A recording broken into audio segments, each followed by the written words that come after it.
The New Mother. Written by Nora Murphy. Read for you by Dylan Moore and Lee Osorio. Prologue. It wasn't the sort of neighborhood for murder. It was exactly the sort of neighborhood that comprised the majority of Patuxent County. Expensive colonials dotted quiet, tree-lined streets. Cul-de-sacs and looping curves sprouted from slightly busier, but still relatively peaceful roads.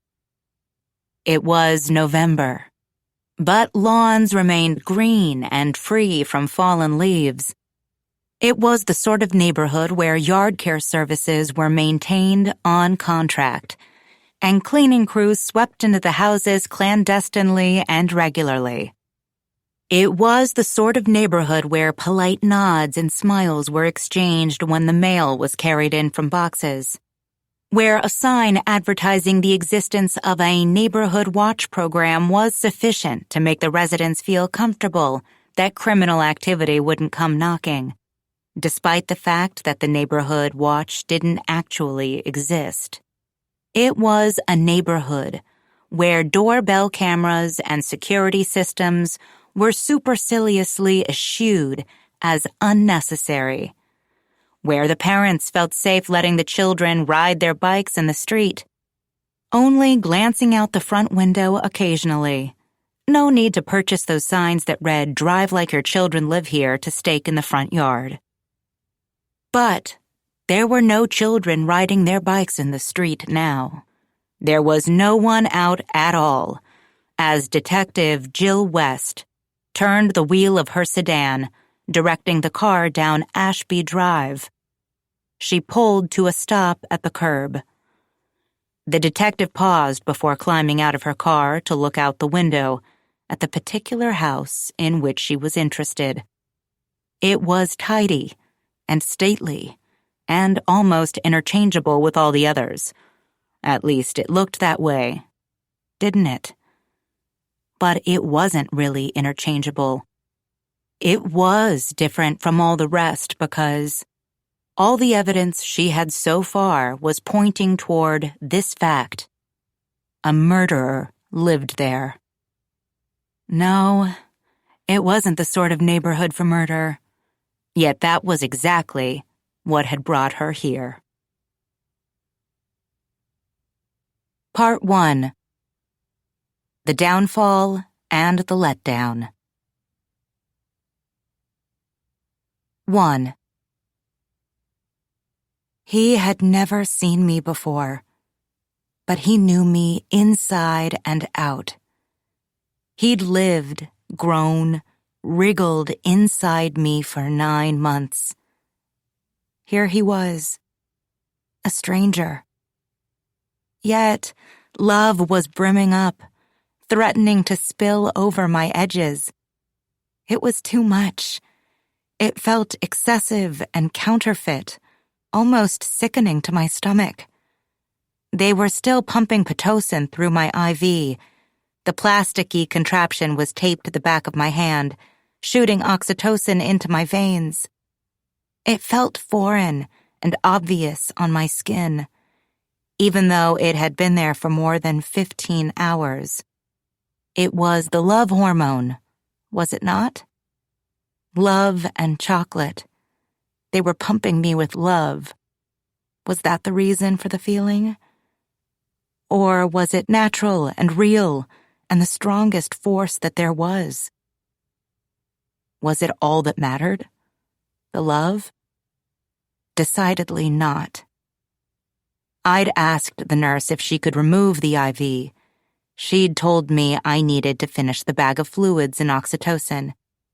Ideally, they'd leave it in for 24 hours after the birth, if I could stand it that long. She was sweet, apologetic. I'd fine, even though I was afraid I wouldn't be able to sleep with it stuck to my hand, tying me to the wheeling metal contraption from which the bag of fluids was hanging. It was an absurd concern. That wasn't the reason I wouldn't be able to sleep. The nurse had left us alone after that. As panic and an overwhelming urge to cry, "Now what?" had gripped me, Tyler had dozed off. He was still asleep on the plasticky sofa a few feet away from me. I could hear him snoring, softly, but snoring nonetheless, covered in a starchy white— why were they all so impractically white? Hospital sheet, because we'd forgotten to bring a blanket for him from the house.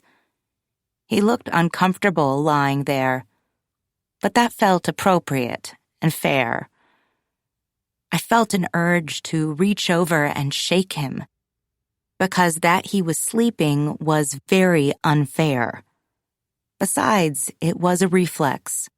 For years, I'd been nudging him whenever I'd heard him snore, but I couldn't reach him now, and I was too scared to try to get up on my own.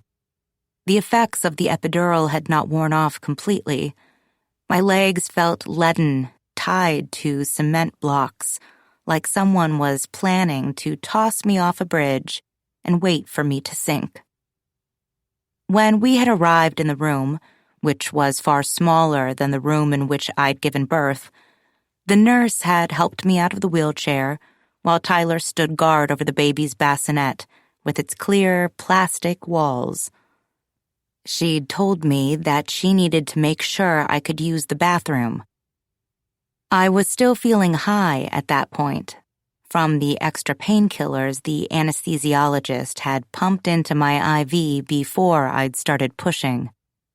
I was floating through a haze of airy rainbow numbness. I couldn't feel a thing. With impressive strength, although I had rid my body of an 8-pound human, fluids, and placenta, by the looks of my belly, it was all still there, the entire 55 pounds I'd put on during the pregnancy. The nurse had supported me, led me over to the toilet, and sat me down. She'd stood over me, making sure I didn't fall off, and we waited until we could hear the trickle of liquid. My cloth hospital gown had drops of blood at the hem.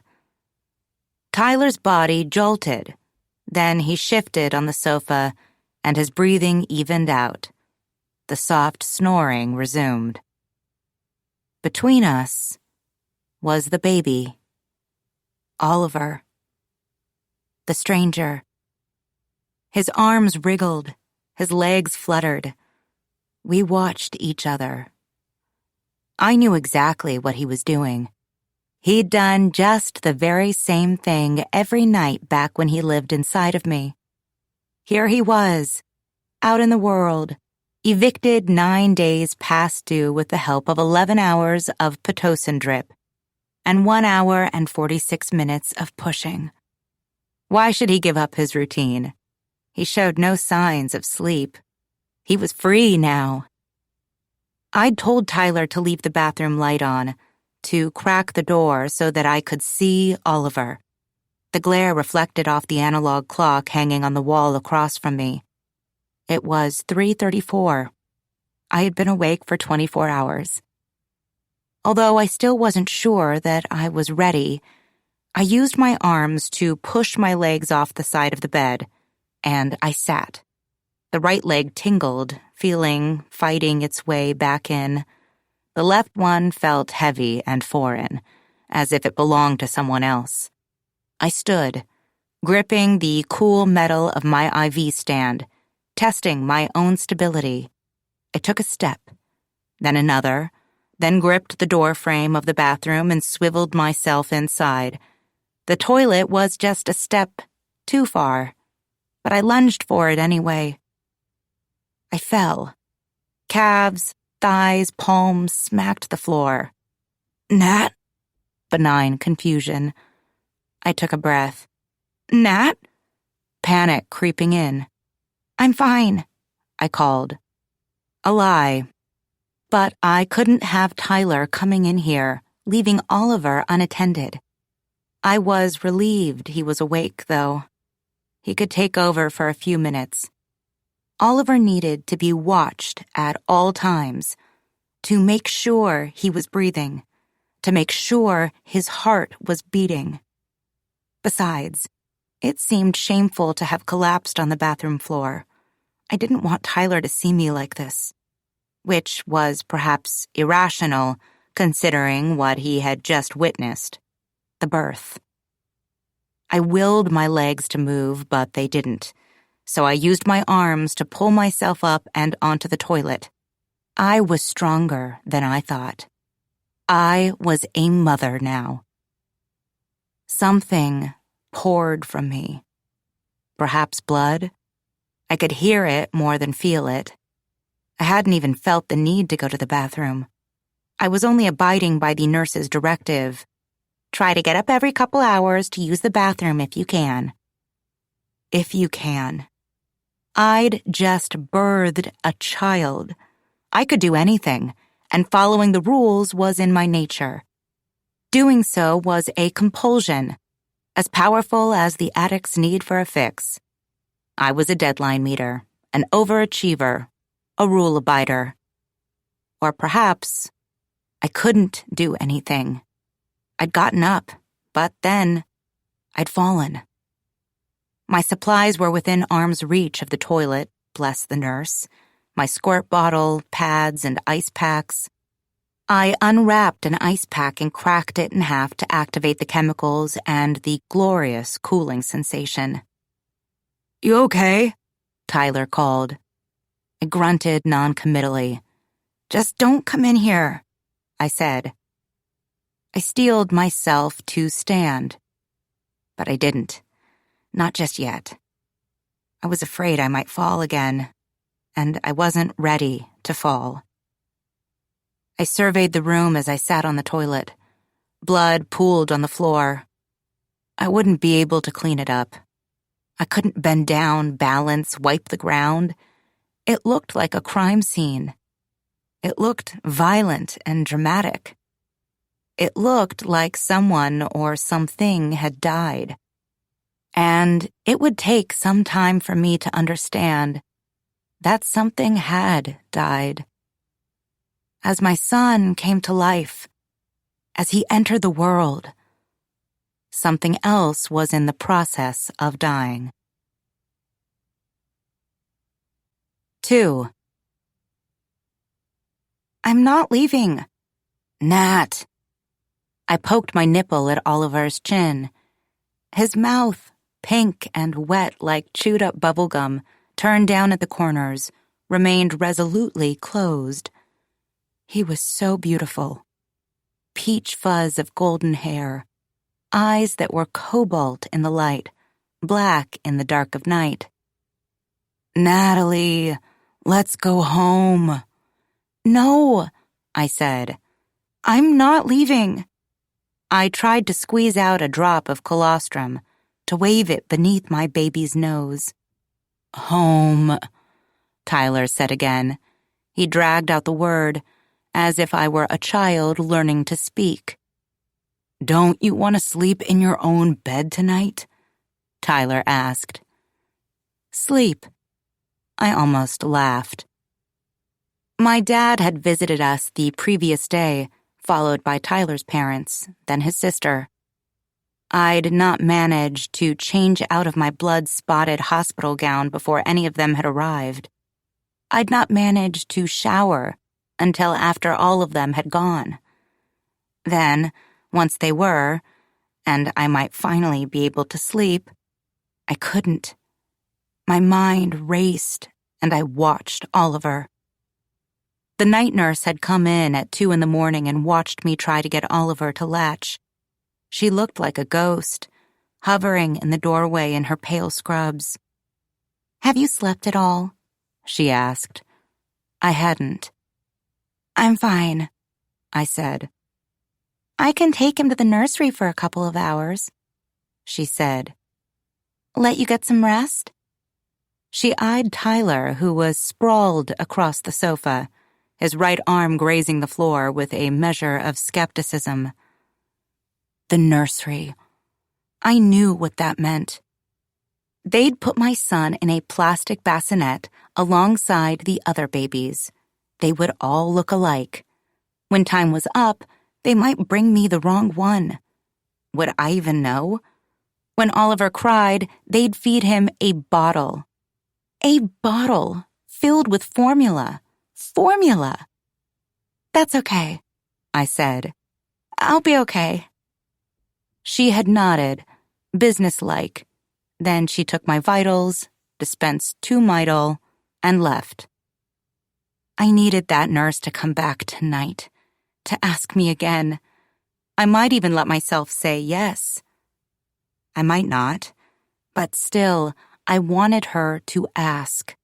I wanted to feel the pride, to hear the little voice in my head telling me I was a good mom if I said no. If I was at home, she wouldn't come. At home, no one would come. "Natalie," Tyler said, "you've been discharged. Oliver has been discharged. Let's go home." He took Oliver from my arms and began to rock him back and forth, looking down at me, his eyebrows raised in a silent directive. "Come on, get dressed." "You need to get the car seat, right? Pull the car out front?" "Oh," Tyler said. "Right." I pushed myself out of the hospital bed and began to dig through the duffel bag we had packed together weeks ago, filled with hope and excitement, getting it ready for when labor spontaneously began. It never had. "Should I just—" Tyler looked around the room, as if searching for a third person who could hold the baby. He put Oliver in his bassinet. "Be right back," he said. Then he disappeared. Nothing I had packed fit. I had read that I should bring clothes that had fit when I was 6 months pregnant. My optimistically bright and floral maternity t-shirts, which had previously stretched tightly, cutely, over my bulging belly, looked ridiculous, hugging my sagging, puckered flesh. I pulled on one of Tyler's t-shirts. It was threadbare and dirty, smelling like sweat and warmth and the body wash he had used the morning before we left for the hospital. There was a smear of deodorant along the hem. I inspected myself in the mirror. There were swollen purple circles beneath my eyes, bruise-like and just as tender. I was a mother now. I'd never looked so hideous. Tyler burst back into the room, the skin above his upper lip damp with sweat. "It's so hot," he said. 90 degrees already. I pulled the car up out front, left it running to cool it down. He placed the car seat onto the bed from which I'd barely moved for the last 2 days. "That's not legal," I said. I was peeking at Oliver every few seconds while packing up my things. "You can't just abandon a running car." I could tell that Tyler wanted to roll his eyes, but he knew he couldn't. I had just been stitched back together after birthing his child. I was hormonal. He had to tread carefully. He spun away from me and left the room. "He should know that," I whispered to Oliver, who had dozed off in his bassinet. "He's a lawyer, too." I struggled to zip the duffel bag. Our belongings seemed to have multiplied, expanded, like belongings tended to do on vacation, like the bellies of the people who had packed them, although our experience couldn't otherwise have been any less like a vacation. Tyler appeared again, sweatier than before. There were speckles of moisture on his chest. He was out of shape. He'd gained weight during my pregnancy. He'd probably never lose it, and that would be okay.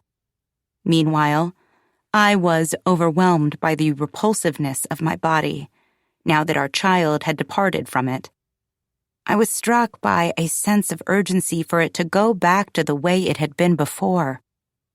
"I found a spot near the front," Tyler said. "We'll go down and you can wait in the lobby while I cool down the car." He said it as if we were checking out of a 5-star hotel. We both turned to Oliver. He was still sleeping, wrapped in his swaddle. The nurse had wrapped him for us.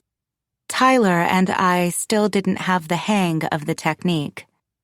The first night, every time we had changed his diaper after wiping the sticky, tar-like mess from his bottom, too tired to laugh at how disgusting and difficult it was, we had each tried to swaddle him several times, but one corner of the blanket always popped free. It wasn't tight enough. It wasn't safe. If it was too loose, the fabric could cover his face. It could suffocate him. So I'd had to watch him, to make sure the fabric stayed in place, to make sure he didn't suffocate. "I guess we should dress him," Tyler said. I held up the onesie I had extracted from our bag. It was creamy and silky soft and printed with tiny elephants. Tyler gingerly tugged the blanket loose, and Oliver promptly began to fuss in his sleep. "Maybe we should just wait for him to wake up," I said. Tyler ignored me, so I stepped forward and pulled the outfit over Oliver's head, a sick feeling brewing in my gut. He seemed so fragile. We looked down at our child. He was swimming in the outfit, blinking up at us with eyes that were heavy with sleep. "Do you have shoes?" Tyler asked. "Shoes?" I was aghast. He's a newborn baby. He doesn't have to wear shoes. Socks, then? It seems like he should have something on his feet, doesn't it?" I lifted Oliver up and approached the car seat. I hadn't brought any baby socks. I didn't even own a pair. "I don't know," I said. "No one bought me socks for the baby shower. I think that if a baby was supposed to wear socks, people would have bought me some." "Did you put them on your registry?" Tyler asked. I hadn't. I blinked back tears as I pushed the car seat straps to the side, already feeling like I had failed my son. I tucked him in as carefully as I could, then fastened the straps. I'd practiced buckling them and unbuckling them last week, barely able to see what I was doing over my belly. "Is that tight enough?" Tyler asked. "Why are you asking me all these questions?" I snapped. "I don't know the answers. Why don't you look them up?" Dutifully, he turned away from me and began to search for something on his cell phone. I tucked the blanket around Oliver's lap and slipped my feet into the flip-flops I'd worn to the hospital, the only shoes that had fit over my fluid-filled feet at the end of my pregnancy. They still looked grotesque, swollen up to the base of my shins. The nurse had assured me that the swelling would go down in a couple weeks. She came bustling into the room then, after a curt knock. "Are we ready?" she asked. "He looks darling." "Is this tight enough?" I asked her, fiddling with the car seat straps. She bent over to look. "It's perfect," she said. "Yes," said Tyler. "The clip should be beneath the level of his underarms, no slack in the straps." As if he'd known this all along. "You'll have to sit in the wheelchair, all right?" the nurse said.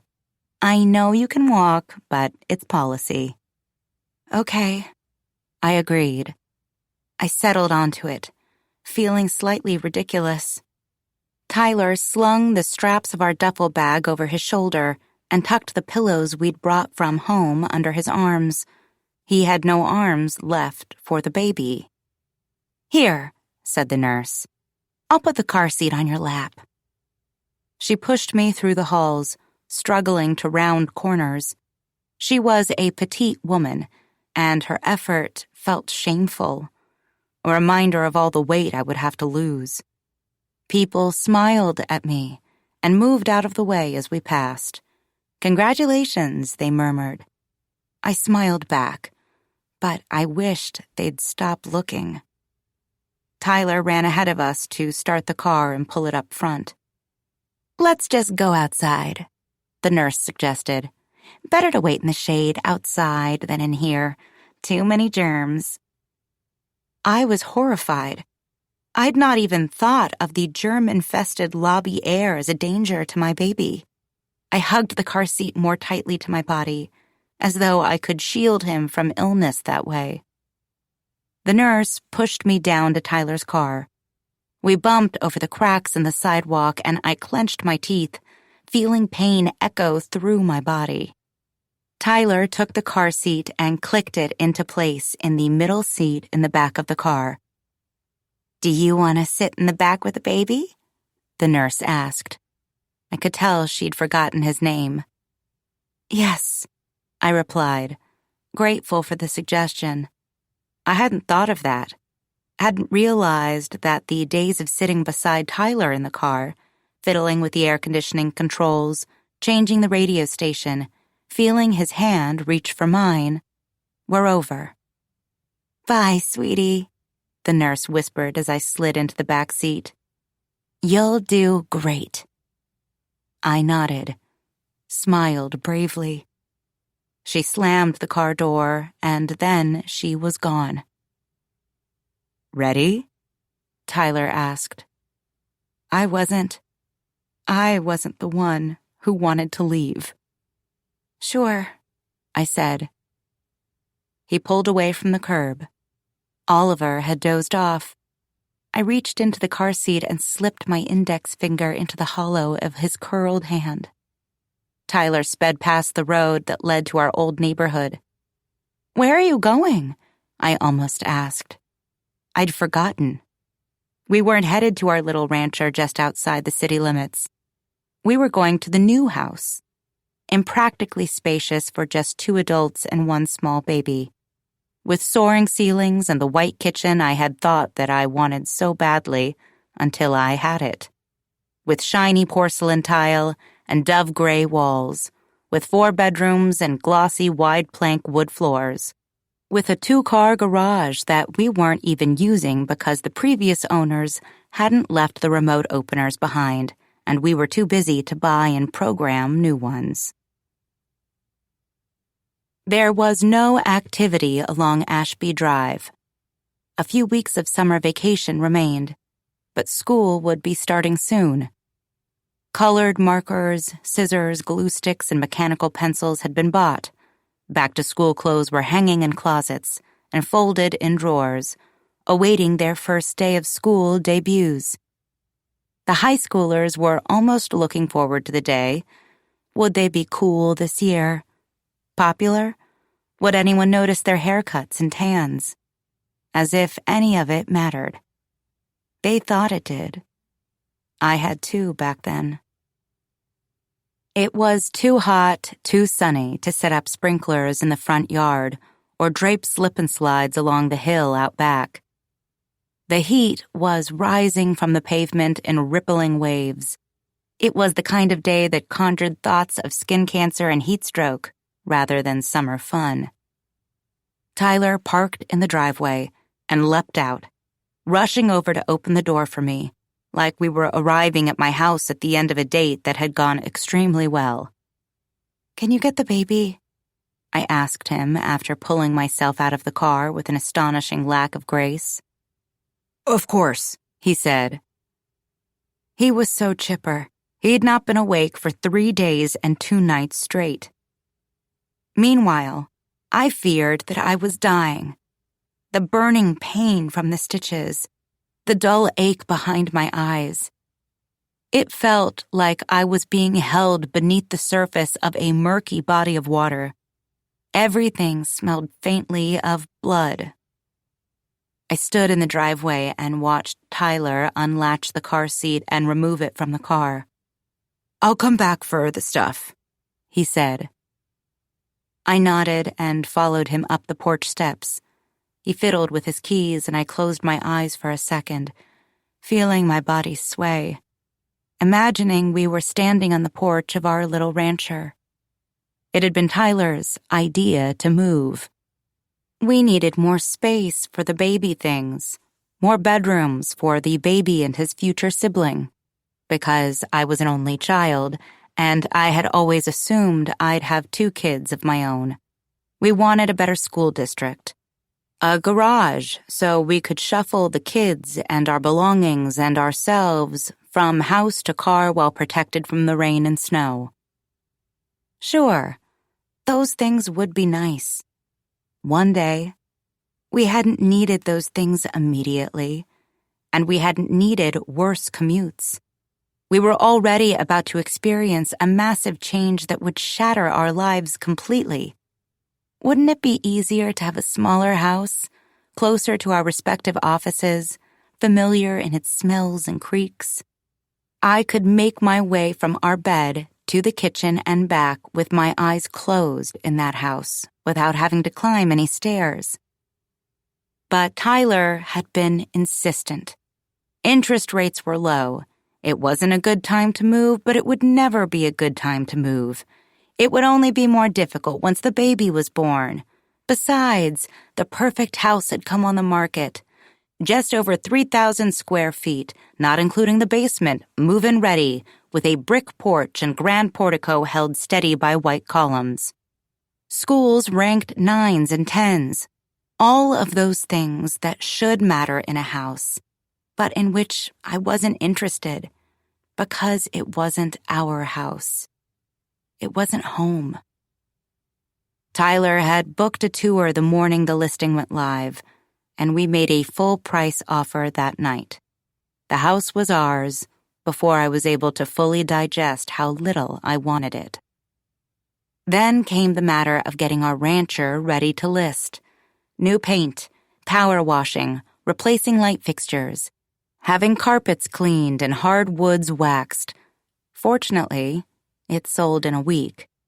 It was a darling house, with turquoise shutters and bay windows that looked like eyes flanking the front door, which was as yellow as the daffodils that bloomed out front every April.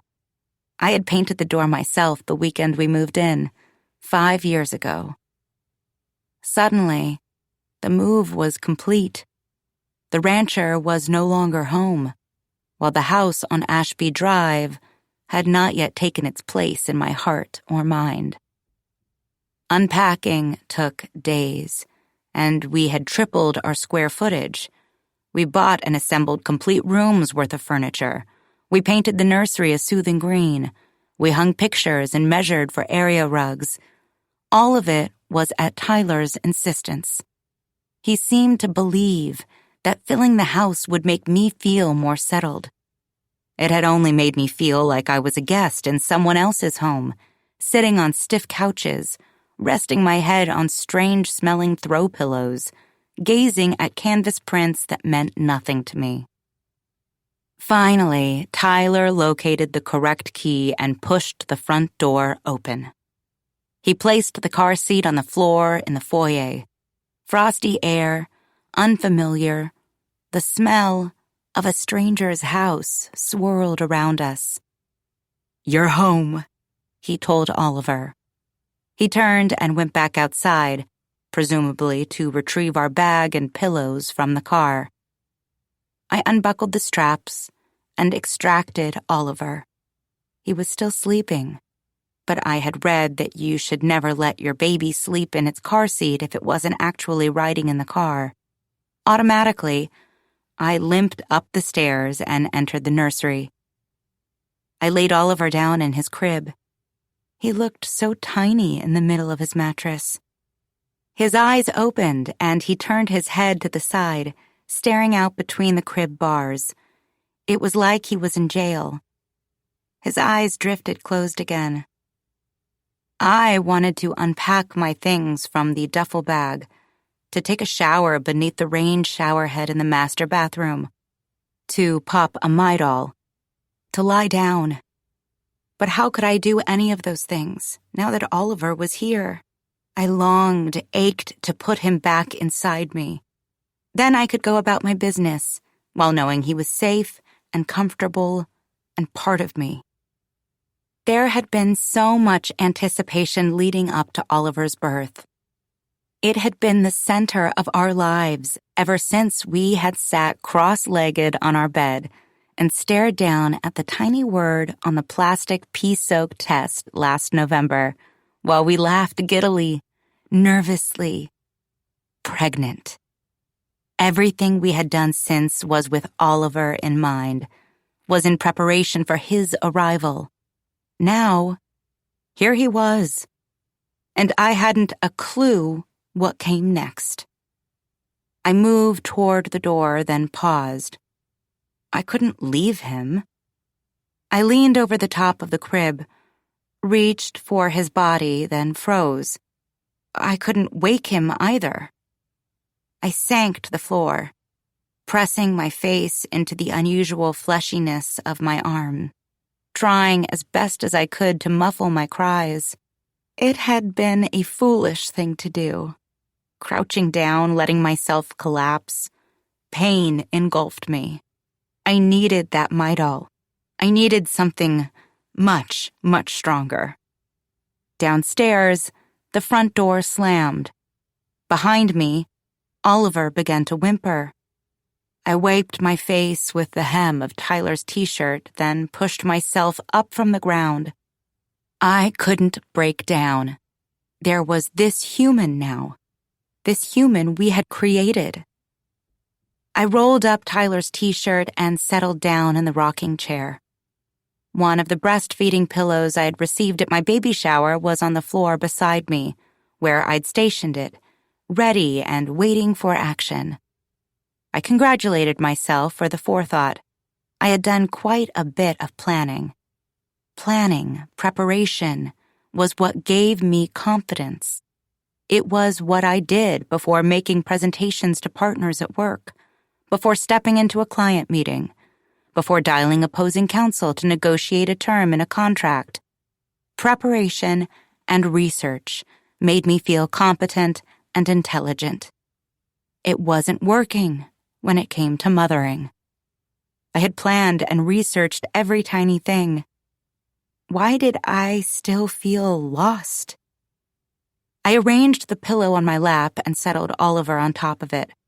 I poked my nipple into his mouth, which was opening and closing as he fussed. On the third try, he accepted it and began to suck. My breast felt oddly firm, which meant I suspected that my milk was finally coming in. I could hear Tyler climbing the stairs. He appeared in the doorway, leaning against the frame. "Look at you," he said. He was smiling. He didn't look like he was dying. "Settling right in." I didn't move, didn't speak. I didn't want Oliver to lose his grip. "My mom dropped off some groceries," Tyler said. "Our fridge is packed. Want me to make you something to eat?" He didn't wait for me to respond, just turned and left. I could hear his footsteps, light and quick on the steps. I hated how free he was. I didn't think I would ever be that way again. The weight of what we'd done, the responsibility of what we would need to do next for almost 2 decades was squeezing the air from my lungs. Oliver was falling asleep at my breast, so I tickled his head with the tips of my fingers the way the lactation consultant had shown me in the hospital. She'd said I needed to keep him awake so that he could eat, to wake him every 2 hours for a feeding until he'd regained the weight he'd lost after birth. I knew this already, of course. I'd read this in all the baby care books I'd downloaded onto my Kindle and devoured during the sleepless, restless nights during my pregnancy. Oliver drifted to sleep anyway, so I sat there, cradling him against me, rocking in the chair. I heard Tyler clattering dishes and slamming cabinets downstairs. I thought of his mother, carrying brimming paper bags into our house and unloading them carefully, putting everything in the wrong place, smiling faintly at the thought of her first grandchild. She hadn't worked a single day since she was 28 years old. She'd left her job when she was 8 months pregnant with Tyler and had never returned. She liked to tell me stories of the exhaustion she'd felt, how difficult breastfeeding was, how her body hadn't made enough milk, so she'd switched to formula after a few days. She'd never pumped milk into little plastic bottles and lined them up in the communal fridge. She'd never dragged herself out of bed after 2 hours of sleep and driven downtown to meet with clients and write memos to partners and account for every minute of her time in the software that tracked billable hours. She had no idea what lay ahead of me. Neither did I. "I made you some food," Tyler called from downstairs, a hint of pride in his voice. "Congratulations," I murmured. I carried Oliver downstairs with me and settled into a chair at the kitchen table, cradling him in both my arms. "Do you want to, put him down or something?" Tyler asked. He'd made sandwiches, little piles of strawberries on each of our plates.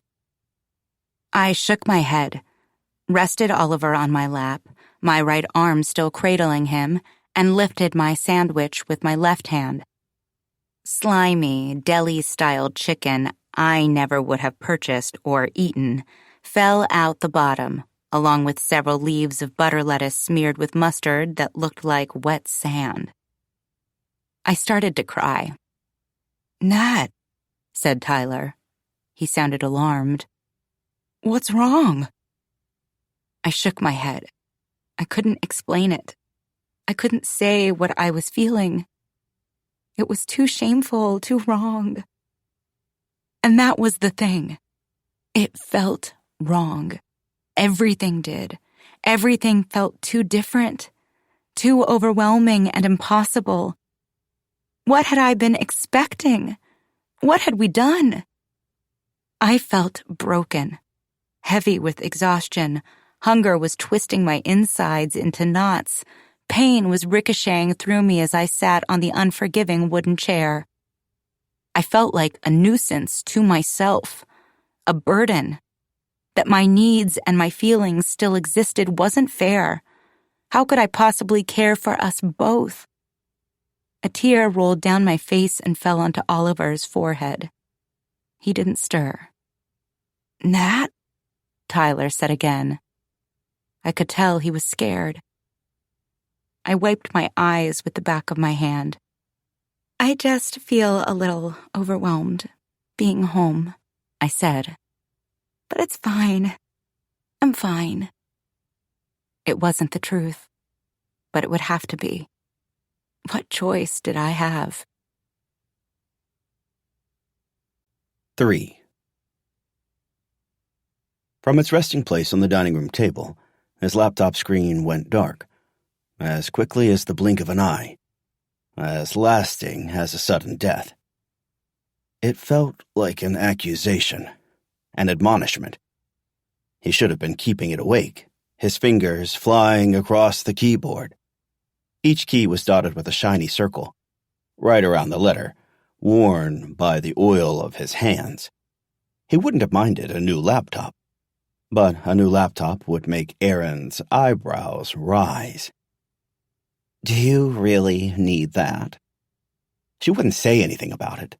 That wasn't her style. Her antipathy was of the silent and simmering variety.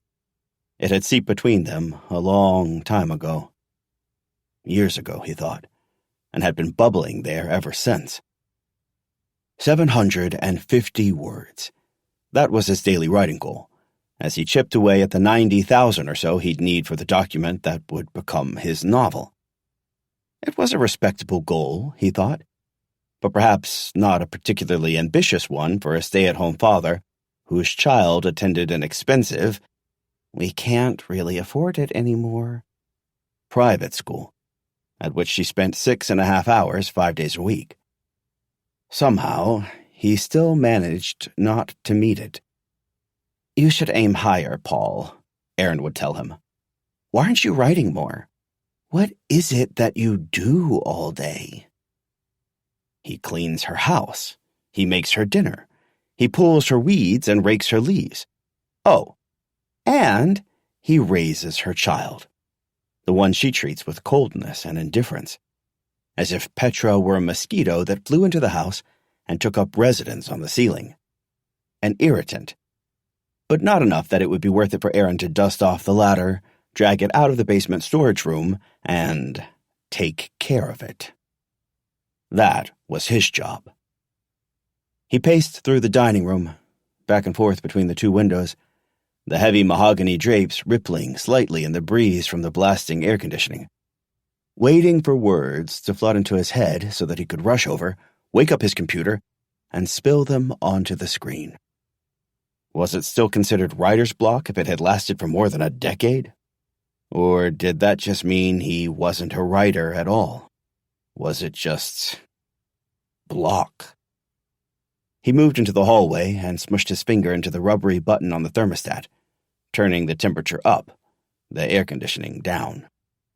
"You keep the house too cold during the day," Erin would say when the gas and electric bill arrived in her email inbox, the creases between her brows deepening, her mouth a sharp slash of bleeding red lipstick, the color she always wore. The bill wasn't too high. It was only a jab, one of the many that he endured every day. Her subtext? "Go spend the day in an office. Use someone else's AC, like the rest of us." He paused before the left window, looking out at the tree-lined street and stately colonials. There was no one out. Not a soul. It was 95 degrees, the sun beating down on the asphalt like a fluorescent bulb in an interrogation room. The only movement outside was the rise of heat waves rippling up from the ground. There weren't even any children out playing, savoring the last few weeks of summer vacation. They were all in their houses, he supposed, watching their screens, their tablets. They made tablets especially for children these days, he thought disdainfully, with parental controls and thick silicone cases. Petra had never owned a tablet. She was far too bright for that. He never stuck her in front of a screen. They spent their days reading and conversing, having adventures inside the house and out, their imaginations streaking wildly, erratically, but together. Did Erin thank him for that? Did she appreciate all those screen-free days he spent with their daughter? Of course not. She only saw him as a leech, a liability, a burden. Much the same way she seemed to view Petra herself. "You need to forgive her," he used to tell Erin. "You need to let it go. It's irrational." That was his theory, that Erin held on to resentment toward Petra since her difficult pregnancy, since Petra's impossible first few months of life. "Don't be ridiculous," Erin would tell him coldly. "I don't resent her. It's all in your head." He'd given up on such comments, on trying to help. Or perhaps the neighborhood kids were at camp, like Petra, not going cross-eyed before their screens. She was at her expensive, "We can't afford that," horse riding camp this week. He hadn't wanted her to go to the camp, but it was only half-day, and it only lasted a few weeks out of a long summer. And Petra wanted to go. And what Petra wanted, he wanted. A car rolled slowly down the hill, past his house, toward the end of the cul-de-sac, the sun sending its charcoal paint to glitter. He recognized the car. It belonged to the new couple, returning home from somewhere. He hadn't yet met them. The sale had closed, and the moving trucks came and went, first carrying the Tuckers' belongings away, then bringing the new families in. He'd felt an ache for Laura Tucker, as her absence settled in and became all too real. He would miss her. But he had smiled at his wife and daughter. We should walk down to meet the new neighbors, bring them a plate of brownies, or maybe a potted plant. No one does that anymore, Erin had said sullenly, as though she were the hormonal preteen, while Petra had only shrugged at him. He had seen them on occasion, in passing, The man in his suits, climbing in and out of his gray sedan. The woman, her honey-blonde hair brushing her shoulders as she heaved her heavily pregnant body out of her own car, rubbing her obviously sore lower back late in the evening. After, he presumed, a long day at the office. She was attractive, at least from a distance, soft and fair. She looked nothing like his wife. He watched the car slow further as it bumped over the low curb at the end of their driveway. He watched as they climbed out. The man sprang from the driver's seat, while the woman seemed to drag herself from the back seat, still heavy, but no longer pregnant. The man stooped and awkwardly extracted a car seat. The baby was here, all milky skin, soft like the back of a dog's ear, inexplicable lavender smell even before its first bath. He thought of the moment he'd first held Petra in his arms. Everything had felt so solid and simple and sure. How could they be anything but happy, ever, as long as they had her, he'd thought. How had it all gone so wrong? The man struggled at the front door for a while, then they disappeared inside. They were home, a place of comfort and familiarity. Yet everything had changed. He and Erin had moved into this house while Erin was still pregnant, just like this family. Erin had been no help at all during the move. She'd been violently sick every day of her pregnancy, beginning 2 weeks after the positive test. She had lain on the couch, the first piece of furniture the movers had brought inside, clutching a waxy barf bag, directing the movers as to what went where, while he raced around, unpacking their smaller possessions, the boxes they had brought in their own cars, sweat pouring into his eyes. He'd been so hopeful that day when they had arrived home with their brand-new baby. The pregnancy was over. The sickness was gone. Erin would return to the way she'd been before. And they had the love of their lives, their existence holding new meaning and importance as they forever would orbit their tiny daughter, their minuscule and glowing son. He'd been brimming with happiness. He had his child, and he'd get his wife back. Everything had felt so perfect. Was this family feeling like he had, he wondered?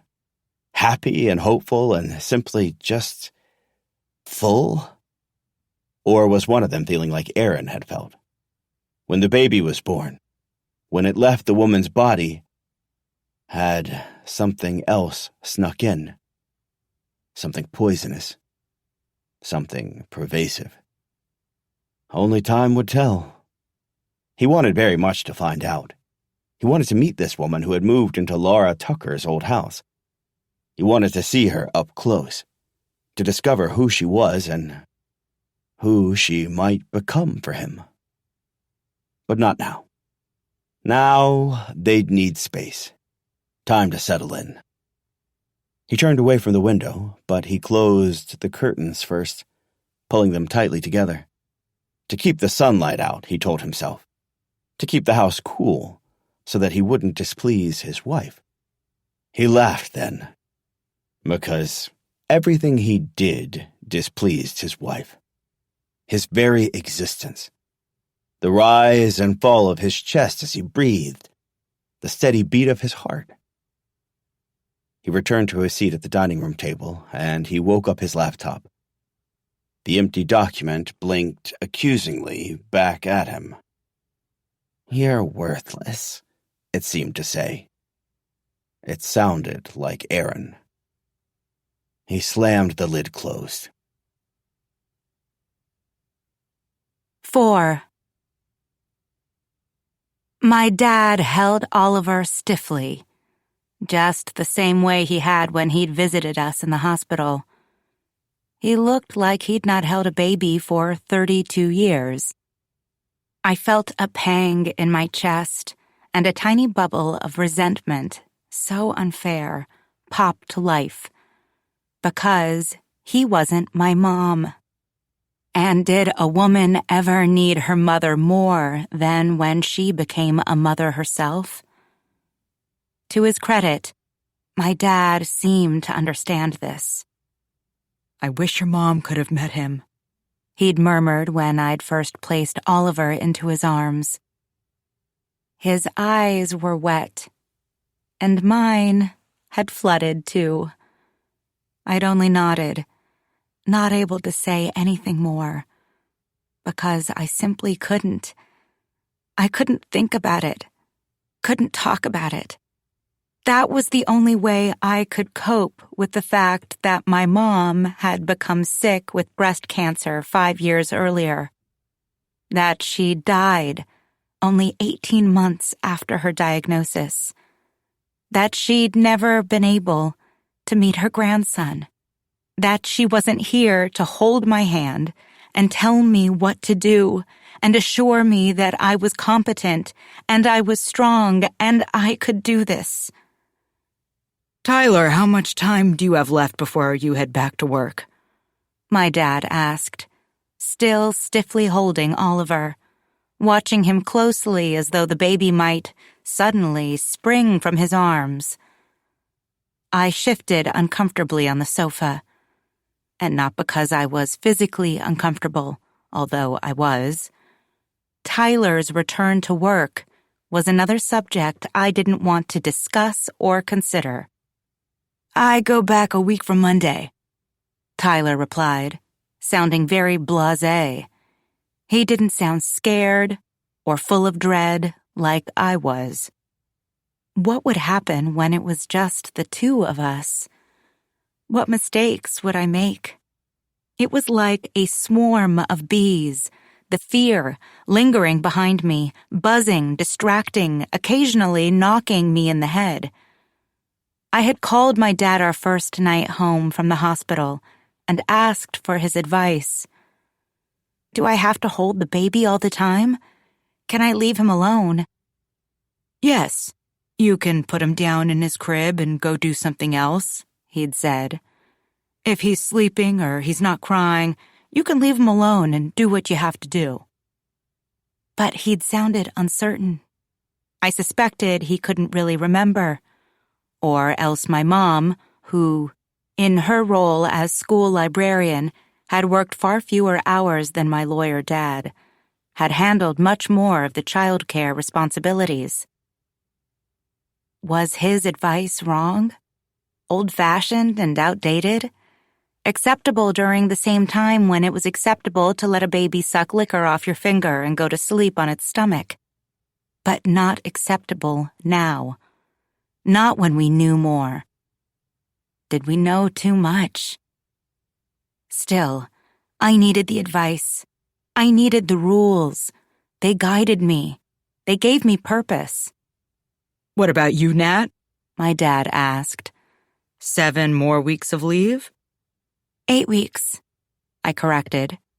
But then I considered that my leave had started the day we'd headed into the hospital for the induction. Oliver had been born the next day. Suddenly, it was closer to 7 weeks than 8. I swallowed an urge to cry while thoughts swirled in my head. They terrified me, these thoughts. Of all the thoughts that knocked on the door of my mind, these were unstoppable. They didn't bother to knock.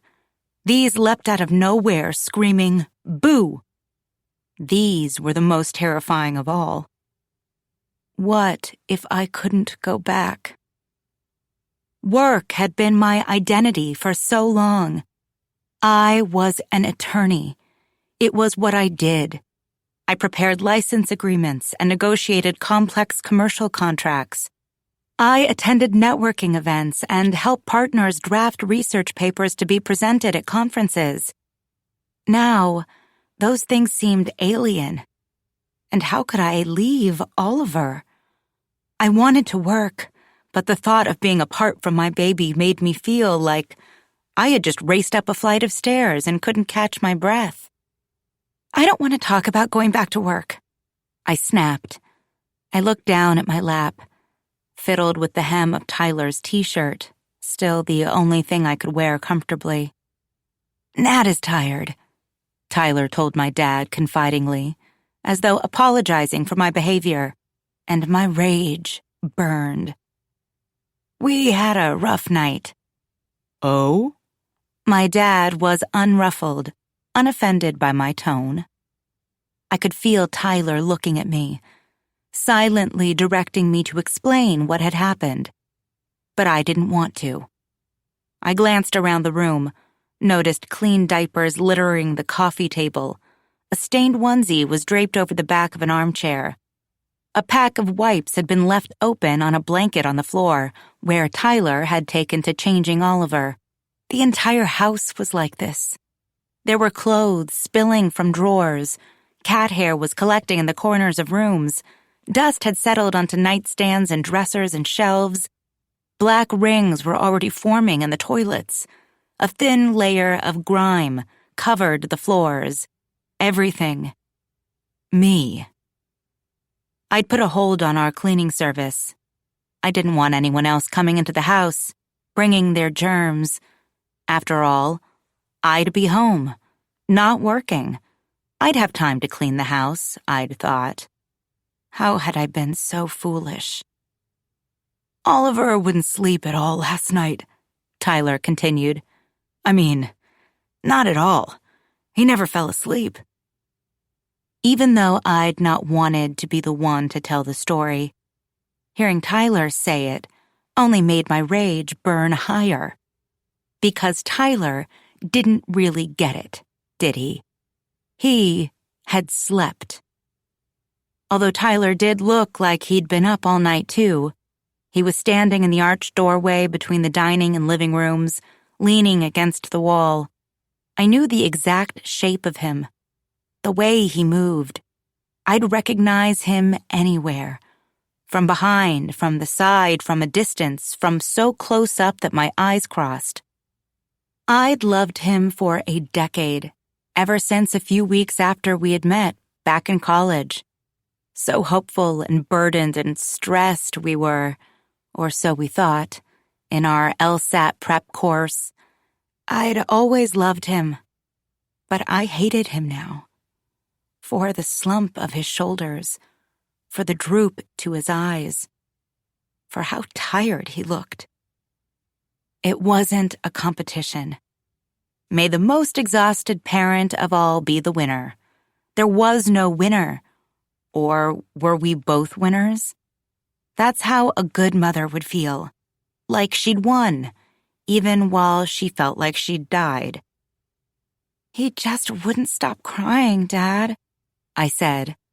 "Every time I got him quiet and put him into his bassinet, he'd scream like he was being tortured. He did it the whole night. I just kept nursing him, but it didn't help." At 4 a.m, Tyler had staggered into the nursery, finding Oliver and me still sitting there. "Here," Tyler had said, arms outstretched, reaching toward us. "Let me take him. Go get some rest." "But he's eating," I'd whispered, even though he wasn't. Just an hour earlier, I had squeezed my breasts, tender and spent, trying to force out a drop of milk. There was none left. "He's not eating." Tyler had peered down into my arms. "He's sleeping." I'd let Tyler remove him from my arms. He began to cry as soon as my nipples slipped from his mouth. Tyler sank into the rocking chair while I hesitated in the doorway. "You just fed him. He doesn't need to eat again for 2 hours. You can get some sleep," Tyler urged. I wanted nothing more, yet I felt simultaneously empty and lost without Oliver pressing against my chest. I'd climbed into bed, but I couldn't fall asleep. Not while Oliver was crying. So, I'd returned to the nursery, found Tyler standing in the middle of the room, swaying robotically from side to side. "I don't know what's wrong," he said, a hint of panic creeping in. "He's not stopping. Maybe he's still hungry?" Tyler had suggested hopefully. Could it be so simple? I'd felt tears stinging the corners of my eyes. I've been nursing him all night long, I said. I don't think I have any milk left. Let me just give him some formula, Tyler suggested. It's too early for him to drink from a bottle, I snapped. That was another rule. The words nipple confusion automatically, obediently floated into my mind, even though the concept seemed artificial and absurd. I didn't admit that there was another obstacle to Tyler's suggestion. We didn't have any formula. My mother-in-law, skeptical of my plan to exclusively breastfeed my son for the first 6 months of his life, had suggested that I buy some formula for the house, just in case. But it was exactly for that reason that I had not. If it was here, it would be tempting. In a fit of sleep-deprived hysteria, I might shove an unsterilized bottle and a box of formula toward Tyler and order him to take over for the night. If we didn't have any formula, I couldn't do that. There was a CVS open 24 hours, only 5 minutes away from Ashby Drive. But no.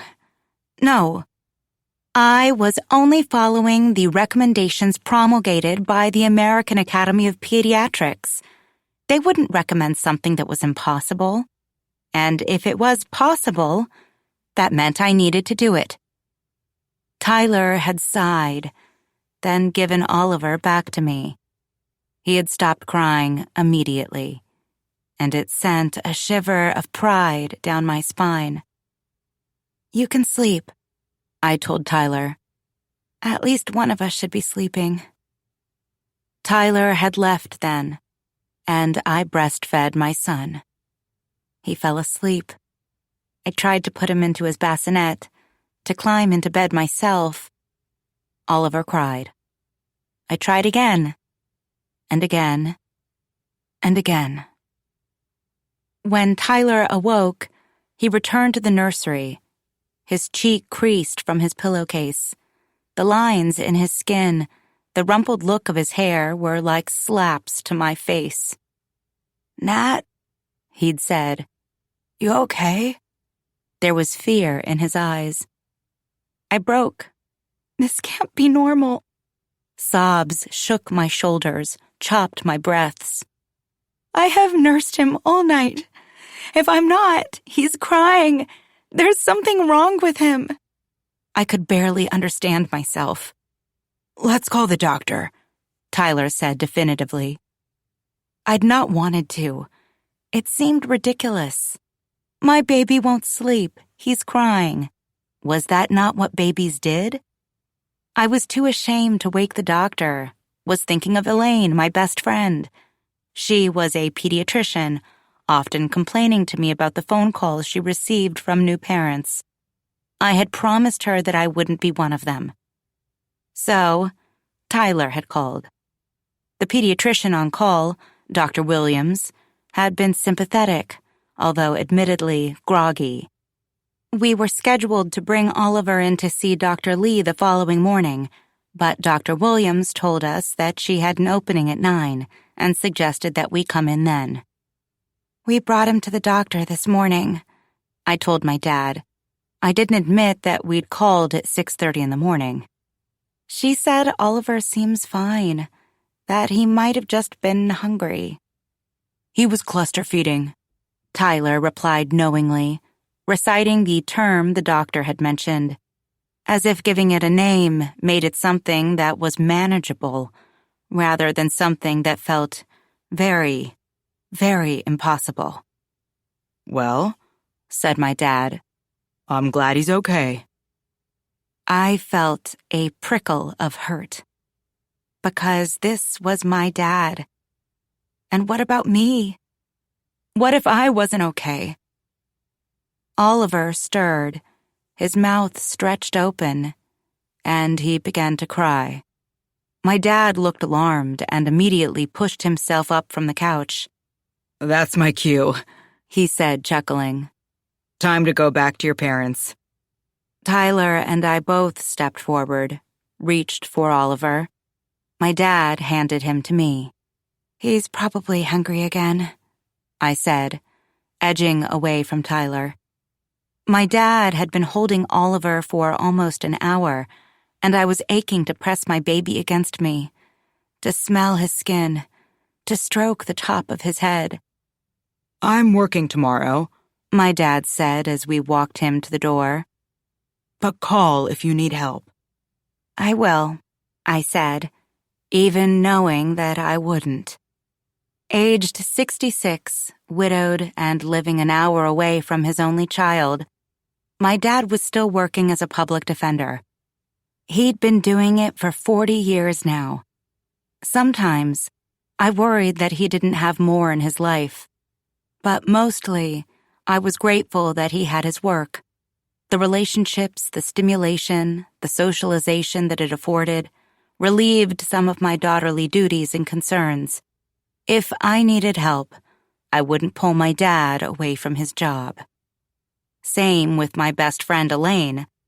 Although she might be an ideal option, in that she was a pediatrician, she, too, was working a busy schedule, and she was expecting a baby soon herself. She and her husband had stopped by briefly the previous evening. Elaine had held Oliver and gushed over his cuteness, but I could tell that she was exhausted from spending the long workday on her feet, moving from appointment to appointment. Her ankles were swollen, her lower back aching. She didn't have the energy to assuage my new mother fears, to teach me how to take care of my son. My dad clapped Tyler on the back, then wrapped an arm around my shoulders, squeezed once, and then he was gone. I'll be upstairs, I told Tyler. I could sit anywhere to nurse Oliver, but I was most comfortable in the nursery, my breastfeeding pillow wrapped around my waist, my elbows propped on the armrests of the glider, which already smelled of sour milk and spit up. Okay, Tyler said. I'll make us something to eat. He trailed into the kitchen, and I heard him opening and closing the fridge and cabinets, surveying the items that his mother had dropped off. She'd stopped by earlier with another bag of groceries. Her helpfulness was a pretext. She just wanted to hold her grandson. Perhaps I should have been more grateful than I was. But I didn't really want visitors. I didn't want anyone to come. I felt ashamed, like something dirty, something to be kept hidden, something incompetent and failing, like I should shut myself away until I figured things out, until all of it got easier. 5. The next week passed in a sleepless blur. The days dragged, yet they were gone in a blink. They were wet with spit up and still white with pain. There was, at all times, a panicky feeling fluttering in my chest, like a bird in a too small cage. At any moment, it might break free, take over, make me scream. I'd begun to believe that it wasn't going to matter when Tyler returned to work. Ever since the night Oliver had stayed up all night, I'd been tending to him almost on my own, with a sense of desperation, like I had something to prove. I could do this. I spent my days and nights nursing Oliver and holding him while he slept, only asking Tyler to take him here and there for a few minutes so I could use the bathroom or take a shower. I'd gotten quite good at balancing Oliver on the nursing pillow, holding him in place with my left hand so that I could shovel some food into my mouth. I'd begun to think that Tyler might as well not be here. I could handle it. I had everything under control. Except when he tucked his button-down shirt into his dress slacks and bent down to kiss me, then Oliver, on the tops of our heads. the panicky, caged bird feeling had intensified. If nothing else, Tyler had been backup. Now what? How would I go to the bathroom and perform my ritualistic postpartum care? How would I eat? Breastfeeding made me ravenous. I was eating as much as I could, as much as I wanted, but still the weight was falling off me. I was wasting away. Oliver was sucking the literal life from my body. I still had a long way to go before I was back to my pre-pregnancy size, and it was shocking how little I cared anymore. There was something else besides the panic. I was struck by a desire to put on my own dress slacks. Not that they'd fit. And my colorful Ann Taylor blouses and my suede kitten heels. I wanted to fill my travel mug and head into the office. I wanted a break. That I now viewed a day at Gallagher, Markham, and Rice as a break was shocking, even comical. "It's just you and me, kid," I told Oliver once Tyler was gone, testing it out. "Kiddo." My son blinked at me with his opaque eyes, navy in the dimly lit room. "I think you need a nickname. What are your thoughts, kiddo?" I placed him down in the middle of our bed. Plenty of room all around him, should he somehow, miraculously, make a move toward an edge. I paused. What was the point in dressing? I did it anyway, removing my nursing pajamas and changing into athletic shorts, 2 sizes bigger than I used to wear, and another of Tyler's t-shirts, keeping an eye on Oliver the entire time. Although I had no plans to go anywhere, I slipped my feet into my sneakers and tied the laces, if only because I might not have an opportunity to do so later. Oliver was staring upward, so I followed his line of sight. I flicked the switch on the wall and laid down on the bed beside him. We watched the ceiling fan whir, slowly, until it gained speed and the blades blurred into a white circle. It was quite boring, but Oliver seemed pleased. "You'll never get this time back. This is the best time of your life." Reminders, a mantra of sorts. Were they true? I wished. I hoped. Only time would tell. By then, it'd be too late. "Looks like I found something you like, kiddo," I told Oliver. Of course, he didn't reply. I heaved myself upward, turned off the fan, and lifted him up. "We've got the whole day ahead of us," I said. "What would you like to do?" I carried him down to the kitchen, stepping carefully on the sleek wood of the stairs. Potential danger seemed to lurk everywhere. I poked around in the cabinets and fridge with one hand, wishing I could put Oliver down somewhere, feeling like a guest in someone else's house. "I'm starving," I told him. I snacked on a handful of blueberries and several spoonsful of peanut butter.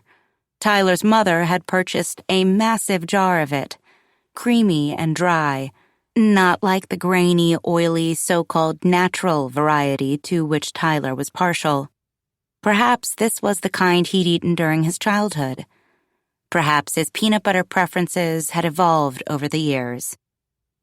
I'd no idea what to do with my baby, but a thought was tickling the back of my mind. I carried him back upstairs and into the bedroom next door to the nursery. It was an extra bedroom, empty, aside from boxes and gift bags full of baby items I'd received at my shower, but which I deemed superfluous or inappropriate for a newborn. It was difficult to root through the boxes and bags while holding Oliver against my chest, but that was exactly why I needed what I was looking for. I found it in a gift bag still overflowing with tissue paper. It had come from a law school friend, Mary Claire. She had 2 children already. "I swear by it," she'd told me. You can just tuck the baby inside and you can do whatever you want to do. Have your hands free. They love it because they're close to you. They can hear your heartbeat. It looked, to me, like a too long, rather ugly scarf. I carried it with the little book of directions into my bedroom and got Oliver set up on the bed with the spinning fan. I stood in front of our full-length mirror and attempted to fasten the wrap around myself, becoming twisted and tangled and frustrated. My God, I told Oliver, I'd never put you in this. But I'd graduated summa cum laude from college and then law school. I'd passed the bar exam. I'd been promoted to senior associate at my firm and had negotiated hundreds of commercial contracts over the course of 7 years of practice. I could fasten a baby wrap. With the help of several YouTube videos, I figured it out. Again, I stood in front of the mirror as I carefully slipped Oliver inside, pulling the fabric across his back. His head rested against my breasts, the crown of it close enough that I could easily bow my own head to sniff or plant a kiss. There we go, I exclaimed. Isn't this wonderful, kiddo? I can use both my hands now. Bless that Mary Claire. The panicky feeling was pushed away. All my problems were solved. My sense of accomplishment lasted only a few seconds. Before I could even leave the room, Oliver began to scream. I rushed back to the mirror and extracted Oliver carefully, then placed him onto the bed while I pulled at the baby wrap wildly, finally whipping it off. I hurriedly sat on the edge of the bed and nursed Oliver. Without the benefit of my nursing pillow or support for my arms, my muscles burned. I stared at nothing until he was finished. Why didn't my baby love the wrap like Mary Claire's babies? Didn't he want to be close to my chest? To hear my heartbeat? I needed to get out of the house. I needed fresh air, even if that air was 90 degrees and humid as steam rising from a bowl of soup. I contemplated Oliver's car seat. Did he need to be strapped in for a leisurely stroll through the neighborhood? Probably, but I folded a blanket over the pointed clips and fasteners and laid him on top, then draped a second blanket loosely over his legs. The car seat clicked into the stroller, which was waiting for us in the cool and dark garage. Sweat immediately beaded on my forehead as I pushed the stroller over the bump at the end of the driveway, but Oliver was already asleep. Perhaps this would be our thing. We'd spend hours walking the neighborhood, building muscle, breathing in air scented with chlorine from the neighbors' pools and honeysuckle lining the backs of yards, fragrant, pretty, invasive. Or perhaps not. I'd not even made it up the hill, to the end of my street, before my groin muscles began to burn. Whether from lack of use or overuse, I wasn't sure, but I continued to push. I knew of a loop through the neighborhood that was just under a mile. I'd walked it before, during my pregnancy, hearing and hoping that walking might cause labor to start. It hadn't. Oliver was staring quietly above at the soaring oak trees that lined the street, rustling in the faint breeze. We were nearing the halfway point on our route when, without warning, he began to scream again. Curtains were pulled to the side, blinds were parted, as neighbors looked out. What is that noise? Dogs winced and whined and strained toward the sound. Probably not. Probably no one was looking, but it felt like they were. I looked around wildly, feeling mortified. I reached into the stroller to rub his chest. Shh, I told him. It's okay. What's wrong? I jiggled the stroller from side to side. He could be hungry, I supposed. He could need a diaper change. He could be crying for no reason at all. It would be approximately the same distance to turn around as it would be to continue our loop. It was the worst possible place for him to have a meltdown. I clenched my teeth, gripped the handlebars of the stroller, and spun, walking back toward the house as quickly as I could, which wasn't very quickly at all, while waves of pain crashed against me and set tears burning in the corners of my own eyes. My head was bowed as I pushed, looking at the ground, not where I was going, not at my son. We were hurrying down Ashby Drive, propelled by momentum, when I sensed a presence. Someone doing yard work in his front yard to my right. Out of my peripheral vision, I could see that he was neither tall nor short. He was thin and wiry, dark-haired, maybe a decade older than me. He was raking mulch into flower beds. The earthy wooden odor slapped me in the face. He'd not been there on our way up our street. He stood, holding his rake to the side of his body like a cane. He lifted a hand and waved. He was smiling. I'd not met him before, didn't know his name. We were still new to the neighborhood, still running into neighbors for the first time, exchanging names and pleasantries. Thus far, I'd only met a handful of people, and now wasn't the time for introductions. I nodded toward him, once, curtly. There was a knowing look on his face. Had I seen him out before? With kids, older than Oliver. Kids with odorous armpits and pulsing zits and almost visible angst. But independent, relatively. He must have kids. His look was one of sympathy, not judgment. A look that said he'd been exactly where I was, on more than one occasion.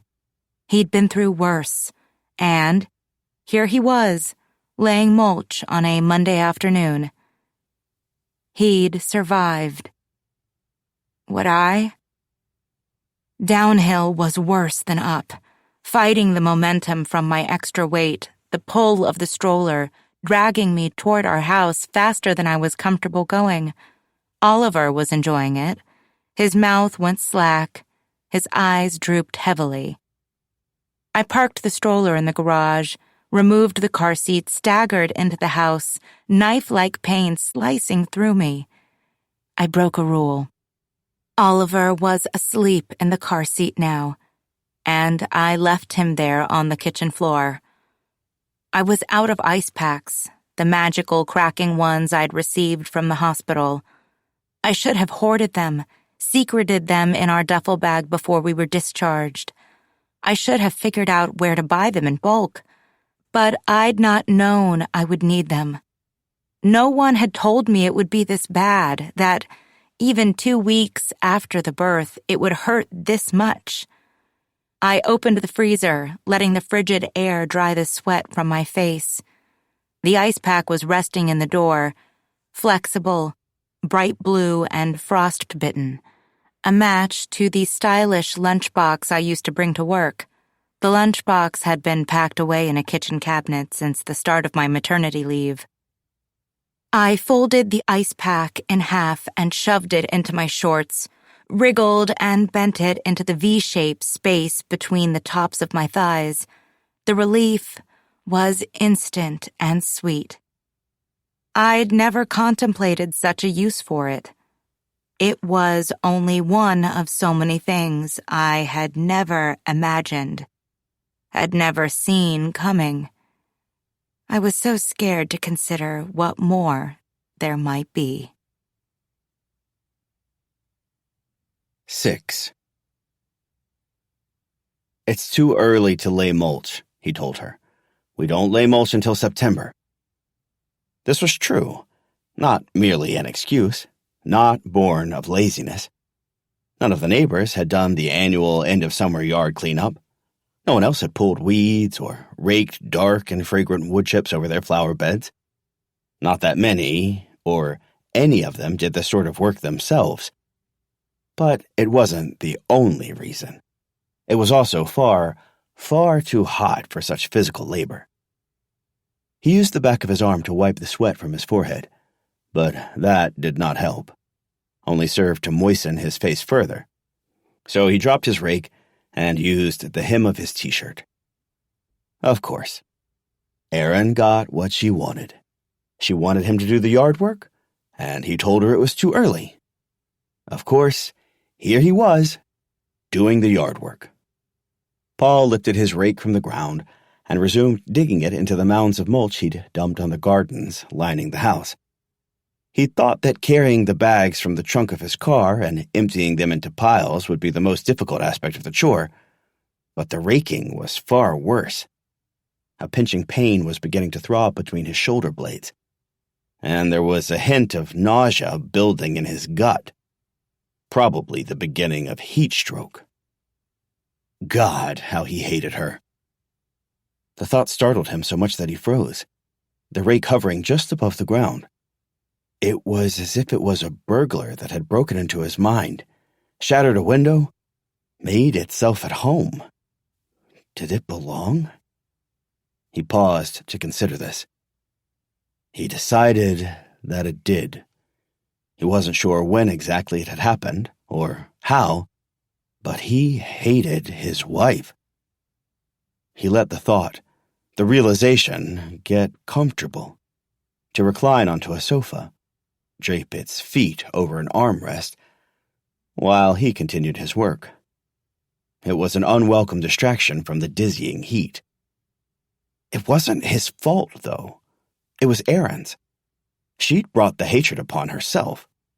She had probably hated him ever since she got pregnant with Petra a decade ago, ever since he had resigned from his job, and they'd made the decision that he would stay at home with Petra for a while, that he would focus on his writing, even though Erin had been the one to suggest that in the first place. True, it wasn't as though he'd had much of a choice but to resign. The school had made that clear. Resign from his position, or there'd be a formal investigation into the girl's allegations. "Just quit," Erin had said. "We'll be fine." She was earning so much more than him already back then. His meager salary as a professor at the local university felt superfluous compared to her soaring earnings, her thriving financial advisory business. And she'd been so sick, already having grown tired of the idea of being a mother, even before their baby was born. She'd already been looking forward to going back to work. Erin behaved as though it was his fault she'd been so aggressively ill with morning sickness 24 hours a day for months and months throughout the pregnancy, as though it was his fault that baby Petra had screeched for hours and slept for only minutes. None of it was his fault, but he had always taken care of everything as if it had been. He was the one who stayed home with Petra and soothed her cries. He was the one who paced the house with her in the middle of the night. Meanwhile, Erin's life had returned to much the way it had been before she ever had a baby. She returned to her previous path and continued down it. The birth of their child, a mere deviation.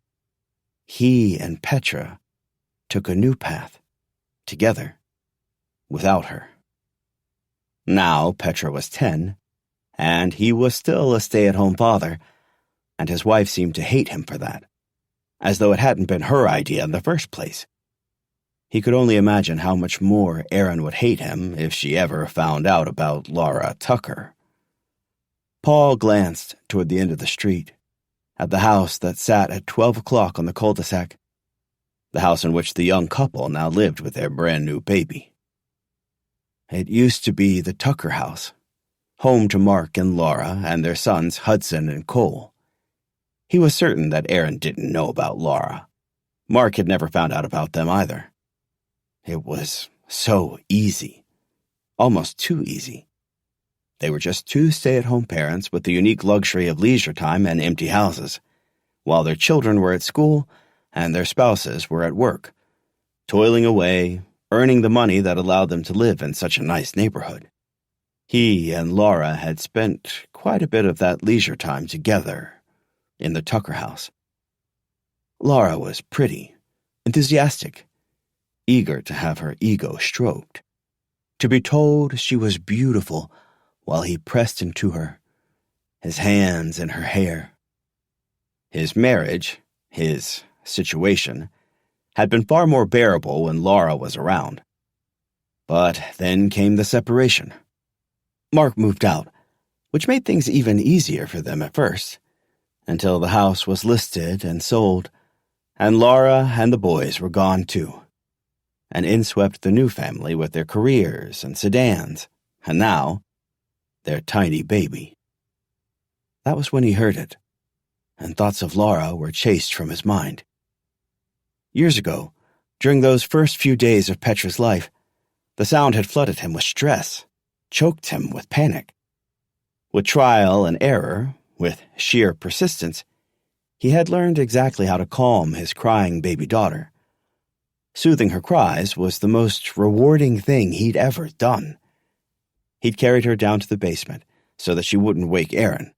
He'd fed her bottles and paced the floor with her until she shuddered and grew heavy and still against his chest. He tracked the sound, scanning the otherwise peaceful street, searching for its source. It was the new neighbor, pushing her stroller awkwardly down the street, quickly yet somehow gingerly, as if she were in a great deal of pain. He could immediately tell that she was anxious and embarrassed by the noise. She shouldn't be. Babies cried. There was no rhyme or reason to it, and the sooner she came to accept that, the better off she'd be. She couldn't possibly soothe her child when she herself was so coiled and prone to sparking, like a tangled and fraying extension cord. He took a step forward, holding his rake to his side, preparing to drop it to the ground, to make his way into the street, to finally meet the new neighbor. Immediately he could tell that the woman was too ashamed, too overwhelmed. She only wanted to get home, out of the heat. It wasn't the right time. Not now. Not when he was drenched in sweat. He couldn't hold a baby. He couldn't meet its mother like this. He would disgust her. Instead, he smiled at her and lifted his arm to wave, friendly but considerate, keeping his distance. She smiled tightly and gave him a brief nod back, keeping her hands firmly on the handlebars of the stroller. There was no hesitation, no pull toward him, no pause. She continued to scurry back to the safety of her house, within which her insecurity could be concealed. No, it wasn't the right time. But already, it had become quite clear that she did need him. Unequivocally, she could use his help.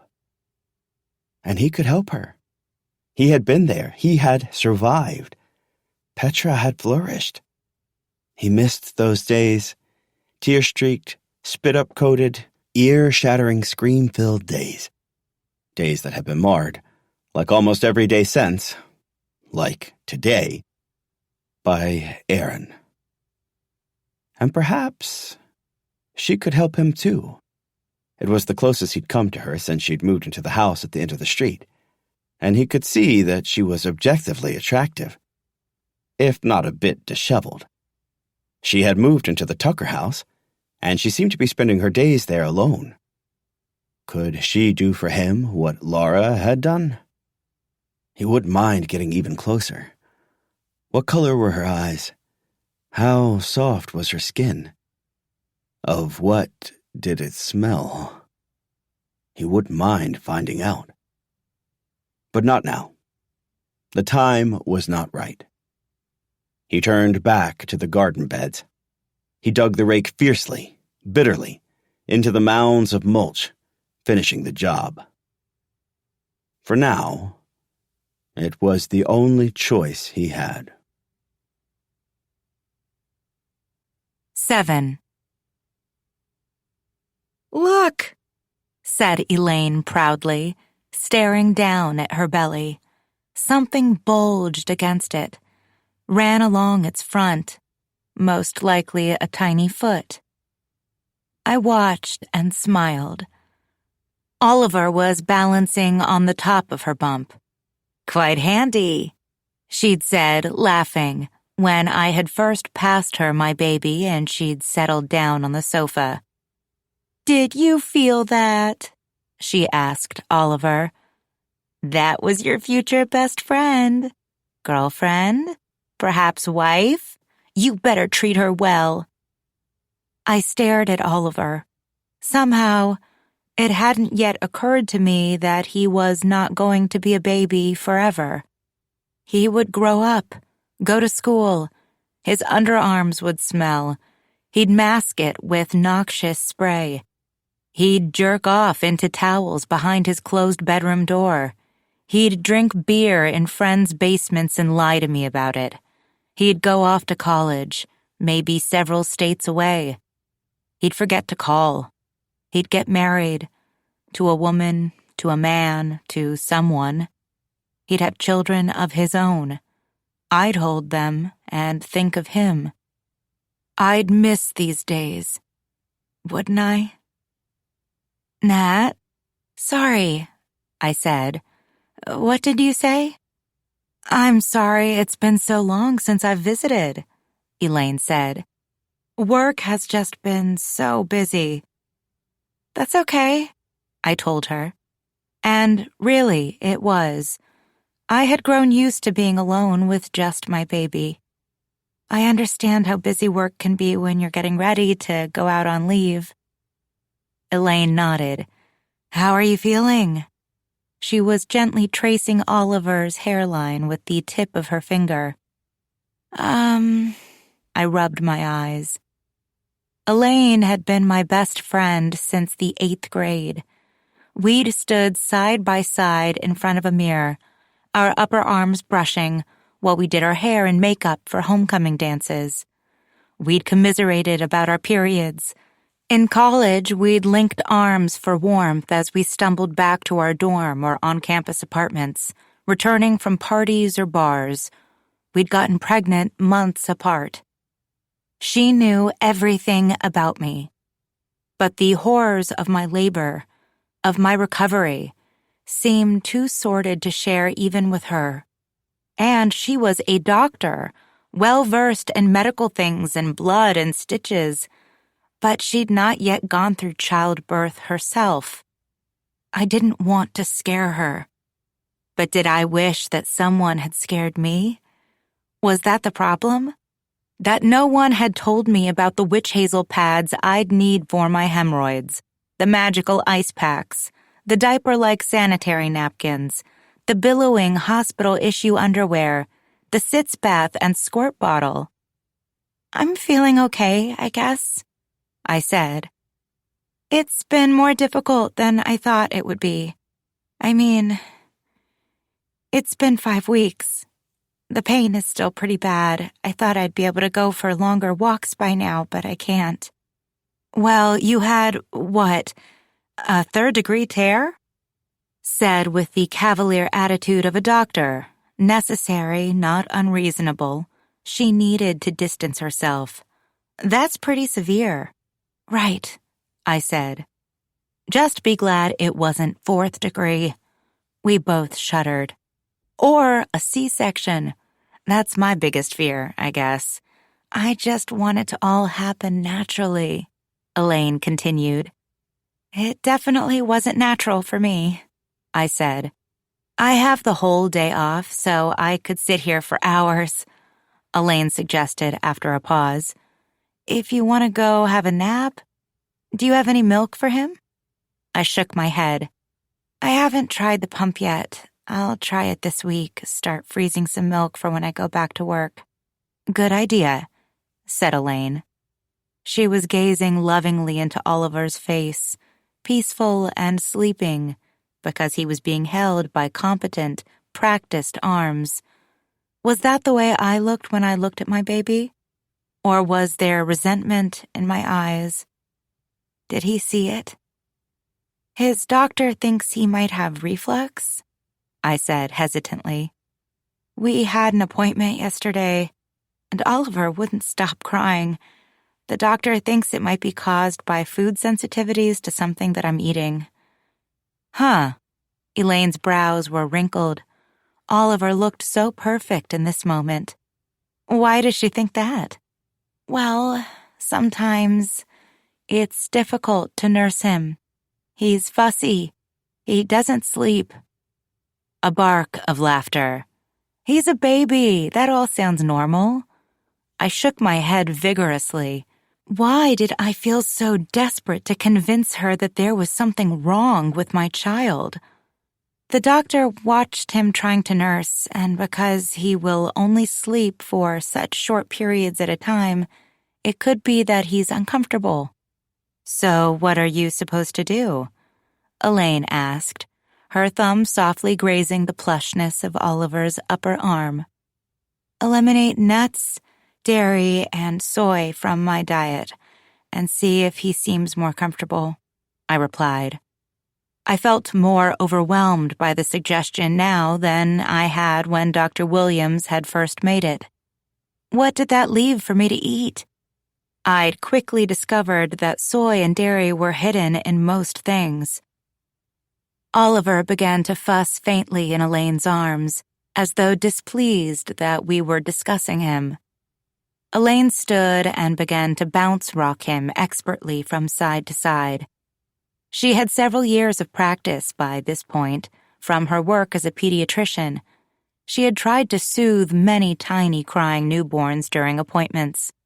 Her daughter would be in capable hands. He's so beautiful, Nat, Elaine whispered, looking down into Oliver's face, again peaceful, his eyes now open. And I see a lot of babies. I think he likes my earrings. She shook her head gently from side to side, sending her dangling earrings swaying as she smiled down at my son. So, are you going to try it? She asked. Change your diet? It doesn't leave you with much to eat. I could try eliminating one thing at a time, but I'm so desperate to sleep. I'd rather starve and sleep than eat peanut butter. You're scaring me, Elaine remarked. Is it really that bad? She was my best friend. I couldn't lie to her. It is. He still won't sleep more than 2 hours at a time. Usually it's less. And I have to hold him all day. He won't nap unless I'm holding him. All babies have different temperaments, Elaine said. Some are more difficult than others.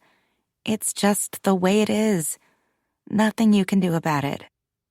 She was reassuring herself, thinking about her perfect daughter, that she would have an easy temperament, that she would sleep.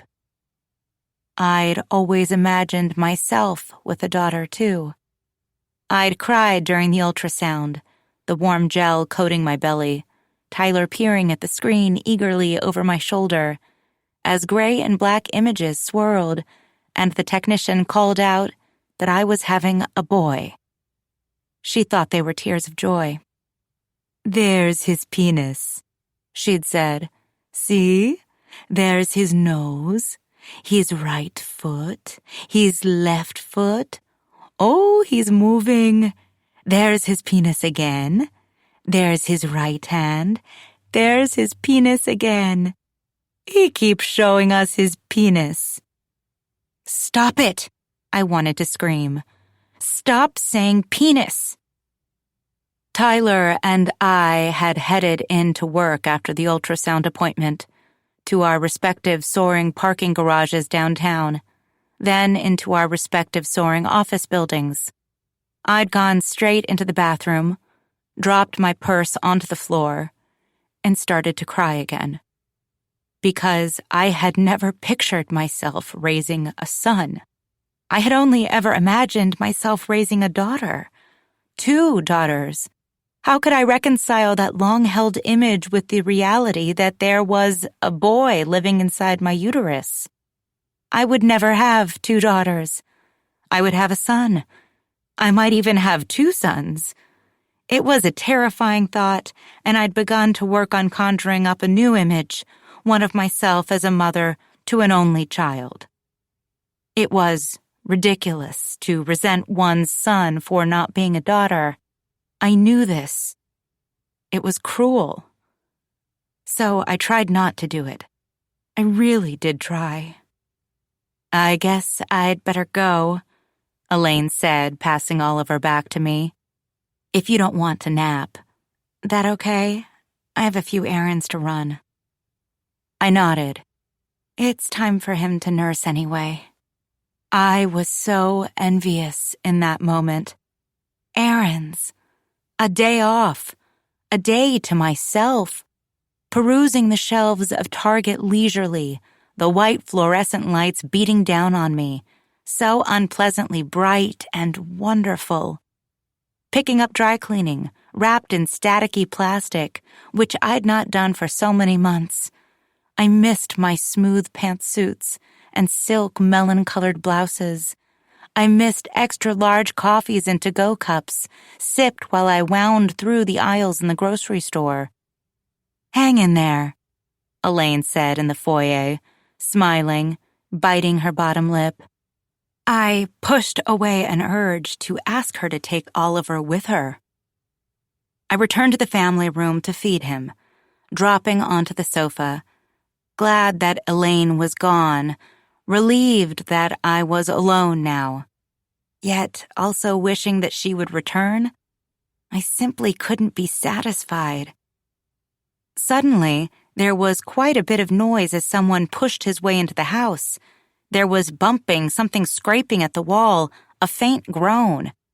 I stood quickly, wrapping my arms around Oliver, as if to protect him, my heart fluttering in the back of my throat.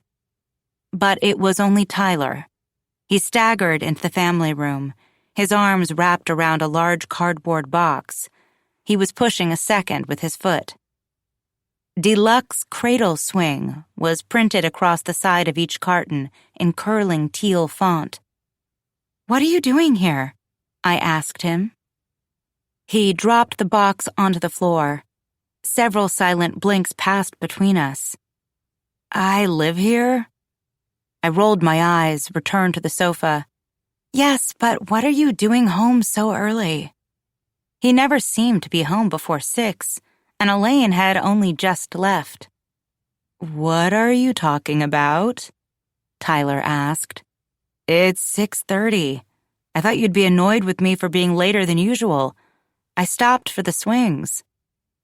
He wasn't looking at me anymore, but was crouching down before the cardboard boxes, surveying the images printed on the sides. I held on to Oliver while I pawed at the cushions from my cell phone. It had slipped between two of them, and when I tugged it out, the time, 6:37, blinked back at me, layered over my favorite photo of Oliver. Except Elaine had visited me at 2 in the afternoon, hadn't she? I opened our last text message thread to confirm it. She hadn't stayed that long. Not hours. She had only just left. Where had the rest of that time gone? Had I fallen asleep without even noticing it? But I didn't feel rested. If anything, I felt worse than I had earlier in the day. But there simply wasn't any other explanation for those missing hours. I inspected Oliver. For once, he was quiet, looking up at me with curious cobalt eyes. He seemed intact, which was further evidence that I hadn't slept. It wasn't as if he could have taken care of himself. It wasn't as if he could have gone hours without crying. "What do you think?" Tyler asked. I dropped my phone, grateful for the distraction, and looked up to find him pointing at the boxes. "I don't want them," I said quickly, even though I had never wanted anything more. "Take them back. Return them." "Nat," he said calmly. "Why?" "Sleep in motion is not as restful as stationary sleep. It's not as good for them. It doesn't count." "Natalie, everyone uses these." "That doesn't mean it's okay," I replied, as Tyler stepped toward us, smiling, arms outstretched to take Oliver. "Years ago, everyone put their babies to sleep on their tummies. Everyone gave their babies formula and put rice cereal in their bottles. People put whiskey on their nipples, Tyler. And we all turned out fine. He was kissing the top of Oliver's head. No, we didn't. Some of us died. His head snapped up. He cradled Oliver protectively. If these swings were dangerous, they wouldn't sell them. I went to Target. There were loads to choose from. As if affronted that I'd suggested that Target could be anything less than perfect. I'm not saying they're dangerous. I'm just saying that babies are supposed to sleep where it's still. That's how they get their best sleep. Well, he's not sleeping that way, though. You said yourself that he's only sleeping when you hold him. You can't hold him all day, every day, all night, every night. You have to take care of yourself. Isn't sleep in motion better than no sleep at all? You won't leave him in the swing all day, just when you need a break. His arguments came quick and fast, like bullets. I felt like opposing counsel, standing across from him in the well of the courtroom. Could I hold him all day, though, I wondered? Should I? Should I want to? Was that what a good mother would do? I wasn't feeling great about my counter-argument. It could have been stronger, but I was too exhausted to fill its holes. Just when you need a break. What if I needed a break the entire day?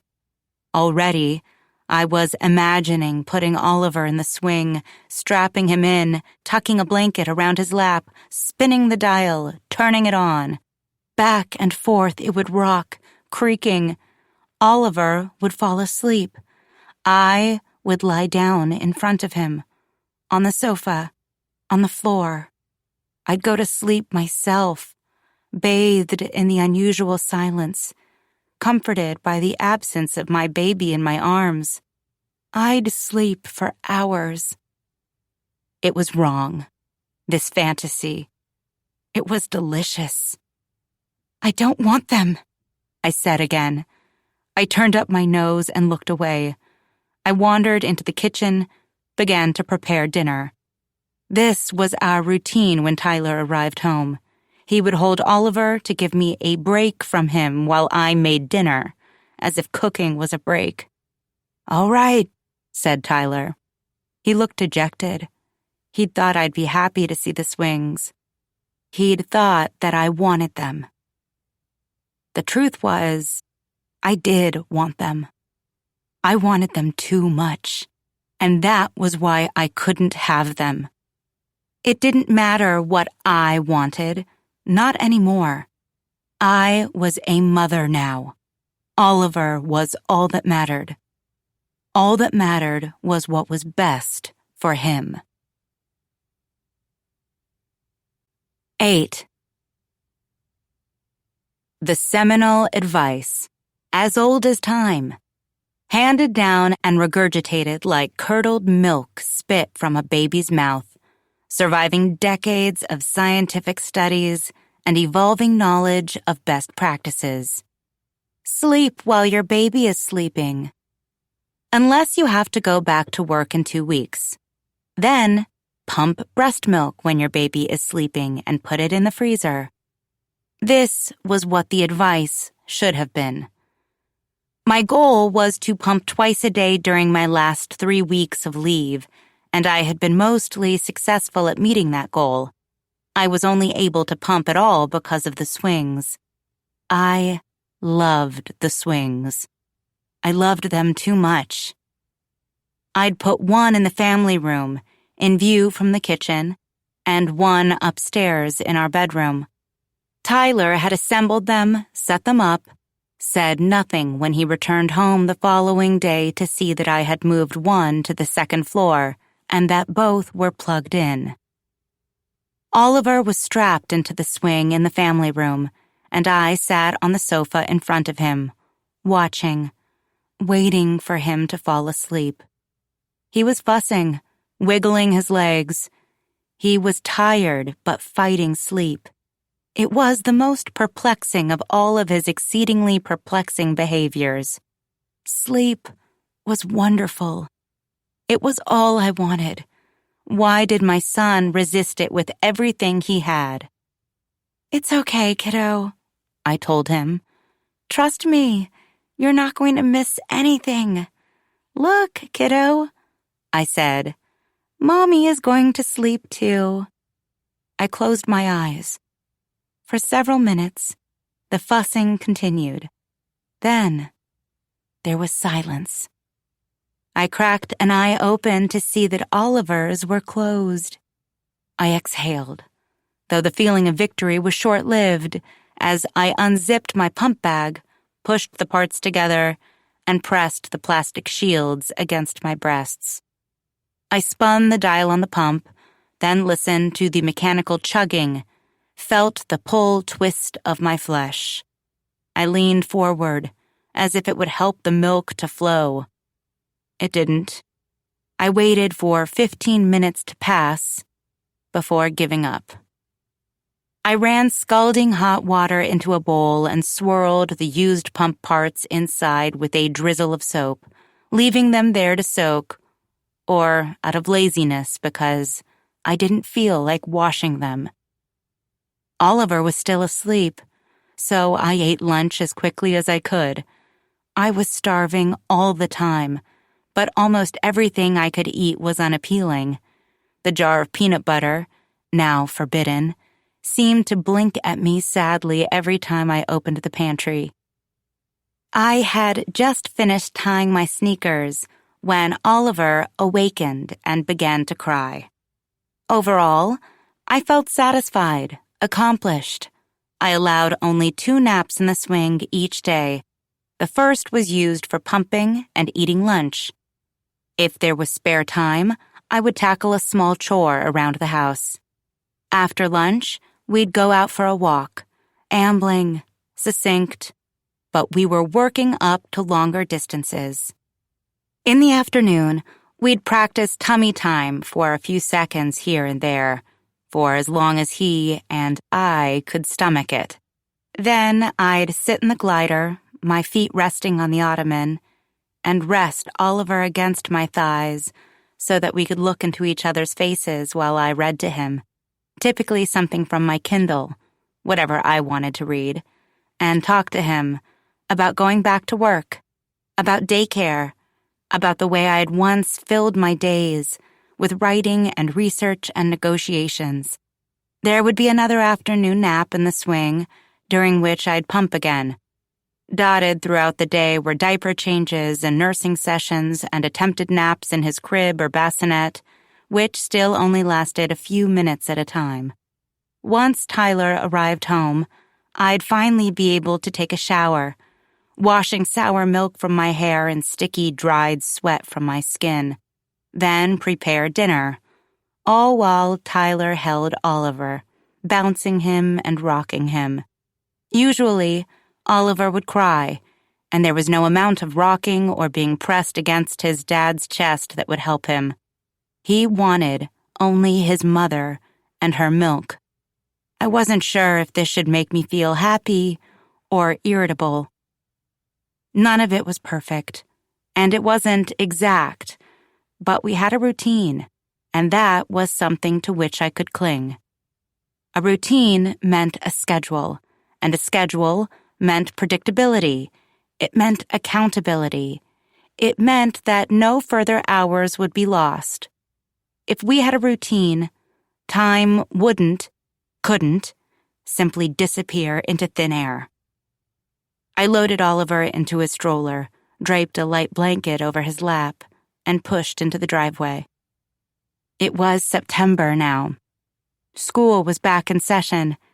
The air was still warm but bearable. Vacation was over. Driveways, garages were empty, aside from the few belonging to retirees or stay-at-home parents, or those lucky people who worked from home. At least, I'd always thought of them as lucky as I braved rush hour downtown, gridlock, long lines to escape parking garages, and blaring horns.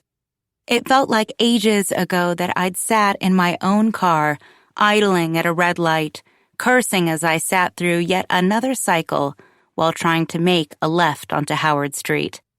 trying to get to the highway, to escape the city. I'd felt trapped then.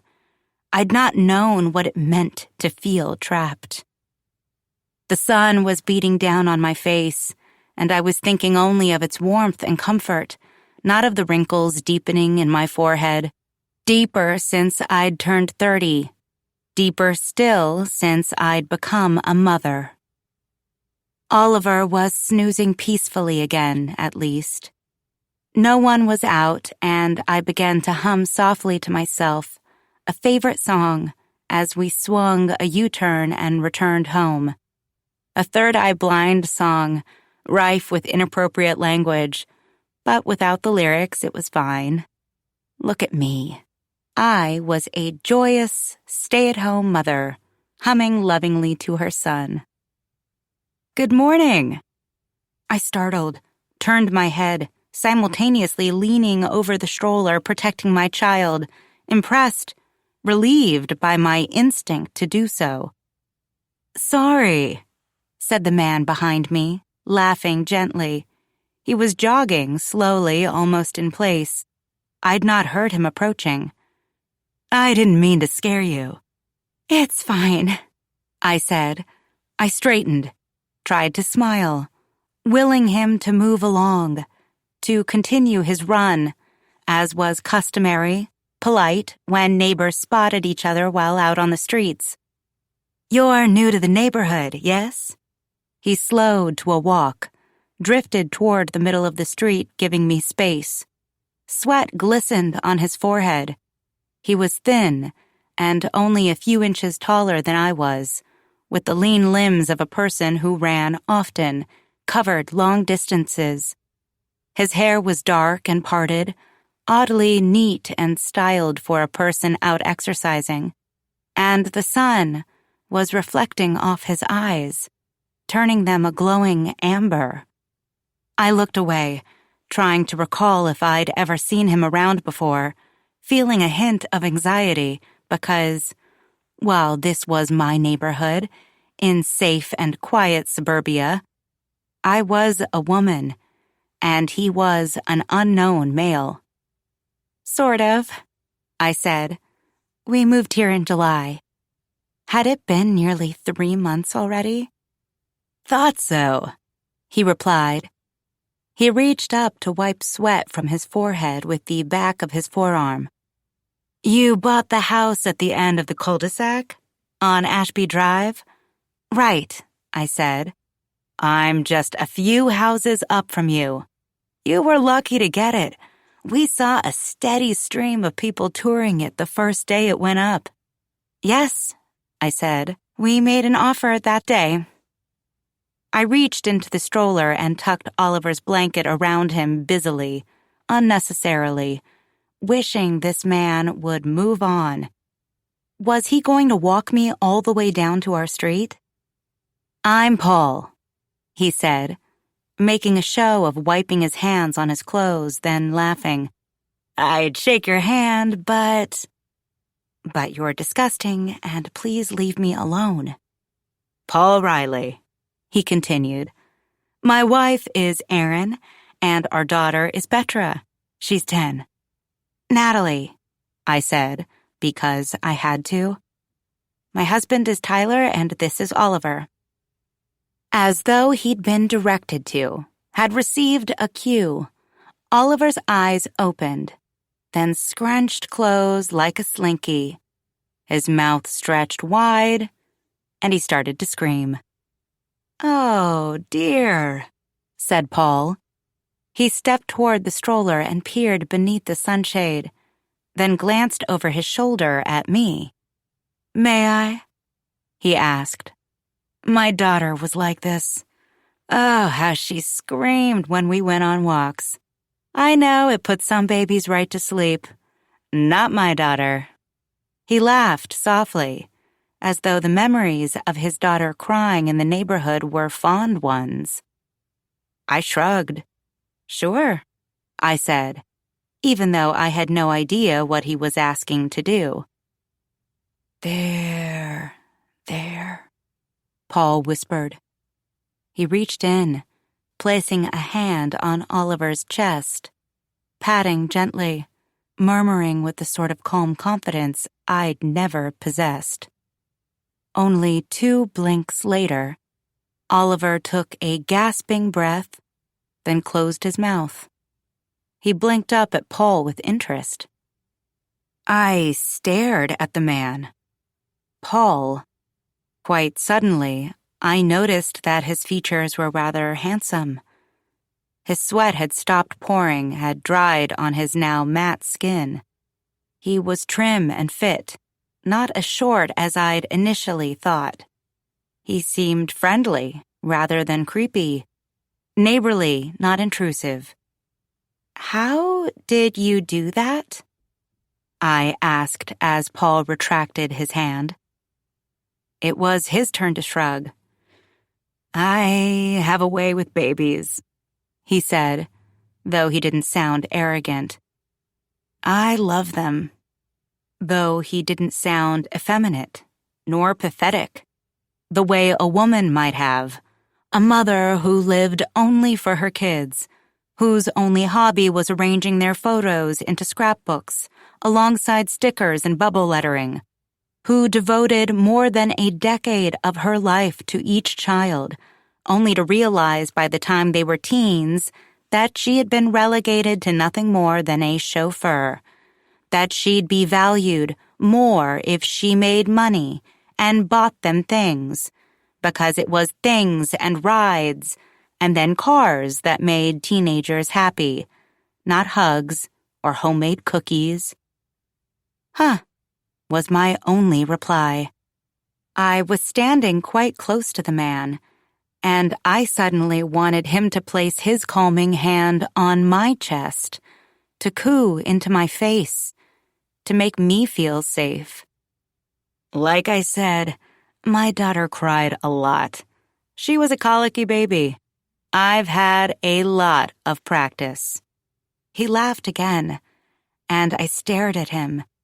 I'd had a lot of practice, too, by this point. Why wasn't I so competent? Well, Paul stepped away from me, grinning broadly again. It was great to meet you, Natalie, he said, my name sounding so intimate rolling off his tongue. And you, Oliver, he added to my son, who was still gazing up at Paul, mesmerized as he would have been by a spinning ceiling fan. You too, I said. I didn't want him to go. Back to my run. Paul gave me a wry smile, as if a run mid-morning on a glorious early fall day were a chore. With a half-wave over his shoulder, he jogged ahead of us toward Ashby Drive. I watched the muscles in his tan calves tightening, and I remembered him as the man I'd seen working in the yard the very first time Oliver had screeched on our walk a few weeks earlier. He'd not approached us that day, not laid his magical palm onto Oliver's chest. What did he do? I wondered. Why was he home during the day? Perhaps he worked from home, or was a doctor who worked night shifts. I suddenly felt quite certain of this. I could picture him wearing a long white lab coat, hurrying down hospital hallways. He probably had a lovely bedside manner.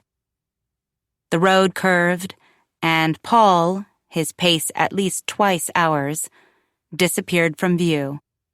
Oliver must have sensed this, as he began to cry again. I moved more quickly. We slowed as we passed Paul's house.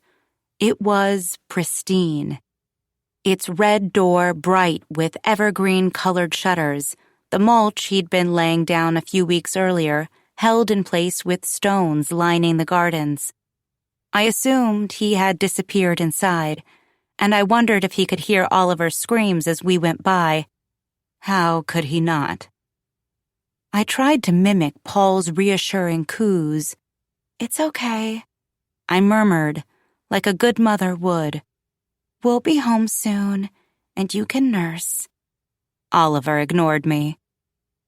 I didn't realize that I was hoping Paul would come out of his house until we passed it completely, and he didn't.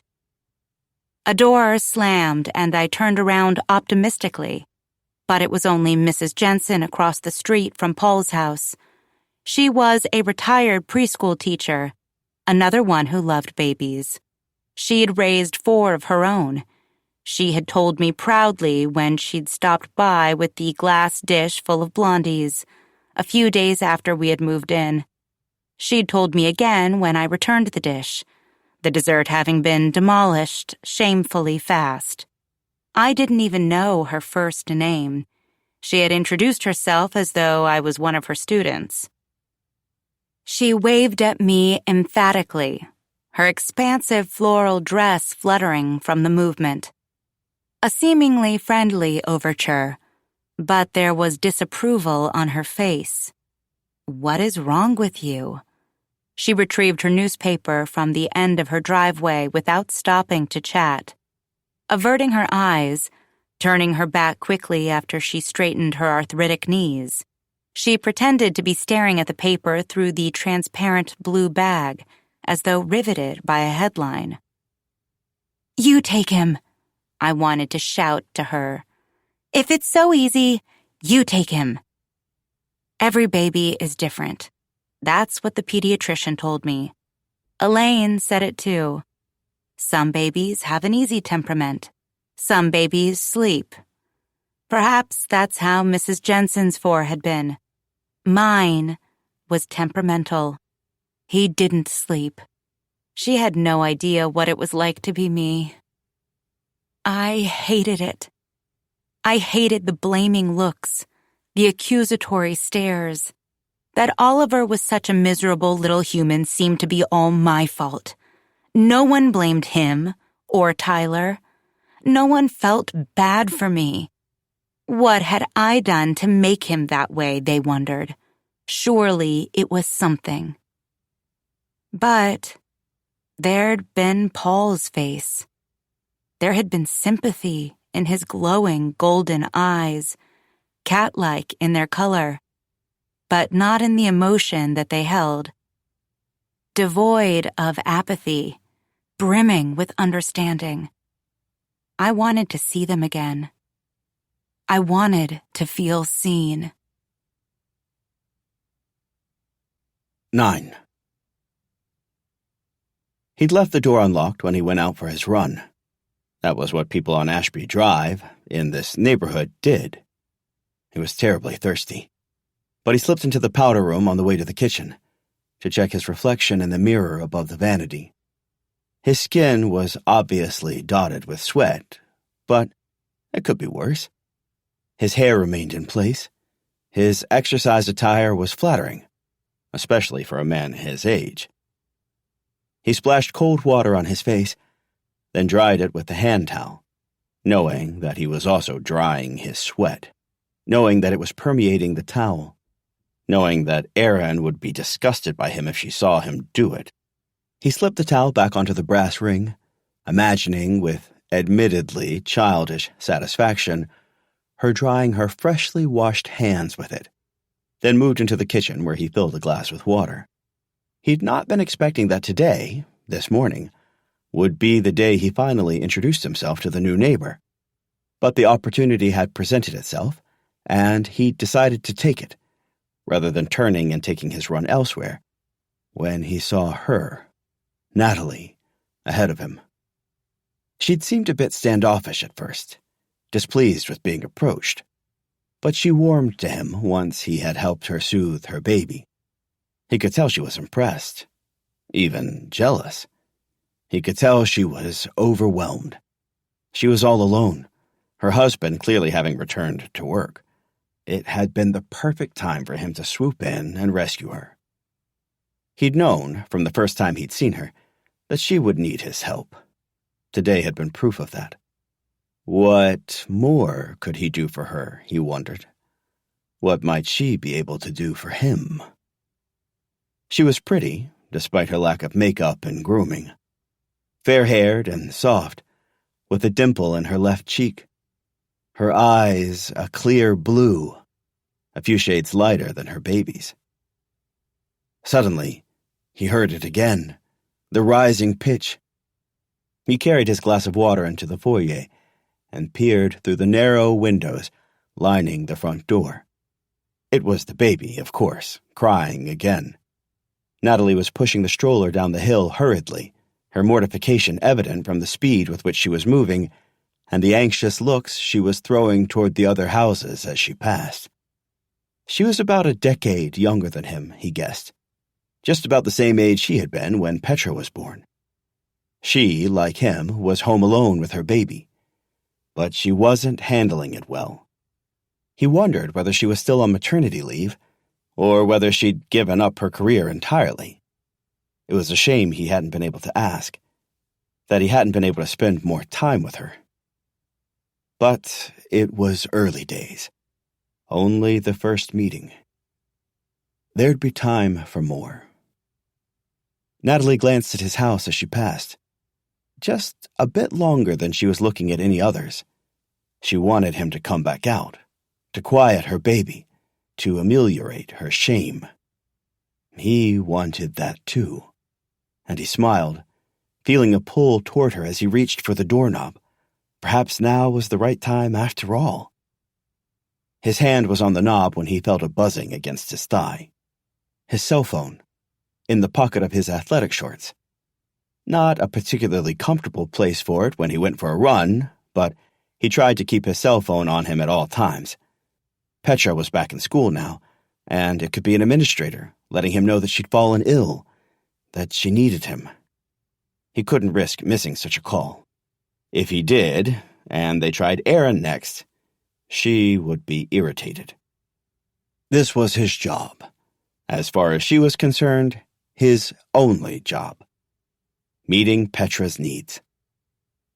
Another interaction with Natalie would have to wait for another day, even though it wasn't Petra or her school calling, he realized once he slipped the phone from his pocket, but Erin herself. He answered grudgingly. "Hello," Erin replied, sharpness and coldness even in those 2 syllables. "What are you up to?" He wouldn't tell her he'd just gotten back from a run. He wouldn't tell her he'd just finally met the new neighbor woman, if she could still be considered new after a few months. Just like he had never told her about Laura Tucker, his relationship, his closeness with her. "Just working," he lied. "You?" "Working, of course. But I need you to run out to the store for me," she said. "I thought I might go on my lunch break or my way home, but it's clear that I'm not getting a lunch break, and I might be late." She was always late. "Oh?" he replied. "Business picking up?" She bristled. He could tell, even though he could not see her and she hadn't made a sound. He knew his wife. "I'm working on it," she said. "Anyway, I need tampons. I need vitamins. I took my last one this morning. Can you run out for me?" He turned from the window, rubbed his hand over his face. Did she really need tampons, he wondered? Or did she just like to remind him of the hold she had? He was 43 years old, long past the stage of his life when purchasing women's sanitary products would make him feel embarrassed. That wasn't the problem. If they had a loving relationship, he'd be happy to do her a favor. If their relationship were one of mutual support, he'd do anything she needed, would have no issue running out to the store for whatever she desired. He did have the time. But their relationship wasn't like that. She treated him like an employee, delegating some menial tasks for him to handle. She did things, just like this, not because she needed him to, but to remind him of her power. He only wished there was some way he could remind her of his own power, to show her that she was wrong, that he didn't need her. Laura Tucker had given him that feeling of power. Their sex, pressed against the counter in her kitchen or on top of the bed she shared with her husband.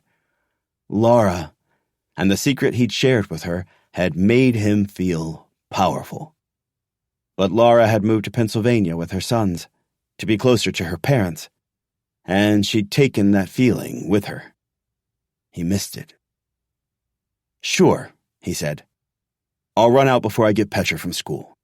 "Great, thanks," she replied, and then the phone went silent, without a goodbye or a love you. Aaron Riley didn't have time for such pleasantries. Not for him. Not for their own daughter. Not that she loved him. He was certain that she didn't. Still, a goodbye or see you later wouldn't kill her. She seemed to reserve any niceties for her clients, and look where that had gotten her. Paul glanced out the window one more time. Natalie and her stroller had disappeared, returned to their house. He could no longer hear the baby's cries, muffled now by distance and additional walls. Quite suddenly, he ached to feel the delicate body of the baby, to feel its warmth soaking into his own skin. He wanted to be reminded of how his own daughter had felt in his arms. Sometimes, he felt like he'd give up everything, except for Petra herself, if he could be transported back in time to her infancy. There'd been difficult days, impossible days, but never had his life held so much meaning, so much importance, as it had when there'd been the life of another quite literally in his hands. He missed the feeling of Laura, too. The way her hands had gripped his hair. The way she breathed into his ear. Now he felt completely alone. He turned from the window again and climbed the stairs to shower. He still needed to spend some time trying to write before he could head to the store and then retrieve Petra from school. Would today be the day that the words flowed? Would they spill onto the page? Or would it remain as clear and white as ever? At some point, Aaron wouldn't continue to accept his excuses, his claims that he didn't want her to see any of the book until it was completely finished. She'd demand that he show her something, or, worse, she'd find a way past the password on his computer and she'd look for it herself. She'd discover that, despite almost 10 years of work, there was no novel.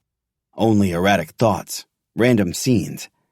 There was no family saga, no story of fatherhood, which was the way he had described the book to his wife, as vaguely as he could. "What the fuck have you been doing all these years?" she'd say. She only cursed when she was truly enraged. He'd point to their child, their bright and beautiful son, well-spoken, polite, considerate. "This," he'd say, "this is what I've been doing. Creating her, making her into the person she was.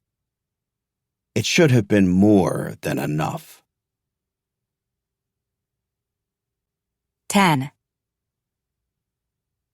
"I don't think I can do it," I said. The day that had been long awaited, dreaded, worried over, was here.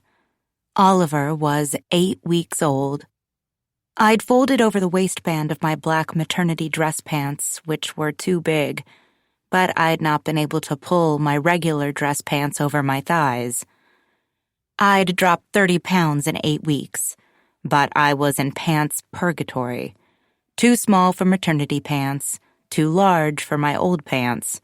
A voluminous blouse covered my still faintly bulging middle, and a matching cardigan was draped over my arms, reinforcement to combat the powerful office air conditioning. I'd brushed my hair, which had begun to come out in clumps every time I showered, into a low, loose bun in an effort to conceal its sparseness. "I know it's difficult, but you can do it," Tyler whispered somewhat superciliously. He'd been leaving Oliver for weeks now. He was used to it.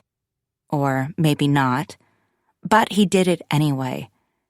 Meanwhile, I'd not been separated from Oliver at all, except for my 2 postpartum doctor's visits and a trip to the grocery store the previous weekend, alone, upon which I'd insisted, so that I could practice for my return to work. It had done nothing to help me prepare for this. I'd been rushed and panicked in the store and had forgotten so many items that Tyler had to go out later that day to purchase the remaining things we would need for the week. "What if I don't want to?" I hissed. "What if I don't want to work?" We were whispering. Oliver was snoozing in his bassinet nearby. I didn't want to wake him. Not yet. I still wanted to eat breakfast and prepare my lunch before I had to get him up and ready for daycare. Nursed and diaper changed, possibly multiple times, and dressed in a onesie and tiny pants before we could get out the door. I'd already spent the time the previous night, precious time when Oliver was asleep, and I should have been sleeping too, filling baby bottles with milk, laying out the cooler bag that would be used to transport them, packing up my breast pump supplies, preparing the coffee pot, setting the timer. "Nat, what are you talking about? You have been saying for days that you missed work. You wanted to go back." He was right. I had been saying that during my last week of leave. I was bored, I'd told him. But his words, repeating my own, stung. Did they make me a bad mother? Yet, the day was here, and I no longer wanted to go. I was a good mother after all. I wanted to be with my baby. This realization brought no comfort. It didn't matter. I had to go. I'd already been worried that having a baby would kill my career. Calling the partners for whom I worked the morning I was set to return and requesting extension of maternity leave was certain to do so. "It's just hard," I said, feeling a thickness at the back of my throat. I blinked very quickly, tilting my head upward, trying to stave off tears, to save my mascara, before remembering I'd forgotten to put any on. Tyler, who had been busily buttoning his dress shirt, looked up quickly, then stepped toward me, his arms open. He pulled me against his chest, and I wondered abruptly when we'd last done this. Oliver stirred, then fussed, then cried. I pulled away. "He's awake," I stated the obvious, sounding accusatory as though Tyler had woken him. "I'll hold him," Tyler offered quickly, eyeing me as though I were a bomb threatening to detonate. "You can finish getting ready." I stepped around him and snatched the baby. "He needs to eat," I said. I'd thought I'd finished getting ready. Did I not look ready?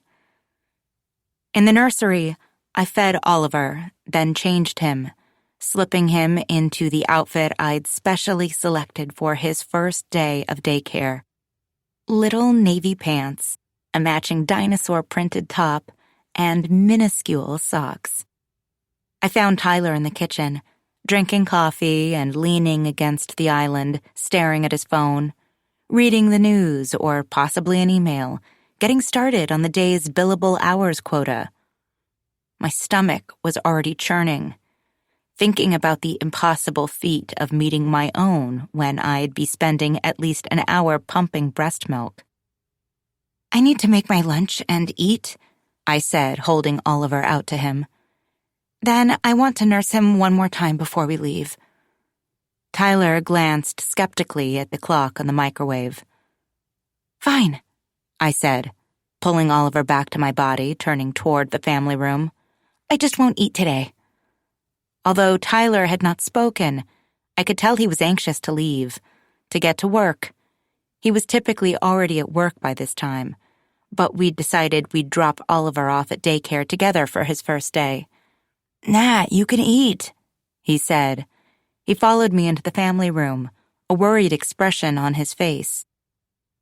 It was too early to nurse Oliver again, but I wanted to minimize the amount of milk he'd need to drink while he was away from me. The daycare provider required that I supply 2 extra bottles of milk each day. Breast milk that was not consumed within an hour of being warmed would be discarded, per the daycare's policy. It seemed like it would be impossible to keep up. After I'd finished nursing Oliver and shoved several protein bars into my purse, we loaded our respective cars. By unspoken agreement, Tyler clicked Oliver's car seat into my car.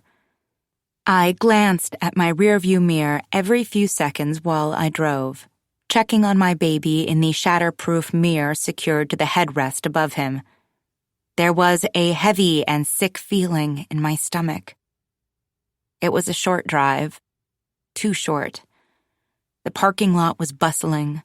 Smiling parents practiced at unloading their infants.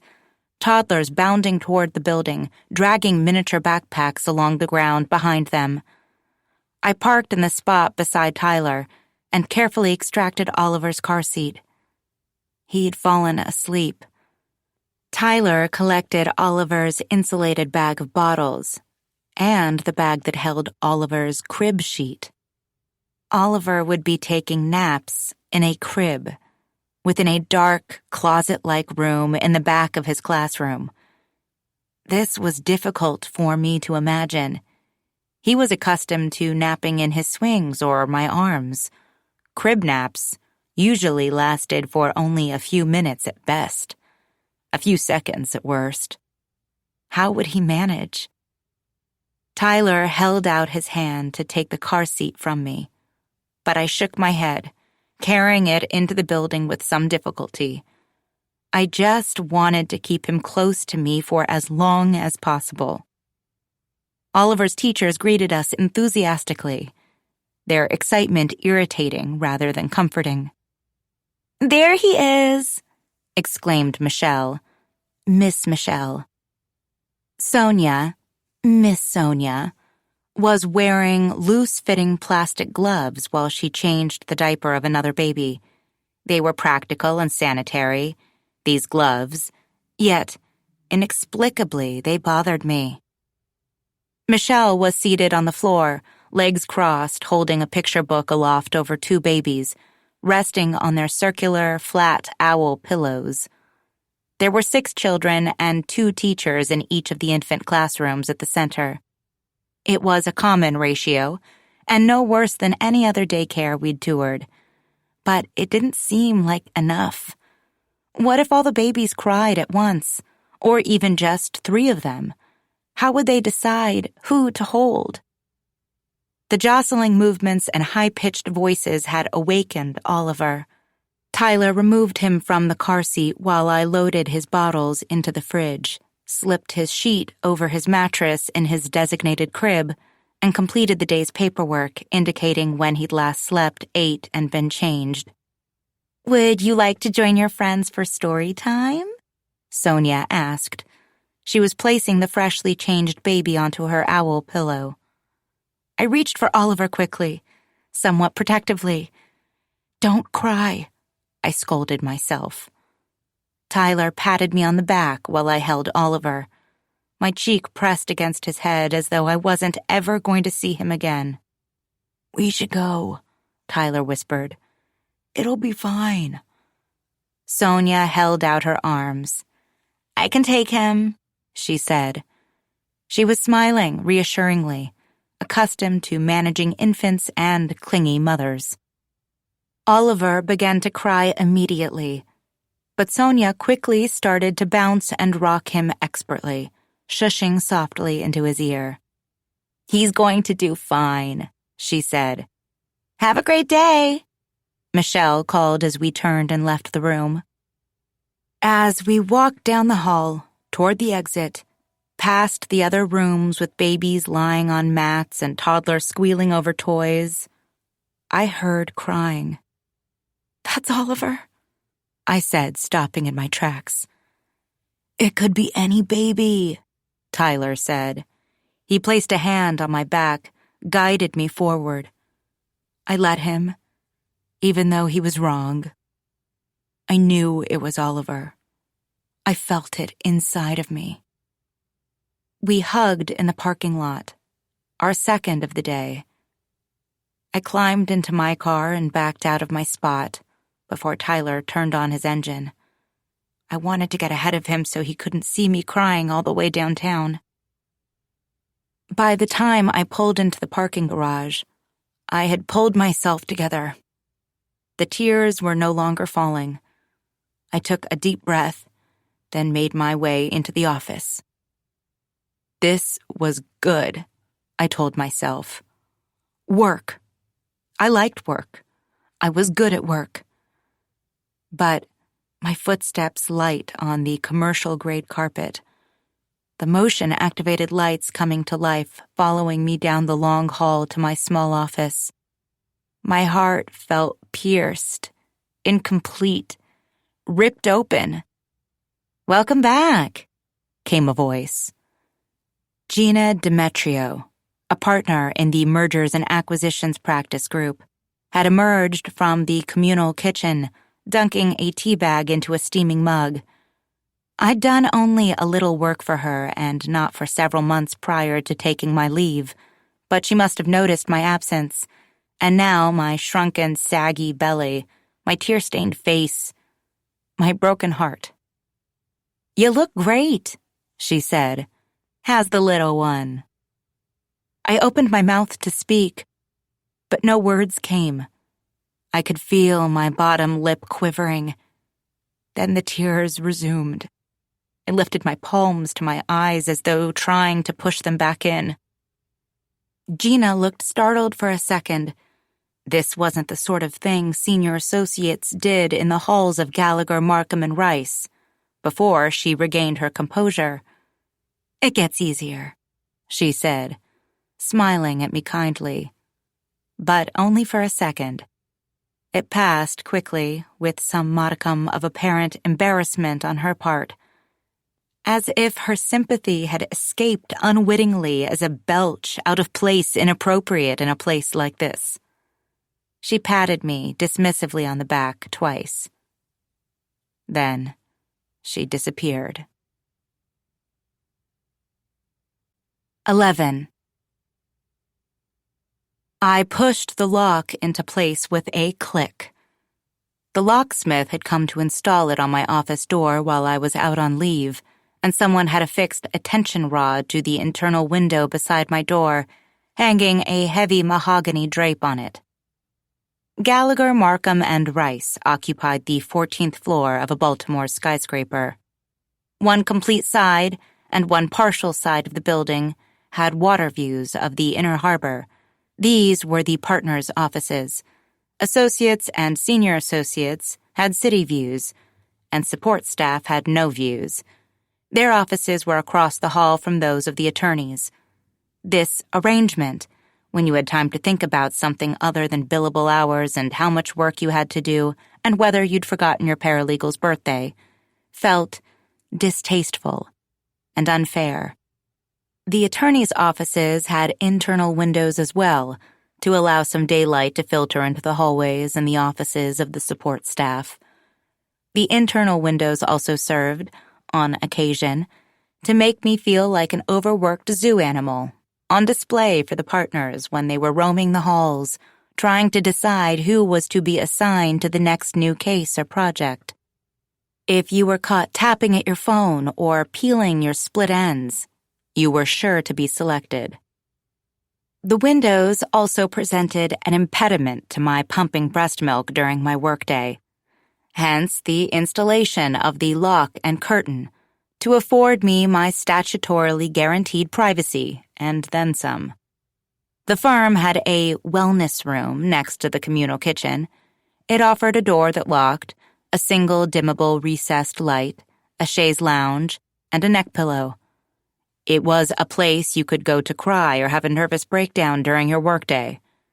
It could also accommodate a nursing mother. But the firm had selected to pay for the modifications that would make it possible for me to pump in my office. They didn't want me reclining on a chaise lounge in the wellness room, gushing money away like milk from my nipples. They wanted me sitting at my desk, billing clients, conducting negotiations over conference calls while the other participants mused over the faint mechanical chugging audible in the background. What is that sound? I pulled the curtain closed and checked the lock again before crawling beneath my desk to plug in my pump and turn on my space heater. Disrobing in the aggressive air conditioning was highly unpleasant. I carefully undid the buttons of my blouse and pulled down the front of my nursing bra, slipping my strapless pumping bra over top, tucking the breast shields inside it. It zipped securely, holding them in place so that I could have my arms free to work while I was pumping. But I didn't work. I looked out the window. I could see people bustling down the sidewalks. Had any of them gotten more than 2 hours of sleep the night before? I could see a homeless man in a threadbare green cargo-style coat. He was rattling a soda cup. Things could be worse. I looked at my screen, opened an email that had arrived while I'd been setting up my pump. Shit, I'd left my timer running, billing some poor client while I'd been unbuttoning my blouse and fitting my pump parts together. I laughed quietly to myself as I imagined entering the details of the time entry. Removed breasts from shirt and a fixed breast pump, switched motor on, pumped breast milk and poured into labeled storage bags, and placed them in the firm fridge. At $310 an hour, that would cost Datalinks LLC close to $160. I opened the timer log and modified the time entry, knocking off a few minutes. It was the ethical thing to do, even though Datalinks would hardly miss the money. My phone vibrated, knocking against my stainless steel water bottle, buzzing metallically. I snatched it up in case it was Oliver's daycare. It was his 3rd day there. Gina Demetro was right. It had gotten easier. It was easier. Yet still impossible. In between my pumping breaks, my racing thoughts, and compulsively checking the app the daycare used to provide the timing of diaper changes, feedings, naps, photos, and notes, I'd barely billed 5 hours my first 2 days. On Monday afternoon, I'd raced from the office to retrieve Oliver from daycare. His teachers had admitted that he'd had a difficult day, eschewing bottles, refusing naps in his crib. The second day had been much like the first. I was always poised to receive a call from his teachers, informing me that they couldn't get him to stop crying, that I'd have to come pick him up. But my ringing phone was not alight with a call from daycare. It was just spam. I swiped across the screen to reject it, then navigated to the app, checking on Oliver's progress. He'd taken several 15-minute naps. It wasn't enough sleep for a baby his age, not nearly enough. He was too little to be away from me. 8 weeks of maternity leave had felt like an eternity until I'd had a baby. I should have requested more. Even if it had been unpaid, we could afford it. But I'd been so worried about what the partners would think of me. Harriet Katz, a senior associate in my practice group, 2 years older than me, had a baby last year. She'd taken her 8 weeks of leave and returned with dry eyes and a smile on her face, thanking God for her wonderful nanny, saying she was so relieved to be back at work. She'd billed 1,900 hours over the following 12 months and made partner by the time her daughter was taking her first steps. A nanny. Was that the secret?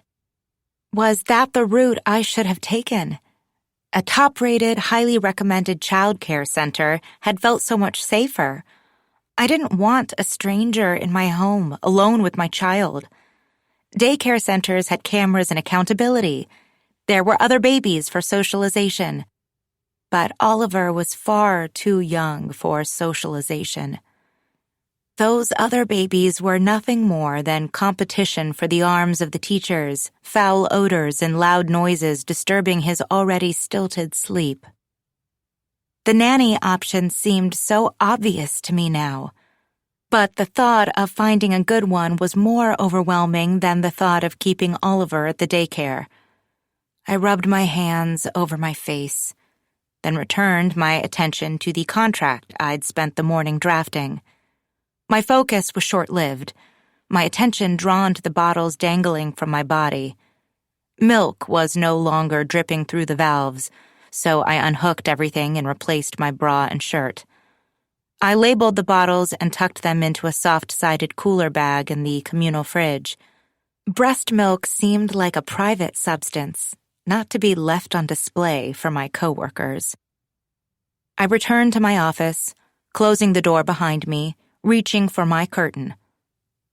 I paused, let my hand hang in the air. Then, I left it closed. I clicked the lock. Just for a few minutes, I told myself. I couldn't abuse the curtain. People would check my billable hours in our case management software and grow suspicious. But the urge to lie down was overpowering. So I did. On the floor behind my L-shaped desk, resting my head on the pillow I'd brought in toward the end of my pregnancy to support my aching back or prop up my swollen feet. The floor was hard, rife with crumbs and hairs. It was disgusting. The firm didn't have it vacuumed nearly often enough. I closed my eyes. There was quiet. Had I left my timer running again? I didn't care. I needed to work. I needed to bill. But my head hurt. My eyes felt heavy. There was a fogginess, gray and stifling, smothering me like a swaddle blanket, pulled over my face. I should reach up, pull it off, break free, take a breath. I couldn't. I lay there. Someone might call me or knock or come in. Had I locked the door? I had, hadn't I? I couldn't remember. I wouldn't fall asleep. I wasn't capable of napping. My desk phone chirped twice. An internal call. I blinked. My vision swirled, my head thrummed with pain. My back felt twisted, my neck crippled. The fog felt thicker. I checked the time. 2 hours had passed. I checked the time again. That couldn't be right. If I couldn't sleep in my own bed, if I couldn't sleep while reclining on the sofa with my baby wrapped in my arms, then I couldn't sleep on the unforgiving floor of my office amidst the dust mites and crumbs and fallen hairs. But if I hadn't fallen asleep, where had the time gone? I ignored my phone. I ignored my thoughts. It was time to pump again. 12. "Remember, you have tennis this afternoon," he said, glancing at his daughter in the rear-view mirror, then quickly back to the road. "I know," Petra replied, her gaze trained on the window, watching houses, mansions, really, set on 1 to 3 acre lots streak past them. Petra's friends lived in these sorts of homes. His own home was spacious and comfortable, set on a respectable lot in a well-established, even enviable neighborhood. But they didn't have an in-ground pool or a movie theater. They didn't have a tennis court or horse barn. Petra was still little. She was still perfectly content to reap the benefits of her friends' pools and theaters and horses. But would that always be the case?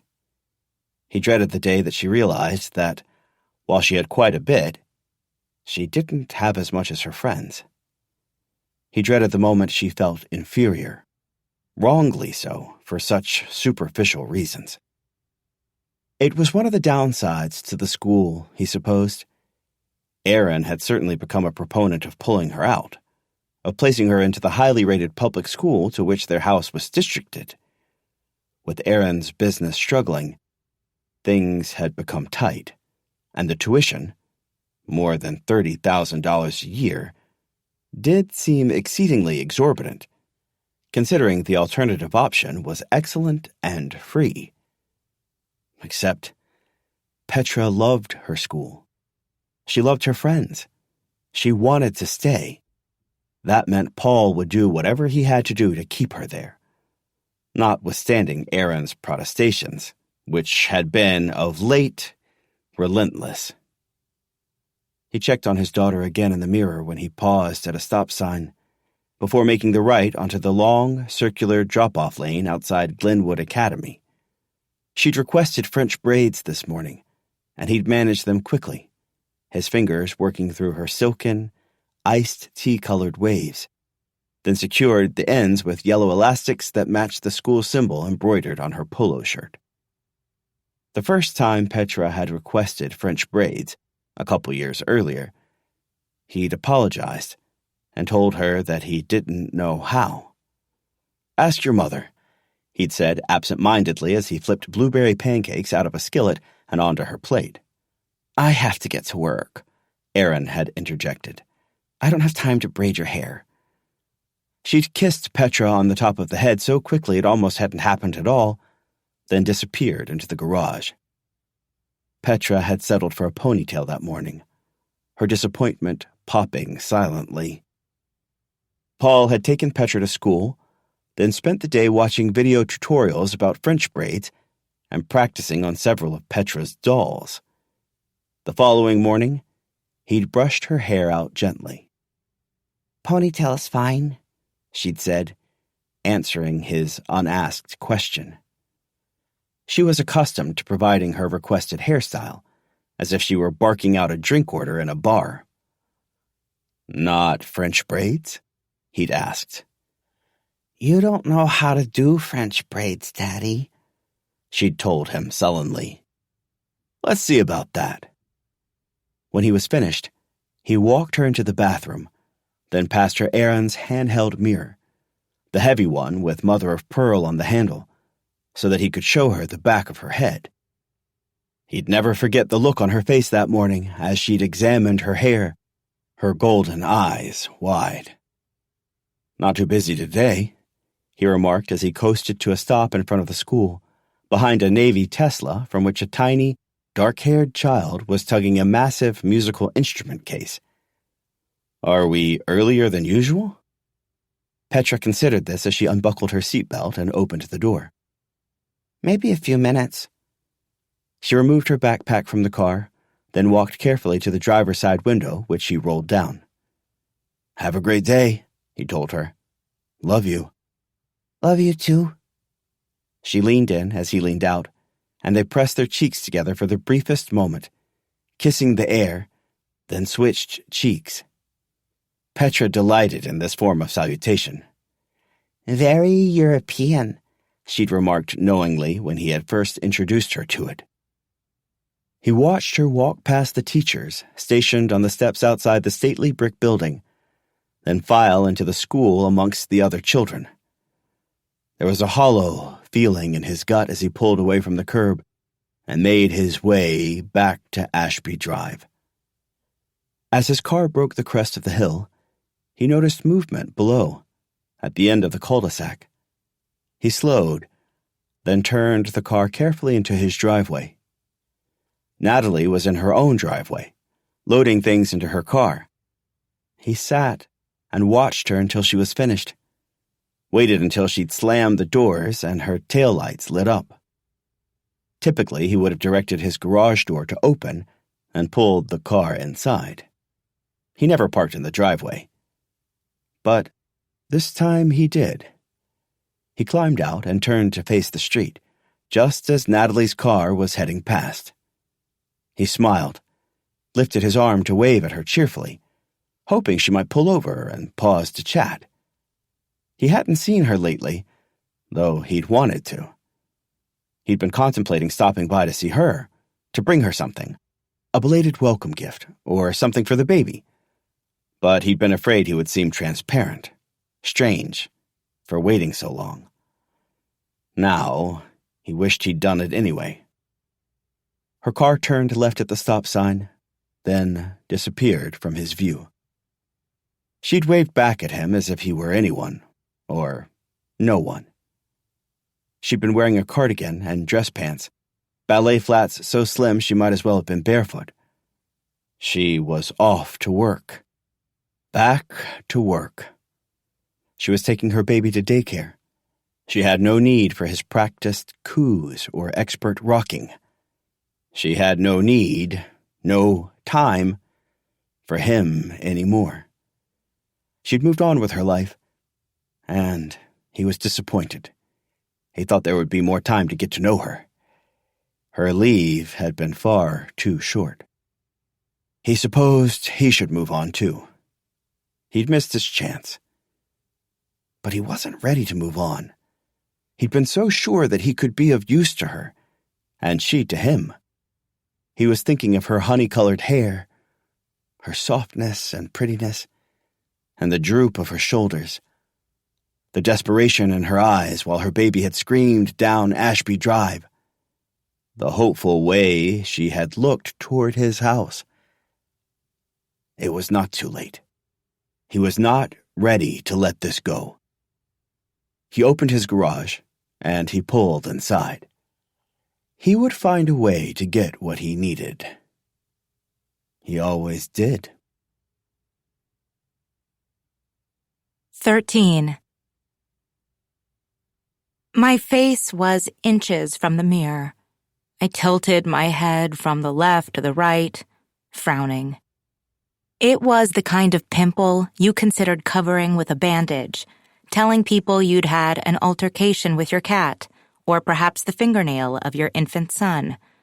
Like getting up after 2 total hours of sleep, it was a less than ideal way to start a Monday. It was a gift from my still coursing hormones. I dabbed concealer onto it, which only seemed to make things worse.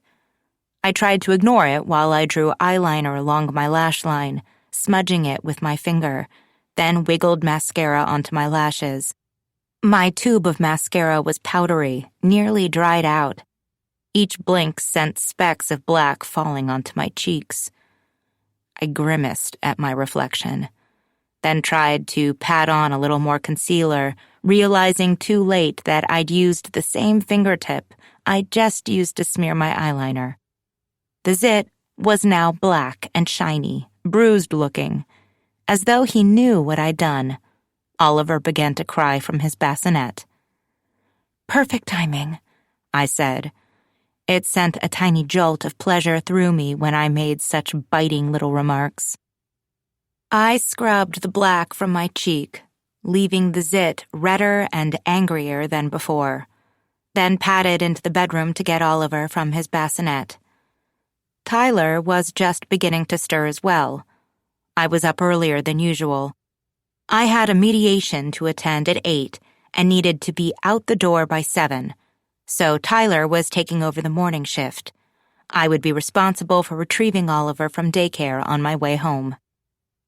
I would only have time to nurse Oliver once before I'd have to leave. It was a day that called for multitasking. I carried Oliver downstairs so that I could grab a cup of coffee. In the kitchen, my foot slipped into a puddle of brown liquid, fragrant and warm, pooling in the cracks of the hardwood floors. I followed the trail, across the floor, up the face of the cabinets beside the sink, to the swirling gray countertops, to the coffee machine, in which there was no pot. I'd set the timer but left the carafe perched upside down in the drying rack. I groaned, a startlingly animalistic sound, and hurriedly tucked Oliver into his swing so I could clean up the mess. I had not factored in time to remedy such a snafu, and I needed coffee. Oliver began to cry, wanting to nurse. Tyler wandered downstairs, already dressed for work, his hair neatly combed into place, his teeth brushed. It took him all of 3 minutes to get ready in the morning. He took in the scene silently. My air was clear, then stepped around me reaching for the roll of paper towels. "You can feed him," he said. "I'll do it." I stormed back to Oliver and carried him up to the nursery, to the glider chair where I kept my special pillow, where it was easiest for me to nurse. Tyler found us there a few minutes later, only a single mug of coffee in his hand. For himself. I passed Oliver off to him, gripping my pajama top closed. I'd noticed that any glimpse of my engorged breasts, larger than they'd ever been, invited erotic thoughts from my husband, which couldn't have been any more inconvenient or abhorrent. "I need to go," I said. I thundered down the stairs, filled a travel mug from the fresh pot Tyler had brewed. My flat stuck to the floorboard. Tyler had done a poor job of cleaning up the coffee, but remedying his failings would have to wait. "Bye," I yelled on my way to the garage. "Good luck," Tyler replied. "Love you." "Love you, kiddo." I whispered it, although I didn't cry when I left him. Not anymore. My heart ached. It was like departing the house without my left arm. The sun was shining as brightly as though it was the middle of the day, and it made me feel disoriented and tardy. It wasn't until I was merging onto the highway that I was struck with the sickening certainty that I'd forgotten something. The throbbing sensation from my right cheek provided a reminder. I'd forgotten to make another attempt at covering the pimple. I pawed through my purse, keeping my eyes trained on the road ahead, feeling around for a spare tube of concealer that I knew was not there. I didn't have time to stop at a pharmacy to buy some. It was better to show up with a raging zit than to show up late. Besides, I needed to pump before the mediation started. The leading partner for the case we were mediating was Les Wilson. I knew there would be no natural opportunities for me to pump, aside from the lunch break. Even that wasn't guaranteed. It might be a working lunch, contained within the conference room we were sharing. With some partners, I'd feel comfortable asking for the breaks I needed to relieve my aching breasts and express the milk necessary to feed my child. Les Wilson was not such a partner. I swung into a spot on the third floor of the garage and arrived at my desk with 15 minutes to spare. I quickly locked the door and tugged my curtain closed, then began to whip out my pump supplies and breasts. I logged into my computer and shuffled my notes and legal pads into order as my pump got to work. There was a tap at my office door. I rolled my eyes, considered ignoring it. Milk was still dripping from the valves. Another tap. I turned off the pump and leaned forward, shaking the remaining milk down, removing the plastic shields from my skin with a squelching groan. I left the pumping bra on, but buttoned my blouse, pulled my blazer closed. When I unlocked my office door and tugged it open, it was to find Les Wilson standing there, shifting from foot to foot. His gray hair was unartfully combed over a thinning crown, held in place with something shiny and stiff and feminine smelling. Perhaps a product he'd borrowed from his wife. I knew he had one, despite that his left ring finger was optimistically bare. "You're here," he said. He was looking at my breasts. "I'm here." I returned to my desk chair, sat down. The bottles of milk were warm and obvious on the desk in front of me. "Print out a few copies of our confidential mediation statement, will you?" I nodded, turned to my screen, navigated to the client's file. Les remained in my doorway. "You did send it to the mediator at least 48 hours before, didn't you? I don't think you copied me." I blinked. A crash of doubt, of horror washing over me.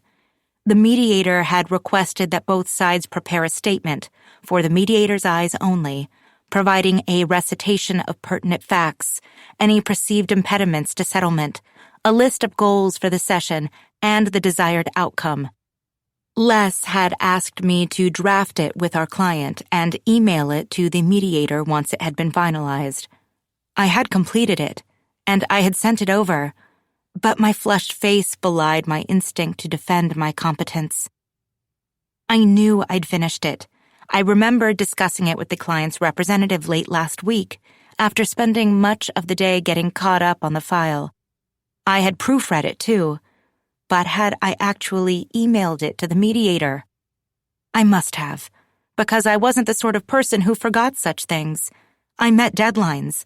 I executed tasks to completion. I followed up. I was partner material. Was. I scrolled frantically through my sent mail folder. Les took in my expression. He knew. "Well," he said. Now he was staring at my zit. "That's what malpractice insurance is for, I guess." By which he meant, that's what malpractice insurance is for. New mothers. What could I say?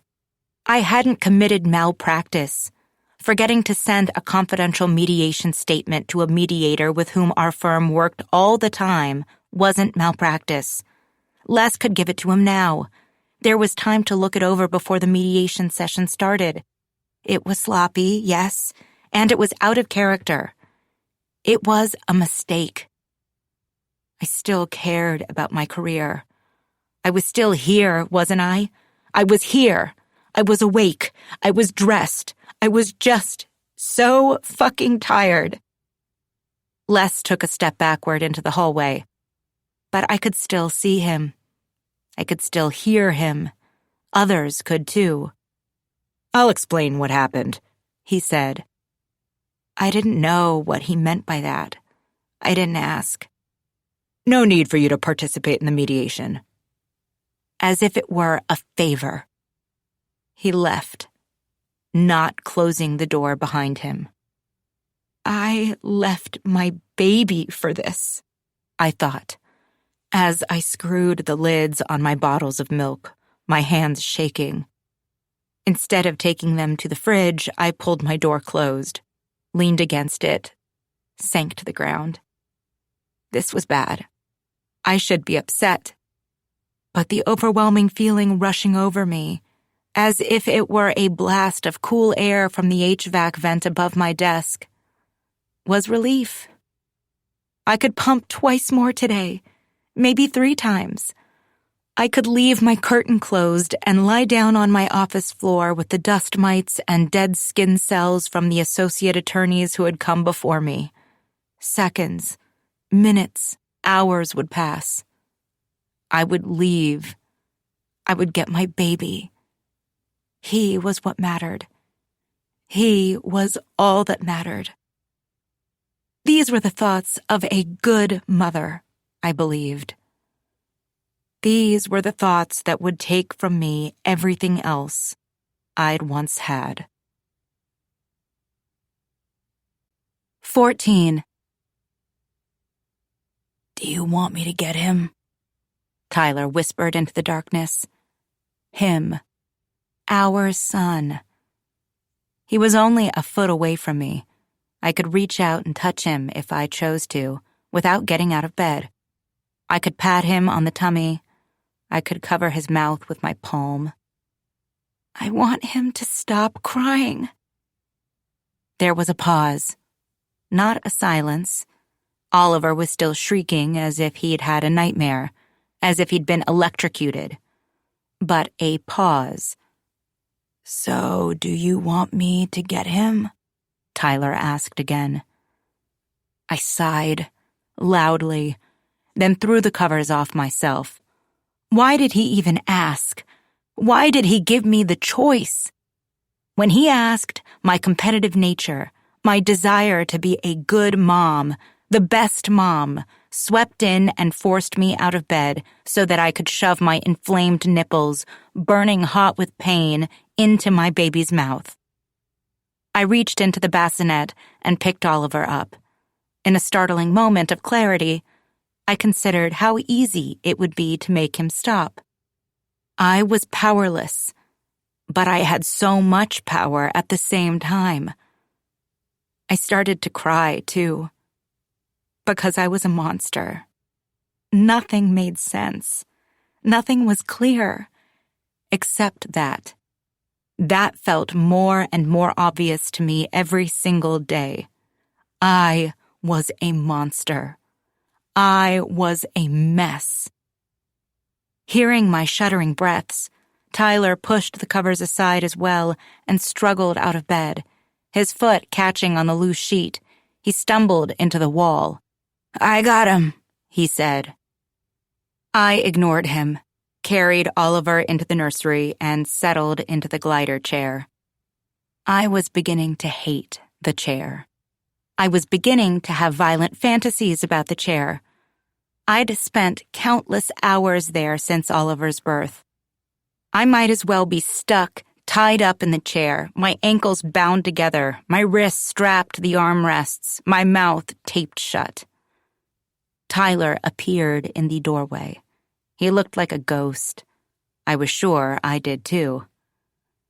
"Natalie," he said, so quietly I wondered if it had been in my head. He rarely called me Natalie. For so long, since college, since we had applied to the same law schools and shared a tiny studio apartment downtown, I had been Nat. Soon, he would call me Mom or Mama. In the presence of Oliver, that's who I'd be. Sooner than we could imagine, Oliver would become uncomfortable if he heard his father referring to me as Nat. I'd become so used to it that at Christmas one year, I'd hear him saying Mom, and I'd look up. But he would be speaking to his own mother, offering her a fresh fork for dessert. Mom. It was the greatest honor. It was homogenizing. It was all-consuming, devouring, crushing.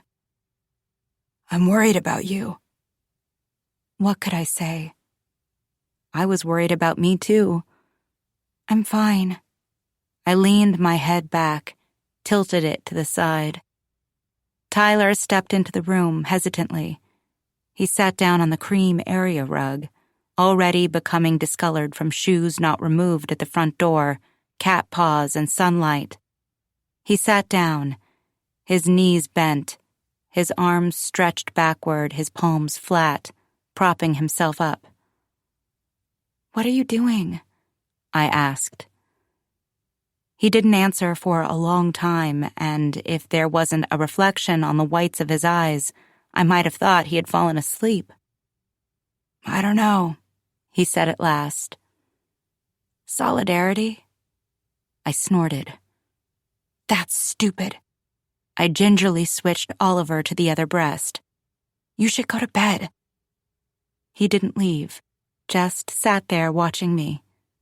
I closed my eyes. I felt Oliver sucking slow, then stop. There was a pause. Then it resumed. 3 small pulls. Pause. Nursing in his sleep. I inserted the tip of my pinky into his mouth to break the seal, then lifted him up, cupping his head in the hollow beneath my collarbone. "Want me to hold him up?" Tyler asked. I shook my head, tipped it, resting my cheek on the top of Oliver's head. "I'm worried about you, Natalie." I rubbed Oliver's back gently to encourage a burp, to help the milk settle, the way the pediatrician had shown me. "Natalie," Tyler said again. I opened my eyes. "Please," I said. "Just leave." "What?" Tyler recoiled as if I'd slapped him. He pushed himself to his feet. "Just leave me alone." He took a step backward, then another. There was fear in his eyes before he averted them, turned, and left the room. Fear of me. I couldn't blame him, and I couldn't explain it. I just wanted to be alone. After some number of minutes, more than 10, but less than the 30, I was supposed to wait before laying him down, I carried Oliver back to our bedroom.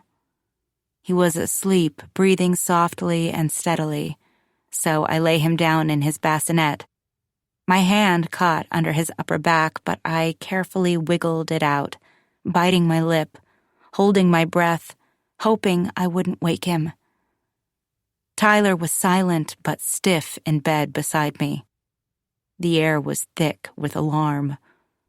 But I did nothing to try to reassure him that everything was fine, that I was not, in fact, losing my mind. I simply lay on the edge of the mattress watching my baby sleep. I didn't have the capacity to manage Tyler's stressors, his concerns about me or my stability. Eventually, I sensed his body relaxing. He began to snore faintly, as he often did in the early fall, when his seasonal allergies acted up. Oliver was peaceful too.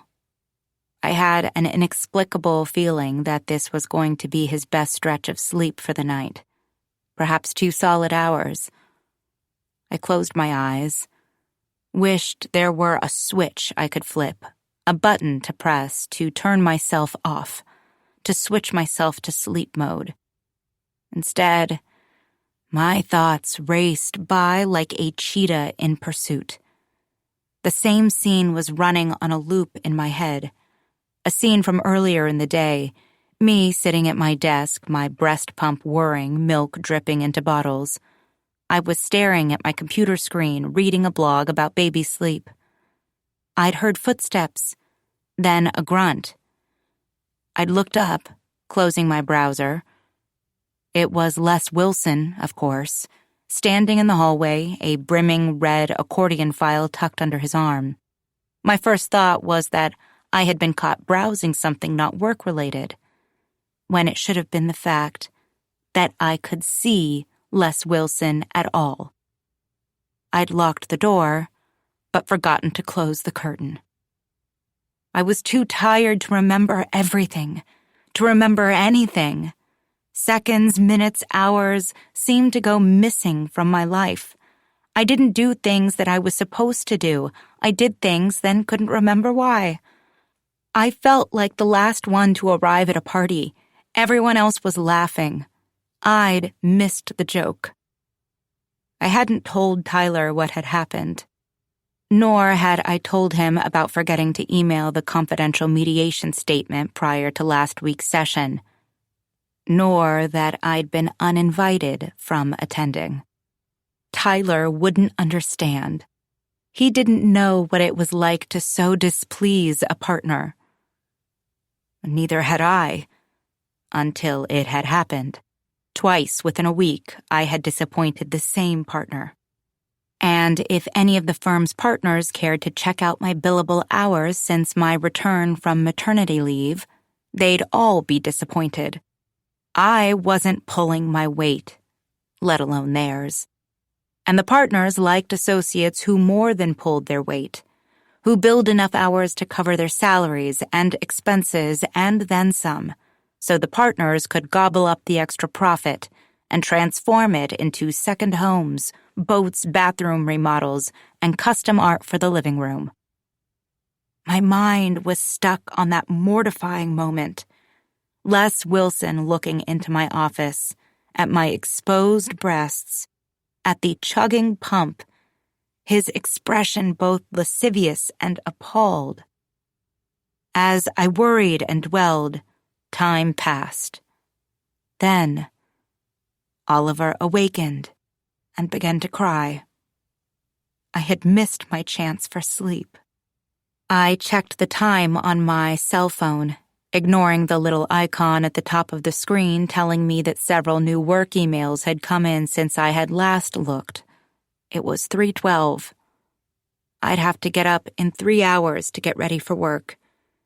That meant I was most likely not going to get any sleep tonight. I screamed. Rather, it was more like a groan, in frustration, or like the sound that might come out of a warrior charging into battle. But I wasn't charging forward. I was waving the white flag. I was giving up. I couldn't do this anymore. Tyler threw the covers off himself and scrambled out of bed, He picked up Oliver and backed away from me like I was dangerous. And maybe I was. "What is wrong with you?" he asked.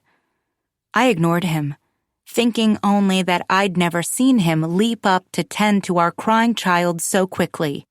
And that was a point that would, I was certain, be unfairly lost in what was about to come next. Because I was in the wrong. I was the crazy one. My throat clicked when I tried to swallow, so I sat up and reached for my water bottle, seeking to quench my insatiable thirst. My body felt sucked dry, but the bottle was empty. I'd drained it at some point during the night, and I hadn't felt like going downstairs to get a refill, winding my way along long hallways and slick wooden steps. I tossed the empty bottle into Oliver's bassinet, like I was spiking a football into the ground. Tyler was staring at me. "What?" I demanded, but it wasn't a question. "What?" Tyler's eyes were wide as he rocked a crying Oliver to no avail. "It's almost 4 a.m, I said. "I've not yet gone to sleep, not fallen asleep a single time. Soon, I have to get ready to drive 30 minutes to work, then sit in my office for at least 8 hours. I won't be getting any sleep at all. Do you realize that? Do you know what that feels like?" Tyler softened. His shoulders slumped as if in relief. "That's all?" His body language seemed to say. "That's the only issue?" As if it was nothing. "Then let's take shifts," he suggested. "I know you don't want to give him formula, but this isn't working. It's too hard on you." "Seriously?" I asked. "Listen to yourself." I pointed to Oliver. "He's still crying. He will continue to cry until I nurse him. There is no taking shifts. He hates bottles." "He hates you." I almost said it, even though it wasn't true. I felt cruelty and poison pulsing at my temples. "He's not going to drink bottles or formula while I'm in the house. He knows I'm here. He smells me. You can't even soothe him." Had I gone too far? How was it fair that I should have to care? Tyler stared down at our baby cradled in his arms, as if noticing him for the first time. Oliver continued to wail. I threw my legs over the side of the bed and stepped toward them. Tyler didn't turn away from me or cower over our son. He let me take him from his arms. The rage that had shaken me only seconds before, that had caused my outburst, drained away as I wrapped my arms around my baby. He began to nuzzle at my breasts, nosing for the one thing he wanted the most, the thing that only I could give him. But I didn't feel pride or love this time. I just felt numb. I carried him into the nursery and pulled my top open. Tyler followed us. "Have you looked into a nanny?" he asked. "Maybe we could find someone who could live here for a bit, a night nurse or something." I shook my head. He didn't understand. A night nurse wasn't going to help unless she smelled like me, and felt like me, and made milk like I did. Tyler cleared his throat. "What about—" He paused, nervous about suggesting whatever it was he was about to suggest. That's what I'd become. Someone my husband feared. Someone with whom he could not communicate freely. "What about a sabbatical?" The word punctured the fog in my brain. Sabbatical. I knew what it meant, of course, but I hadn't a clue about logistics. Did you get paid? Did you lose your insurance? Were you entitled to one? Was requesting one grounds for termination? "I'm not suggesting you become a stay-at-home mother," Tyler continued hurriedly. "Just a break. Maybe you could get some more rest during the day. Have a bit less stress. 8 weeks wasn't enough time off. Once he starts sleeping better at night, you could return. I don't know, I whispered. How could I explain what I was thinking? What if what I wanted wasn't for work to go away? What if what I wanted was for my baby to go away? Just for a little while. I don't think my firm would really go for that. Well, I guess you could at least ask. At least think about it, he added as he was turning away. He left the room. I could hear his footsteps slapping against the wood floors, returning to bed for a couple more hours of sleep. I looked down at Oliver, and I nodded. I'd think about it. What choice did I have? What else did I do but think? I had thought many times, in the throes of unimaginable exhaustion as I pushed myself to do what was best for Oliver, that I would die for him. It was, I believed, simply an expression, hyperbolic and magnanimous, the epitome of a mother's love for her child, a willingness to make the ultimate sacrifice, even though she desperately hoped she would not actually have to make it. But it was becoming clearer and clearer that, actually, I might die. I might die taking care of him. Maybe I was dying. Maybe I was already dead. Part 2. The break and the stirring. 15. There was a bounce in his step after he sprang from the bed, its weight lessening, my side shifting downward. Despite that our gross monthly income had been cut in half, Tyler was happier now. He was happy to have our 2-month-old baby spending his days with his mom, rather than 2 strange women and 5 other infants. Tyler disappeared into our closet, the entrance to which was closer to my side of the bed, his footsteps becoming slower and more creeping. He thought I was asleep. He emerged, still buttoning his shirt, the pale blue one with the faint navy stripes. It had been a Christmas gift from me last year. He wore it every single week. He tucked it into his pants, then sucked in his stomach and buttoned them with almost comical effort. Tyler froze, leaned toward me. "You up?" he whispered, like he was reading a text message from a drunk 20-something looking to get laid. I nodded against my pillow. He sighed, sat down on the edge of the bed, on top of my right shin. I tugged it out from under him. "Why can't you sleep, Nat? He's sleeping." He tipped his head toward Oliver, who was encased in his latest sleep contraption, a sort of dress with the bottom closed up and weighted beans that rested on his chest. It had worked last night. It had helped him sleep. But like with every other sleep aid we had purchased with such optimism after reading dozens of 5-star reviews, sure that this would be the solution we needed, I knew it wouldn't last. I didn't know what to say. I didn't know the answer. Sleep when your baby is sleeping. There was no advice for what to do when you couldn't. Tyler sighed again, patted my thigh. There, it'll be okay. He stood, kissed me gently on the side of the head, glanced at Oliver, then disappeared. He'd not told me that he loved me. I knew he was still upset about last night. "I feel so distant from you," he had told me after he'd brushed his teeth and wandered into the nursery, wearing a plain undershirt and blue plaid boxers, his arms crossed tightly as if he were cold.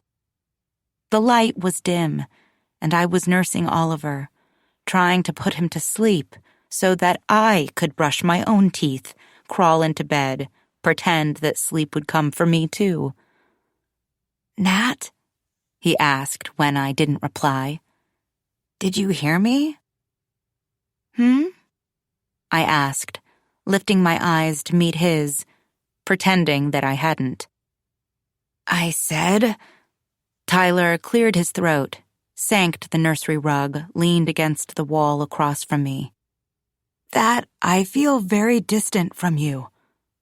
I feel like we're not okay." "We?" I asked. "What do you mean by we?" His statement was outrageous. Of course I wasn't okay. "Me and you," said Tyler. "Our relationship." He was hugging his arms around his knees. "We're fine," I said. Oliver had fallen asleep, but I freed my left nipple from his mouth and switched him to the right side, trying to fill his belly as much as possible. "You never touch me anymore," Tyler said quietly, though his tone was rather petulant. "I'm not cleared for sex yet, Tyler. You know that." My own tone was scolding, and I had reminded Tyler so many times that my doctor had told me to wait 10 weeks for sex, longer than the typical 6 after a vaginal birth, that I'd forgotten she'd really only said to wait 8. "I'm not talking about sex, Nat." Tyler rested his chin on his forearms. "I'm talking about connecting. We aren't talking. We aren't showing any affection." "Well," I said, staring down into Oliver's perfect little face, "things haven't exactly been easy for me. I don't sleep. I don't get any time to myself, let alone time for you. I don't really feel like being nagged about my failings." "I'm not nagging you," Tyler said.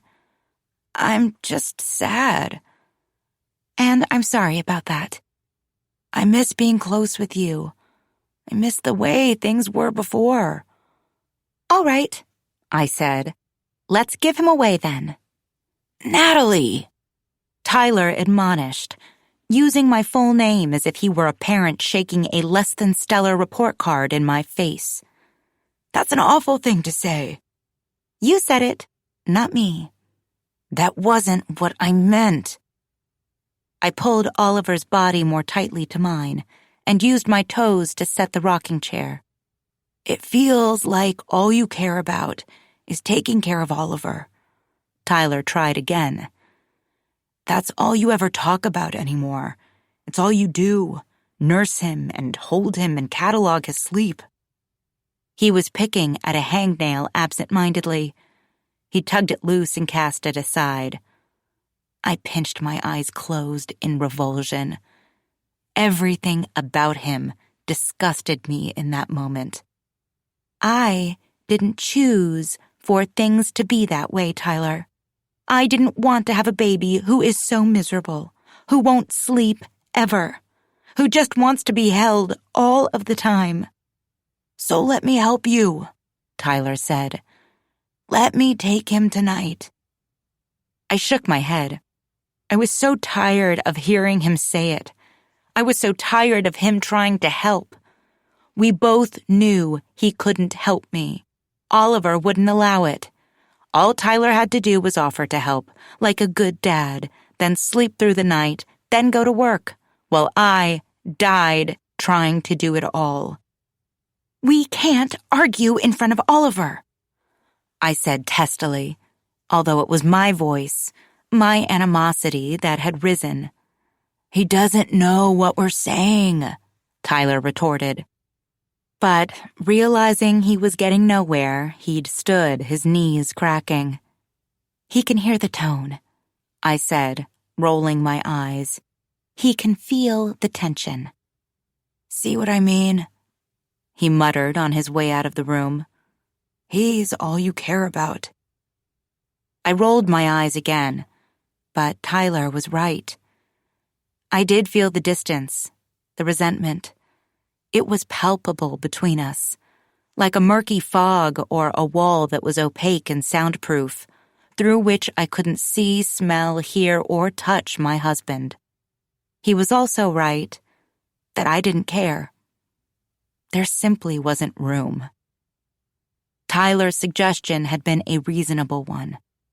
My job had evaporated into nothingness, yet there was still no space to worry about, to focus on my marriage. The void left by the abrupt demise of my career. This was not histrionic.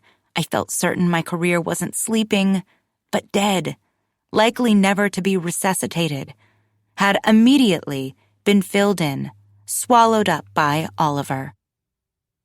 But he was also wrong, because this was not a bad thing, because this was not something about which we should be arguing, because Oliver should have been all he cared about too. Let's just get through this, I wanted to say, as if we were living through a war, or one of us had been diagnosed with cancer. I heard Tyler's car door slam, heard the bottom of his car scrape as it backed over the bump at the end of the driveway, as it always did. Did he feel relieved when he left us?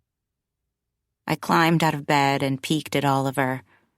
He was still sleeping peacefully, but I knew that as soon as I left the room, he would know, even from the deep darkness of his sleep. He would awaken and he would cry. Still, I took advantage of his slumber to dress myself, brush my teeth, and pile my hair into a looping knot on top of my head, getting ready for my day, as if I had something to do, someplace to go.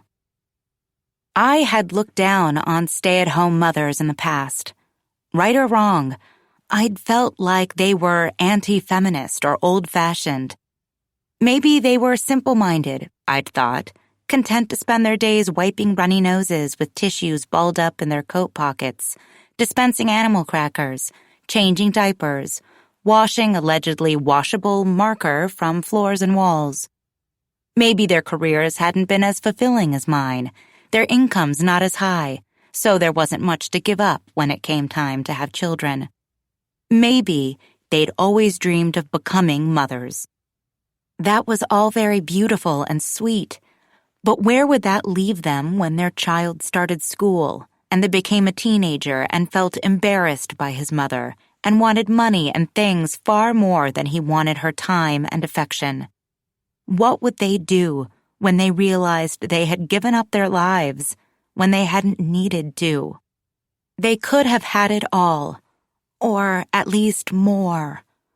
The stay-at-home moms would wait in the school drop-off line, feeling sanctimonious, and the working moms would be there too, feeling sanctimonious. Who was right? I always thought I had known. They were both right. Rather, they were both wrong. Still, I wasn't one of them. I wasn't a stay-at-home mother. I was on a sabbatical. A sabbatical was supposed to be temporary. My firm had agreed to me taking time off. They had agreed too quickly, seemingly relieved to be rid of me and my somnolence, the odor of malpractice floating around me like a cloud of gnats, almost putrid, as if clients could sniff it out the instant they walked in the door. It was unpaid leave, of course, but I was still considered an employee of the firm. I was clinging to that fact. The facetious, for appearances only remnant from my pre-baby life, because I couldn't have it all, career and motherhood. I'd tried, and I'd failed. It had been decided that Oliver would stay home with me. Without my income, we would be able to pay our bills, squirrel away some money for retirement and college. We would be fine. But we couldn't justify the daycare expense. Besides, why would we want to? If I wasn't working, I would be caring for my baby. It was only natural. The most natural thing there was. A mother raising her child, doting on him 24 hours a day, and, with a child like Oliver, it was quite literally 24 hours a day. Tyler had been appalled when I had suggested we continue Oliver's enrichment at the daycare center, at least for a portion of the day. I'd pretended to be kidding. But Tyler had readily agreed that it made sense for Oliver to finish the week at daycare before I started my leave. I'd had 2 days at home, by myself, and I'd spent them sleeping as much as I could. I'd eaten in bed, dropping English muffin crumbs between the sheets and sloshing coffee onto my nightstand. I'd gotten up only to pump and use the bathroom. I'd read, relishing the fact that I was doing so without my nipples burning in my baby's mouth. They were the best 2 days I'd had in months. I was a monster. The feeling of restfulness, of optimism and peace I'd been left with after 2 days of sleep had quickly diminished, pried from my grasp by my 13-pound child. He still awakened often, sometimes only 30 minutes after I'd put him down. He now slept a single 3-hour stretch during the night, but it came in the early morning hours when I was already too crazed to take advantage of the time. But why did it matter now? I had no responsibilities anymore. No emails to check or miss, no appointments into which I could rush, spots of milk staining the front of my blouse, no malpractice with which I could flirt. This was exactly why I'd taken the sabbatical, so that it wouldn't matter if I was so exhausted that I almost welcomed death.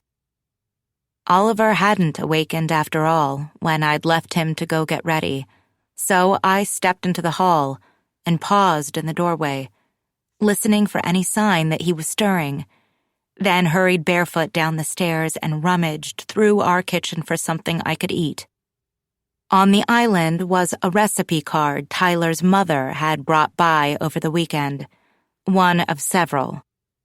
She was perplexed by, yet interested in, my restrictive diet, and had researched and printed out several recipes I was able to eat: vegan muffins, vegetable soup, dairy-free pancakes, even macaroni and cheese, the sauce made from pureed sweet potatoes and carrots and nutritional yeast.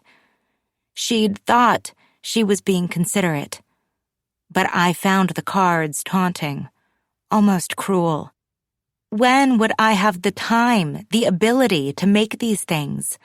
What would have been thoughtful was her making them for me and slipping them into the freezer with instructions for reheating. Why not? I thought. What else did I have to do? My child was asleep. I could make muffins. I gathered the ingredients and got to work, feeling more domesticated and optimistic than I had in weeks. Tyler would be so impressed when he got home. I was doing so well, baking homemade muffins while caring for our child. This thought almost made me want to stop. I didn't want to contemplate why that was. Could he not have an affair? I wondered, as I held the mixer in the bowl, blending up the oil and flour and vanilla extract. I feel so distant from you. Connect with someone else then. I didn't care. Just leave me alone. We didn't have any liners for the muffin pan, so I sprayed it with cooking oil and poured the batter in, hoping they wouldn't stick too badly. I was just closing the oven door when Oliver began to fuss. So I hurried back upstairs to get him, to nurse him, to change him. In my bedroom, we laid atop the bed, on our backs, watching the ceiling fan spinning above us. It remained one of his favorite activities. But my thoughts were stuck on Tyler. "I'm just sad," he'd said. As if I wasn't. How dare he burden me with his feelings? With everything I was going through, that was a weight I couldn't bear. Unable to take it one more second, desperate to escape the house, I climbed off the bed, laced up my sneakers, and headed down to the garage. I tucked Oliver into the stroller and my phone into the cup holder. Usually, Tyler texted throughout the day to check in, to see how I was doing. Not today. I walked quickly, anger, frustration pumping my legs and pushing my breath out in sharp huffs. We covered our 2-mile loop quickly. Oliver, perhaps sensing my "don't fuck with me" energy, was quiet, gazing at the blueness of the sky and the swaying branches of the trees lining both sides of the streets. By the end of our walk, as I pushed the stroller over the bump and back into our garage, my groin muscles were quivering. Childbirth had done something seemingly irreparable to them. As soon as I stepped inside, I smelled it. Fire. The air felt hazy and thick. I ran into the kitchen, threw open the oven door, was met with licking flames as a billowing cloud of smoke was released. "Shit!" I shouted. I slammed the door closed and turned off the oven, just as the fire alarm began to blare, outrageously loud, and Oliver screamed in terror. "Shit! Shit! Shit!" I tossed him against my shoulder as I pushed a chair over to the alarm and climbed on top. I waved one of the recipe cards in front of the fire alarm with my left hand, trying to clear the smoke away, trying to make it stop, while Oliver screeched in my other arm. The combined volume of the screaming smoke detector and my terrified child was enough to churn my stomach with nausea. What had I done? Going to work on so little sleep had been impossible, but I should have known that staying home with my baby would be even more impossible. Had I just forgotten about the muffins? Or had time mysteriously evaporated, darting quickly away from me, taunting and elusive, the way it seemed apt to do of late? Once Oliver was calm, once I nursed him and put him back to sleep, I'd not be able to take a break, to lie down myself, to take a bubble bath or even a quick shower, to enjoy a meal, to enjoy a muffin. I'd be tossing out the charred black pan. I'd be scrubbing burnt scraps from the bottom of the oven. I'd be spraying air freshener and opening windows, so that Tyler wouldn't know that I'd almost burned down our new house, so that he wouldn't think I'd done it on purpose, so that I wouldn't have to wonder, what if I had? 16. He mixed the batter by hand, foregoing the red KitchenAid mixer that sat shining on the counter across from him. It would have made things easier, the mixer, but he knew that the muffins would be moister, more tender if he didn't overmix. He tipped the bowl over the prepared muffin pan, filling each cup, then slipped it into the oven. While he waited for them to bake, he tidied up the kitchen, washing the bowl and wiping down the counters with a sponge and a spritz of organic, plant-based cleaning spray. He was so careful to buy only safe cleaning products. He had been, ever since Petra was born. They were pricier, of course, than their chemical-filled counterparts, but they were worth it. That would probably be the next thing Erin would try to take from him. "Too expensive," she'd hiss. She had been on a tear the previous night, after Petra had gone to bed. 2 more clients had given her notice that they were terminating her services, moving their money to another financial planner. With the negative reviews still lingering out there on the web, both he and Erin suspected that they, like the other clients who had already left, would not be easily or quickly replaced. It meant more of a hit to her income. It meant more tightening the purse strings, more economizing. "We need to pull Petra from that school," Erin had told him as they stood on their deck. She'd been sipping from a glass of red wine, 2 shades darker than her faded lipstick. The spring tuition is due in a few weeks. We can't keep paying for that. We can cut other things, Paul had replied quickly. We don't need to cut that. Erin had slammed her stemless glass down on the railing of the deck. That's exactly what we need to cut, she'd said. She can go to public school like all the other kids in this neighborhood. It's a good school. It's free. Petra loves her school, he said carefully, trying to keep his voice even. It would be so hard on her to change it. Even worse to do it in the middle of the school year. We don't have a choice, Paul, Erin had said, lifting her glass again. Unless, of course, you decide to get a job and pay the tuition yourself.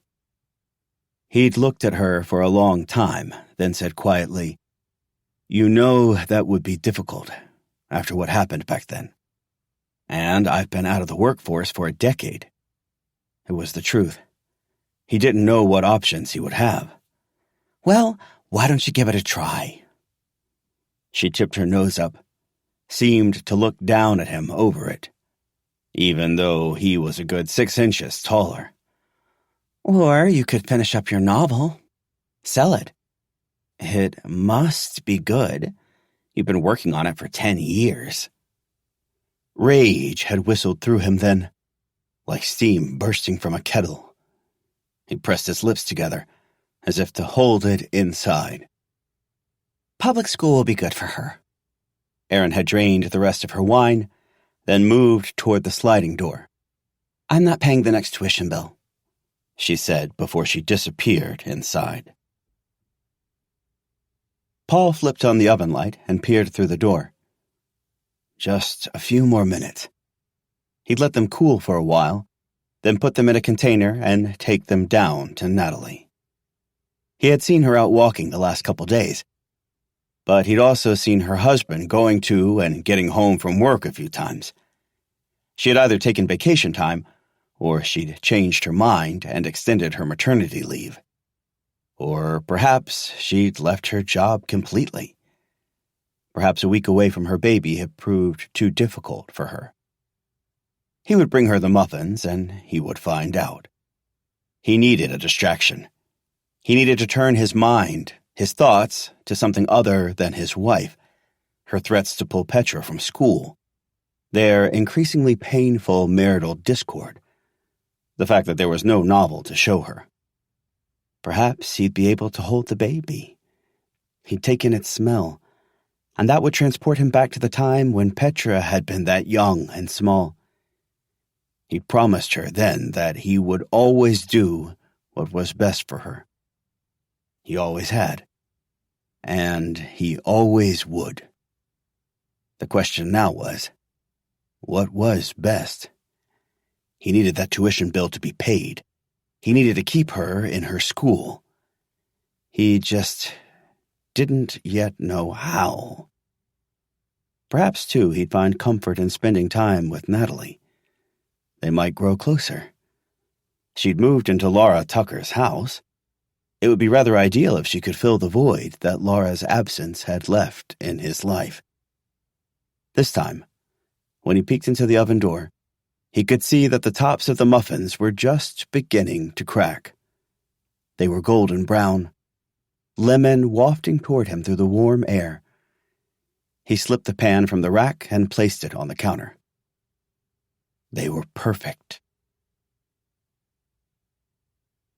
17. While I'd never gotten the hang of the scarf-like baby carrier, with the help of Oliver's improved head control, I'd discovered, early that morning, that I could use the more structured baby carrier I'd been gifted at my shower. It was like a backpack that could be worn on the front, meant to carry a small human instead of bulky textbooks, with adjustable straps and clicking buckles. Oliver seemed to like it. He could glance around him, take in the sights, while still pressed against my warmth and my heartbeat. His pale legs, bare and velvet soft, dangled from the bottom of the contraption in the appropriate M shape, save for the development of his narrow hips. The baby carrier had allowed me to style my hair for the first time in more than a week, which was an unnecessary exercise and perhaps a waste of this precious time, except that it made me feel slightly more human. Then move downstairs and prepare breakfast, even eat it, standing at the counter, dropping crumbs into the fuzz on the top of his head. I'd been able to go outside, to stroll through our backyard, then into the woods, taking in the gently swaying trees and gulp after gulp of crisp, early fall air. "You like this, do you, kiddo?" I asked him now, dancing around the family room. There was an unfamiliar sense of levity making my steps light. Despite that, there was a baby tethered to my front. I felt freer than I had since the start of my sabbatical. I heard my phone ding from its resting place on the kitchen counter, and I danced over to check it, expecting to see a text from Tyler. I entered my PIN to unlock it. The device had stopped recognizing my face and fingerprints. Annoying, but understandable. I didn't recognize me either. "How's everything going? Haven't heard from you in a while." Elaine. She was right, but I couldn't bear to see her. She'd offered to stop by last weekend with her husband, her round belly, her rosy air. Dan and Tyler could catch up, and so could we. Maybe go for a walk. I'd told her about the loss of my job, of course. Rather, my sabbatical. I'd told her over text. I didn't want to discuss it in person. I didn't want her to ask me if I was okay. I was afraid of what I might say. "Things are fine. Still not sleeping. How are you feeling?" It was what I was supposed to say. "Not sleeping at all. Feel like absolute death. It's been 10 weeks, but it still feels like my stitches are going to burst every time I sit on the toilet." But I had done my duty of asking her how she was feeling. That was the thing I missed most about being pregnant. Everyone asked you how you were feeling all the time, with such genuine concern. I placed my phone face down on the counter and carted Oliver to the hall closet to slip on my sneakers. He was just beginning to whine, and I wasn't ready to give up the carrier yet. "Want to walk down to the woods again?" I asked him. "Want to see our trees?"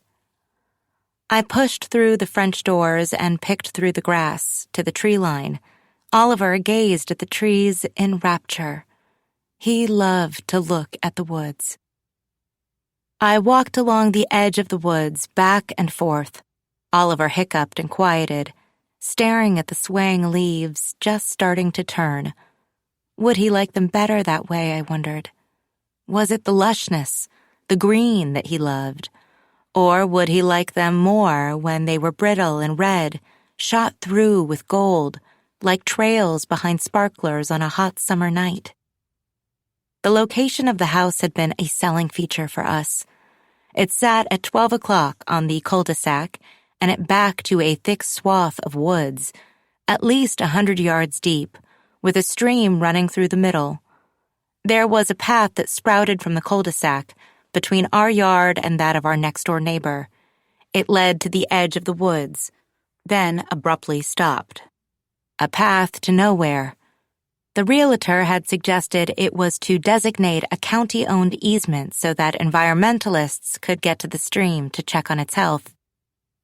It was preserved land, the woods, because the stream fed into the Chesapeake Bay, miles and miles away. It could never be built upon, never be cleared. You knew from looking at the map that there was another neighborhood beyond the woods. I suspected that in the winter, once the branches were bare, the leaves fall into the ground like soggy piles of clothes, you would be able to see glimpses of the other houses, yellow lights in windows in the dark of night. For now, though, it felt quite private and remote at the back of our yard. The path was public, but because it was a path to nowhere, it didn't seem particularly popular. I walked a few more yards into the woods, then a few more, ensuring that there were no deer in the vicinity. We were surrounded by the trees now, on both sides. Oliver stared pleasantly out at them.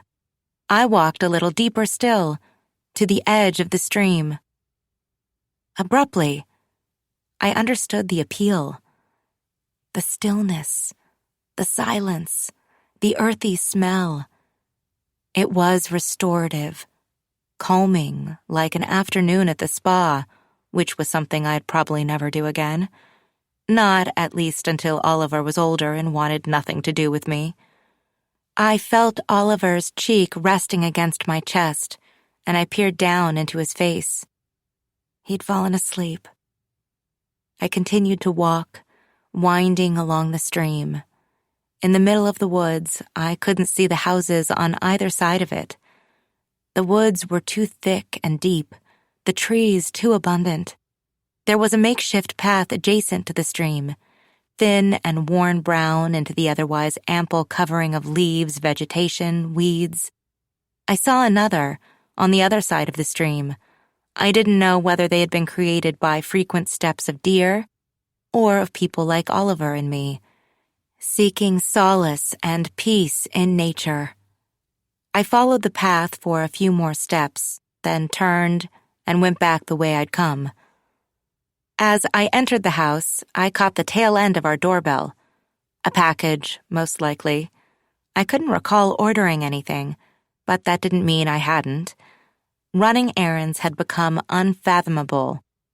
I was ordering everything online, from eye drops to groceries to diapers to sanitary pads for the blood that occasionally still dripped from my body. But when I peered through the windows flanking the front door, I was surprised to see the man who lived a few houses up, the man who had reached a sweating arm into Oliver's stroller to soothe him, like it was the simplest, most natural thing in the world, standing on my porch. He must have taken my surprise for displeasure because he apologized when I opened the door. "Sorry, I hope I'm not intruding." He brandished a container. "I brought you some muffins. I noticed you've been home with the baby, and I know how hard it is to find time to eat or make anything nice for yourself when you're caring for an infant." Did he? I stared at him, still startled by his presence on my porch. "Paul," he said, as if reading my mind, as if knowing I'd forgotten his name. "Paul Riley." "Natalie," I replied, and he nodded. He hadn't forgotten mine. "I don't want to impose," he continued, pushing the container toward me. "I just wanted to drop these off." No, I said, snapping out of my daze, instinct and manners taking over. "Please, come in. This is so nice of you." I led him to the kitchen, and we stood at the island as sunlight streaming through the back windows cast golden squares across the countertops and floor. I placed the container in the center and couldn't resist popping off the lid. They were beautiful muffins, plush, creamy tops, soft and round like a baby's bottom, pale yellow and flecked with poppy seeds. They were probably rife with forbidden butter and milk. I knew I'd eat one anyway. "These look amazing," I said, thinking of the charred black remains of my muffins that weren't, still smoldering in the bottom of the trash can. Too much baking soda. That had been my downfall. I'd used a tablespoon instead of a teaspoon in the batter. There was also the fact that I'd forgotten about them. I'd left them in the oven 4 times longer than I should have. The batter had risen too much. It had oozed over the sides of the pan, ballooning and roiling and sparking into licking flames. Fortunately, the fire had died quickly with the oven door closed, the heat turned off. I'd cleaned the evidence of my transgression, like it had been a fiery and messy affair, washed away in the shower while my spouse was at work, like the one I wouldn't have minded Tyler to have. Oliver had snoozed in his swing while I'd worked. I'd wrapped the muffin tin, unrecognizable and lumpy and repulsive, in 2 trash bags and tossed the entire thing into the can in the garage. I knew that the next time Tyler's mom visited, she'd go poking around the kitchen, looking for her recipe cards. "Did you make anything?" she'd ask. "What about the muffins? Did you try the muffins?" "My mother's recipe," Paul said now, smiling humbly. "You made them?" I couldn't stop staring at the muffins, felt practically lustful toward them. "I love to bake," he replied, shrugging. "And cook." "I'm sorry I almost missed the doorbell," I said, suddenly worried that he'd been waiting long, that he might think I had been contemplating not answering the door at all. "I was walking out back, by the woods. My baby likes to be outside. He loves the trees." "I can understand that. The woods can be so peaceful. My wife goes walking back there sometimes. She says it calms her. She works a lot, gets quite stressed." I nodded, smiled politely, as a silence fell over us, as I grasped for something to say next. I was saved from my awkwardness, my abrupt lack of social acumen, seemingly yet another thing I'd lost, when Oliver began to cry and flail from within the baby carrier I was still wearing. Because I'd stopped walking, he had awakened, startled, displeased. "Oh dear," I said, reaching down for the clasps, trying to free him. I unclicked the wrong one, and the carrier began to release from my body, Oliver still trapped inside. I caught him, holding him close. "Shit," I muttered, my cheeks burning. Paul stepped closer. "Here," he said tentatively. "I'm well practiced with these baby carriers. May I?" "Please," I said, because I really did need help. His fingertips brushed my arms as he undid the buckles. "Could I hold him?" he asked, sounding so innocent, so hopeful. "Sure," I replied, wondering whether I was being foolish. I didn't know this man, and here he was, in my house, his hands on my child. But in this moment, I longed for nothing more. Besides, he was a father, more experienced at holding babies than I was, and he had managed to soothe Oliver before. Paul extracted Oliver from the carrier and held him against his chest, upright, just the way Oliver liked. He whispered into his ear and rock-bounced in my bright white kitchen. Oliver immediately fell silent, craning his head to stare at Paul. There was something, as I stood there watching them, the pale yellow muffins, homemade and fragrant mere feet away. It was a stirring, a warmth. It was freedom. I pulled the baby carrier from my body and dropped it onto the island. I sat down on a stool, which wobbled slightly beneath my weight. Tyler had probably assembled it wrong. It was happiness.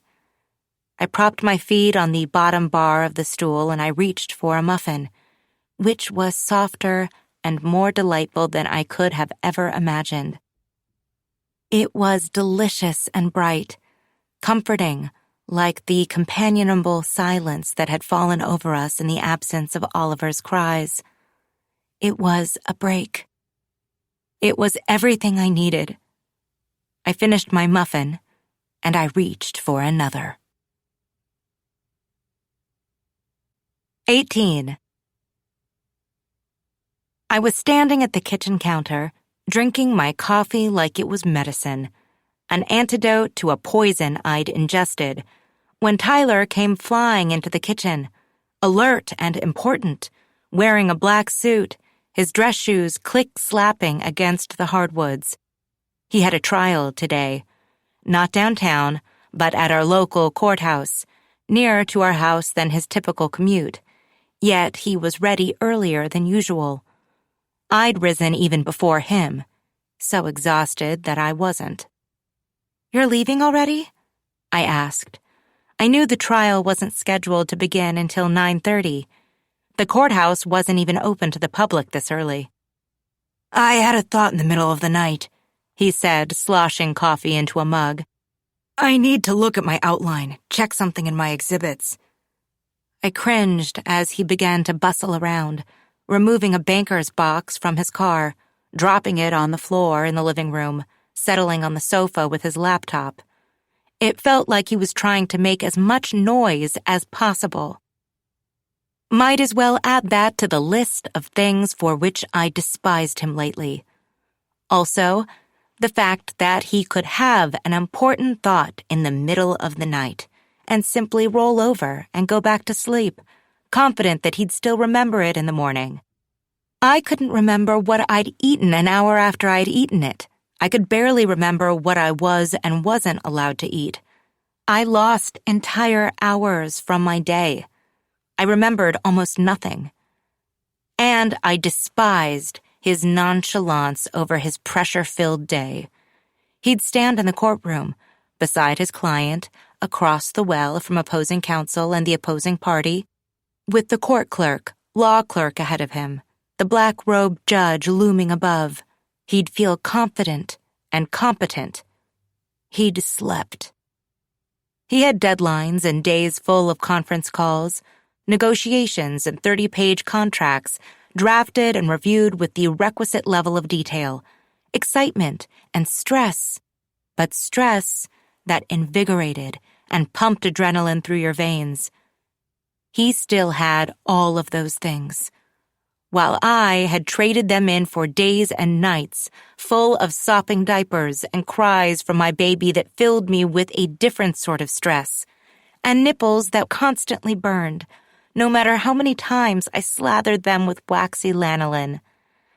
I settled onto the love seat opposite Tyler and watched him work, feeling an anesthetizing numbness falling over me like an ice-cold ocean wave. How different our lives had become.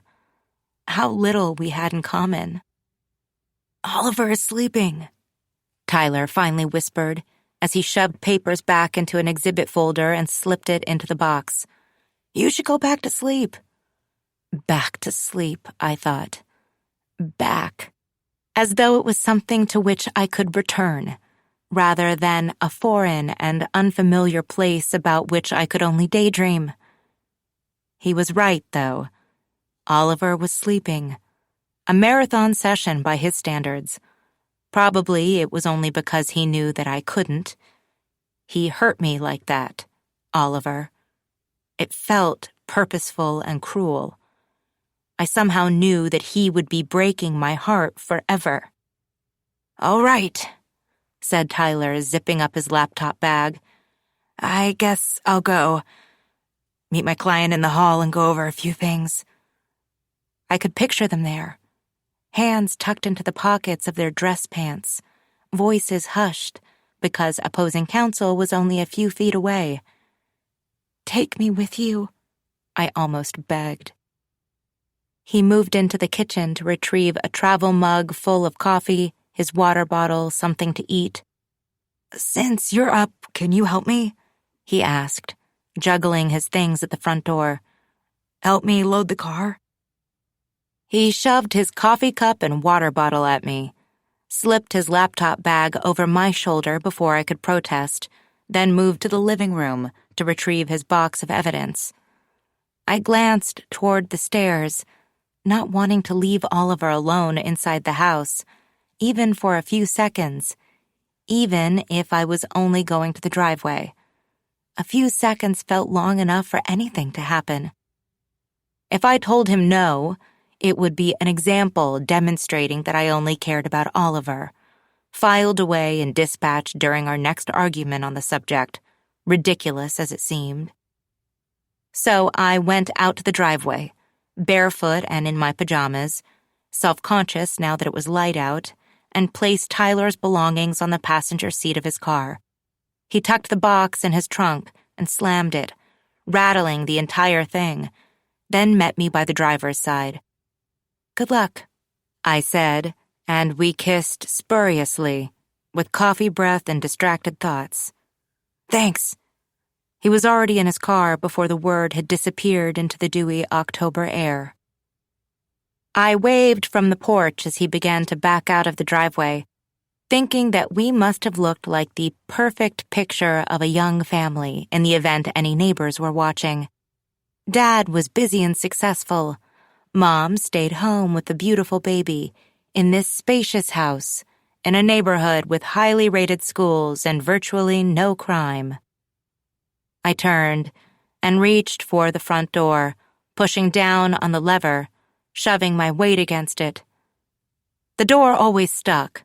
It was a repair we'd not yet tackled. But it didn't give this time, no matter how hard I shoved. It didn't give because Tyler had locked me out. I spun. His car was already swiveling around, turning to head up the hill toward the end of the street. "Wait!" I yelled, running toward his car, the soft arches of my feet catching stray mulch and pebbles. "Wait!" I screamed again, my breasts uncomfortably full with milk overdue for Oliver's next feeding. Tyler's car sped up the road as though he was very aware that I was chasing him and was trying to escape. "Wait!" The third died in my throat, because Tyler was gone. And it was ridiculous to attempt to catch up to a car traveling upward of 25 miles an hour. And the shame. The thought of my neighbor seeing me running up the street in my pajamas, chasing my husband's car, screaming at him to stop, had begun to outweigh my desire to catch him. The perfect picture had shattered. What would they think? That he'd left us? That he'd departed after a fight and I was trying to stop him? My cheeks burning, my heart thudding from the exertion of my sprint, from adrenaline and anxiety, I punched the code for the garage into the keypad on the wall, directing the doors to open. But inside, the door to the house was also locked. It was a cool morning, and goosebumps puckered my flesh as I ran through the damp grass trying the French doors on the deck and the sliding door leading to the walkout basement. Everything was locked. I heaved at the windows next, each one I could reach, growing less concerned about what the neighbors might think, and more consumed by the fact that my husband had locked me out of the house with no phone and no shoes with my baby inside. I tried the sliding door to the basement one final time, then dropped to the ground on the stone patio before it. I had no way to get into the house. My only options were break in or go to a neighbor's house to borrow a phone. I knew Tyler's phone number, but he might not answer. He'd be conferring urgently with his client, reviewing his outline for his opening statement, organizing his code and rule books and exhibit folders on the trial table. He would ignore an unknown number. My in-laws had a key, but I didn't know their phone number by memory. My dad had a key, but he was an hour away, far too far. Should I call the police? I felt it in my bones, in the cortisol that shot through my veins, in the uptick of my heartbeat before I heard a thing. Oliver was crying. Our room was at the back of the house, 2 full floors up from where I had fallen to the ground. He was there, in his bassinet, alone and upset. Without thinking, I grabbed an oversized brick from the perimeter lining the mulch-filled flower beds that wrapped around the house and slammed it into one of the basement windows with the force of a mother. It cracked into a tangle of veins but didn't break. I tried again, and this time it did, glass shooting into the house, The strength of the blow pushed my hands and forearms into the hole, and the glass scraped at my skin. Blood dripped down my arms as I reached inside to unlock the window. I pushed it open and climbed in, stepping unavoidably onto the broken glass that now littered the floor. I ran up 2 flights of stairs. The house had never felt so excessively, superfluously large. To the bedroom, to the bassinet, where Oliver was lying on his back, his arms thrown upward, his face turned to the side. Peaceful, unaware of my presence, of my horror and fear, my confusion. I swore I'd heard him crying. The blackout curtains were still drawn. He'd been asleep for 4 straight hours. Those hours should have been mine. I ached for them. Instead, I was riddled with anxiety, pumping with adrenaline, bloodied and cut. I blinked at him for several minutes, the confusion constricting my chest. Then I bundled up my hair and stepped into the shower. The cuts burned as I washed them, inspecting them for pieces of glass. I slapped bandages on those that were still oozing, then dressed and moved through the house with paper towels and a bottle of all-purpose cleaning spray, wiping my blood from the floors. The sight in the basement sent a jolt of shame through my core. I cleared away the broken glass, but the evidence of what I'd done remained. The window would need to be replaced entirely. The evidence of what Tyler had done. Really, this wasn't my fault. How had he locked me out? Had he done so automatically out of habit?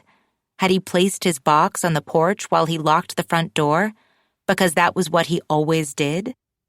Had he locked our son in the house alone while his mind was on his trial?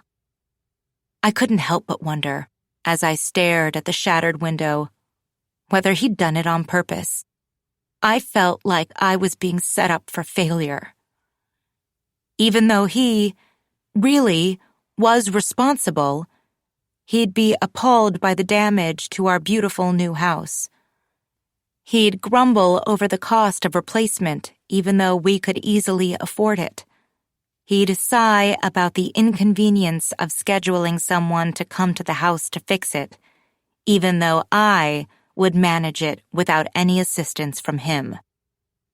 I would tell him that Oliver had been crying, that I'd needed to get to him immediately, that there wasn't time to borrow a phone or to wait for someone to arrive because he had been crying. Hadn't he? I'd heard it. I'd felt it. I nursed and changed Oliver hurriedly after he finally did awaken, wondering whether I'd ever felt more alone. I bundled him in the stroller and pushed up the street. By now, the kids were at school. The parents were at work or shut away in home offices, trying to focus, resisting itches to start loads of laundry or unload the dishwasher. The retirees were puttering within the depths of their houses, waiting for the late morning sun to burn away the frosty air. I was craving something warm and comforting, like the bright softness of Paul's muffins. I'd already moved the rest into my own container and washed Paul's with care while Oliver had slept in his swing the previous afternoon. The container was resting in the basket at the bottom of the stroller now. I'd only had it a day and could have excusably kept it far longer. I didn't need to return it. That wasn't why I was going. I rang the doorbell boldly, without warning, just as he had done with me. He wore faded jeans, a long-sleeved polo shirt, and a surprised, but not displeased expression on his face. The sun set his golden eyes alight. I held out his container. "I'm returning this," I said. "And I'm wondering I told him, smiling wryly. Whether you can recommend a good contractor. 19. There was a feeling of pride blossoming, pulsing as I moved through the aisles of Target, Oliver weighing heavily within the straps of the baby carrier. People smiled pleasantly as I passed, impressed by my skill, by the cuteness of my child. He was strapped to my front, my purse was hanging over my right shoulder, and my red basket was dangling from my left hand. There was a twinge in my lower back from the weight of it all, but I could manage. After changing Oliver earlier that morning, I discovered that the bag in the diaper pail was full. The bag roll was empty, and we were out of refills. I thought that I had been gifted a complete year's worth of baby supplies, yet I seemed to be ordering something every day. We needed refills. We needed them immediately. Overnight shipping wouldn't do. Even same-day shipping was inadequate. I wondered whether I should ask Tyler to stop on his way home, use a trash bag until he got home from work and I could run out to the store. I felt ridiculous. I could go out, bring Oliver with me. He was an infant, not an atomic bomb. The baby carrier made things easier. He was far too small to ride in the basket near the handlebars of a shopping cart. And I was suspicious of the carts atop which a car seat could purportedly be latched. They were absurdly bulky. I'd seen other mothers struggling behind them, as if they were pushing a Mini Cooper through the aisles. I located the baby supply aisles and diaper pail refills quickly, feeling rather pleased with myself, perhaps overly confident.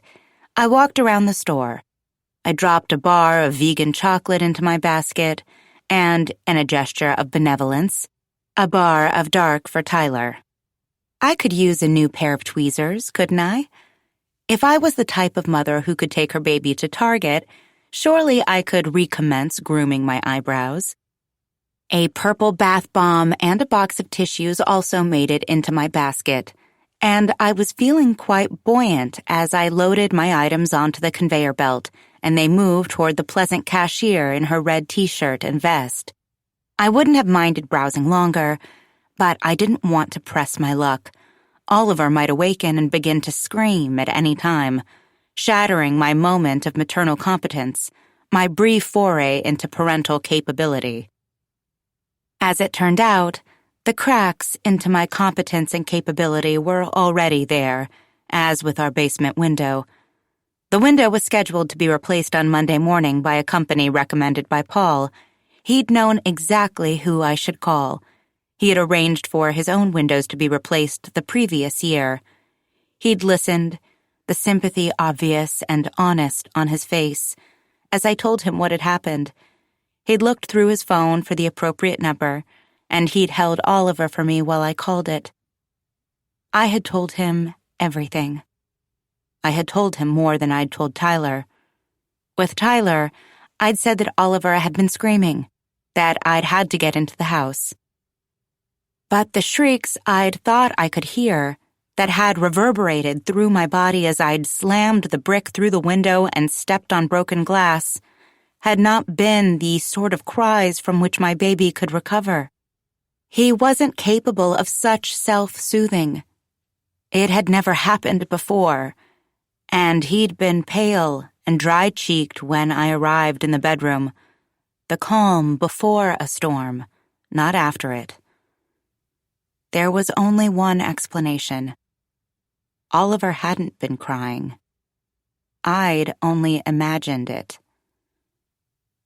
Tyler had been extremely apologetic, although his frustration was lurking, monster-like, beneath the surface.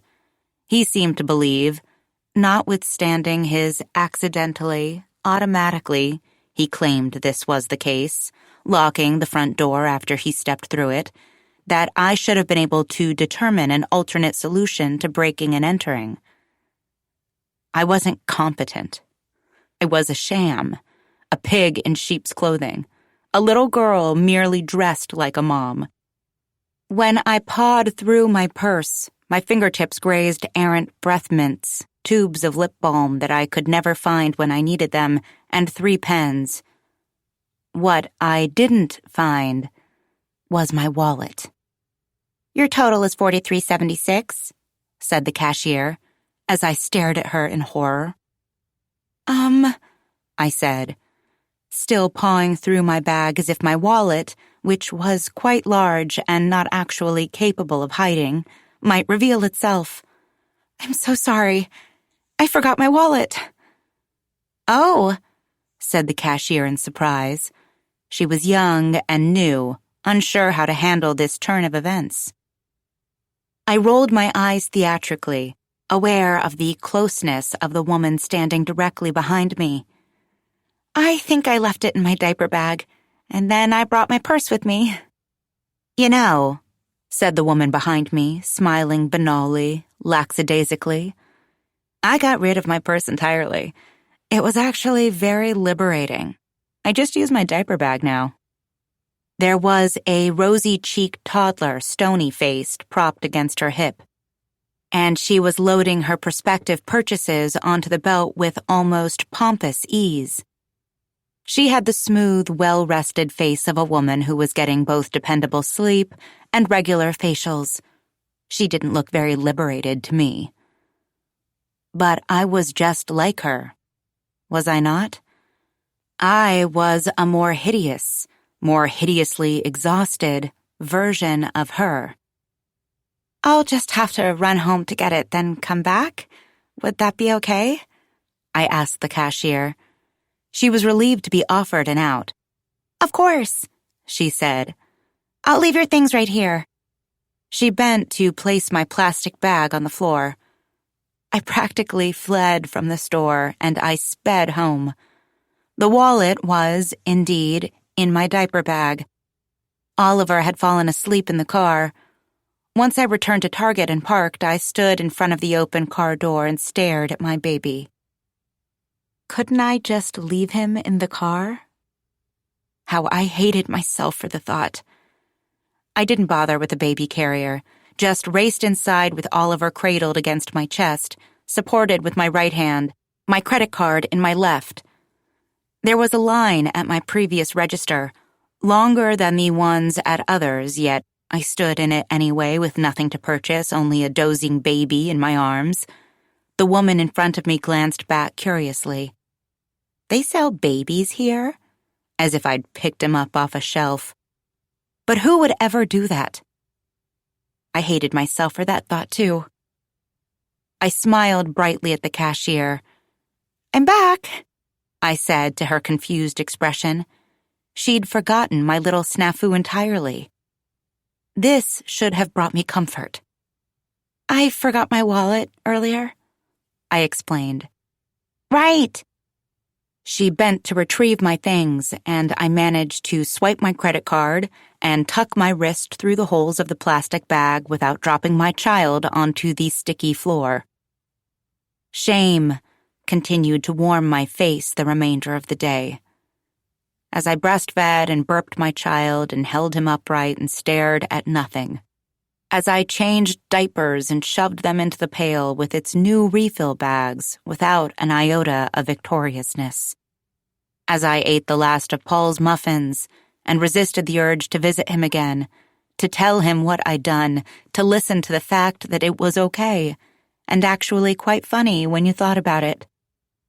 I had searched for his name online, curious about who he was exactly, after leaving his house the previous morning.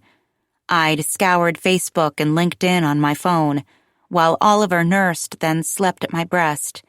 There had been other Paul Rileys, but none that looked like him.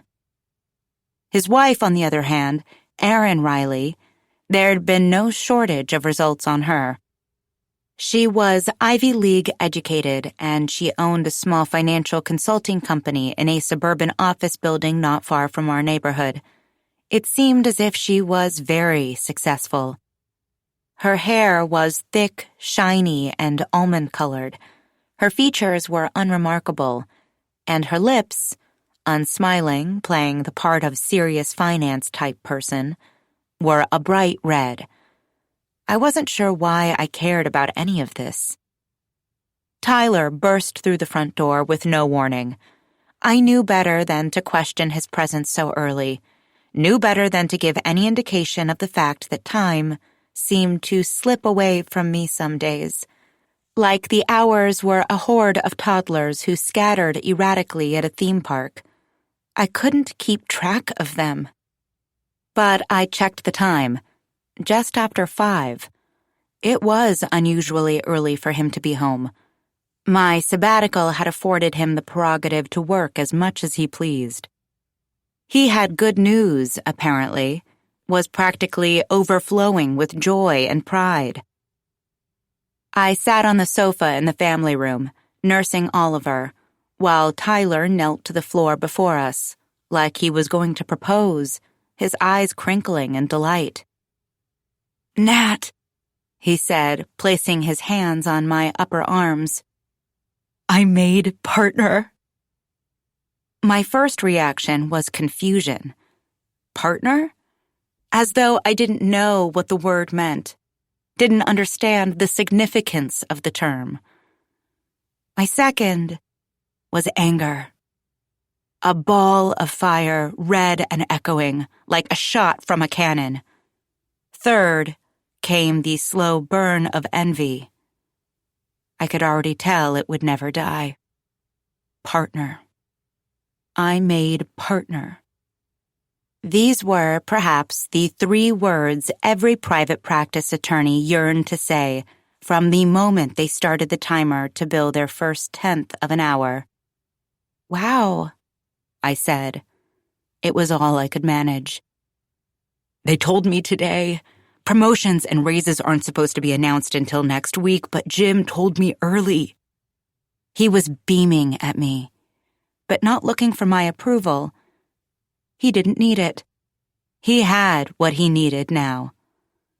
"I had no idea you were going to make partner this year."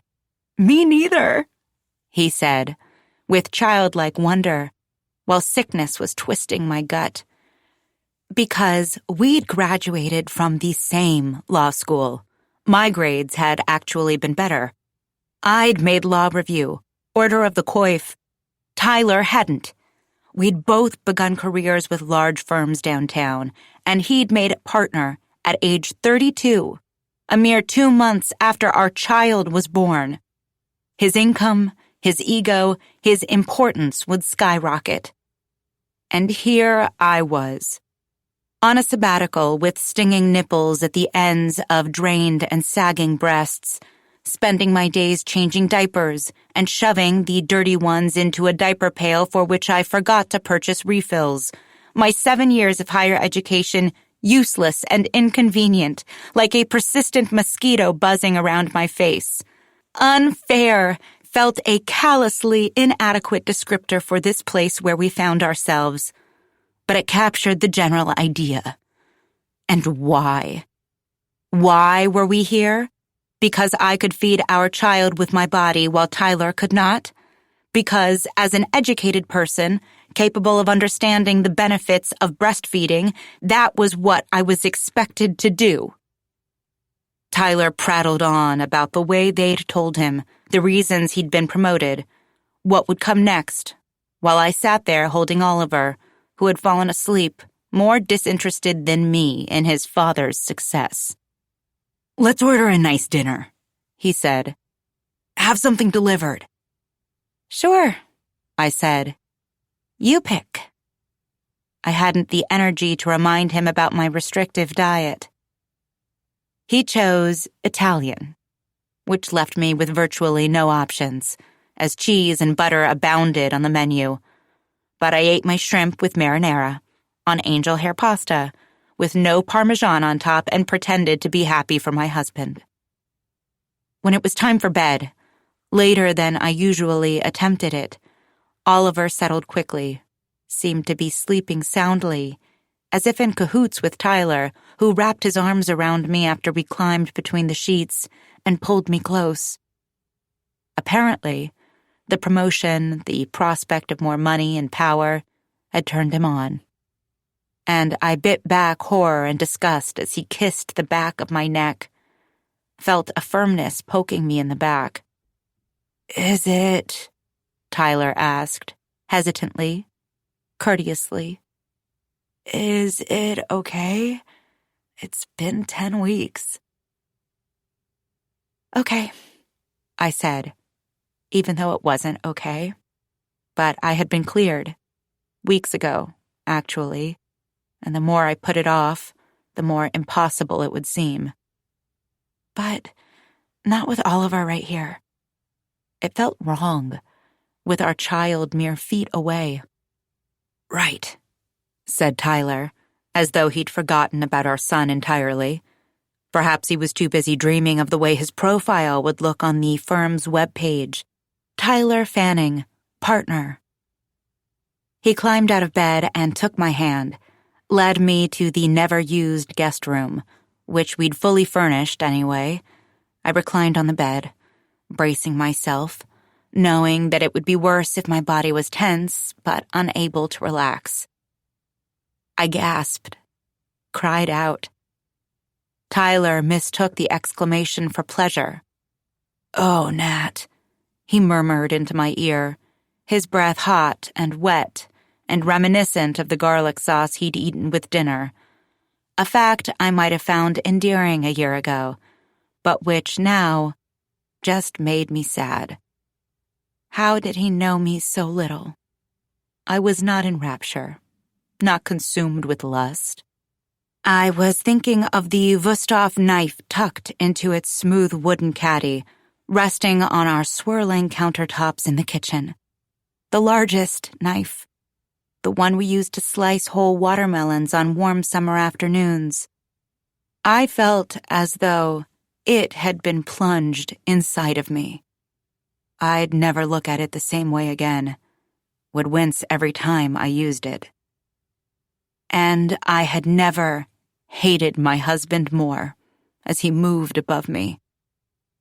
I hated him for his pleasure and his obliviousness or indifference to the pain twisting my face, for his exorbitant salary and bonuses, which would soon become even more exorbitant, and the way they made me feel like a leech, for his liftoff, his ambition, while I was ground into the sidewalk like an ant beneath the high heels I no longer wore. For his freedom, flaunting and buoyant, while I wilted and died. Hopeless. Trapped. 20. Dark sunglasses, too big for my face, were pushed low on my nose as I moved gingerly up Ashby Drive. I couldn't remember the last time I'd worn them, and had dug them out of a storage bin shoved to the hall closet, filled with random items that had seemed important enough to pack when we were moving from the little ranch house, but apparently not important enough to unpack even 3 months after moving into our new house that still felt new. It was inevitable, and I was actually surprised it had taken this long, but I'd been struck by a migraine the previous evening. I'd had worse, ones that had sent me to the floor of the bathroom, gripping the toilet, and ones that had prevented me from leaving bed at all. I was a mother now, and staying in bed wasn't an option. I'd staggered to the bassinet each time Oliver had cried the previous night, the pain pounding in my head almost anesthetizing the horror of getting up 7 times between 8 and 6. When I wasn't holding Oliver, I'd simply lain in bed with my forehead pressed into the pillow, the pain too intense to fall asleep. I was doing just that when Tyler got up to get ready for work, and still when he was preparing to leave the house. "Nat?" he said doubtfully. "Are you okay?" "Migraine," I whispered. "Oh," he replied. He should have offered to take the day off work. He should have realized that I couldn't care for Oliver in my current state. He should have stayed home to help me. Instead, he said the worst possible thing that he could have said. "Do you want me to call my mom?" he asked. "I'm sure she could come by and help you." "Get out," I hissed in reply, pressing my face deeper into the silkiness of my pillowcase. Tyler left. Then Oliver cried, and I'd decided that I simply needed to carry on as though I didn't have a migraine. What other choice did I have? Spend the day with Diane Fanning bustling around my house, reminding me both implicitly and explicitly of all the ways in which she was a perfect mother and that she had raised a perfect son, despite the evidence to the contrary, staring us right in the face, his absence, the clearest manifestation thereof? No, thank you. I got up then, took 2 Tylenol and changed and fed my baby. A walk, I'd decided. Fresh air would help. The day was cool and gray and inoffensive to the senses. Besides, there was someone else who could help me. Someone far preferable to my mother-in-law. I could stop by his house on my way back, see if he wanted to hold Oliver for a bit. I was certain that he would. He'd been so delighted to see me on his porch the previous day. Was it me he so enjoyed, or was it my baby? I didn't know, and I didn't care. I must have looked ridiculous in the sunglasses on a day that didn't call for them, but even the faint sunlight pushing its way through the overcast sky was too much for me to handle. We moved slowly and carefully, Oliver dozing in a stroller. "Keep sleeping," I willed silently. "I need you to be an easy baby today." It would be a first. It was still early October, and the temperature was fluttering in the low 70s. It was, I believed, the best weather of the year, besides possibly late May or early June. It was a lovely time to be home, to be outdoors, rather than trapped between the tiny 4 walls of my city office. I felt odd as I pushed through the streets. Something was off. The headache, I assumed, the sleepless night.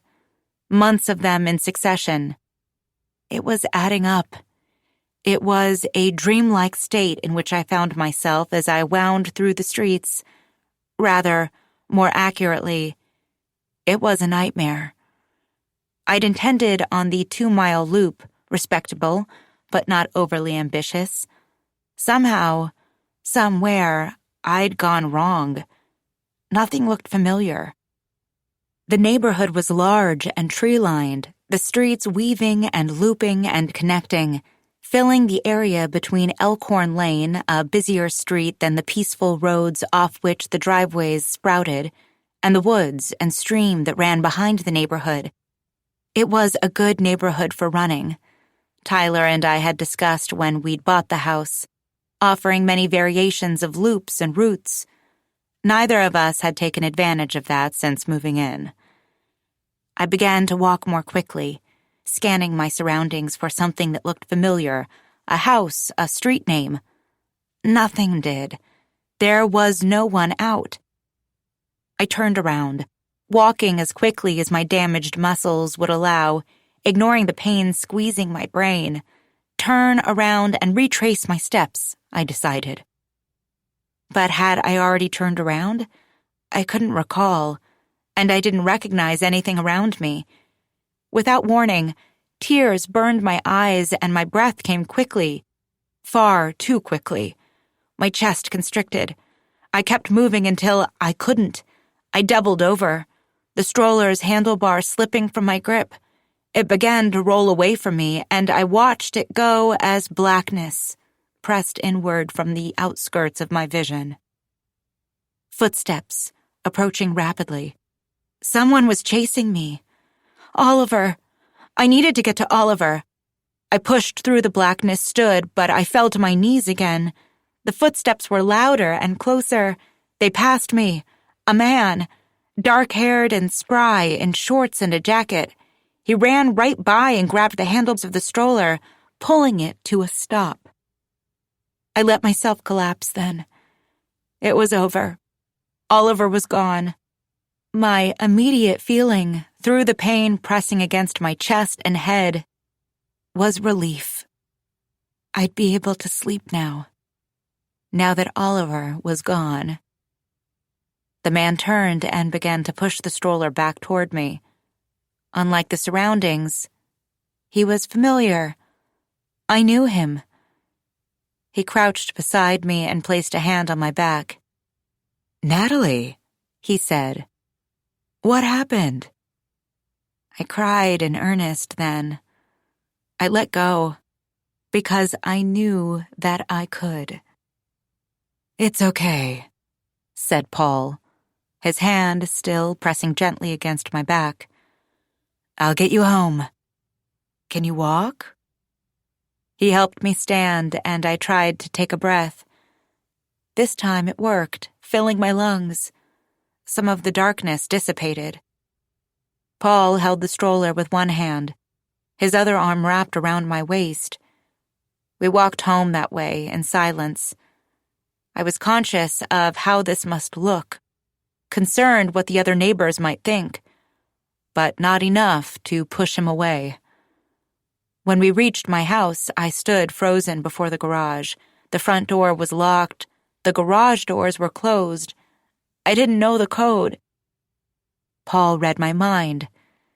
"Don't think," he said. "You know it. Just type it in." I lifted the lid to the keypad, and I pressed my fingers into the rubbery buttons. He was right. I did. 0804. My due date. We'd picked the code before Oliver was born, assuming it might be his birthday, but he'd not been evicted from my womb for another week. Paul carried Oliver's car seat inside. Mercifully, he was still sound asleep. My baby had no idea I'd almost fainted on the side of the road, that I'd gotten us lost, that he could have rolled away from me and tipped over, fallen out, his head smacking the pavement. I sank onto the family room sofa and my shoulders shook. Paul hurriedly placed the car seat onto the rug before me so that I could watch my son, then stepped into the kitchen. He returned with a glass of water, which I drank slowly, even though my stomach churned with nausea. Paul dropped onto the sofa beside me. "Should I take you to the hospital?" he asked. I shook my head. It was a mistake. The pain roared. "You're okay now." It wasn't a question, and I appreciated that. Oliver began to stir. I'd known he would, now that he was no longer moving. Without missing a beat, Paul slipped my son from the car seat and held him against his chest. "What happened?" he asked. "I don't know," I admitted. I realized I was still wearing the sunglasses. I slipped them from my face. "I have a migraine. I thought some fresh air might help. I got lost. Nothing looked familiar to me. I panicked. I don't know how that happened. I was trying to walk a route I have walked before. I must have become distracted and made a wrong turn." He studied my face. "You weren't lost. You were only about a half-mile from Ashby Drive." I shrugged. Was that supposed to make me feel better? I was so confused, so panicked. I might as well have been in California. "You're just tired, Natalie," Paul continued. "You just need to get some rest. Don't worry about it." The tears felt like acid behind my eyes. I shook my head. "What?" he asked. "What is it?" "It's not just that," I admitted. "I'm not just tired. I'm forgetting things." "Like the garage code?" he asked, still rocking Oliver. "That's nothing. It happens. I'm forgetting a lot of things. I feel like I'm not really living. I feel like I'm watching from the outside. His brows crinkled with concern. I'm losing time, I said. There it was. I'd thought it would be a relief to say it, but my words felt fluorescent and tacky. They didn't belong out there. I longed to put them away. What does that mean?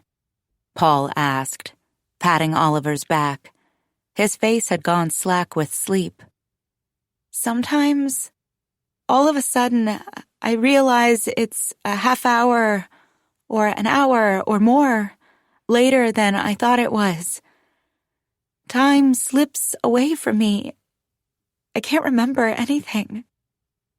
Paul watched me, seemingly lost in thought. As he rocked back and forth with my baby in his arms, the muscle memory seemed to kick in when he was holding Oliver. He knew exactly what to do without even thinking about it. That doesn't sound like anything to worry about, Natalie, he said after the silence had stretched so long that it had begun to feel awkward. That sounds completely normal. I mean, I remember the same thing happening to me when Petra was a baby. I was so sleep-deprived. It gets better. I promise.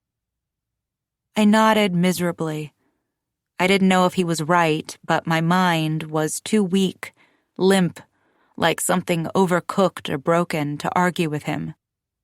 Why don't you go upstairs and lie down? Paul suggested.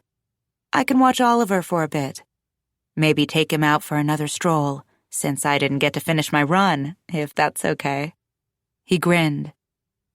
I hesitated, but I wasn't sure why. Something instinctual, perhaps. Because he had given me no reason not to trust him. I was the one who was untrustworthy. I was the one who had put my baby in danger. It was Paul who had saved us. That would be really nice, I said. I took more Tylenol and carried another glass of water and my phone upstairs to bed.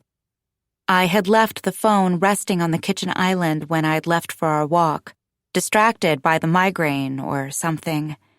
If I had brought it with me, maybe I wouldn't have thought I was lost. I could have pulled up a map and found our way home. Maybe I wouldn't have panicked. I slipped into bed and sipped my water.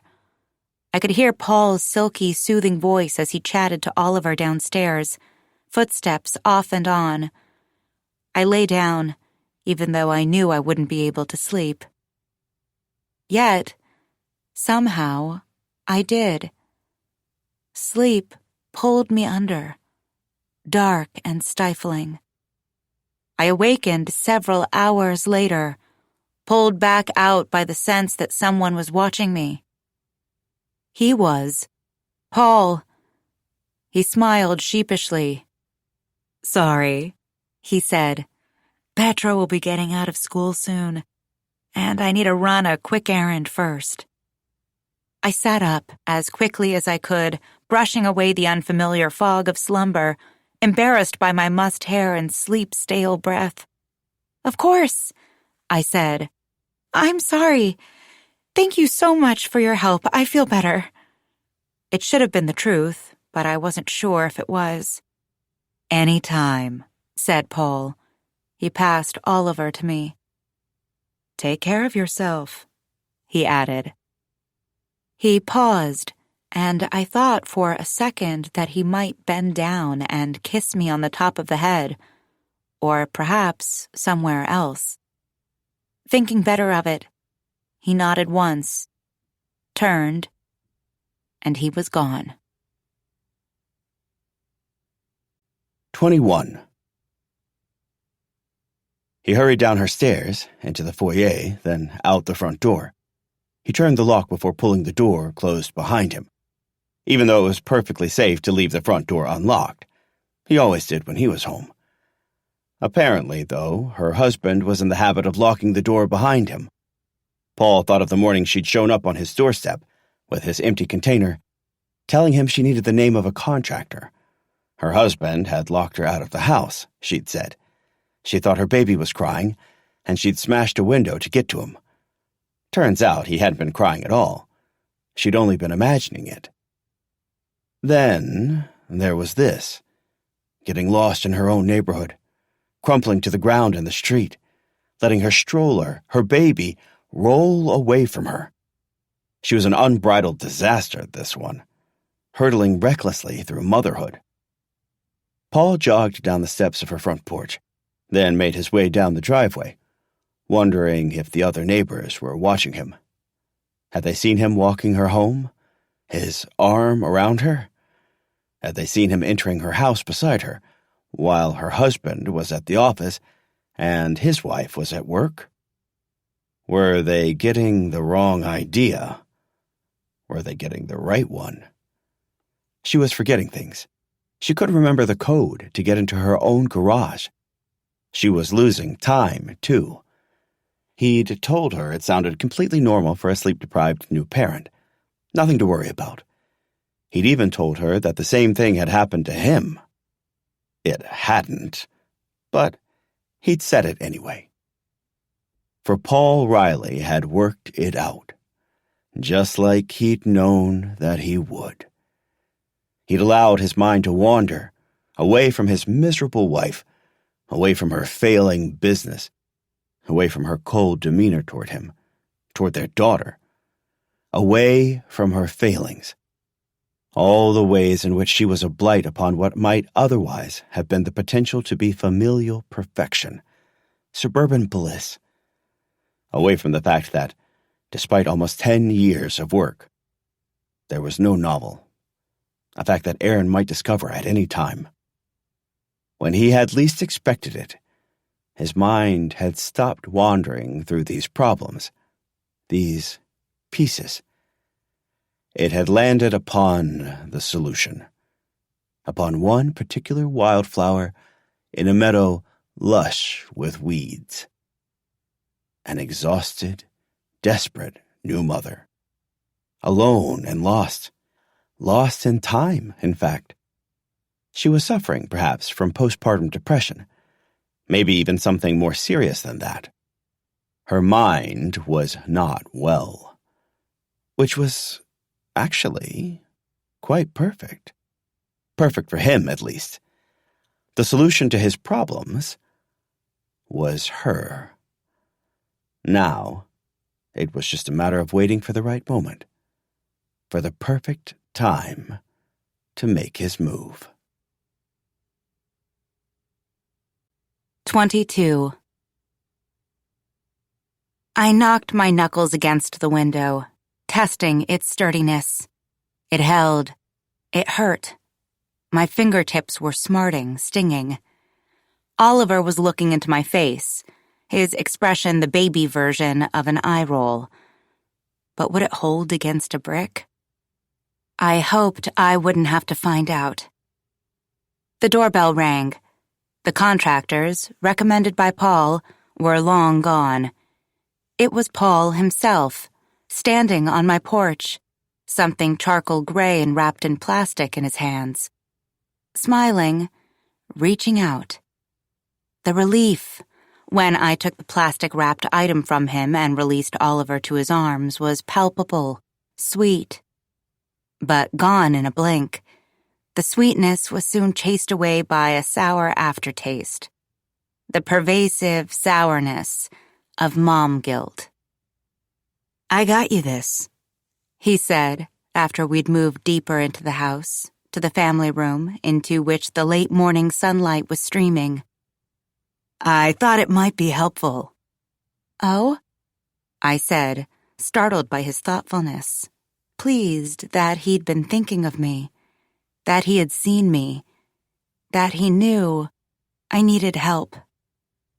It's a baby carrier, he explained, rock bouncing to the right then left, Oliver pressed against his chest. I know it just looks like a scarf or something, but there's a way to wrap it so that you can hold your baby close to you. I used to have something similar for Petra when she was a baby. Mine was a gift from a friend, though, who'd been to Africa. In many villages there, the women always wear their babies all day. They nurse seamlessly that way. Oh, I said again, inspecting the packaging, glancing at the brand, which was familiar. I'd read it on the tag of the gray scarf-like baby wrap I'd shoved into Oliver's dresser after the morning I'd tried it out. I hadn't seen it since. Thank you so much, but I actually, I have one of these. I couldn't get the hang of it, though. No? He asked. I thought Oliver would be just the sort of baby who'd love it. Always wants to be held, just like Petra. Let's give it a try. He reached for the package. Well, here, I said, handing it back to him. Let me just go get mine. Since I already have one, you could return this one. I ignored his protestations that it was nothing, it hadn't been expensive, and hurried upstairs. To accept a gift from him felt overtly inappropriate, far too intimate. After digging my own rejected charcoal-colored wrap out of the dresser, I returned downstairs, having once again left my baby alone in the arms of a veritable stranger. A veritable stranger, though, who was better with him than I was. Paul was continuing to rock bounce, as Oliver looked placidly over his shoulder. Right, said Paul.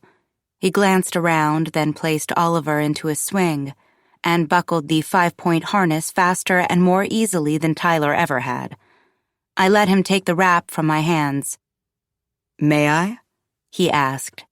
But he was already twisting and looping it around me, his fingers grazing my back, his face so close I could feel his breath. I tried this before, but Oliver cried in it, so I shoved it in his dresser and forgot about it until now. I have another baby carrier, too, I said, desperate to make conversation.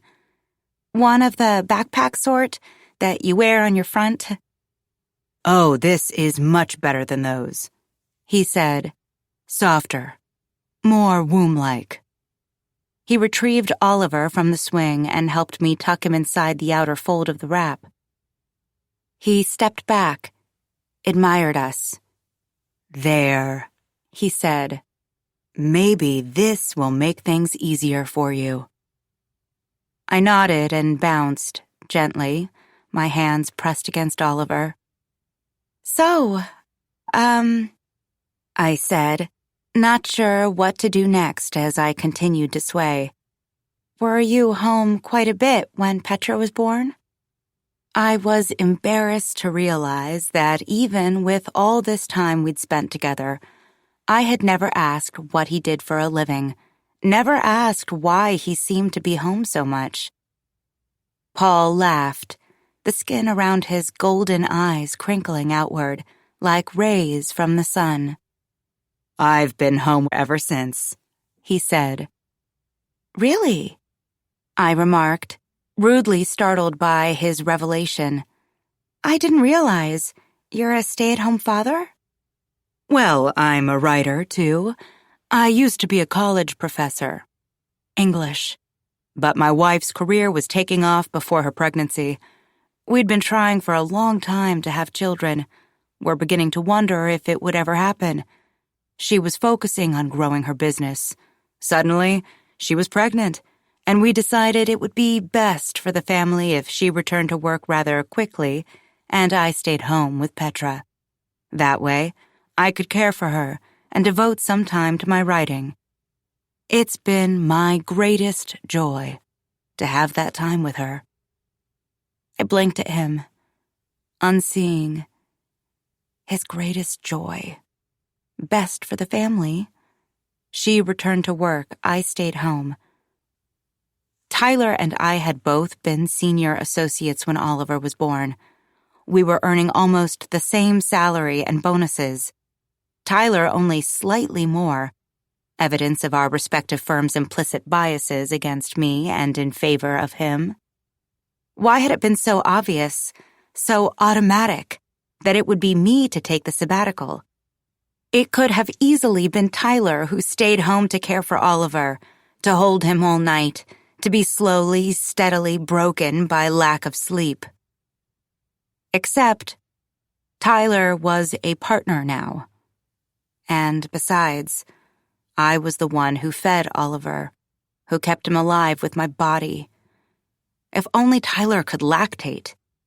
Why was there not some innovation for just that? A sort of faux breast that he could wear with a bladder of milk inside, warm to his body temperature. I laughed, amused by silent and secret thoughts, much like a person who had lost touch with reality a long time ago. "I'm sorry," I told Paul, embarrassed again. "I just can't imagine my husband doing something like that. As you can see," I said, gesturing to our kitchen, gleaming and white, the absolute image of suburban domestic perfection. "Here we are. It's me at home, not at work. Here I am, taking care of our baby." Paul shrugged modestly. "It made more sense for our family.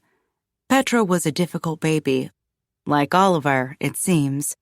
She wanted to be held all the time. She was colicky, would scream for hours every afternoon. Erin couldn't stand it. She couldn't come home from work until Petra's afternoon episodes were over. I wore her around the house all the time. It helped." Oliver suddenly began to squirm against the soft gray fabric and whine. I hurriedly extracted him from the wrap.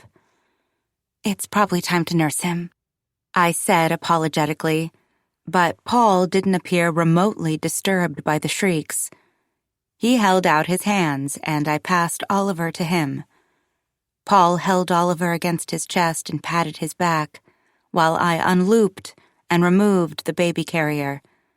I folded it neatly, influenced by Paul's presence to do something tidy and careful, rather than leaving it in a crumpled ball on the kitchen counter. I put it down beside the baby wrap Paul had brought. "Erin didn't breastfeed Petra very long," he said. "Only a few weeks. She said she wasn't getting any milk, but I don't know." I was astonished to note that Oliver's screams had already quieted to displeased squeaks.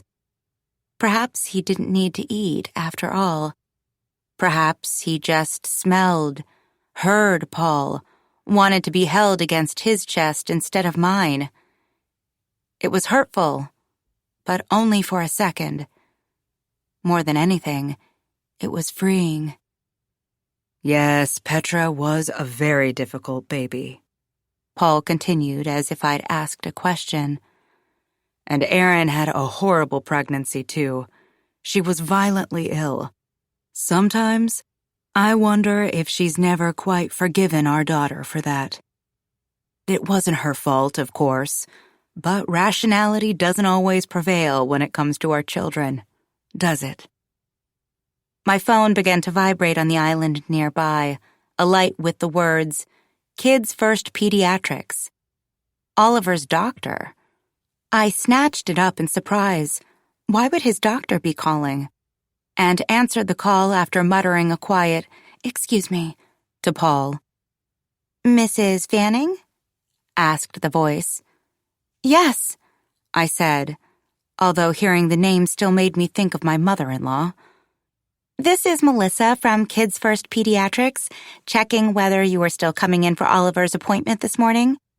If you can get here in the next 15 minutes, we can still see him. Otherwise, you'll have to reschedule." I blinked, blankly, my eyes meeting Paul's. His brows were drawn low in concern as he continued to pat my son's back. "I'm so sorry," I said. "I completely forgot. I can be there in 15 minutes. Could I? I'd have to collect the diaper bag, pack Oliver in the car. It was a 10-minute drive. Was the bag stocked with diapers and wipes? With the swaddle blanket, I'd need to wrap him up in the cool exam room after he'd been weighed and measured by the nurse. I hung up the phone, tossed it back onto the island. "I have to go," I told Paul, a flutter of panic, franticness in my tone. I forgot about Oliver's doctor's appointment. We're late. It's okay, he said, continuing to sway and pat Oliver's back. Get ready. Get what you need, I'll hold him. Thank you. I breathed, relieved for the help, then dashed upstairs to collect the diaper bag, which was, of course, not stocked with the things that I needed. That just wasn't the sort of mother that I was. Back downstairs, I added my wallet to the bag, then pawed through it, double-checking the contents. I reached out, took Oliver from Paul, and began tucking him into his car seat. I'm so embarrassed, I admitted. I can't believe I forgot his appointment. I mean, it's not as though I have a busy schedule. Yes, you do, Paul said calmly, with the same even and soothing voice he used to murmur in Oliver's ear. You have the busiest schedule of all. I know exactly how it is. Don't worry about it. You just need more support. He held the diaper bag out to me, and I swung it over my shoulder, lifted Oliver's car seat. Thank you so much, I said again, swallowing quickly. Not sure why I felt like I was fighting a wave of tears. Was it shame or the unusual blush of kindness? He was so forgiving, so lacking in judgment, so unlike Tyler. Tyler would be appalled that I was a stay-at-home mother, on a sabbatical, yet I'd forgotten to take our son to his appointment, which is why I wouldn't tell him. You'll show yourself out, I called to Paul as I rushed toward the door.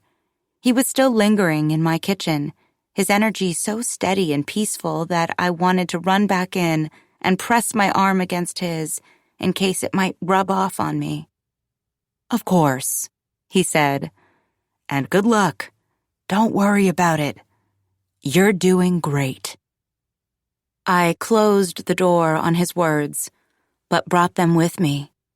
Let them idle, unmoving in my brain as I clicked Oliver's car seat into place, hoping for them to provide absolution from the mom guilt that was back, that had never really gone away at all, that was pumping through my heart, that was squeezing the breath from my lungs. More than anything, I wished they were true. 23. I spun the wheel slowly, turning out of the doctor's office parking lot. Still not sure how I'd forgotten about Oliver's appointment. I had no memory of scheduling it. No bells had been rung by the call from the receptionist. No, that's right. I couldn't help wondering if it had been the office's mistake rather than my own. I comforted myself with this particular anecdote, this fallacy. But Dr. Williams had bustled into the exam room, unsurprised by our presence, seeming to know exactly the purpose for the appointment. Another weight check for Oliver. As it turned out, he was doing remarkably well. It was not unexpected. I felt that I did nothing but nurse him. How's he sleeping? She had asked. Did you make any changes to your diet? I did. I cut out everything. That was how I felt. But he's still only sleeping 30-minute to 2-hour stretches, occasionally 3 hours. She glanced up at me briefly over the frames of tortoiseshell glasses. Does he seem more comfortable? Is he spitting up less? Because I'd not known about the appointment, I'd not had time to prepare answers to these questions. I'd pinched my eyes closed, tried and failed to think. I believe so, I'd told her. The spit-up incidents haven't seemed as voluminous or frequent. Well, great then. It was as though she had slammed the lid on something. Case closed. As long as Oliver was more comfortable, was gaining weight properly, everything was great.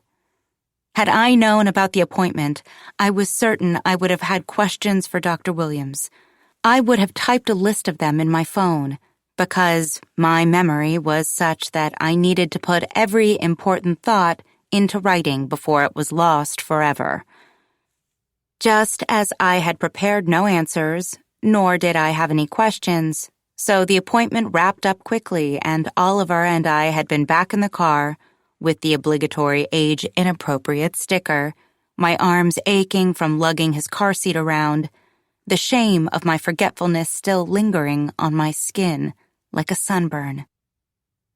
I slowed to a stop at a light, thought about calling Tyler and telling him about the appointment, but I was afraid I might accidentally admit that I had forgotten it and had almost not made it there in time. I was afraid he'd be disgusted by me. I was afraid I deserved it. Besides, I wasn't in the mood to speak to my husband, had no interest in hearing his voice or the background noise of his computer keys tapping or the voices of other busy professionals on the streets of the city. As I approached the end of my driveway, I noted the presence of another car, one I didn't recognize, parked near the house as though it had every right to be there.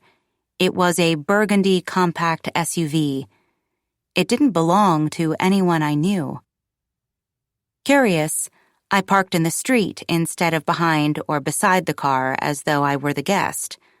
Oliver was still fast asleep, exhausted from all the tears in the doctor's office. He stayed that way even as I awkwardly extracted his car seat from its place in the middle seat. It was the safest place for it to be, but God, was it cumbersome to get in and out. I understood why parents opted for vehicles larger than mine, like, for example, the one belonging to my visitor. I walked toward the SUV, peered into its untinted windows. There was no one inside, no one sitting in the driver's seat and waiting for my return. I moved up the front walkway, just as I had so many times before.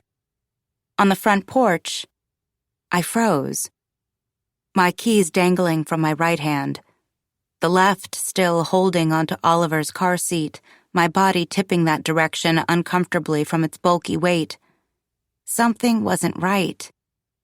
I stared at my front door. The wreath. It wasn't mine. I blinked at it. It was a fall one decorated with red, gold, and orange foliage. The storm door swung open with its usual creak, and a woman appeared. She was in her 60s with a graying bob and black-framed glasses over which she was peering at me. She didn't step onto the porch, just hovered in the doorway, not quite inside and not quite out. There was fear in her face, confusion. Had I not been a woman, especially a woman with a baby, perhaps she wouldn't have even opened the door. I could feel fear of my own. "Can I help you?" she asked. She glanced down at my hand, still holding my keys. I could have just been hanging on to them, having just locked my car, but I had selected one particular key and was gripping it between my index finger and thumb, preparing to insert it into the deadbolt on the yellow front door. "I'm sorry," I said, blinking up at her. "I must have the wrong house." I turned and hurried back down the walkway and climbed into the car. "That's all right." I could barely hear her call after me. She was relieved. I wasn't. The storm door clicked closed, then the door behind it. She'd probably locked it. She was right, too. I pressed my foot onto the gas and peeled away from the curb, away from the little white rancher, with the window eyes and the daffodil yellow door, away from the house that always had and still did feel like home. What would have happened if that woman hadn't come to the door? Would I have tried a key? Would I have broken in just like I'd broken into my new house, smashing a window with a brick? I'd never met the people who had bought our rancher, but our realtor had told us they were an older couple, retired, They'd wanted to downsize, find a home with no stairs, to be close to their grandchildren. We'd been doing the opposite. We needed to upsize, more space for the kids, more space so that we could, once they became older, escape them. It could have happened to anyone, I remarked. Oliver was still sleeping. I supposed I was talking to myself. I was just on autopilot. I continued. I went to the old house without even thinking. I was distracted. That's all. It sounded so innocent. No big deal.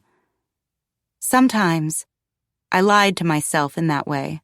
I did what I needed to do. It wasn't what I wanted. What I wanted didn't matter anymore. In this moment, though, I wanted to get what I wanted. And all I wanted, a tiny ask, really, was to feel better. To feel like everything was okay. To feel like nothing was wrong with me. My fingers hovered over the buttons on the dashboard of my car for a second while I debated calling Tyler, telling him everything. He was my husband, after all. Wasn't that the point of him? A supportive shoulder, a kind and listening ear? But I very much doubted that would help matters at all. There was someone else, though, who very well might help. Someone who wasn't my husband. Someone who was something unknown, undefinable to me. A friend? Or just a neighbor? I wasn't sure. I didn't care. He was a person who could make me feel the way I needed to feel. I returned my hand to the wheel, and I drove to his house. 24. When the doorbell rang, he was chopping vegetables for a casserole, sliding them into a container, mincing fresh garlic, swiping the leaves from sprigs of rosemary. He'd assemble everything before he went to get Petra from school. Then he'd be able to focus on her, to sit at the kitchen table beside her while she ate a snack and did her homework, to drive her to her piano lesson and be able to relax while he was there, the back of his head resting against the wall, his eyes closed, as he sat in a folding chair outside the room, listening to her progress, pride welling up in his chest. When they got home, he'd simply have to pop the dish into the oven. Such prep work was crucial to truly enjoying one's children. He wondered, quite often, how working parents did it all. The answer, he suspected, was that they didn't. One simply couldn't. Something was lost. Something was done in inferior fashion, be it work or parenting or domestic life. Maybe all three. Working parents were spread too thin. Not like him. But his task had been interrupted. He wiped his hands on a dish towel and moved toward the front door. Was unsurprised to see Natalie standing there on his porch. She couldn't seem to stay away. He smiled as he swung the door open, and her eyes were shining. With tears, relief, comfort. They were closer than he had even realized. She thought so, at least. And that was what mattered. "Come here," he said. He took the car seat from her and placed it on the floor, just inside the door. In the event anyone happened to be watching, he reached for her, pulling her toward him. He hugged her there in the doorway, wondering a second too late if it was too soon for such a gesture. It wasn't. Her body seemed to melt into his for several seconds before she extracted herself, then moved deeper into his house. "What's wrong?" he asked as she stood in the foyer, staring at the ground. "It's getting worse," she said. She bit her lip so firmly he half expected it to bead with blood.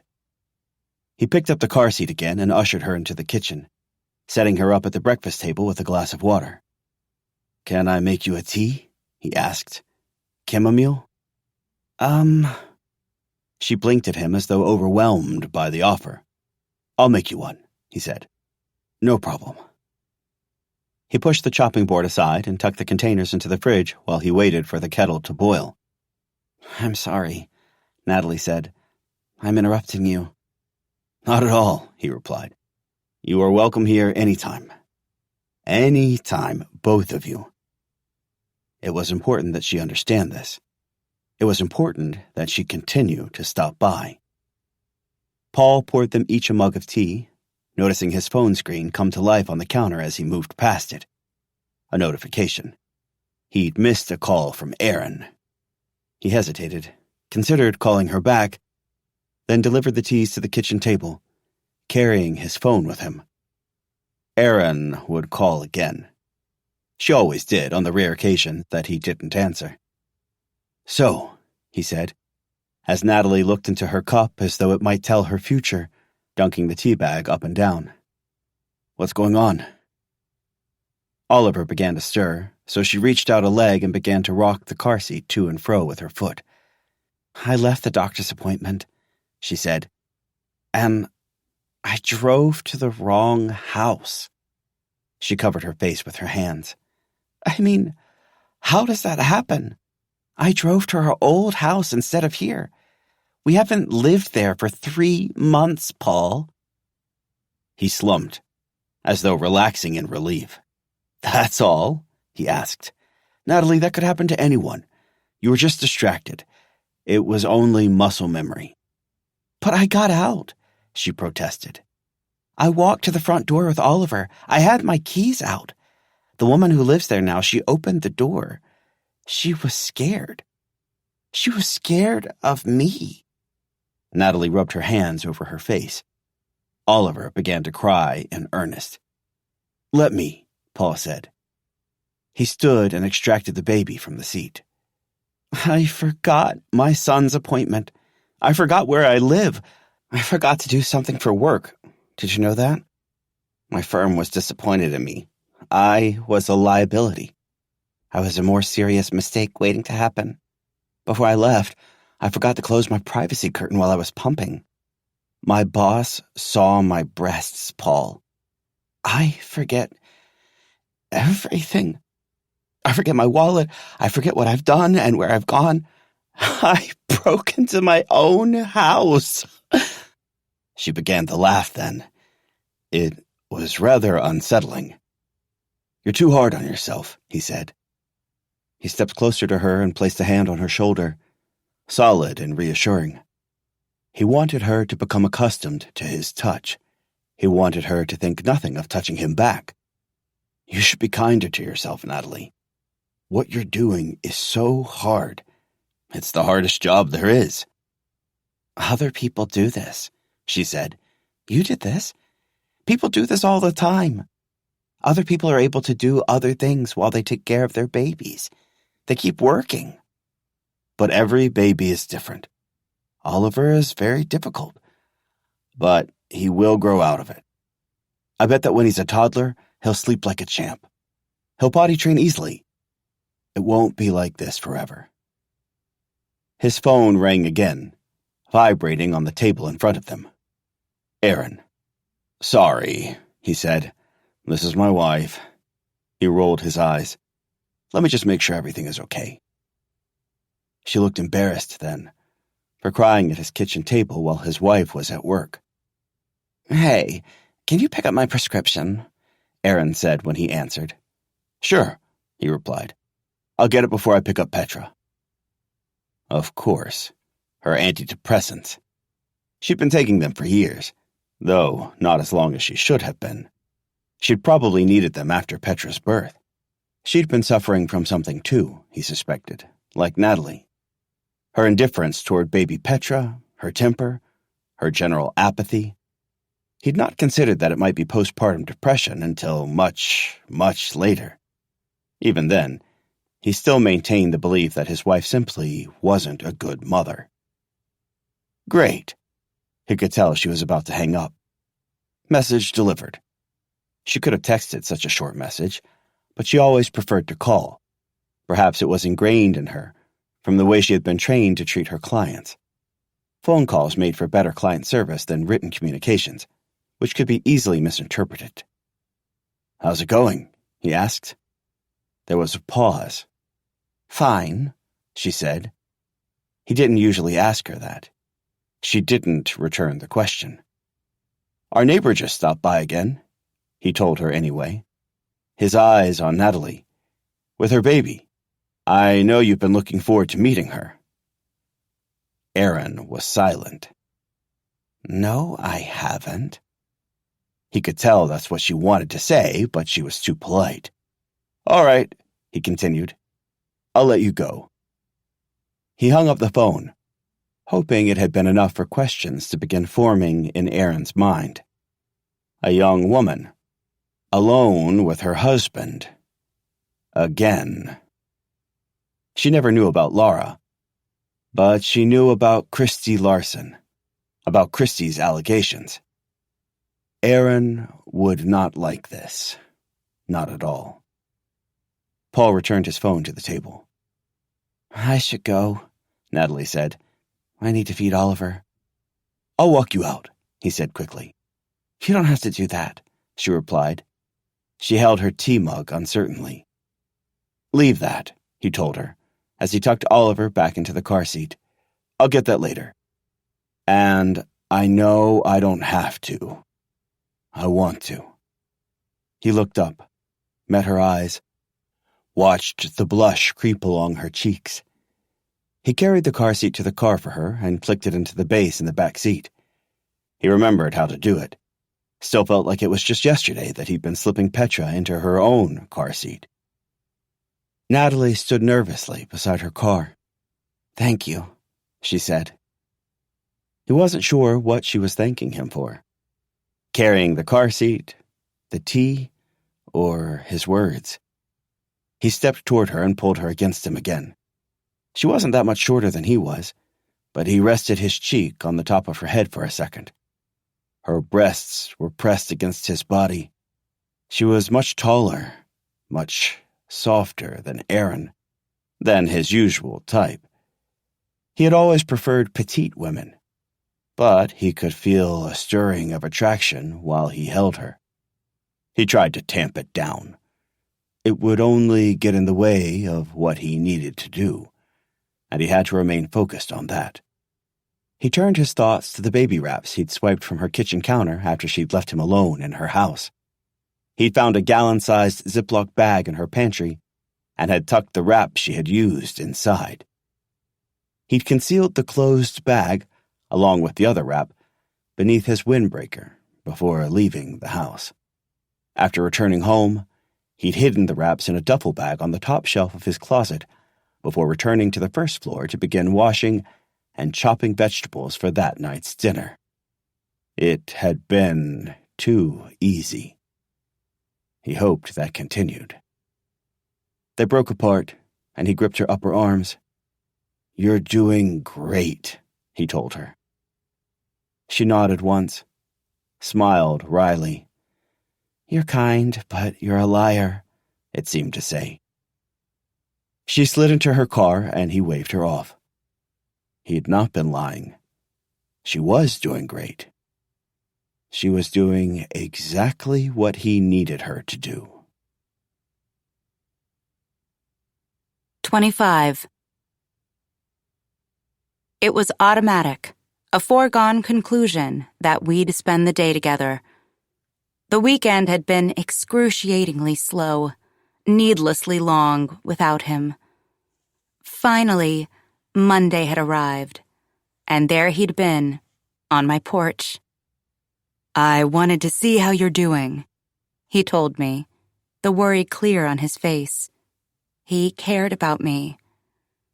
I'd invited him inside, into the family room at the back of the house. I'm okay, I'd told him. I supposed that was the truth. Petra is on a school trip until Wednesday, Paul had said as we moved down the hall. She's in New York. I'm lost without her. So, I'd let him borrow my child for much of the day. How kind of me. How generous. He had held Oliver for hours, passing him back to me only when it was time for him to nurse, which I had done in Paul's presence without a second thought, as though he were my husband.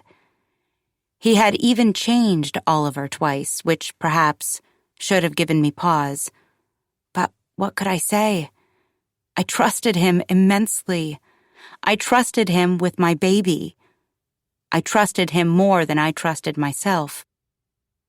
Tuesday, it was, by unspoken rule, my turn to appear on his porch. I held off until the afternoon, hopeful, despite the unspoken rule, that he would be unable to stay away from me, from Oliver.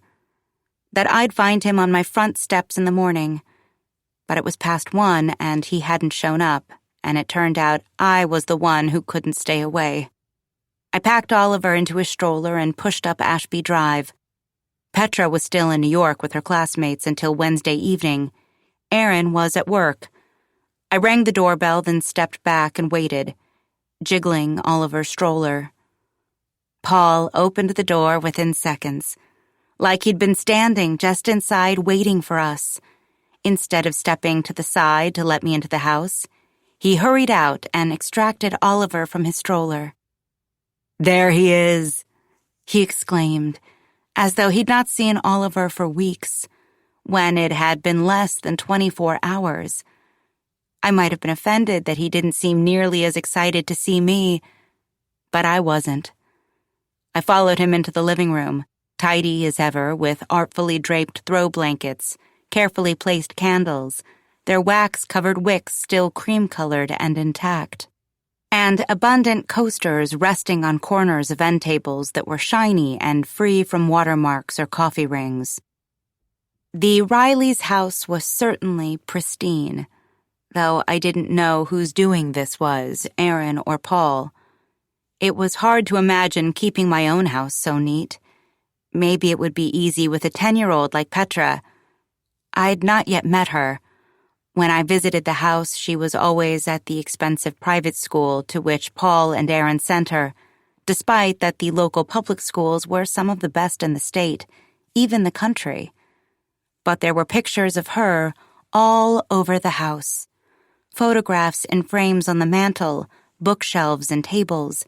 Petra at her piano recital, in her soccer uniform. Baby Petra asleep in Aaron's arms. Toddler Petra with red patent leather shoes. There was a canvas print hanging on the wall in the living room. A seemingly recent portrait, Petra standing in front of one of the local lakes. Paul's laptop was open, resting on the dining room table, its screen dark. I froze, suddenly self-conscious about my uninvited presence.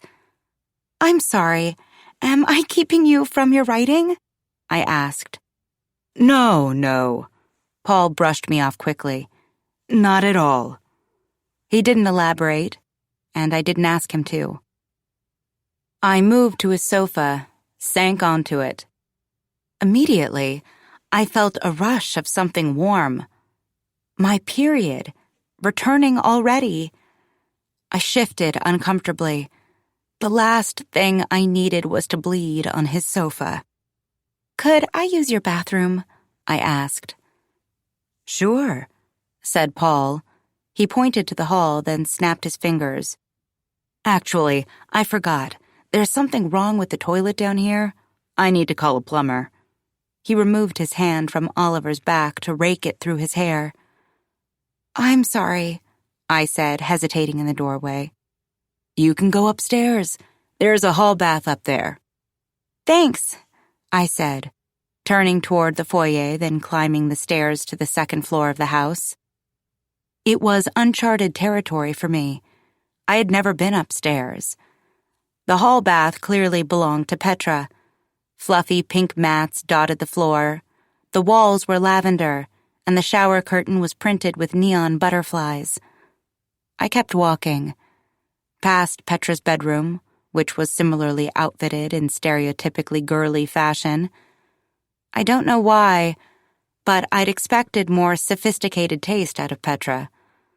I stepped past a generic guest bedroom, past an office with cherry wood, and an L-shaped desk and cream-colored executive chair. At the end of the hall, were double doors standing open. They led to the master suite. It was filled with a large sleigh bed, 2 dressers, matching nightstands. The bed was neatly made with a white and cobalt-striped comforter. Complimentary area rugs rested on the hardwood floors on each side of the bed. Something soft in which to dig her toes after a peaceful night of sleep. A rose gold eye mask was resting on one of the nightstands, Erin's nightstand. Beside it was a squat glass, only a few fingers of water remaining, lipstick staining its rim. Did she sleep in it too, I wondered, reapplying before she slipped into bed? I moved into the bathroom. It was nice enough, but not as updated as my own. The tile wasn't as modern, the vanity and color scheme dark instead of the whites and grays currently favored. I stood in front of Erin's sink. There were expensive-looking glass bottles and jars lined up along the edge of the vanity, where the granite met the wall. Anti-wrinkle cream, serums, perfumes. I paused, closed my eyes, shutting down one sense in an effort to strengthen another. I heard nothing. Oliver wasn't crying. I felt peace. No cortisol coursing through my veins. I wasn't straining for any indication that Oliver was awake, that he needed me. He was in capable hands. He was safe and calm. And that meant I was free. When was the last time I'd bothered with my own anti-wrinkle cream? My pregnancy and nursing-safe skin serums? When had I last plucked my eyebrows? No wonder Erin had these things. She had the time, the ability to use them. And while she was working full-time, providing for her family too, I had no idea what that must feel like, but I ached for it. I longed for it like it was something I had lost, instead of something I'd never had. I leaned toward the mirror, grimaced. I located a pair of tweezers in the top drawer and got to work, although I recalled purchasing a new pair for myself during the debacle that was my last trip to Target. I'd never bothered to use them. I lifted each of Erin's face creams and inspected the ingredients. I used Erin's toilet, examining my underwear, which were slightly wet but not filled with blood. It hadn't been my period after all, likely just a gush of urine set free by the weakened muscles of my pelvic floor. They sometimes failed me that way, when I sneezed, when I laughed too hard as though wetting myself were punishment for enjoying a moment of mirth. I washed my hands with Erin's organic Mrs. Myers soap and dried them on her plush burgundy towel, odors of lemon and olive oil wafting from my skin. Without thinking, I unscrewed the lid of a jar of face cream and smoothed some onto my neck and jawline. Immediately, I was horrified.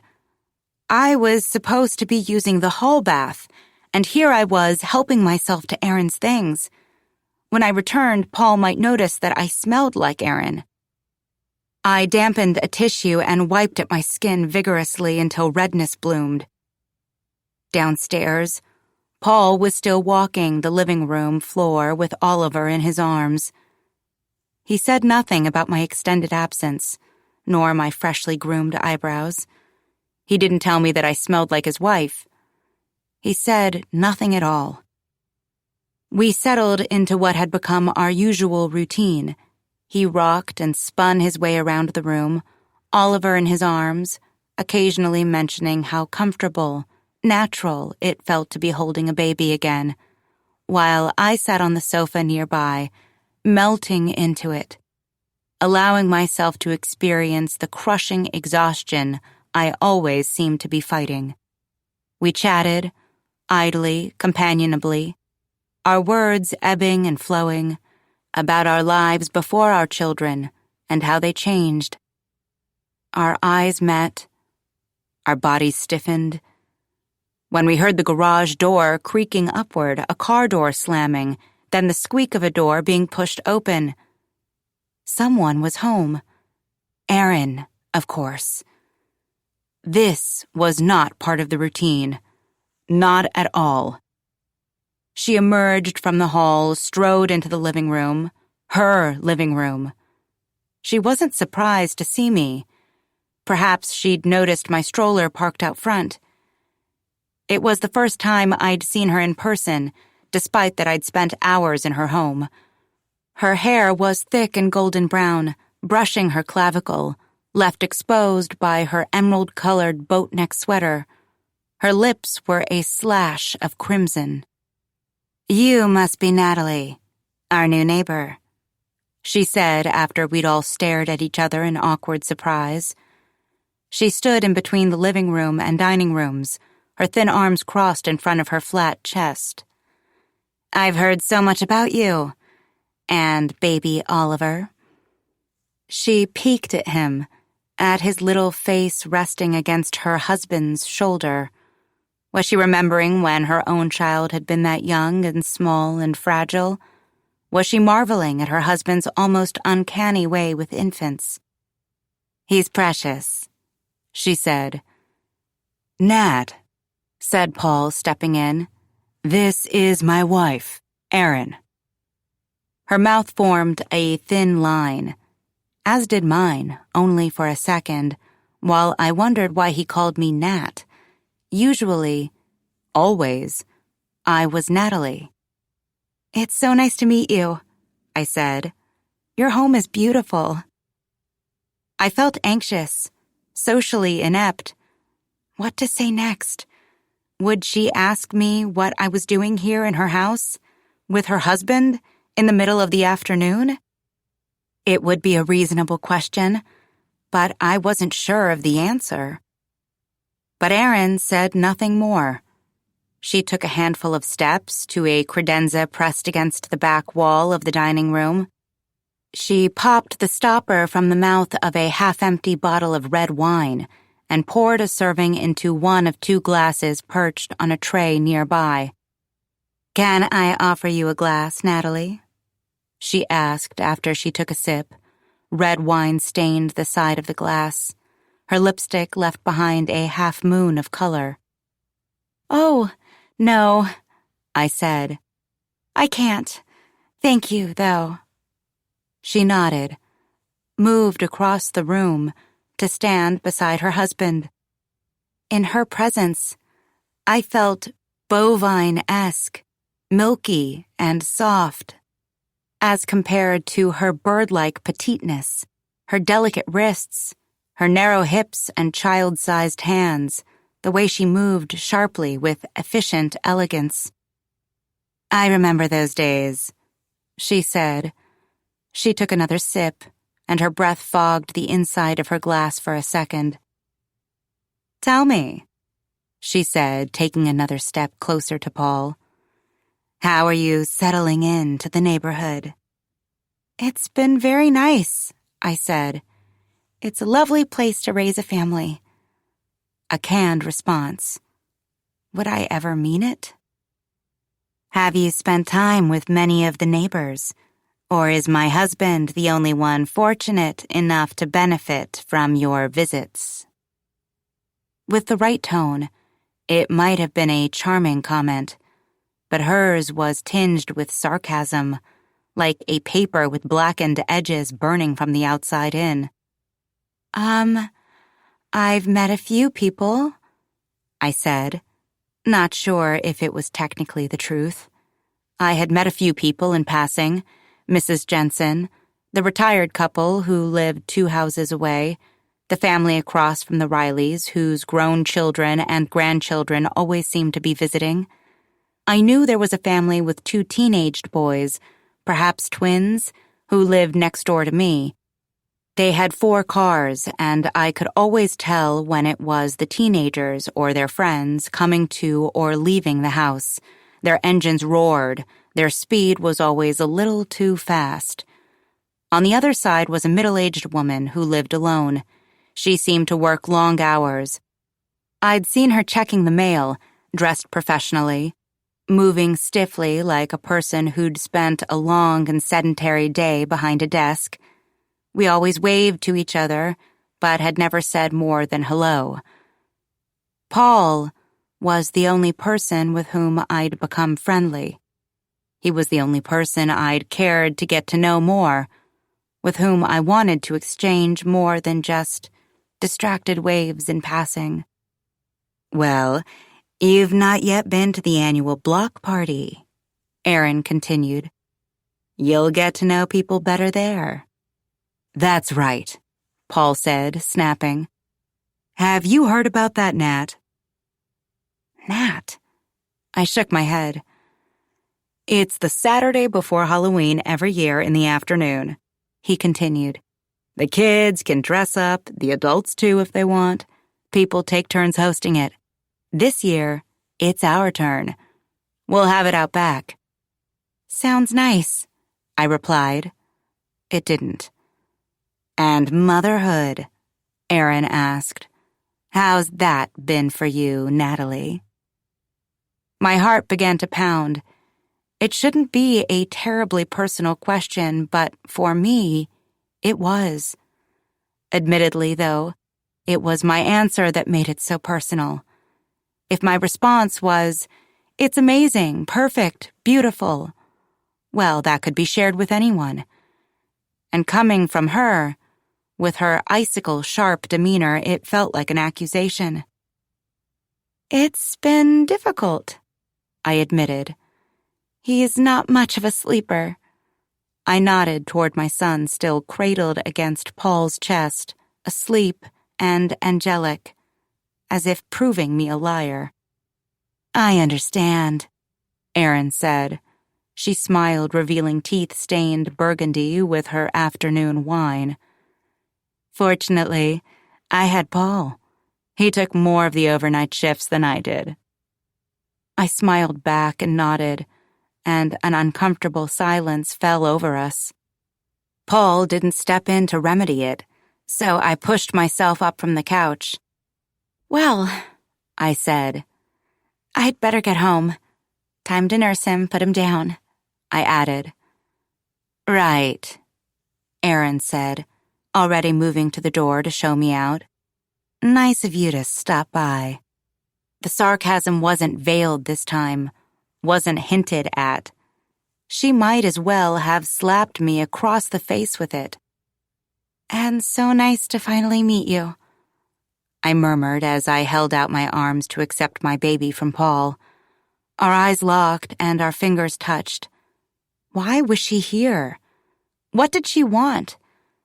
It was her house, yet it felt like she was the intruder. Aaron held the front door open for me, waiting for me to move through it. Her overplucked eyebrows were drawn low. She didn't say goodbye. She didn't smile or wave.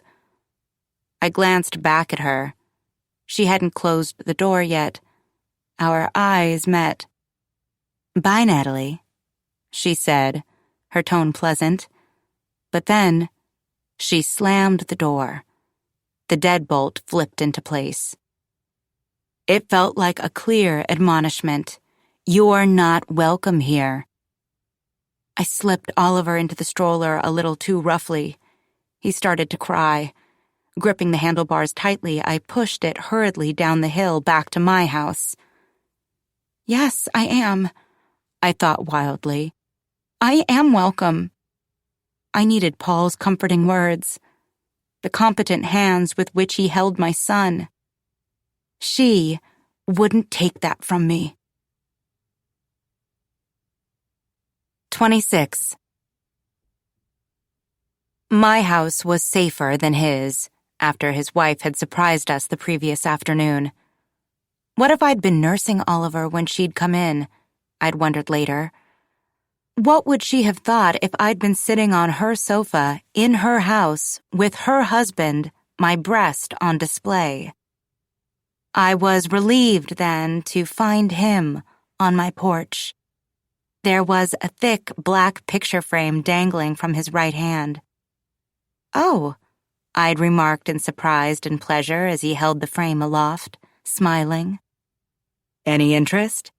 he asked, tilting the frame so that I could see the picture inside, while I held Oliver over my shoulder and swayed back and forth. "This was hanging in Petra's nursery," he continued. "I figured it should be put to use rather than just collect dust in my basement." It was nothing like the pastel cartoon jungle animals, the swirling kitschy word art that currently adorned Oliver's walls. This was an oil painting, realistic and raw, still wet-looking, but almost photographic in its accuracy. "It's beautiful," I said. "I love it." But as with the charcoal baby wrap, something felt wrong about accepting a gift from Paul. "You don't want to hang it somewhere else in your house? It wouldn't have to hang in a nursery." It certainly didn't look like typical nursery artwork. "Oh, no," Paul replied. "Erin was never fond of it. She couldn't wait to take it down when Petra moved into her big girl room. Like I said, it's been relegated to the storage room in our basement for years." "I'd be happy to hang it for you," he continued cautiously, as I ushered him into the house. "Only if you want to hang it, of course. No pressure." "That would be wonderful," I said. "Thank you." We trailed into the family room, 100 times messier than Paul's own. I didn't mind it. He didn't make me feel self-conscious about such trivial things. "Should I hold him for a bit first?" he asked hopefully. "Mind if I do a few things while you do?" I asked. "Not at all." I passed Oliver to him, then went into the kitchen. I swallowed a Midol and unloaded the dishwasher before returning to the family room, sinking onto the sofa beside him. For a moment, I felt light, almost happy. My phone vibrated from within my sweatshirt pocket. I slipped it out, entered my PIN, and read the message. "Everything okay?" Tyler. I locked the screen without responding, tossing the phone onto the cushion beside me. "You seem happier," Tyler had told me last night, while we sat on the sofa in the darkened family room, Oliver dozing in his swing. The venom, immediate and strong, that had rushed to my surface, like blood to a cut, was astonishing. Ashamed, I pushed it back, staunched the flow as if with a paper towel. "Trust me," I said. "I'm not happy." In that moment, I'd been seething, still, over being made to feel so unwelcome in Paul's house by Erin. Tyler had been home late. Oliver had screamed virtually non-stop the rest of the afternoon, until exhausting himself and finally going to sleep in his swing. How could Tyler have thought that I seemed happy? My husband's face, so plump with rest and collagen and extra weight, fell only slightly, only for a second, until the recollection that he'd been made partner, that he had everything he wanted, returned the sparkle to his eyes, the uptick to his lips. "Why?" he asked. He reached toward me, grasped my hands. "What can I do?" "There's nothing you can do," I said. "He only wants me all night." That was the truth, and it didn't need saying, but I said it anyway because it hurt Tyler.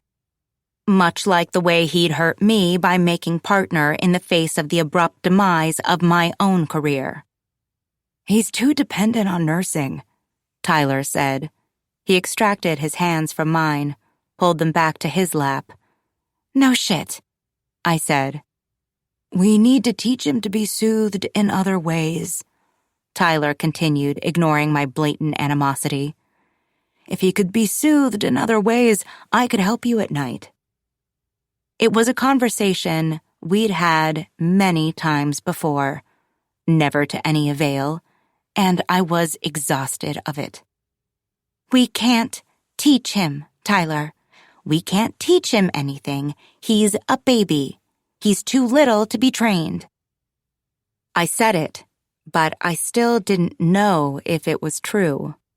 Clearly, Oliver had learned that if he cried and cried, he would eventually be offered my breasts. Could he unlearn that lesson too? But at what cost? Would he feel abandoned, unloved? Would I ruin him, break him? These were my greatest fears. They were ridiculous and extreme, but what if they weren't? It was that little hint, that tiny what if, that pushed me harder than I could stand to be pushed. "We can try," Tyler was saying. "We can try to teach him." I'd ignored him, stared at the television screen. My eyes began to cross, the images blurred and doubled. "Maybe," Tyler continued, "it's time to stop nursing him. You've been doing so well, but if it's killing you to stay up breastfeeding him every night, is that really what's best for him?" "Tyler," I said, appalled. I continued to stare at the bright and flickering screen. I couldn't bear to look at him. "I know," he said quietly. "I know." Soothing, sympathetic. But he didn't know. Not really. "Why does it matter if I'm so tired?" I asked. "This is why I stopped working. There's nothing to sleep for." "For your health," Tyler said. "You need to sleep for your health." I tilted my head toward Oliver. "Well, I have to stay up for his." "Everything okay?" Paul asked, eyeing my discarded device. I laughed, though it made me sound crazy, not amused. "Not really." "Want to talk about it?" he asked. I looked at him. We were so close that we could have kissed, but I didn't want to. I longed for him to hold me, but it wasn't a sexual longing. I couldn't have had a sexual thought if I tried at that point, and I certainly didn't want to try. It would conjure only thoughts of that sharp and reflective Wusthof, of slicing pain and parched skin, sucked dry of all moisture by the breastfeeding. This was a different sort of longing entirely. In this moment, I hated Tyler for being nothing like Paul, for being partner, for sleeping, for burdening me with more than my fair share of responsibility for keeping our child alive and making him happy, for burdening me with his feelings, for failing to take notice of how disquieting my own had become. Meanwhile, Paul was comfort. He took nothing from me, only gave. He was relief and hope. There was so much I could have told him, that I was so tired I was scaring myself, that my memory still refused to hold on to much of anything, that I loved my baby with a fierceness that almost felt deadly. But despite the love, there was despondency, wavering just below my surface. I didn't want to talk about any of it. For once, I wanted to forget. "I just want to rest," I told him. "To relax, to feel like I'm going to be okay." He watched me in silence for a few seconds. Then he stood. He cradled Oliver with one arm, then held his other hand toward me. "So, rest," he said. "Right now. Show me where you want to hang this picture, then lie down. I'll take care of him." "No," I protested immediately.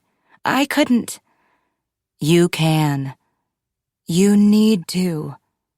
He stretched his hand even closer. I reached up, and I took it. I let him lead me upstairs to the nursery where we surveyed the open wall space. "You know what?" I said. "Let's replace that picture with the one you brought." I pointed to the cartoon giraffe, pastel, almost patronizing. "You got it," Now, go lie down. I hesitated in the doorway. But how will you watch him while you hang it? I'll put him to sleep. Lay him down for a nap. Oh, no, I laughed. Oliver doesn't nap in his crib. He only naps in his swing or when he's being held. But Paul only smiled at me patiently. I'll see what I can do. Do you have somewhere you need to be? I asked. What if I fall asleep? Natalie, that's the whole point. Don't worry about it. I've got nothing but time. I hesitated a second longer, but then I did as he said. I left. Maybe his firmness, his demands that I take care of myself should have bothered me. But they were so direct, so much more than the vague suggestions offered by my husband. Who was he to tell me what to do? Except, it was exactly what I needed. It was what Tyler should have done. It was what Tyler never did. 27. Once Oliver was deeply asleep, Paul laid him down gently atop the crib mattress. The baby stirred slightly, surprised by the abrupt lack of warmth and movement. But Paul leaned over the side of the crib and patted Oliver gently on the tummy until he slipped back into slumber. It truly wasn't that difficult. He couldn't see what Natalie found so impossible about putting her baby to sleep. He suspected the issue was that she was so insecure, so anxious all the time. She feared nothing more than being a bad mother, being incompetent. Babies were so intuitive. They drank that anxiety up. They needed a calm and confident presence. He'd always been that. He moved quietly out of the room. The door to the master bedroom was closed over, but not all the way. He knew she wasn't really resting. She was lying there, her body tense, straining for the sound of her baby crying out for her. He descended the stairs silently. The picture was still propped against the wall in the foyer. He moved past it into the family room.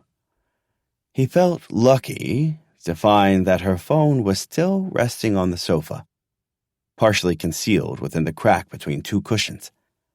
He slipped it out and entered her PIN. He had watched her type the numbers in, slowly, stolidly, the way she did everything. Had she been faster, had she used biometrics to get into the phone, he wouldn't be able to do this. But she hadn't. He added himself as a contact, only his first name, Paul.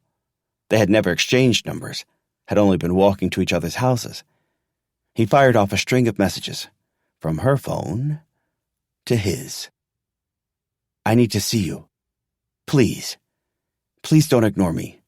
I need you. I'm coming up there. His own phone was in his pocket, but he figured that was okay. His location data was turned off. It always was. He didn't need Aaron knowing his whereabouts all the time. If the police reviewed phone location records, if it got to that point, they wouldn't be able to determine that his phone was in her house, not his own. Either way, their signals would be bouncing off the same tower. When he got home, he'd open the messages on his own phone, then block her number. That would explain why they were the only ones. He deleted from her phone the texts he had just sent, then returned it to the sofa. He retrieved the painting from the foyer and carried it up the stairs.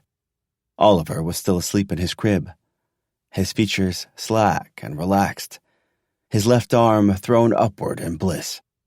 As quietly as he could, Paul stretched to remove the giraffe picture from the wall and replace it with the one he'd brought.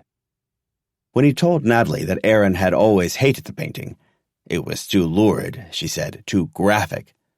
He'd been telling the truth. It had been collecting dust in the basement ever since Petra had moved into her big girl bedroom. Not that he'd cared. Bringing the picture had only been an excuse to see Natalie, to make it seem as though he was doing her a favor. He knew that he shouldn't be seen walking to her house anymore. He knew that from now on, it was better that she be seen coming to him.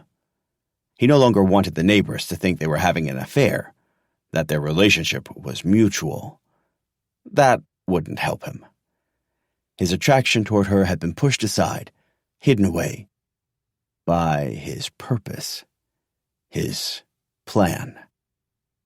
Now, he needed people to believe that Natalie was obsessed with him, that she was getting too close, that her affection was unwelcome, that he'd enjoyed her and her baby at first, but her attention had begun to make him uncomfortable.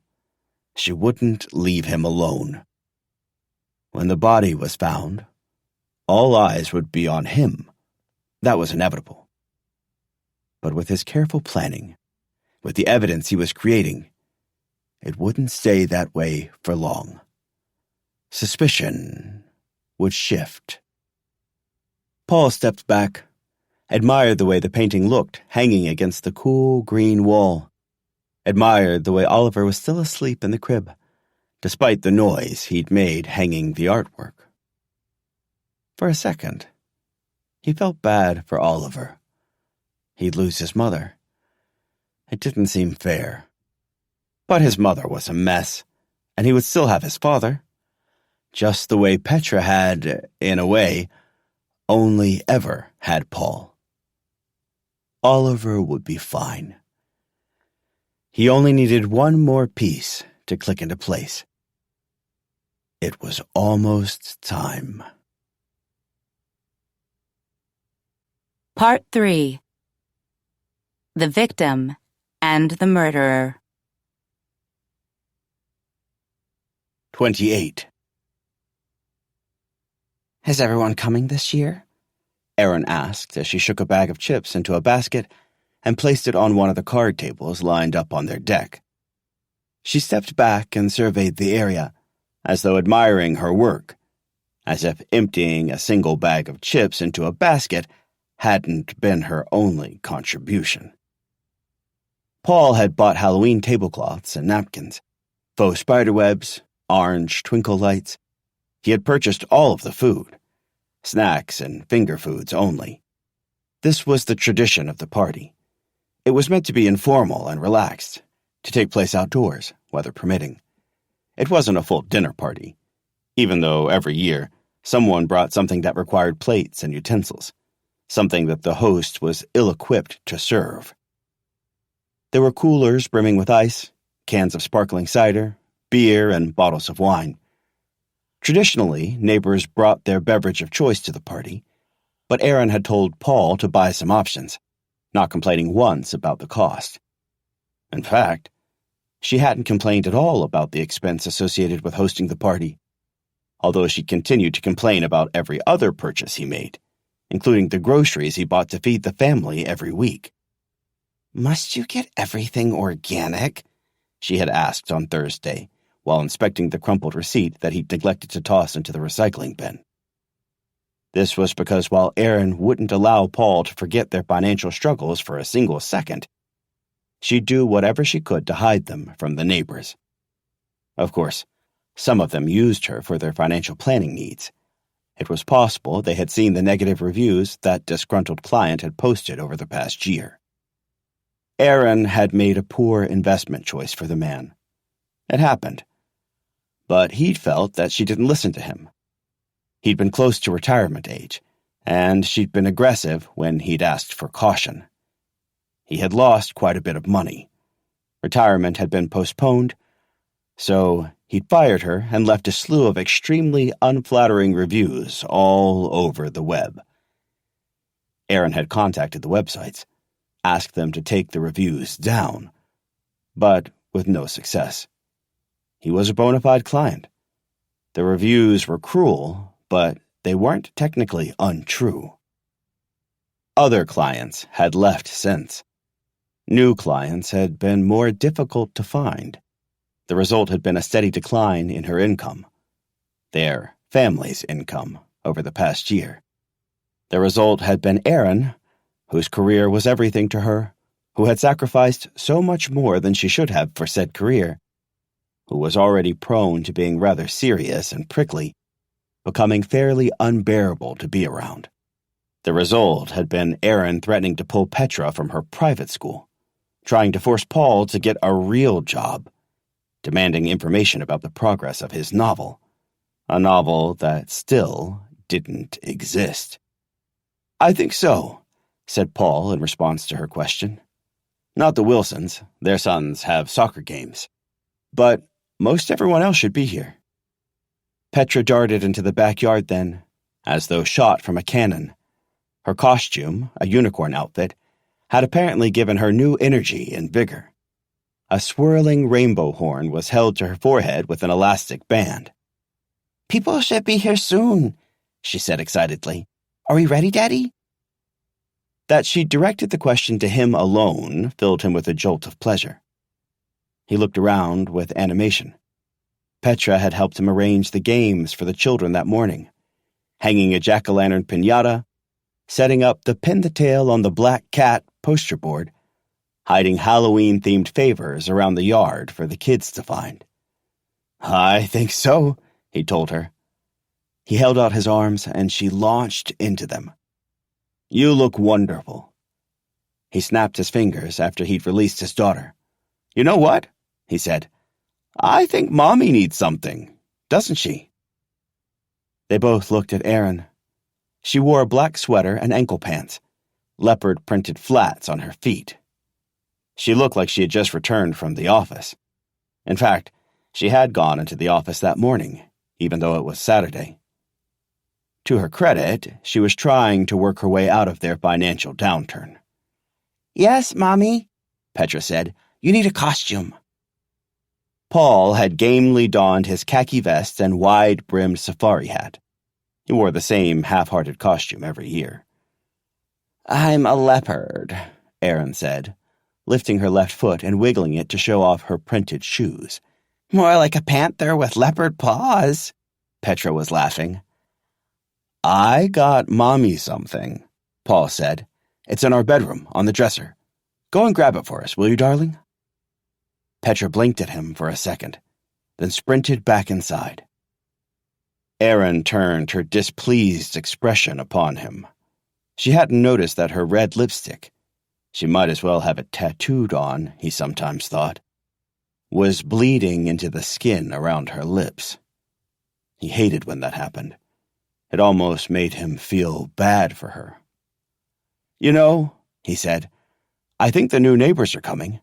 Natalie and her husband with the baby." "You think?"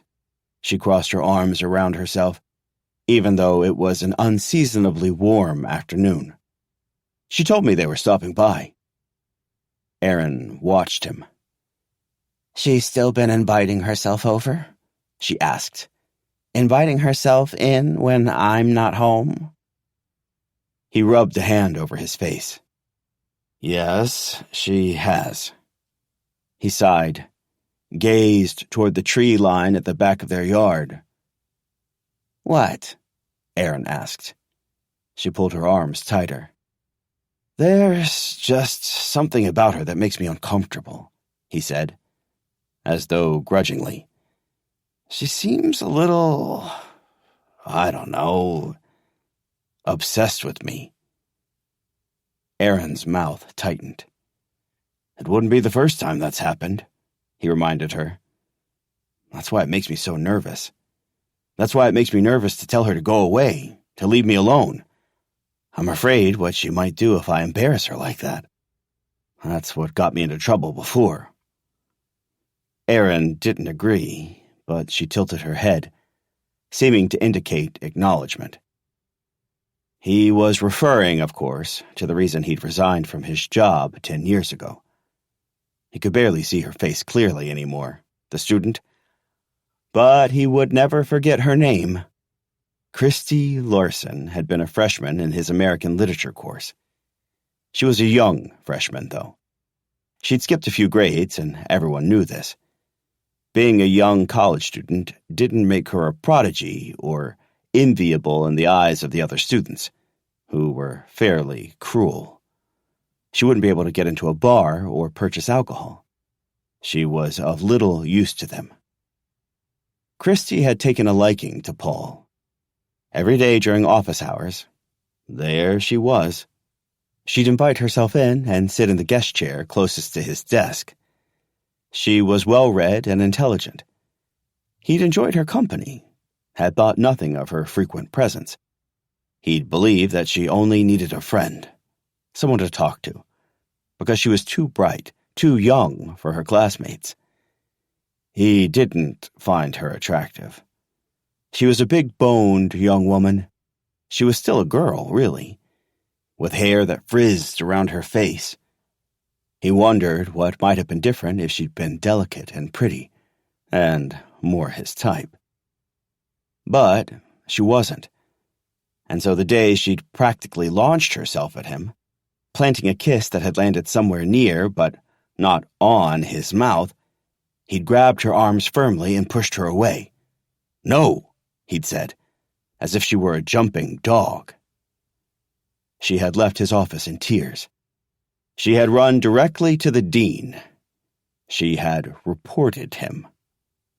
As it turned out, there'd been rumors swirling around the campus. Rumors he had not heard. Other students had noticed all the time Christy had been spending in Paul's office. They didn't like Christy, and it was so salacious, so fun to talk about the fact that she was having an affair with Professor Riley. Never mind that she wasn't. Never mind what those rumors did to him, to his family. Christy's report to the dean had been like gasoline on the rumors. They had exploded through the campus. Paul had pleaded his innocence. He told the dean that she had been the one to make an advance, but with the young woman's report and those rumors, the damage was done. "All right, Paul," the dean had said, sounding exhausted. "Just resign and we'll put this to bed." He had told Aaron everything, the entire truth. Things were still okay between them back then. She'd been pregnant, but not quite so bitter as she became once Petra was born. They had decided that the best option, the only option, was for him to resign. They'd moved out to the suburbs and decided that Aaron, whose career was taking off, would take a short maternity leave. That Paul would be the one to stay home with the baby. He'd finally write that novel he had always wanted to write. If it didn't work out, he would go back to work eventually. It didn't work out, but he never had wanted to go back to work. His life became so full once Petra was born, so fulfilling and happy. Aaron was, she always had been, a cancer to that. Natalie wasn't like Christy, not really, but if he could make it seem like she was. "Just keep an eye on her for me, would you?" he asked his wife. "I'll try to keep my distance, but, well, I tried back then, too. And look where that left me." Aaron met his eyes, nodded once. There wasn't much she would do for him anymore, but she would do this. What had happened with Christy had hurt her, too. "I have to say," she said knowingly, in that superior way she often spoke, her nose tipped upward. "This was my fear, when I came home and found her in our house, making herself at home. Making herself too comfortable. I swear to God, she smelled like my face cream. She'd been in my bedroom, in my bathroom. I could tell." She squinted at him. "There's something off about her." He scratched at his cheek. "Really?" he said. But he already knew this. He'd smelled it, too. At that moment, Petra flew into the yard, carrying a pair of cat ears attached to a headband. Paul had purchased it from the party supply store when he'd bought everything else, somehow knowing it would work with whatever his wife chose to wear. "Here you go, Mommy," she said. Erin stared at the headband with disdain for several beats. She looked like she might swat it out of her daughter's hand. But then, to his surprise, she took it. She tucked her hair behind her ears, then slipped the band over her head. "Let's get this party started." 29.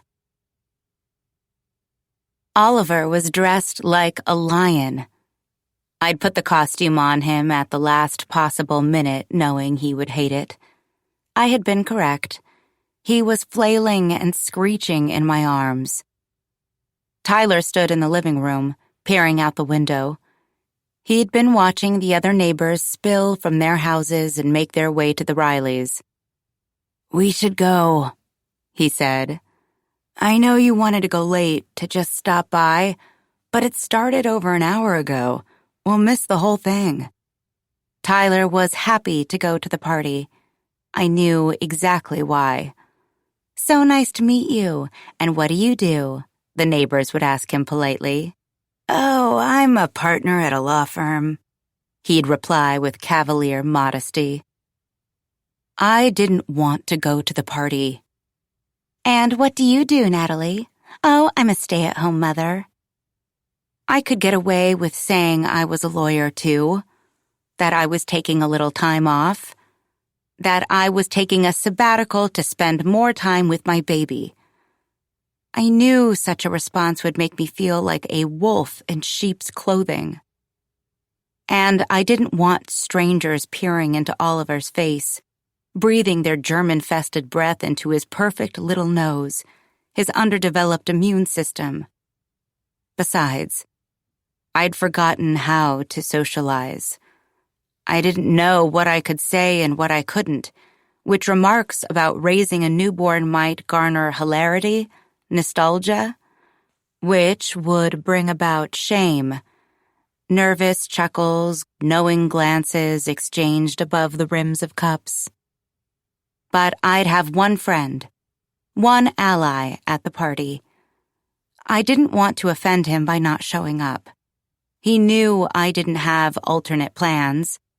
I imagined him collecting Oliver from my arms, literally taking him off my hands, carrying him around for the duration of the party as if Oliver was his own child, while I slumped in a lawn chair, then melted into the grass in an invisible puddle of fatigue. "All right," I said irritably. "Let's get this over with." Tyler eyed Oliver, still screaming in my arms. "Should we take the costume off? He doesn't seem to like it." "He's fine," I said. No matter what we put him in, he'd cry. How did Tyler still not understand that? "Let's go." I slipped Oliver into his stroller, then stepped aside for Tyler to take hold of the handlebars. He looked embarrassed as he pushed the stroller up the hill, as Oliver's cries echoed up and down the street. The stroller bumped awkwardly over the grass as we entered the Rileys' backyard. People milled about, their voices too loud, their artificial laughter as unsettling as the cries of my baby. The first person who met my eyes was Erin. She wore a black sweater and pants, her lips painted red, cat ears perched on her head. Instead of rushing forward to welcome me, to remark over how darling my baby looked in his costume, to offer me something to eat or drink, she watched me the length of 2 blinks, something resembling contempt flickering in her eyes. Then sipped her red wine and continued chatting with another neighbor, whose name and address I did not know. "This was a bad idea," I muttered to Tyler, who ignored me. He had his networking face on, the one he'd worn in our pre-baby days when we had attended bar association events together, events brimming with judges and lawyers, young and old, naive and experienced. Why did Erin hate me? She certainly seemed to. She seemed to hate me from the moment she found me sitting in her house with her husband. Perhaps she was mistrusting, nervous. Perhaps I should assure her that there was nothing to worry about, that Paul and I were only friends. But that might only draw attention to our relationship, to our closeness. How many men befriended women a decade younger than them, spent time together while their spouses were at work? We had the truth on our side. We were only friends, strictly platonic, though I could see how it might appear otherwise from an outsider's perspective. That was not my problem, I reminded myself. That was hers. I scanned the yard for Paul, spotted him on the deck with a child wearing a unicorn costume, whose hair had the same almond-colored silkiness as Aaron's. The inimitable Petra, I presumed.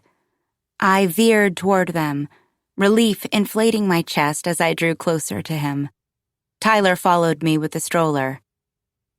I climbed the deck steps and met them in front of a card table loaded with snacks, abandoning Tyler below as he worked to extract Oliver from the stroller. "This must be Petra," I said. "I've heard so much about you." She smiled shyly but politely up at me. Paul visibly stiffened. "Yes," he said woodenly. "This is Petra." He placed his hands on her shoulders, almost protectively, then began to steer her away from me. He didn't tell her who I was. "Petra, help me refill this basket," he said, reaching for a nearly full basket of chips resting on the table.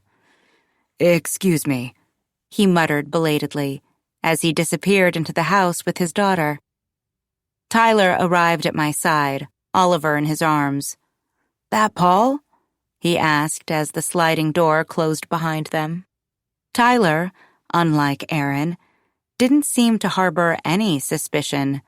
This was likely, because he was not aware of just how close Paul and I were, just how much time we'd spent together over the past month. "Yes," I said, feeling slighted and stung. "That's Paul." An older couple sidled up to us and introduced themselves. Martha and Bill. Their children were grown, long gone, and they were retired from the federal government. We exchanged pleasantries, and they moved on.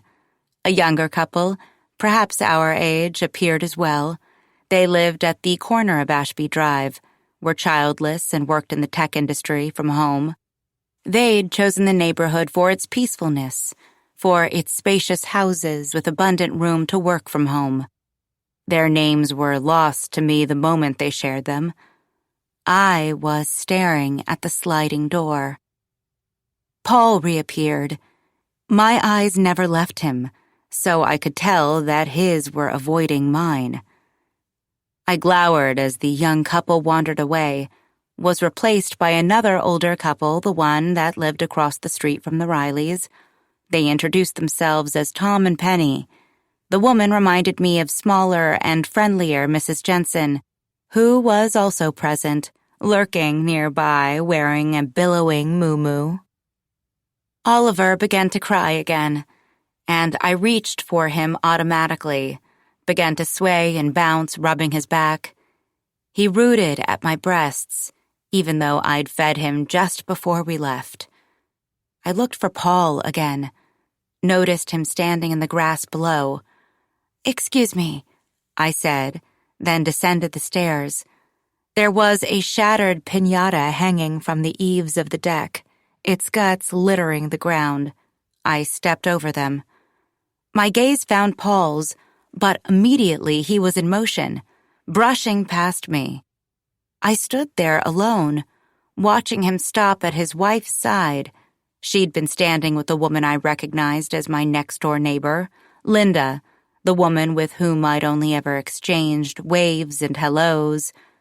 Paul bent to whisper something to his wife, and she turned away from Linda and toward me, the contempt still present in her eyes, now more boil than simmer. I looked up, saw that Tyler was making his way down the stairs too. VJ Anton is a lawyer as well. Did you know that? There are a few houses up from us. IP law. No, I said. I didn't care either. Tyler was beaming.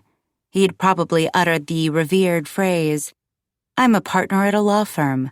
Katz, Harris & Jones. Have you heard of it?" Several times by now. Oliver began to whine again as the Antons approached us. "Your husband tells me you've done some intellectual property law as well," VJ said, his eyes crinkling. "Yes." My voice sounded far away. "Mostly licensing agreements." He continued to prattle on, his words like some gibberish language spoken rapidly by a babbling toddler. My eyes seemed to cross. There were two of him standing before me. Oliver cried louder. "Sorry," I interrupted him. "I need to walk him around a bit, try to get him to sleep."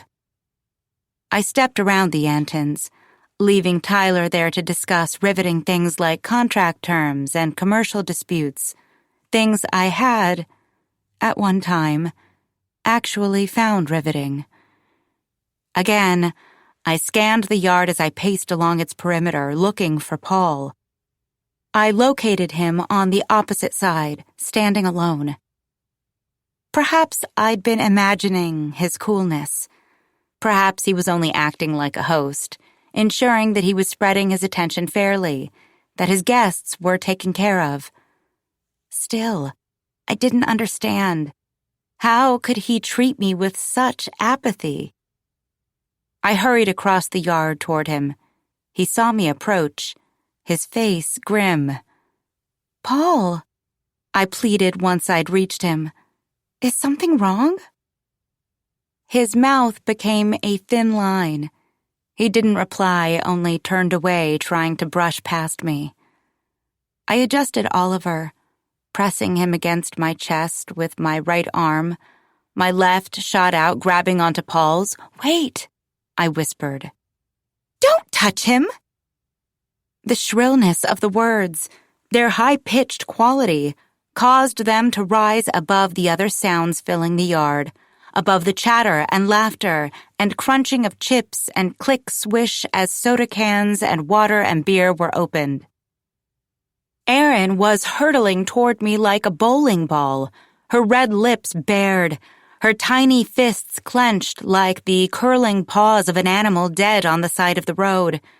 She stopped right before she reached me, but close enough that I could feel the heat of her breath, smell the sickening, wet, leathery scent of the red wine she'd drunk. "Don't touch my husband," she whispered. "I wasn't," I said faintly. "I didn't." But my hand was still wrapped around Paul's arm. I dropped it to my side, wiped it on my pants as though I could clean him from my skin. Another hand landed on my shoulder. I looked up. Tyler. "Let's go," he said. I could feel all eyes on us as Tyler collected the stroller from the base of the deck stairs and pushed it over the grass. I clutched Oliver against my chest like a shield. As we left the yard, I noticed Mrs. Jensen standing beside an overweight and balding man, who I assumed was her husband. She backed away from us like we were wasps. Tyler was silent as we pushed onto the street, the only sound the creaking of the stroller wheels. Oliver had exhausted himself, finally put to sleep by the movement. My left hand was cupped over the back of his lion's mane.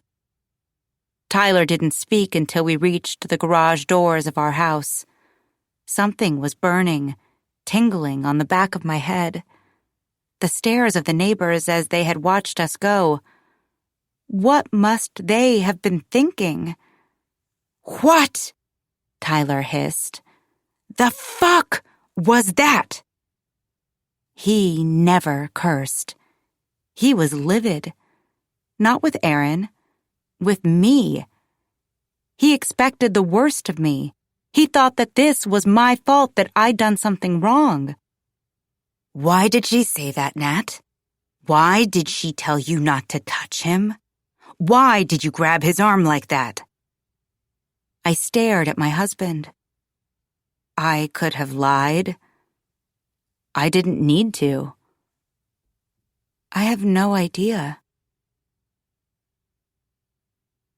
30. Don't touch him. The party had wrapped up quickly after Aaron's words had sliced through the air. Only a whisper, but it had quieted the crowd, drawn their eyes. More so even than a scream. Tension had rested brittly over the group. Laughter had dissipated. Small talk had fizzled. The fun was very much over. It was time to go home. What was that about? The neighbors had whispered to themselves as they trailed away from the Riley house. Good. They were meant to wonder. This time, he wanted rumors to abound. He needed gossip to trickle amongst them like the rainwater running down the gutters at the bottom of Ashby Drive. He was just glad Petra hadn't noticed. The children had been oblivious to Aaron's fury, busy with Pin the Tail on the cat, organized and led by Petra up on the deck. He'd known that's what they were doing. He'd known that Petra was otherwise occupied. That was the only reason he'd hissed into Aaron's ear. Let Natalie get as close as she did. Of course, he hadn't known that Natalie would grab him. He hadn't known that Aaron would storm toward her. Things had gone better than he'd ever imagined they would. He was shocked that Aaron had lost control in the presence of the neighbors, that she had allowed her perfect veneer to slip. It showed him that the challenges with her business were taking more of a toll on her mentally than he had even realized.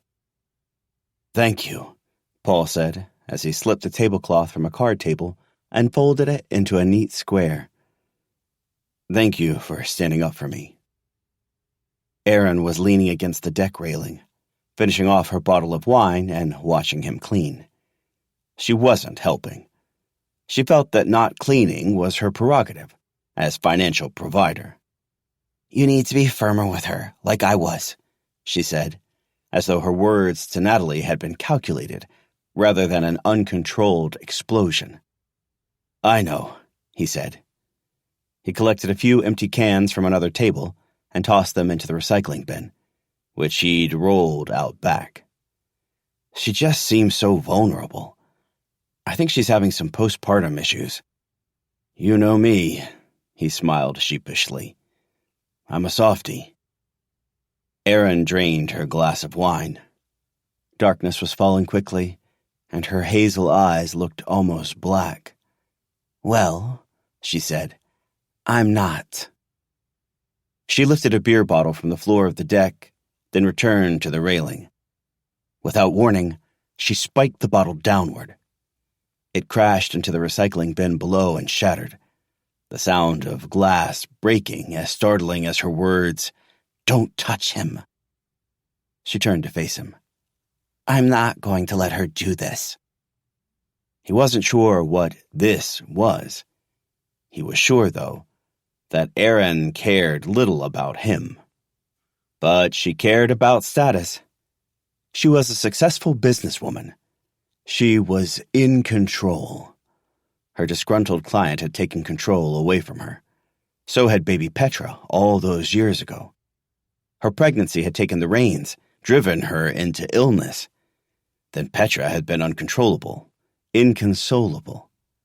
Christy Larson had taken her husband's career. She wasn't going to let it happen again. He'd been counting on that. On this. "Next time she comes here uninvited, next time she comes to see you, tell me." Aaron retrieved her wine glass, glared into it, as if someone else had finished her drink while she was in the bathroom. "Next time she tries anything, let me know. I will handle it." 31. Couple on trial for killing their baby, read the ticker running along the bottom of the screen. I'd discovered the trial, broadcasted live on court TV early in the morning. Tyler would be appalled if he knew I was watching it, but I couldn't turn away. My fascination did not mean that I would ever do something to my own baby. I would never hurt him. I loved him so much that it felt crushing and wrong. But I could understand how a mother might. This might seem dichotomous, but motherhood was dichotomous if nothing else. Oliver was lying on the floor, on his colorful playmat with arches stretching over his head, from which toys and bells were hanging. Every few seconds, I leaned forward and sent the mobile with its purple and turquoise butterflies spinning. Oliver gazed up at it in rapture. I'd thought he was too young for the playmat, but he seemed pleased with the setup, with the music. It was an activity he could do that did not involve my arms or nipples, and, therefore, I was pleased with it too, annoying music notwithstanding. I punched one of the pillows on the sofa. They were awful, crunching, and seemingly filled with plastic, and rested my head on top of it, lying on my side so that I could see the television and Oliver. The mother, Jessica Graham, was on the witness stand. I'd missed something and had no idea why she was testifying. Criminal defendants generally didn't. She was being cross-examined now. It wasn't going well. The prosecutor was asking her about the way she and her husband had disposed of their infant son's body, wrapped in plastic bags and secured with duct tape, tossed into a well on their rural property.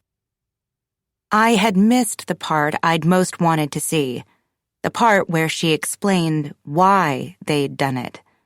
Had it been an accident? Or had they shaken him in a moment of blind frustration and rage because he simply would not stop crying, not realizing how fragile he was? How easy it was to do him harm? I became aware of a faint vibrating, and I thought it was coming from the television, someone's cell phone inside a bag on the floor, resting against the leg of a trial table. Oh no, I thought, because there were few things worse for a lawyer than having a cell phone make a sound in the courtroom. But the proceedings didn't stop. The judge didn't admonish anyone, and I realized it was coming from my own, which had fallen onto the ground. It was Tyler, calling to check in, or else calling to demand again that I explain what had happened at the Halloween party on Saturday. He'd asked me Saturday night. He'd asked me all day Sunday. Why? You don't even know him, Tyler had told me. Well, I'd told him the truth then, feeling as though I had no other choice. Rather, I'd told him part of the truth. He'd known about the muffins, of course. He'd eaten several of them. But he had seemed to forget about Paul's existence since then. I'd told him that Paul and I had continued to chat when we passed on the street, when Oliver and I went out walking. I'd told him that Paul was a stay-at-home father, that he was wonderful with babies. I'd said that I'd even let him hold Oliver. That was it. I had not told him that Paul had brought me a baby wrap or a piece of artwork. Tyler thought I had ordered that myself. He had never noticed or questioned the lack of corresponding charges to our credit cards. I had not told him that Paul had been in our house, in our bedroom, even. I hadn't told him that I'd been in Paul's, that I'd seen his bed, that I'd rubbed Erin's lotion onto my neck, that I'd nursed Oliver on her sofa, that I'd confided in Paul more than I'd confided in my own husband, that he'd wrapped his arms around me. My mind was too lumbering, too slow to keep my false facts straight, and everything I said seemed to lead to more questions, then more and more. It had been a relief when Tyler rolled out of bed this morning and left for work. Besides, I didn't know the answer to the most resounding question of all. Why had Aaron said that? Why had Paul been so cold? I truly didn't understand. It was unbearable. Had I done something wrong? I could only assume that Aaron suspected that we were having an affair. She'd certainly given every indication that was how she felt. She assumed the worst. She blamed me. I was a threat to their marriage. But this was all speculation. I needed to know. I needed to feel Paul's forgiveness, to be washed with the comfort and relief he provided, and on which I'd become so dependent. It was lunchtime, I realized, and Tyler was probably taking a break. He had the luxury of breaks during his workday, since he didn't squander away billable hours producing milk for our child. He could run out, braving the streets busy with suits and dress shoes, to wait in line for a $14 sandwich. He could let his mind wander while he peed, instead of forcing himself to think about a case so that he could bill those 2 minutes to a client. 2 minutes seemed like nothing, but it rounded up to 0.1 hours, and it added up. "Hi," I answered. "Hey," he replied uncertainly. "What's up?" I leaned down to spin Oliver's butterflies. Tyler didn't respond. "What?" I asked, exasperated. "What's wrong?" "I can't stop thinking about what happened on Saturday," he said. There was something new in his voice now, something that hadn't been there Saturday night or even Sunday. "Well, stop," I told him. "I think you're thinking about it too much. You're making something out of nothing." "It's not nothing." "What is it then?" "His wife told you not to touch him. She was suspicious. I mean, it's like she thinks you're having an affair with this guy." And there it was. I'd been wondering when he might come out and say it. A pinched silence traveled down the line, bounding back and forth between us. "Natalie." Tyler's voice was small. It sounded like he was going to cry. "Are you having an affair with him?" "No," I gasped. "Don't be ridiculous." "She clearly thinks so. Why does she think that? And all this time, you've been spending time with him. I had no idea. I have no idea what you're doing while I'm at work. All this time, you've had this friend, and I had no idea." "I'm by myself, Tyler. I'm by myself all the time. And he's just my friend. He's just a neighbor. It's not like you ever asked me. I wasn't hiding anything from you. It just never came up." I was tired of talking about this. We'd been over all of it before. "You don't even know him, Nat," Tyler said quietly. "Yes, I do," I said. "I told you, we've talked, we're friendly." "No, you don't. He's a stranger." His voice was thin and crisp, like he might shatter at any second. "What are you talking about?" I asked, resigned. "He's not a stranger." "What did he tell you about the reason he's a stay-at-home dad?" He was gaining strength now, gaining steam. "Just that Petra was a challenging baby and his wife's career was taking off. Why?" "He's lying," Tyler replied. "And you know this how?" I asked. "Look him up," Tyler said. "Search for his name and the name of the college where he used to teach.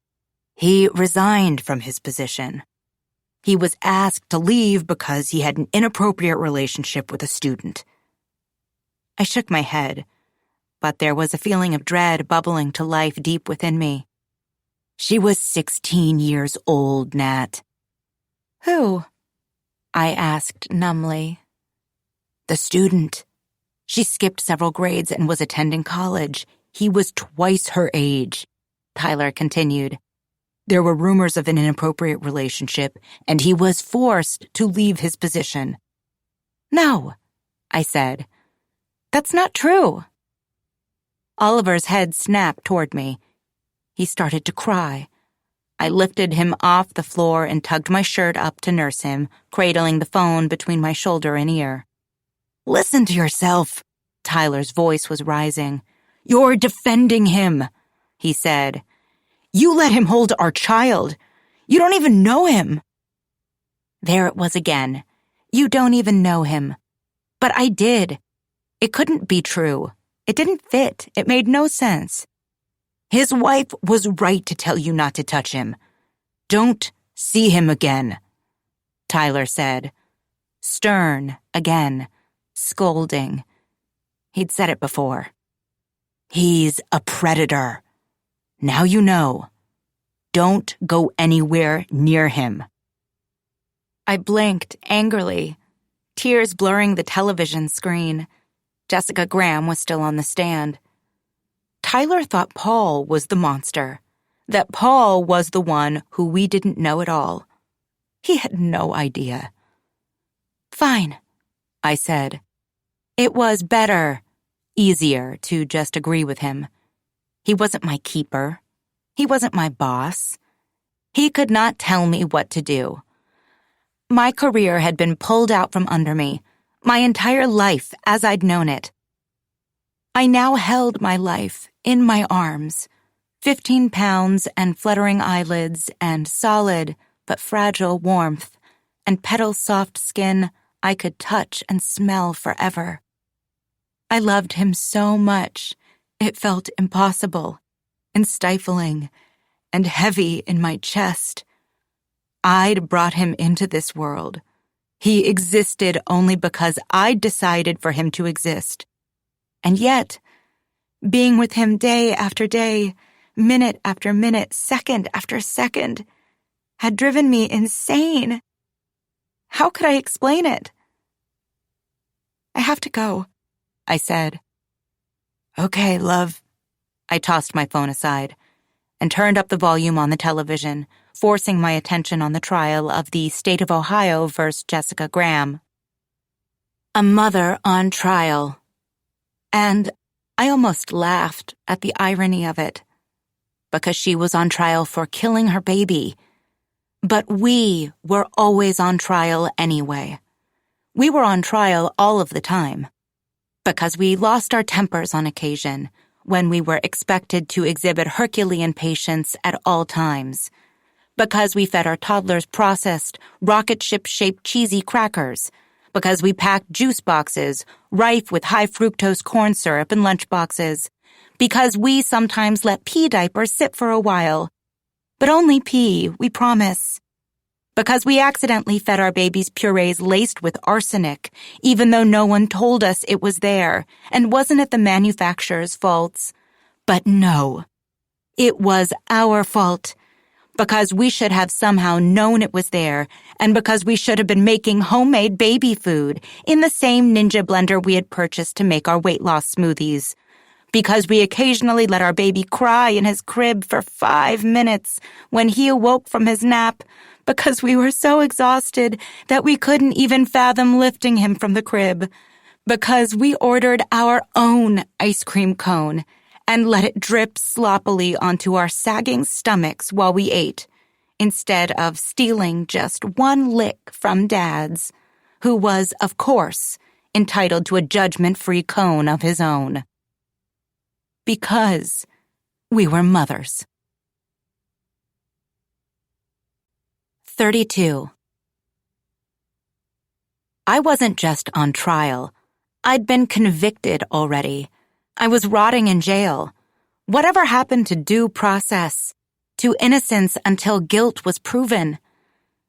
I hadn't done anything wrong. The neighbors had stared at me like I was a low-class prostitute. My husband thought I was a cheater.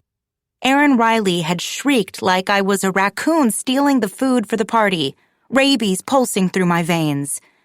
And, this was what hurt the most, Paul was treating me like I was nothing to him. My friend had slipped away. And had he ever really been my friend? Had I even known him at all? It wasn't fair. And I was so tired. I was so tired of everything not being fair, of waiting, of wondering. I was, very simply, tired. And I needed answers. Tyler was at work. Erin, in all likelihood, was too. As far as I could tell, the way Paul discussed her, work was all she did. I stepped into the garage, slipped Oliver into his stroller, and bundled a blanket around him.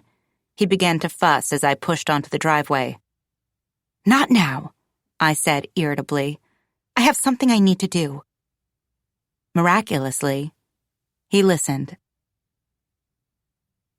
She was there, on his porch. He must have sensed her before she even rang the doorbell. She did so, and it chimed through the house. He closed the lid of his laptop and tugged his phone from his pocket. "She's here," he typed. He sent the text. Her office was only a few minutes away in a suburban low-rise office park with views of Elkhorn Lake. Assuming she saw the message, assuming she wasn't in a meeting, she would be here soon. He took his time moving to the door, waited there, out of sight, until she rang the bell again. God, she was desperate. He could sense, could feel in his gut that it was time. "Hello?" said Paul. The sun had dipped behind the clouds that had rolled in at some point without my noticing. His golden eyes were darker than usual, as if they were absorbing some of the color from his burgundy long-sleeved polo. I recognized the logo on his chest, a woven alligator. It was an expensive brand, an expensive shirt, probably a gift from his wife. He leaned against the doorframe. "Can we talk?" I asked. I tugged my sleeves over my hands, even though I wasn't cold. The newly November air was balmy, thick with humidity in the most unsettling way. Paul moved aside, somewhat reluctantly, waited as I extracted Oliver from his stroller and stepped into his house. He led me to the living room. "Can I get you something to drink?" His body language was closed off, his mannerisms stilted. "I don't want a drink," I said. Why did I feel like I was about to cry? Paul didn't sit, so neither did I. "Could we talk about what happened on Saturday?" I asked. "I don't understand." He sighed, rubbed his hand across his chin. "I'm afraid," he said, "that my wife doesn't want me to see you anymore." Erin wasn't the only one who felt that way. I thought of Tyler. Don't go anywhere near him. He'd be livid if he knew where I was. I sank to the sofa. Oliver protested. Almost without thinking, I lifted my shirt and nursed him. I needed him to be quiet. I needed to focus. And when my baby was crying, I could think of nothing else. "But why?" I asked.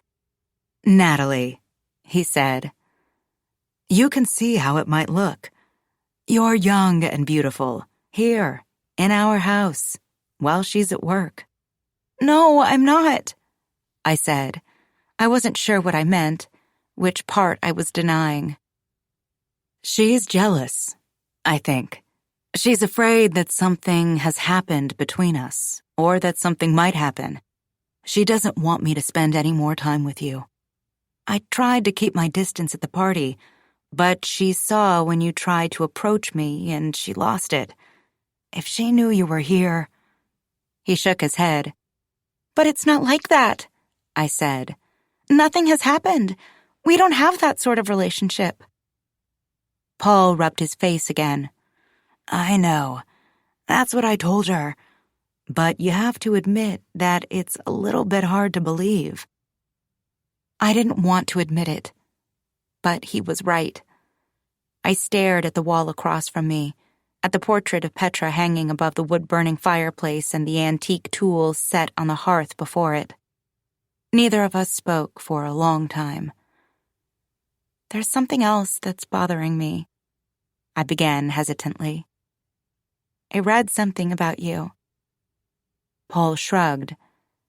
"What did you read?" His face was impassive, his tone flat.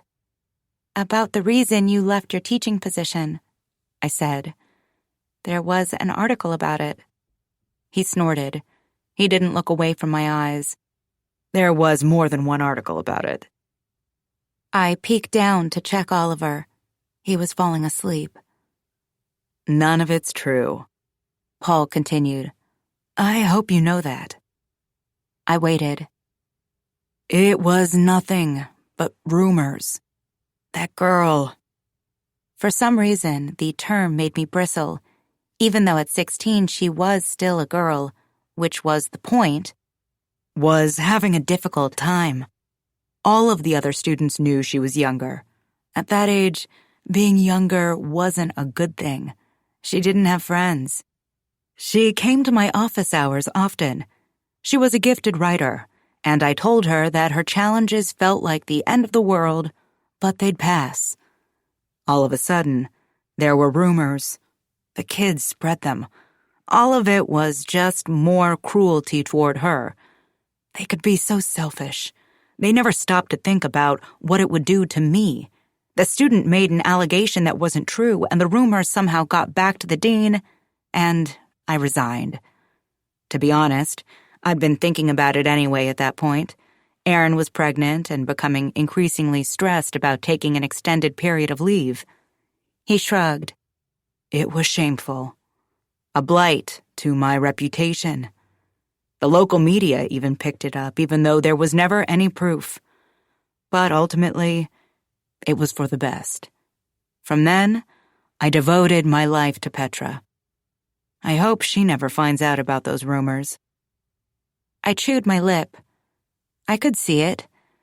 He must have been one of the youngest professors and certainly the best-looking.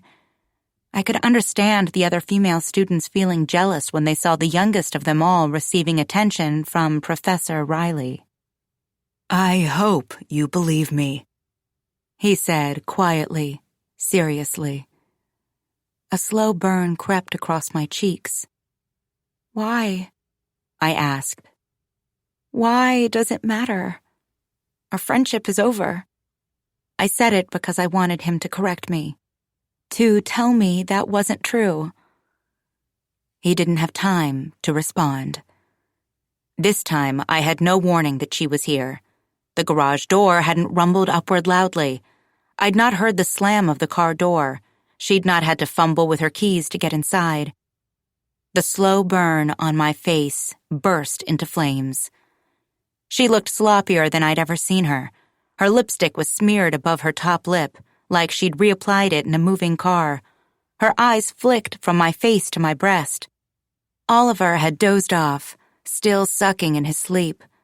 He woke with a jolt when I pulled him free, tugged my shirt down without bothering to rehook the flap of my nursing bra. I think it's time you went home, Natalie, Erin said. Her words were melting, dripping ice. Why? I asked. Why are you being so mean to me? I sounded pathetic, like a child on the playground, the butt of the popular clique's jokes. There's nothing going on, I continued. I swear, nothing has happened with your husband. I mean, nothing will happen either. It's not like that. She pointed to the door. She didn't care, didn't want to hear it. Please, just go, she said. This is our house, and I'm asking you to please go, and don't come back. I wanted to drop to my knees and plead with them, but she seemed relatively calm, and I had Oliver in my arms. Besides, she was right. This was her house. This was her husband. Perhaps I should just go. I looked at Paul, hoping he would take my side, hoping he would tell her she was acting insane. He wouldn't look at me. Erin opened the front door. Her eyes were cast down as I stepped onto the porch. My hand shook as I tucked Oliver into his stroller. I could feel her flashing eyes boring into me. I glanced back at her. She stepped outside and closed the door. Our eyes met. Before I could turn, before I could wrap my fingers around the handlebars, before I could walk away embarrassed but unscathed, she stormed forward, her tiny bird-like hands wrapped around my arms. She was half a foot shorter than I was, but she gripped me tightly. I am dead fucking serious when I tell you. Stay away from my husband. She released me as quickly as she'd grabbed me, then spun away and she was gone, into the house, the door firmly closed, the locks in place. I couldn't help but cry as I rushed home. Not delicate, seeping tears. Angry, staggering sobs shook me as I pushed down the hill. Of course, Mrs. Jensen was outside, ambling toward her mailbox. She always seemed to be out when I didn't want her to be, nosy, witnessing my shame, my motherly failings. How long had she been there? What had she seen? She froze as I hurried past, as though fearful that I might launch myself toward her like Erin had done to me. I ignored her. The sky was darkening like a day-old bruise. It was too late in the year for a thunderstorm, but it felt like one was coming. The wind whipped at my hair. Once inside my house, I slipped off my t-shirt and settled onto the family room sofa to finish nursing Oliver. I held him in place with my arms, my muscles tense and tight. My phone vibrated in the pocket of my jogger pants, and I shifted to my left to jiggle it out. I was hoping it would be a message from Paul, telling me to come back. It was all a mistake. He'd chosen me after all, even though we never communicated that way. I didn't even have his number, and he didn't have mine. It was from Tyler. Stuck in last-minute settlement talks. Will be very late. Sorry. The apology was an afterthought, and it didn't matter. He didn't have to be sorry. Not when we were so dependent on his money, his self-importance, his billable hours, the exorbitant rate he charged. Not when he'd spoken his piece. He wasn't rushed to get home, to make sure I was being a good little girl, staying away from Paul. He simply trusted that I was. Or else he didn't care as much as he claimed to. I tossed my phone to the side. It bounced off the sofa cushion and fell to the floor. I stared into space while Oliver ate. On the blank wall ahead of me, I saw Paul and Erin standing side by side, a perfect-looking, trim and tidy couple. Erin's wine-soaked teeth and thin red smile. Her designer home magazine-ready in its neatness. Rage bubbled beneath my surface. It wasn't valid. I had no right. Still, there it was. Or was it she who had no right? Stay away from my husband, she'd whispered. It had been so shocking, so snake-like. The words almost as startling as her grip on my arms. How dare she say that? We hadn't done anything wrong. Oliver rested sleepily in his swing while I replaced my shirt. I stormed through the house, cleaning up, shuffling through the fridge and pantry, contemplating dinner options. I assumed Tyler wouldn't be joining me. All the while, my rage simmered. I felt removed from myself, blinded, deaf, numb. Stay away from my husband. Darkness fell much earlier than usual. Lightning flashed. Thunder shook the house. Oliver dozed in his swing. He seemed to like the background noise of crashing lightning and thunder. I paced and let my rage bubble and pop. I was tired of struggling to hold it together, to be quiet and perfect, to be a mom. Before, when I was with Paul, hope had stirred to life. There'd been companionship and relief and comfort. When I was with Paul, and Oliver was in his arms, having a life outside of motherhood, my own life, with work and hobbies and self-care felt possible. Aaron had snatched that away. Stay away from my husband. There was a tiny human with me all the time. I could never escape him. But now, in this moment, I had never felt more alone. 33. Aaron, he said. He stepped toward her, reached for her arms, just the same way she had grabbed Natalie only minutes before. He'd watched her through the living room windows, but he didn't shake her. He didn't make a threat. He held her steady. Calm down. She pulled herself from his grip. I don't relish acting this way, you know, she said. She was seething, practically rabid. He'd never seen her so angry.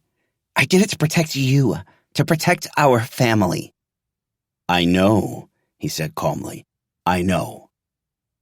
He watched as she paced through the house, like a crazed animal in a too-small cage. Natalie must be safely inside her own house by now. Mrs. Jensen, bless her, had been outside getting her mail. She'd seen the whole thing. Petra would be at school late, rehearsal for the school play. He wasn't due to get her until 6:30. They'd stop for pizza on the way home and milkshakes, slurped through neon, curly straws. Just the two of them. After today, it would always be just the two of them. But it couldn't happen here. He needed to get Aaron out of the house. Look, he said, maybe you should go out for a walk, cool down. She shot him a look, continued her pacing. Get some fresh air in the woods, he suggested. That usually calms you down.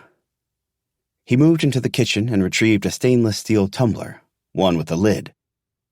Typically, he used it for coffee, brought it with him in the car when he dropped Petra at school. He popped the cork of a half-full bottle of red wine and poured some in. Take this, he said. Calm down. I'll go get Petra after her rehearsal. We'll bring a pizza home, okay? She didn't agree with anything he'd said, but she took the tumbler, then a long, slow pull from it. He moved into the kitchen. If he was hovering, if he was too insistent, she wouldn't go out of sheer contrariness.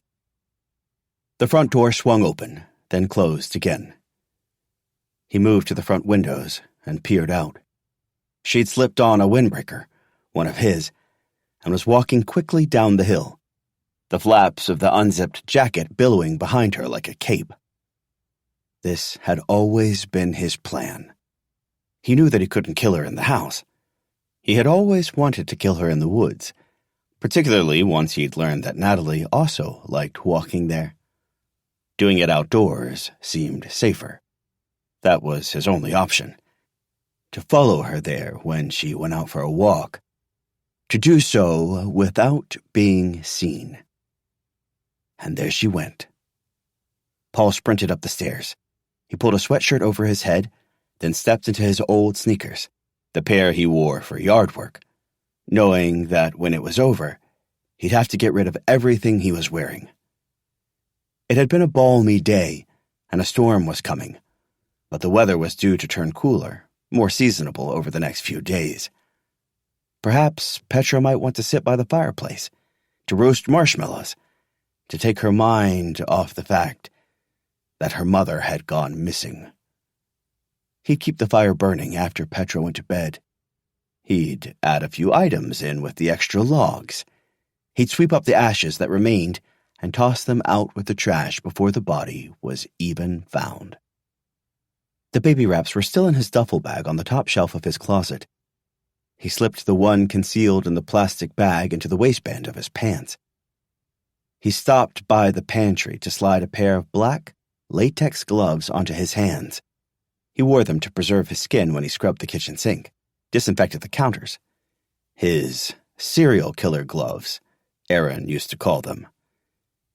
He was smiling as he slipped through the sliding door at the back of the house and moved to the back of his yard, to the tree line. There were 2 yards he needed to get through before he reached the woods. Trees dotted the backs of the yards, separating them from the yards of the houses on the street behind his. They'd offer some cover, and so would the hood of his sweatshirt. But not enough. The storm was getting closer. The wind was picking up. The sky was dark and swirling, clouds racing across it. Don't think too much, he decided. Just go. He ran. As he slipped into the thick cover of the trees, the first raindrop, thick and fat, smacked against his forehead. Thunder rumbled in the distance. He moved quickly, but as quietly as he could, as he tried to catch up to his wife. For a second, he feared that Erin hadn't gone into the woods after all. Had she not walked past Natalie's house, but right up to it? Had she rung the doorbell? Had she confronted her again? Then he feared that Erin had already turned around, chased home by the weather, that he might run straight into her face to face. But then he saw her up ahead, the windbreaker still floating ethereally behind her, the tumbler still clutched in her right hand. She was moving away from him, toward the storm instead of back home. The wrong direction. The right one, for him. He followed. 34. The feeling of despair, of loneliness had only strengthened since I had been chased from Paul's home. I refused to accept that as the end to our friendship, but I couldn't go back there. Stay away from my husband. I needed to let him come to me. When he did, would I tell him what Erin had said to me? What she'd done? I still hadn't decided. The more troubling thought rushed in next. What if he never came? I was in the glider, its cushions thin and sunken from the many hours of use, when the doorbell rang. My heart leapt, something stirred. I held Oliver upright and hurried down the stairs. But it was not Paul standing on my front porch. It was the person I least wanted to see in this moment, besides, I supposed, Erin Riley herself. It was the master's degree possessing, but not using, homemade cupcake baking, pot roast cooking, Diane Fanning, stay-at-home mother extraordinaire, and my mother-in-law. I contemplated for just a second, closing the door in her face. It simply wasn't fair. She'd given me no warning, and neither had Tyler. "Hi," she said brightly. Her gaze focused on Oliver, practically salivating at his proximity. When had she last seen him? It had been a few weeks, at least. Every time Tyler had suggested that his parents come by, I'd told him vehemently, no. He was too scared of me to veto my voice, to say, too bad, they were coming anyway, they wanted to see their grandson. Why, he'd ask me, why can't they come? The truth was I couldn't bear to be around Diane. She had happily abandoned her career to stay home with her kids. She'd been home ever since, doing nothing, doing everything. She felt like my nemesis. Her presence ravaged me with guilt, and I was already guilty enough. "She's too perfect," I had told Tyler once. "I can't stand to sit with her and listen to her stories about how easy and wonderful and amazing motherhood is." "Trust me, she isn't perfect," he had replied, sternly, his eyes not meeting mine, stuck on some memory from his past. He didn't share it. I wished he had, but I didn't ask. I needed to hear it, and the fact that he didn't get that without my asking was simply more evidence of his failures, his ineptitude. Add it to the jar, to the chart, like a sort of reverse poster for gold stars. It wasn't just that. It wasn't just that she made me feel inadequate and broken. She bored me, the way she discussed the most banal things with such interest. Was she born that way, or had her mind atrophied from lack of stimulation? Had the mundanity of motherhood liquefied her brain? Had it seeped from her ear when she was distracted with slapping a Band-Aid on a skinned knee? Either way, I found her sad. Yet, she seemed so happy. She was perplexing. She was everything I didn't want to be. And here I was, being catapulted down her same path despite my best efforts and years of higher education.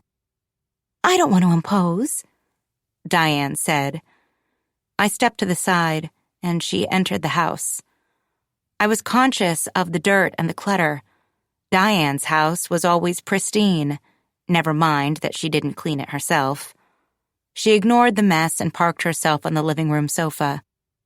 "We haven't seen you in a while, Nat," she said hesitantly. "I thought I'd come by and see how I could help. I can watch him for a few hours if you'd like. You can take a nap, run an errand." It was tempting, though I knew I wouldn't be able to, with her sitting downstairs. It would take me hours to fall asleep, and by the time I did, it would be time for Oliver to eat again. I'd awaken to his cries, feeling more exhausted than before. But I could do something else, take advantage of the time to accomplish something. That way, I could also avoid sitting with Diane and chatting about the recipe cards she had left for me and the beauty of motherhood. But the realization struck me like a dodgeball to the chest, knocked the air straight out of me. There wasn't anything I needed to do. Not anymore. This was my only thing.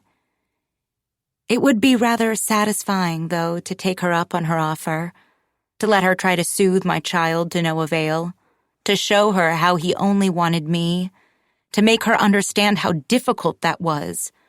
She thought she understood, but she didn't. She hadn't fed her children with her body. She hadn't had babies like Oliver. I passed Oliver to Diane and sat in an armchair across from her. "It's okay," I said. "I can't nap." I didn't tell her that, actually, I had managed to nap a couple of times while my neighbor expertly cared for my impossible baby. She smiled sympathetically, but she was looking down at Oliver, cradling him, gazing into his face. "Could you lie in bed with him?" she asked. "Maybe you could get some sleep if he laid in the bed beside you." "He can't lie in the bed with me," I said, horrified. "It's not safe." She shrugged nonchalantly. "I did it all the time." There was simply no point in arguing. "Well, I would worry that it's not safe," I said. "I wouldn't be able to sleep." Oliver began to cry, and she startled, shifted in her seat. "What's wrong?" she asked. "He doesn't like to be held that way," I told her, even though she'd been asking Oliver, not me. "He likes to be held upright and to walk around." "Oh, dear," she replied. She obeyed, lifting Oliver up and pressing him against her shoulder. She began to pace along the perimeter of the area rug. "No wonder you're so exhausted," she said after several minutes of silence. I bit my lip, nodded, suddenly feeling on the verge of a meltdown myself. But I knew that I couldn't. Not in front of Diane. She'd worry about my competence. She'd worry about Oliver. Then she'd come back. She probably would anyway. She'd broken the seal. Like a first drunken trip to a bar bathroom in college, she'd be back again and again. "Anyway, how are you doing, Nat?" she asked, still walking along the rug, her icy blonde bob cupping her cheeks, her head tilted downward, checking on her grandson and her footing. "I'm okay," I lied. "Do you miss your job?" The question surprised me, and I surprised myself by answering honestly. I miss the mental stimulation. I miss feeling busy.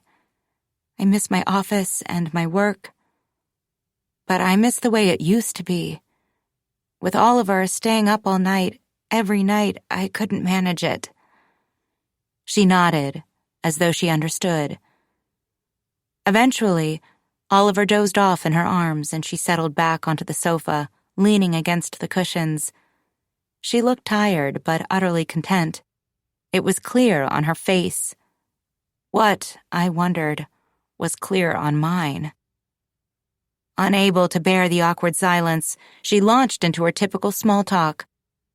Whole Foods was out of that salad dressing Tyler loves so much. I was going to bring you a few bottles. I was thinking of going out walking later, but I think I already got my exercise today, don't you?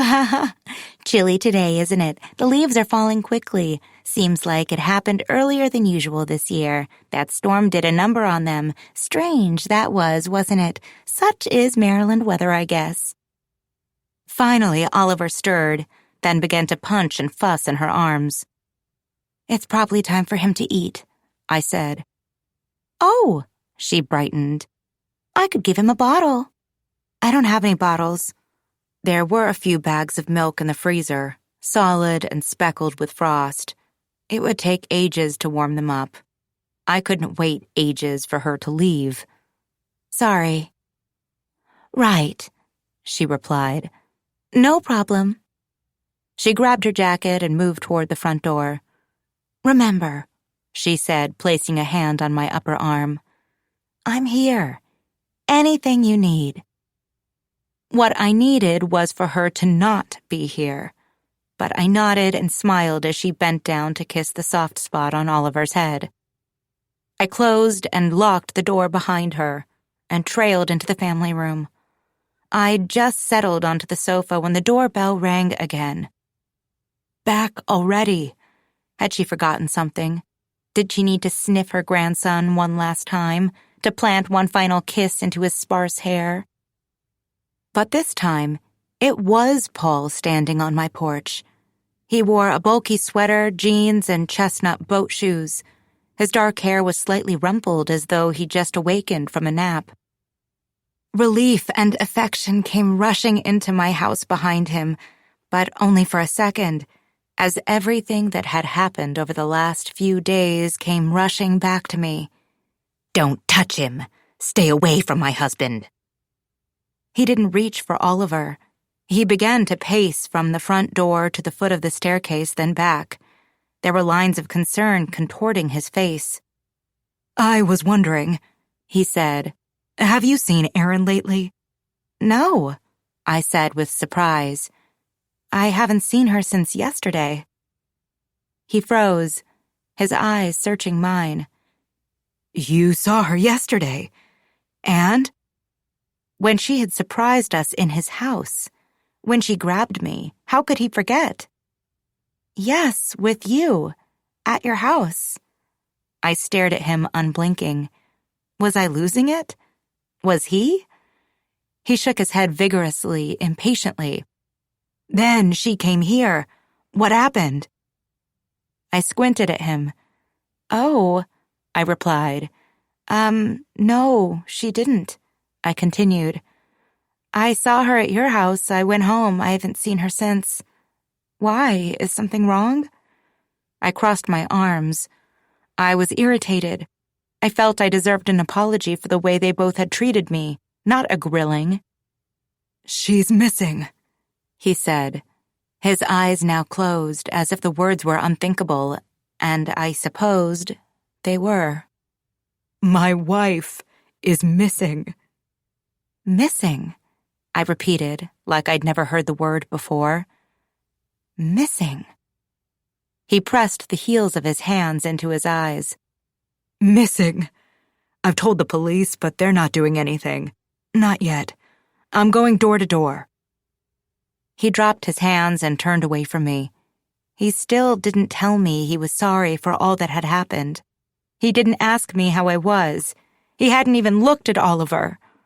His shoulders shook. His iciness seemed to melt. Sorry, he said, lifting his head. I've only been to half the street. I have a lot more to do, but could I trouble you for some water? Maybe a cup of coffee, borrow your bathroom? I could use a break for just a couple minutes. I didn't sleep at all last night. I hesitated, then nodded. How could I refuse? Sure, I said. I pointed to the powder room, even though he knew where it was. I'll meet you in the kitchen. I rushed into the family room and slipped Oliver into his swing. He protested, punching his arms out, his brows low. Just give me a few minutes, please, I whispered. Oliver blinked at me, then began to cry. I groaned, almost a growl, then held him against my shoulder as I moved into the kitchen. I filled a glass with water from the spout on the front of the fridge and placed it on the island, then started a pot of coffee. I bounce-walked Oliver around the room while it brewed, trying to shush his cries. I didn't hear Paul approaching over the sounds of Oliver's wails, but then he was there. His face looked red and matte, as if he'd just splashed it with water, patted it dry with my hand towel. I pointed to the glass of water, and he took it, swallowed half quickly while I filled a mug with coffee with one hand, still holding Oliver in my other arm. So, I said, unsure where to begin. You haven't seen Erin since yesterday afternoon? You haven't heard from her? Have you called her? He tilted his head toward me, an almost pitying expression on his face. I nodded. Of course he'd called her. She left her phone at home. She stormed from the house not long after you left, and she left her phone behind. I haven't seen her since. And you've reached out to her friends and family? She isn't with them? Did she take her car? He shook his head while he took a long sip of coffee. I've done everything I can think of, Natalie. Now I'm asking all the neighbors. No one's seen her. No one said they've seen her. Right, I replied. I felt stuck, slow, my thoughts stolid and plodding, while he stood there, studying me, his own thoughts seeming to flash through his eyes. What? I asked. He shook his head, slid the water glass a few inches away from him, toward me. I have to keep going, he said. He brushed past me, walked to the door. Oliver fussed against my neck. I patted his back as I followed. Paul didn't thank me for the coffee, and he didn't say goodbye, just stepped silently onto my porch. Abruptly, he spun to face me. If you know anything more, tell me, he pleaded. Tell me right now. His sudden fierceness reminded me so much of his wife, while I'd stood on their front porch just the day before. I took a step back, retreating into the foyer, my knuckles pale as I gripped the door. I don't know what you're talking about, I said. I have no idea where your wife is. What about me? I wanted to say. Remember when you cared about me? He didn't seem to. He didn't seem to care at all. Just like Erin had done to me, I slammed the door in his face. 35. He buried his face in his hands as he jogged down the steps of her porch, but it was to conceal a smile, not tears. He felt lighter now, the baby wrap no longer concealed within the waistband of his jeans, pressed against his stomach. Now, the plastic bag that had held it was folded into a neat square, tucked into his back pocket. The baby wrap was safely tucked into a shoebox on the floor of Natalie's closet. The box had been covered with dust, and it held a pair of high heels she had clearly never worn. Perhaps she'd forgotten to return them until it was too late. He was certain she wouldn't bother opening the box, looking inside. Natalie hadn't asked him why he'd used the upstairs bathroom. He suspected she hadn't noticed. She hadn't heard a thing. He'd need to ensure that the wrap was found, that the police searched for it. He needed to point them to Natalie. If they were able to test the wrap for DNA, it would have Aaron's, of course. Probably his too, but it would also have Natalie's. He'd looped it around her. He'd helped her slip her baby inside of it. Then, she'd used it to kill his wife. At least, that's what the police would think, if things continued to go his way. And thus far, things had gone so well, so smoothly, that he felt as though it had been his destiny to kill Aaron in the woods the previous afternoon. Everything had been clicking into place so easily. Too easily? He was almost suspicious of the ease. Almost.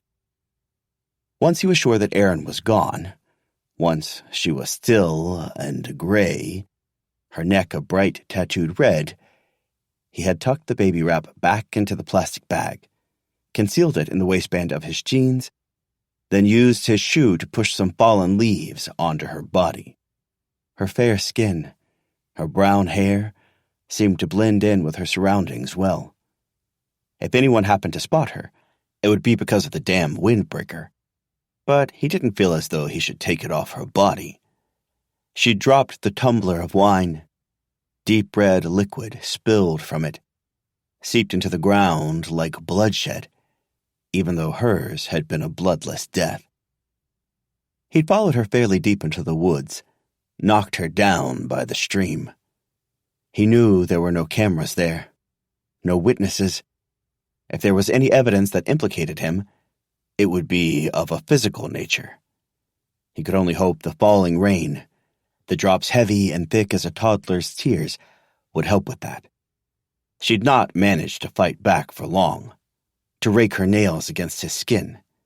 She was too small, too surprised by the way he'd leapt on top of her and held her down. She'd reached for his hands at first, tearing at them, trying to push them away. But then, she'd gripped the baby wrap. She tore at it, trying to pull it away from her skin. He had been too strong.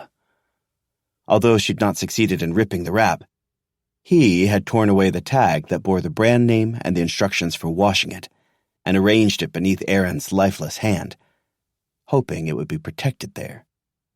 He wanted the police to find it, to determine what it came from, to trace it back to Natalie. There would be circumstantial evidence against him, evidence of motive, opportunity, but he would be careful to ensure that there was better evidence of motive, of circumstance, that pointed to someone else. He already had been careful of that.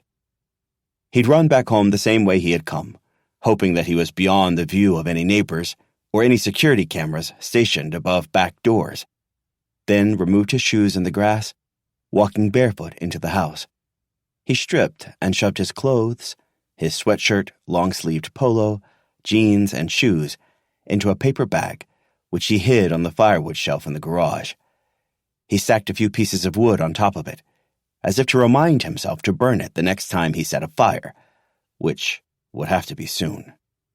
He'd add the other baby wrap, too, the one still hiding on the top of his closet, the one that hadn't been wrapped around Aaron's neck. This way, there would only be one to be found, the one that mattered, the one that would set him free. He'd showered then, changed into clean clothes, and gone to retrieve his daughter. Rehearsal had gone well. Petra was beaming when he picked her up from the auditorium. He drove her straight to their favorite pizza place. "Let's get another one to go," he'd told her before he asked for the check, while the waiter stood at their table to bear witness. "Take it home for Mommy." Of course, the house was silent and dark when they arrived home. "Where is Mommy?" Petra had asked. "I saw her this afternoon, but she must have gone back to the office," he said. "I bet she's working late." "But her car was in the garage, wasn't it?" His daughter was too smart. "Right," he said. "Maybe she walked." She certainly could have walked to work. Her office was close enough to their house, though, to his knowledge, she never had. But Petra seemed satisfied with this explanation, so they'd gone inside, rinsed off the crazy straws they had brought home from the restaurant, and gotten ready for bed. The following morning, Aaron still wasn't back. He'd become visibly anxious about her absence, although he hated to deceive his daughter in that way. She would become a witness in the inevitable investigation. He had to remind himself that this was all for her, for them. She would be better off in the end. "I'm sure everything's fine," he told Petra in the school drop-off line. "I'll find Mommy when you're at school." He had kissed her on each cheek, then waved her off. He made a stop on the way home at Erin's office. Her assistant was sitting at her desk, her silver hair tucked neatly behind her ears, tortoiseshell glasses low on her nose. "Oh," she said in surprise. "Hello, Paul." She peered more closely at him over her frames. "Is everything okay?" "Donna," he said, "tell me, is Erin here?" Donna would have to find a new job, he supposed. She'd been with Erin for a long time, at least since Petra was born. Donna had given Petra birthday and Christmas gifts every year, even though she had, Paul knew, 4 grandkids of her own. "No," Donna said, her surprise evident. "She usually would be by this time, but, well, I don't need to tell you that, do I?" They blinked at each other for several long seconds. "Everything okay?" Donna asked again. "No, I'm afraid not. I don't know where Erin is." Donna had more questions, of course. "When did you last see her? Where do you think she could be?" He ignored them. "I'm sorry. I have to go." From the car, then while pacing through his house, he had made some phone calls. Erin's sister, who lived at the beach in Delaware. Her parents, at their condo in Lake Tahoe. Erin's best friend, Stacy. Her only friend as far as he knew. None of them had heard from her the previous day. He didn't like igniting their panic, but he didn't see how he had any other choice. He called the local hospital, provided a description of Erin, but there were no unidentified female patients at the time. His final call had been to the Patuxent County Police Department. "My wife is missing," he told the desk sergeant, his voice wavering. He knew everything he said was being recorded. From now on, every step, every word, every breath would be observed with microscopic attention, with intense judgment. He was the husband. He knew the way this was likely to go. It was his job to make sure that didn't happen. He answered the sergeant's questions, rattling off Erin's full name, date of birth, phone number, and home and work addresses. "Her phone is here, though," he said, "in the house. No point calling it. I tried anyway," he admitted. He was surprised Erin hadn't taken the phone with her into the woods. She was usually so tied to her phone, wanting to be accessible to her clients all the time. But the clients had been calling less than they used to. There were fewer of them, and that she hadn't taken it was only further evidence that what he'd done was fate. It was what he was supposed to do. "It's not been 24 hours yet," the policeman said, "but I'll send someone to the house." "When?" Paul asked, his growing hysteria apparent. "My wife is gone. Our daughter—" "Erin wouldn't do this without telling us. She wouldn't just disappear." "That's what everyone says, sir. Then their wife or daughter or husband or whoever it may be turns up safe and sound. A miscommunication is all. Happens all the time." "Not Erin," Paul insisted. But he'd said his piece, and he could have kissed this man for his blasé attitude. He hung up the phone and waited for the police to arrive, until he decided that he should have been doing more. He should be looking for his wife. In the neighborhood, in the woods. He should be speaking with his neighbors. What had they seen? What did they know? Paul bounded up the steps of the Wilsons' house next door to Natalie's. His smile had fallen. He was every bit the worried husband. Terry Wilson opened the door, still wearing her scrubs. She had probably just returned from a shift at the hospital. She looked tired, like an overworked working parent. He would never be like her. Paul raked a hand through his hair. "I'm sorry to bother you, Terry," he said. "But I need to know, have you seen my wife?" She hadn't. None of them had. Paul descended the steps of the Wilsons' porch, glanced around him. Linda Malloy's house remained still and quiet. She lived on the other side of Natalie's house and hadn't been home to answer the door. He wasn't surprised. Linda and Aaron had always been friendly, although Linda was more than a decade older, divorced, her children grown. She still lived alone in her big family home, and she owned her own CPA business. She and Aaron had referred clients to each other. He'd have to return later in the evening if he wanted to catch Linda. He was anxious to see if she'd heard or seen anything. After all, he'd run near the back of her yard on his way into the woods. He was headed to the Jensen's house when he noticed a Navy sedan pull to a stop in front of his own home. A woman climbed out. A cop. He met her in his driveway, and she showed him a badge. "Detective Jill West," she said. Paul led her inside, and he told her what had happened. Well, he told her the pieces he needed her to know. His wife had arrived home from work early the previous day, in the afternoon. His neighbor, Natalie, unknown last name, had stopped by. Aaron wasn't happy that she was there. She walked Natalie out. He stayed inside, but he thought that they'd argued. When Aaron returned to the house, she seemed upset. She'd gone to speak to Natalie again, privately. Or so he thought. And she'd gone out for a walk, he said, to calm herself down. She had never come back. "What was the nature of their conflict?" Detective West inquired.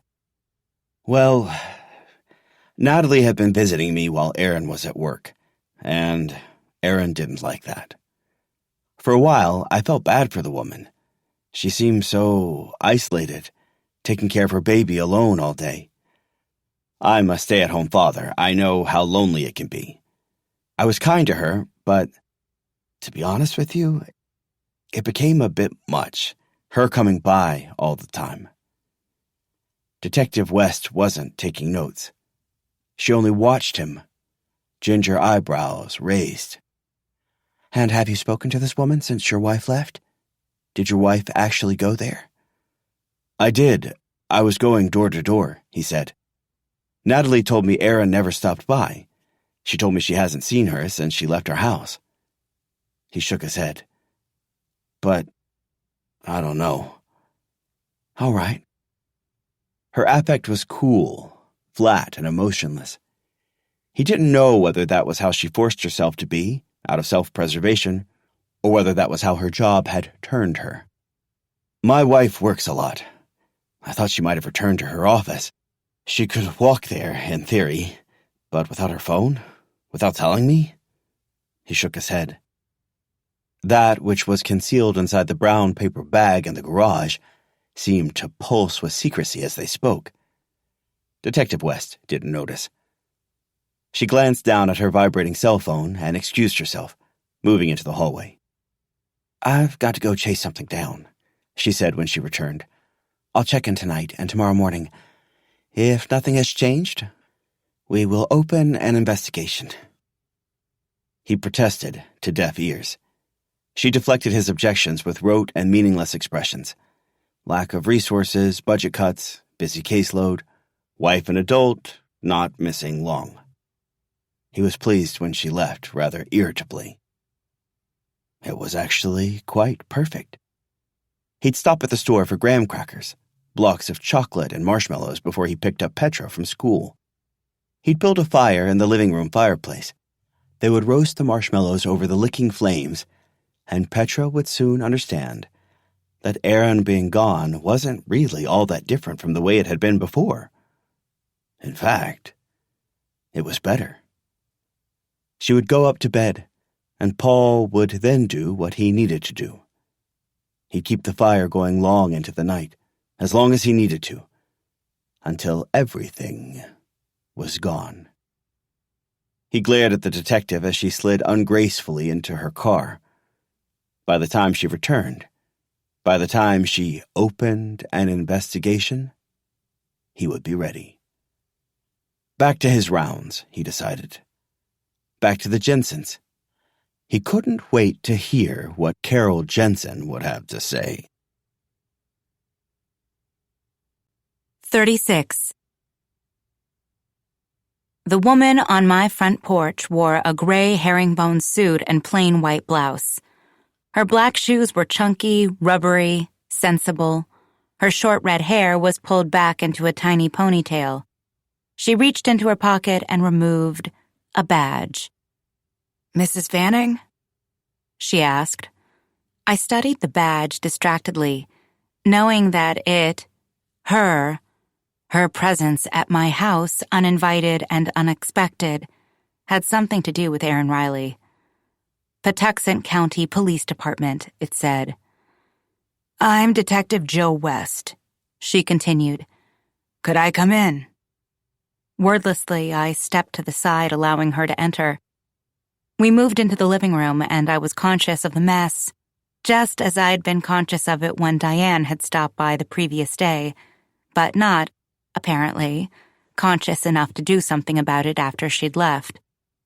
"What's going on?" I asked nervously, anxious to fill the silence. "I'm interviewing all the neighbors," Detective West said, "about the disappearance of Aaron Riley." "It's awful," I said automatically. "When did you last see Mrs. Riley?" the detective asked. She had a notebook in her lap, but she was looking at my face, straight into my eyes like she was a human lie detector test. I said, thinking, forcing the ungreased and underused wheels of my mind to turn. "I saw her Monday afternoon. I'm friends with her husband." I paused, swallowed. That sounded bad. "He helps me with my baby sometimes. I was at his house in the afternoon and Aaron got home. We chatted for a bit, then I left." "Stay away from my husband." I pressed my lips together, lest the words explode out. Something very insistent was telling me not to let them. I realized abruptly that Oliver was still sleeping in his swing in the family room, resting gently on top of a blanket, not strapped in, and panic began to inflate my chest. Should I ask her if we could move into the family room? Should I ask for a break so that I could go retrieve him? I would do nothing, I decided. He'd cry when he awakened. He always did. I'd rush in to get him, pretend that I hadn't forgotten about my child, pretend that he'd been sleeping somewhere safe, a place the rules permitted him to sleep unattended. "What time was that?" Detective West continued. "I think it was about 2, I replied. "I'm just guessing," I added. "I can't remember." I couldn't remember anything.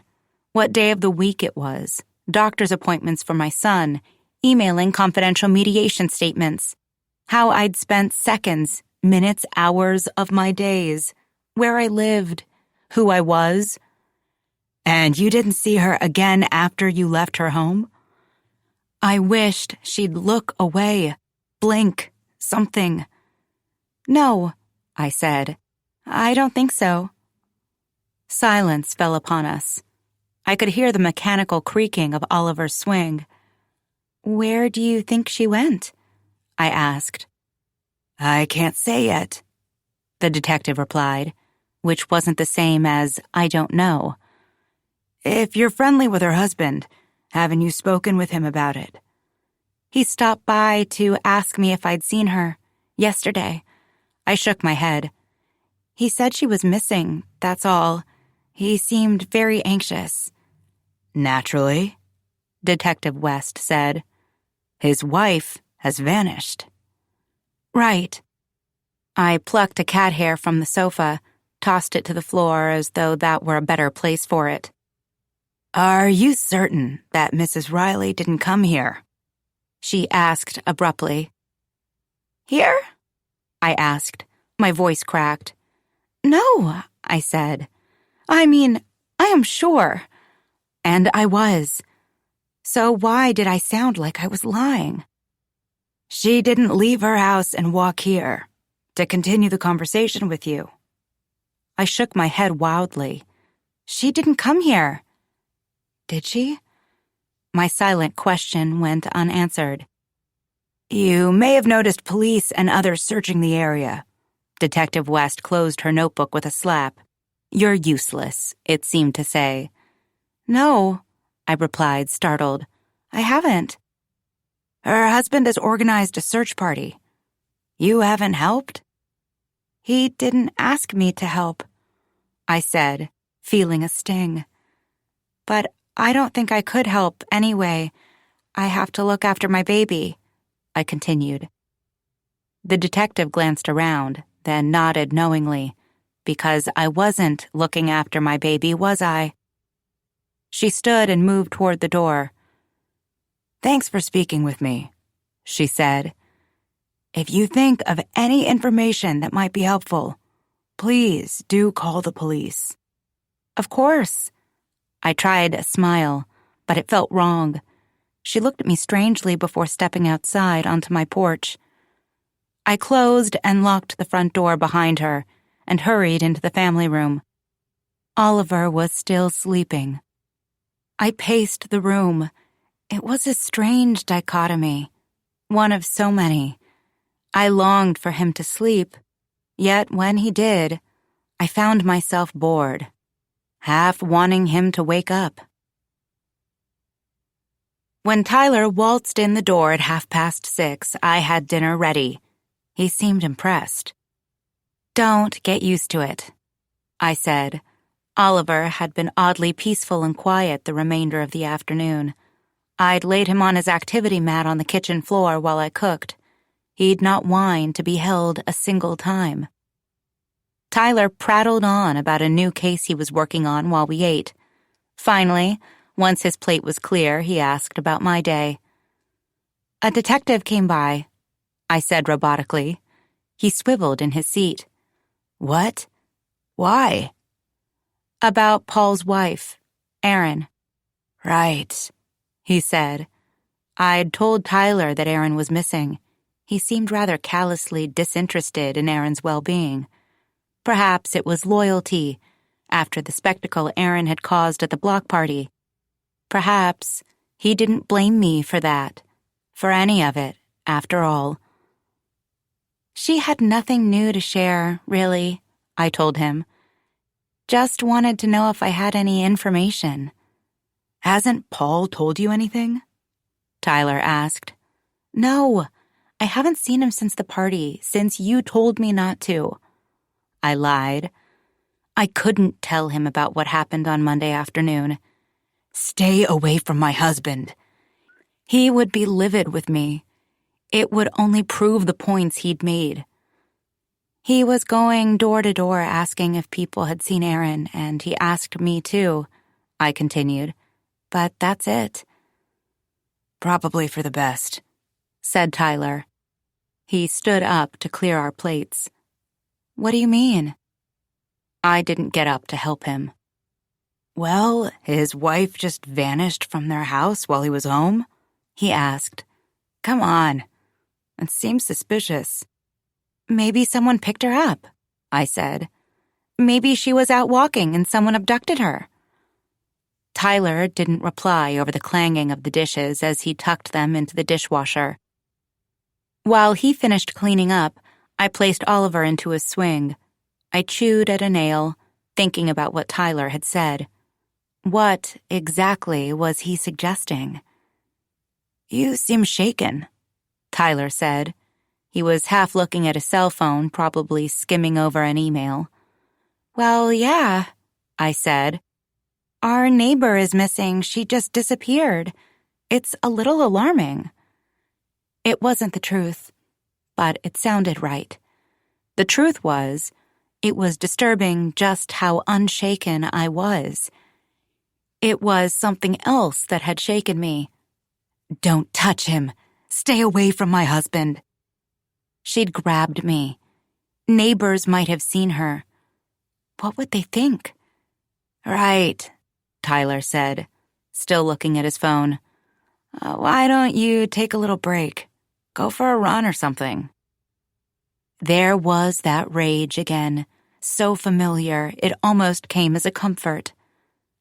Go for a run? I repeated. Listen to yourself. I can't run, Tyler. Have you seen me run at all since I pushed an 8-pound human being out of my vagina?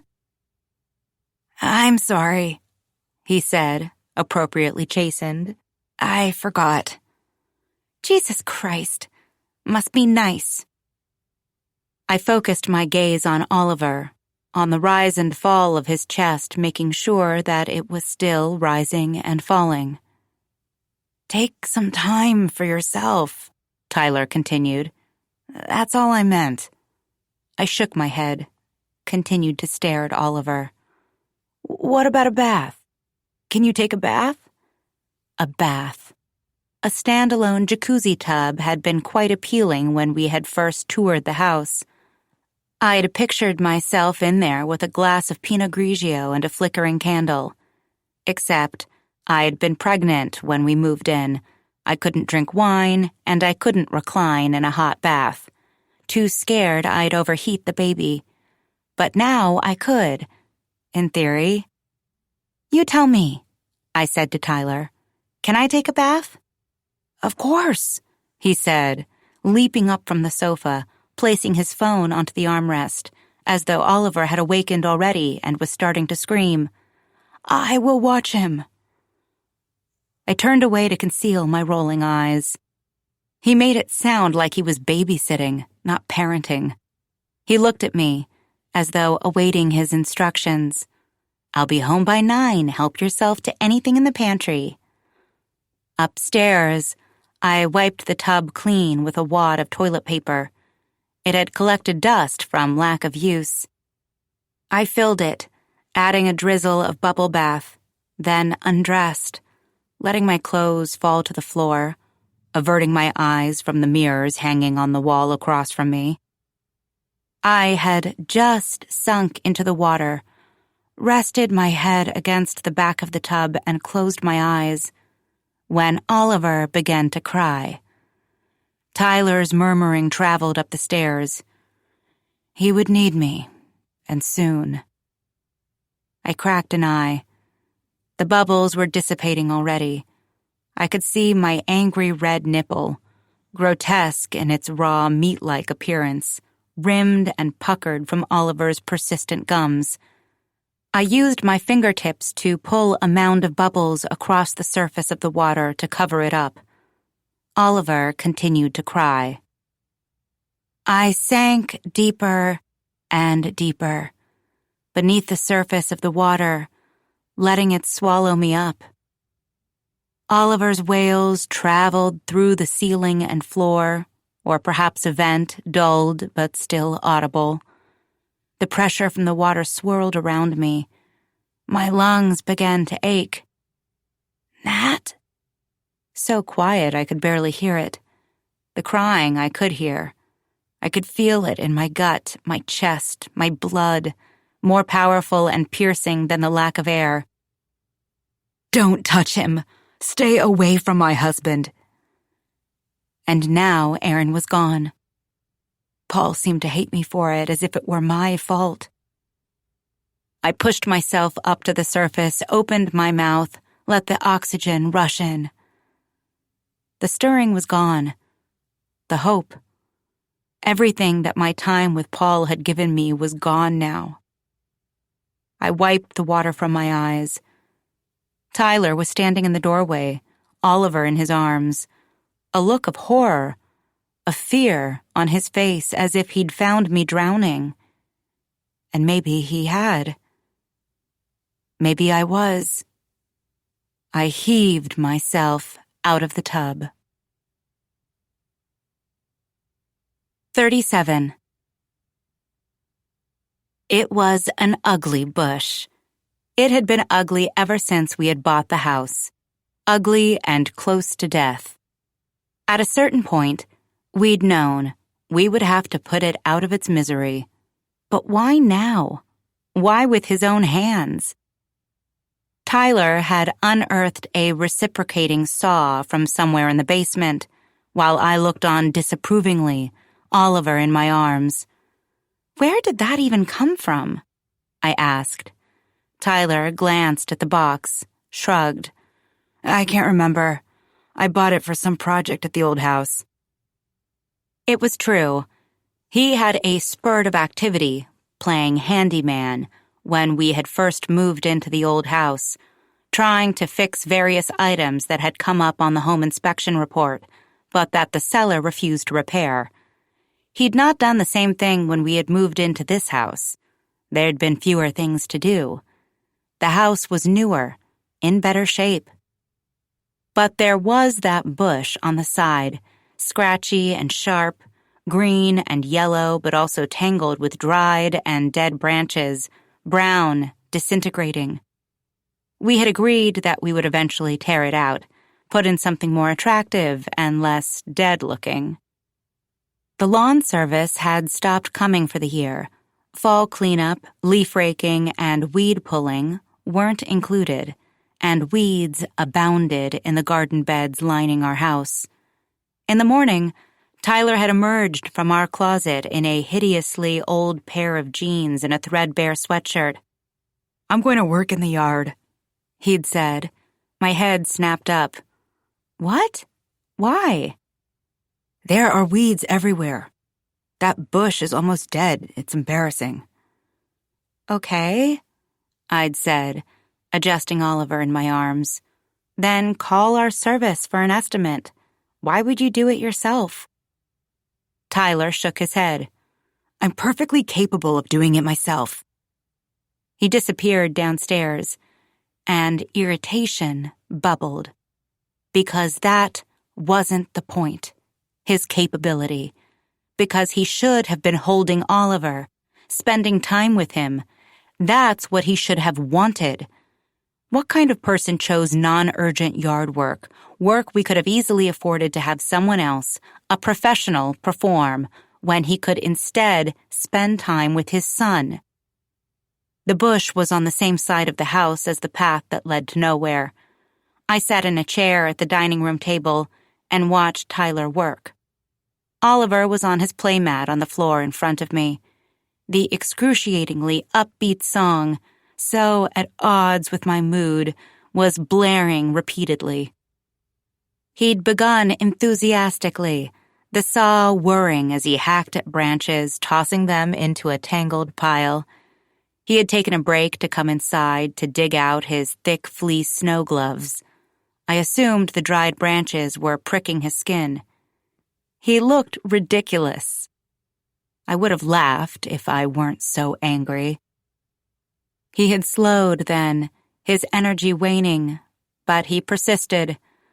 Once the bush had been fully dismembered and nothing remained but a knobby stump, he began to drag branches across the yard into the woods. He disappeared there, out of my view. I turned from the window and carried Oliver to the family room to nurse him, sitting on the sofa, facing the double levels of windows. The leaves had gone from amber, gold, and red to pale brown and were dropping rapidly. Our yard was covered. It would need to be raked. I wondered whether Tyler would elect to tackle that chore himself as well. Tyler emerged from the tree line and made his way inside, his forehead and chest damp with sweat. All done? I asked coldly. He removed his gloves, bits of branch falling to the floor. I'll dig out the stump and pull the weeds tomorrow, he said. Should we have some lunch? I laughed, a sharp bark of a sound, so bitter and crackling that it seemed broken. What? Tyler asked innocently, folding the backs of his gloves over so that they would stay together. You're going to spend all day tomorrow doing yard work too. It needs to get done, Nat, he said, shrugging. Then hire someone. You haven't done any yard work since we moved in here. Why now?" "We only have one income now," he replied with almost aggressive patience. He was plucking tiny yellowed and browned needles from his shirt and tossing them onto the floor. "We don't have as much money to spend on things like that." "Are you kidding me?" I asked. "You have got to be kidding me." He just looked at me, defiance in his eyes, not fear. Not yet. "You just made partner, Tyler. Your income has skyrocketed. We have plenty of money. That's an excuse." He looked rather smug, and I hated that I'd said it. "An excuse for what?" he asked. "Because you don't want to hold your son. You don't want to spend time with him.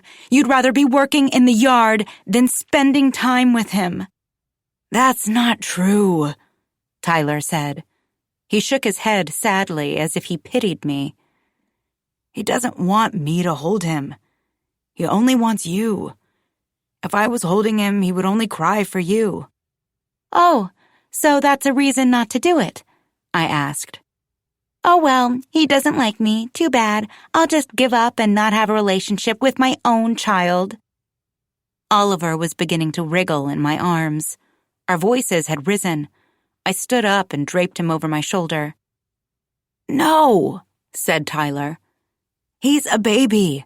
I will be able to have a relationship with him when he's older, when he's not breastfeeding. Now he only wants you." "That's the stupidest thing I've ever heard," I said. "Is it wrong?" he demanded. "Am I wrong?" His eyes were wide. I couldn't remember the last time he'd been this angry with me. "Yes," I said. "You're wrong." He threw up his hands, then crossed his arms. I thought he was going to storm off, but he didn't. He had something else to say. "You could try," I continued. "Maybe if you tried, if you spent more time with him, he would get used to you and he would find you comforting. Maybe you'd be able to get him to stop crying." "You don't let me try," he exploded. "You don't let me try." Quieter that time. He was looking at Oliver. "Every time I have him, and he doesn't stop crying immediately, you take him away and you breastfeed him. I don't get a chance." I stared at him, feeling the tension between my eyebrows, feeling my shoulders rising toward my ears. No, that couldn't be right. He gave up. He brought me Oliver. He admitted defeat, didn't he? The other night when I was taking a bath, you brought him to me. You told me you would watch him. Then you brought him to me when I was in the bath. "That is so unfair," Tyler said. "He hadn't eaten for a while. He was hungry. You just picked one example. That's probably the only time I brought him to you. Every other time you just take him away from me." "Because I can't stand to hear him cry," I shrieked. The rage had bubbled too high. It was spilling over now. "You can't soothe him, and I just want him to stop, because the sound of him crying makes me want to die. Do you understand that? I want to die when he's crying." Tyler fell silent. He looked away from me. He didn't understand. He couldn't. It wasn't mental. It wasn't in my head imagined the feeling when Oliver cried. It wasn't something that could be cured by deep breathing or therapy. It was a physical reaction. The stress hormone crashing over me in waves. The need for my child to not cry was the most powerful thing I had ever felt, aside from the love that I had for him. The love that was still there, always there, driving everything no matter how shattered I felt. "I need a break," I said. "When you are home, I should get a break. I have him all the time, 24 hours a day. You should want to spend time with him." I was repeating myself. I knew, But my thoughts were blurring, and my mind was fogging. I'd had 3 hours of sleep the previous night. Total, not consecutive. "I don't get a break either, Nat," Tyler said. "I work a ton of hours. I get home and do stuff around the house. I hold him whenever he lets me." Work is a break. Work is so much easier than what I do every day. And you get a break every single night.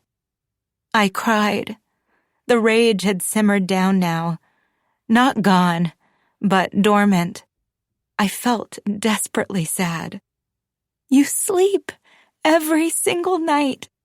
I don't. I stay up almost all night.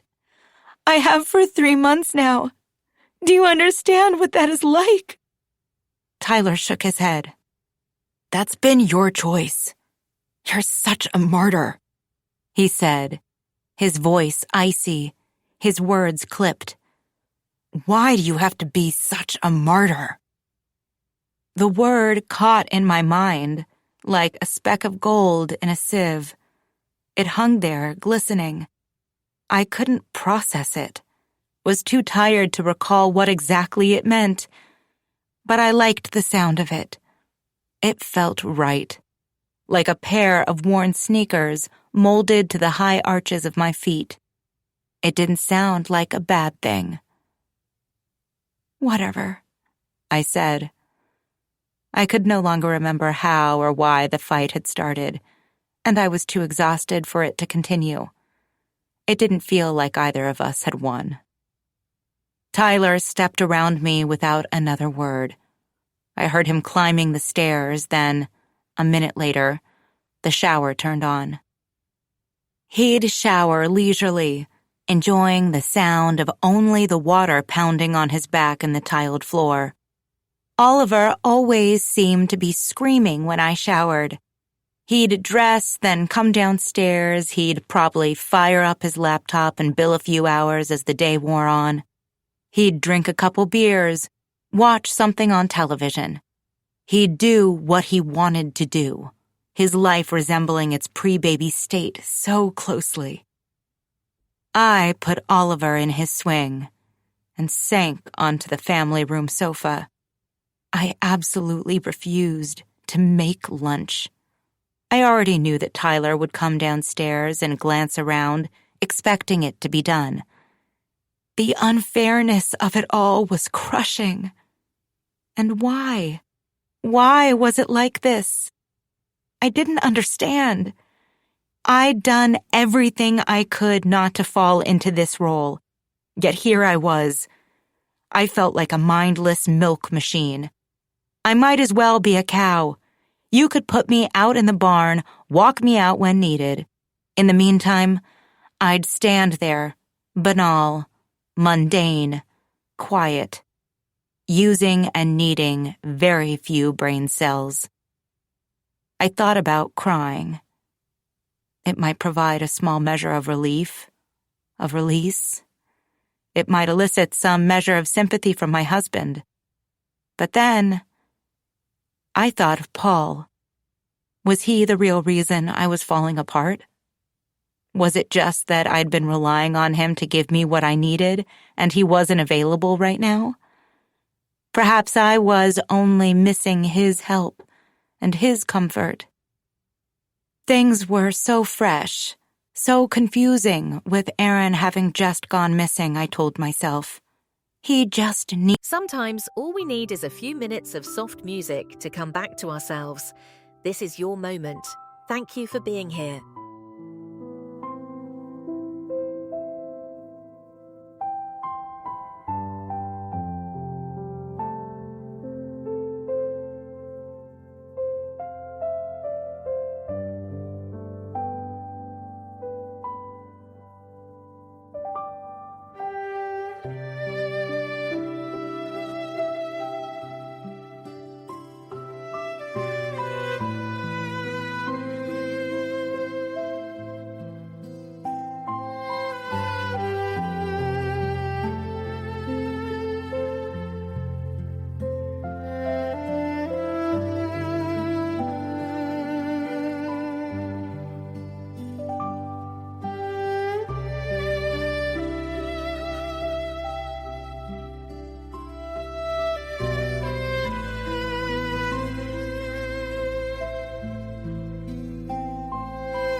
needed time.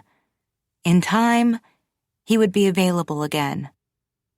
I just needed to hold on. 38.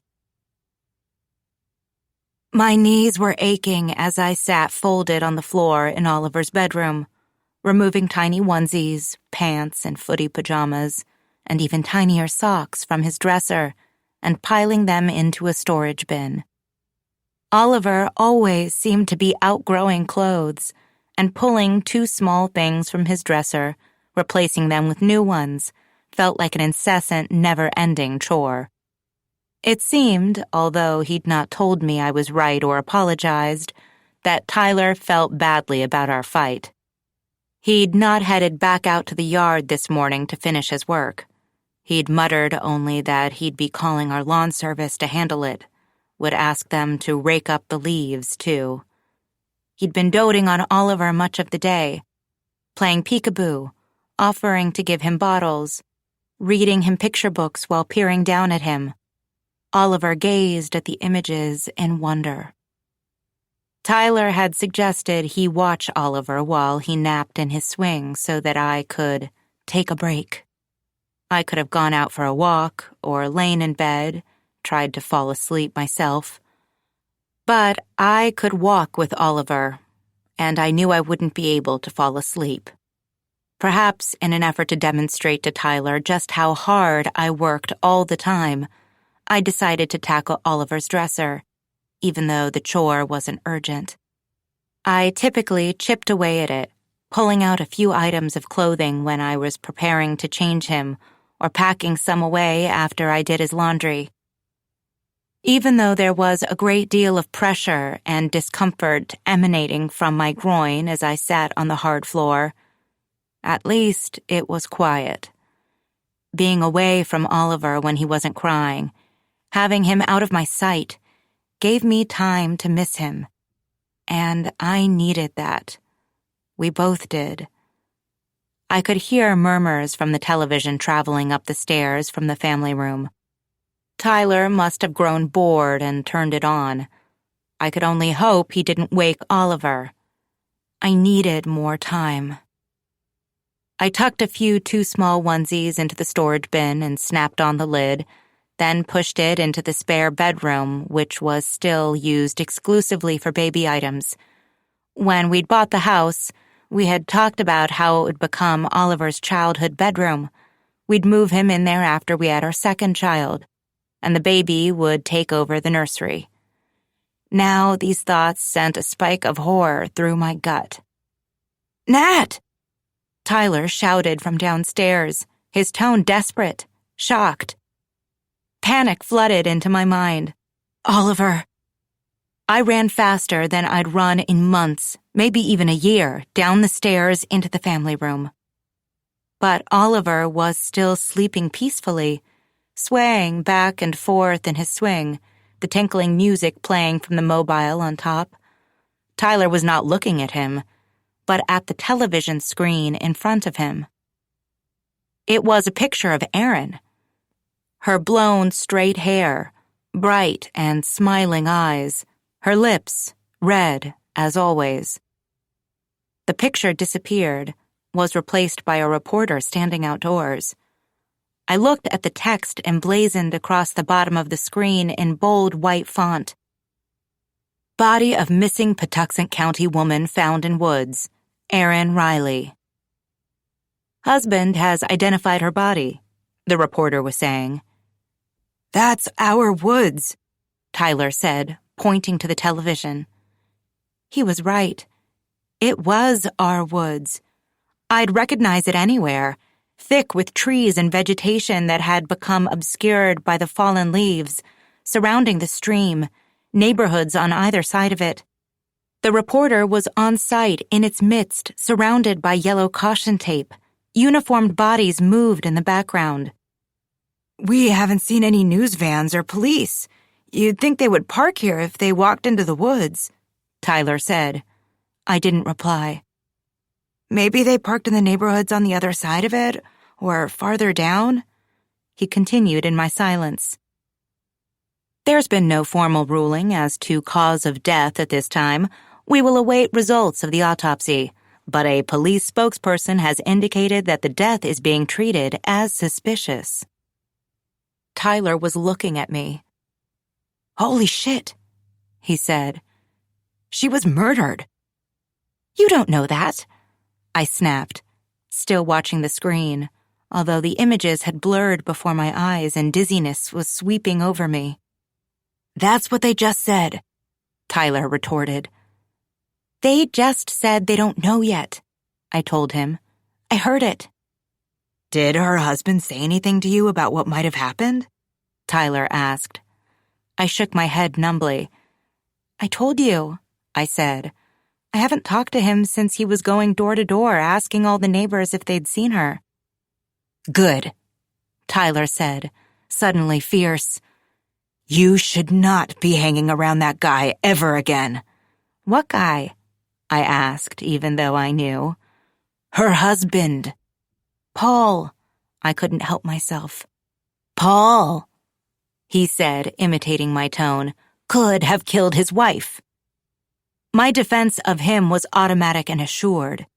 "Don't be ridiculous," I said. "He didn't kill his wife. She went for a walk. She left alive, alone. She never returned." Tyler shook his head, exasperated. "So he told you. You don't know that." "You don't know him," I said. I pictured Paul, his gentle, capable hands cradling Oliver, rubbing his back as he walked him around his living room. He couldn't have hurt his wife. "You don't know him either!" Tyler was almost shouting now. "Listen to yourself! You sound insane!" And I was. I'd been insane for a long time now.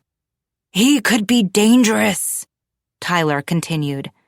He was activated now, excited to prove his point, excited to paint me as the monster that I was. "And you go to his house. You invite him into ours. You let him hold our baby." We both looked down at Oliver, still sleeping in his swing, despite the rising tensions and voices. His goddamn swing was how I'd come to think of it. Goddamn swing. We both loved it so much, Oliver and me. Too much. Why couldn't we just put it in our bedroom, let him sleep there all night? What exactly was so unsafe about it? He was strapped in, facing upward, with no blankets or other suffocation risks. It was just a rule. Yet another rule. Sometimes they felt random, these rules. They felt personal and promulgated for the sole purpose of making new motherhood as difficult as possible. "Stay away from him," Tyler demanded, drawing my attention back to him, away from the goddamn swing. "Stay away from my husband. I don't want you spending time with him anymore." I stood there with my arms crossed, looking at him. "I didn't know Paul," he'd said. Well, in this moment, I didn't know my husband. Anger and frustration flashing in his bulging eyes, while he once again told me what to do, directed me to stop doing my one thing, the one thing that I had, the one thing that had provided me with relief and comfort and hope, after I'd lost so much else. How dare he? "You already told me that," I said, my voice eerily calm. So calm. Too calm. "I already told you I wouldn't." Paul didn't want to see me either, that much was clear. But I felt desperate for that to change, that I hadn't agreed with Tyler's theory. His suspicions had not gone unnoticed. It was like a switch flipped. Tyler slumped onto the sofa. The anger drained away. He rubbed his hands over his face. "Nat," he said. There was a long pause. "Please be careful. I can't lose you. Why do I feel like I'm losing you?"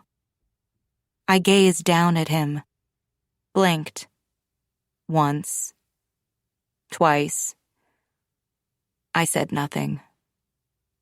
I turned and left the room back upstairs. Oliver was asleep. It was still my time, still my break, and I was going to use it. He was wrong again. I can't lose you.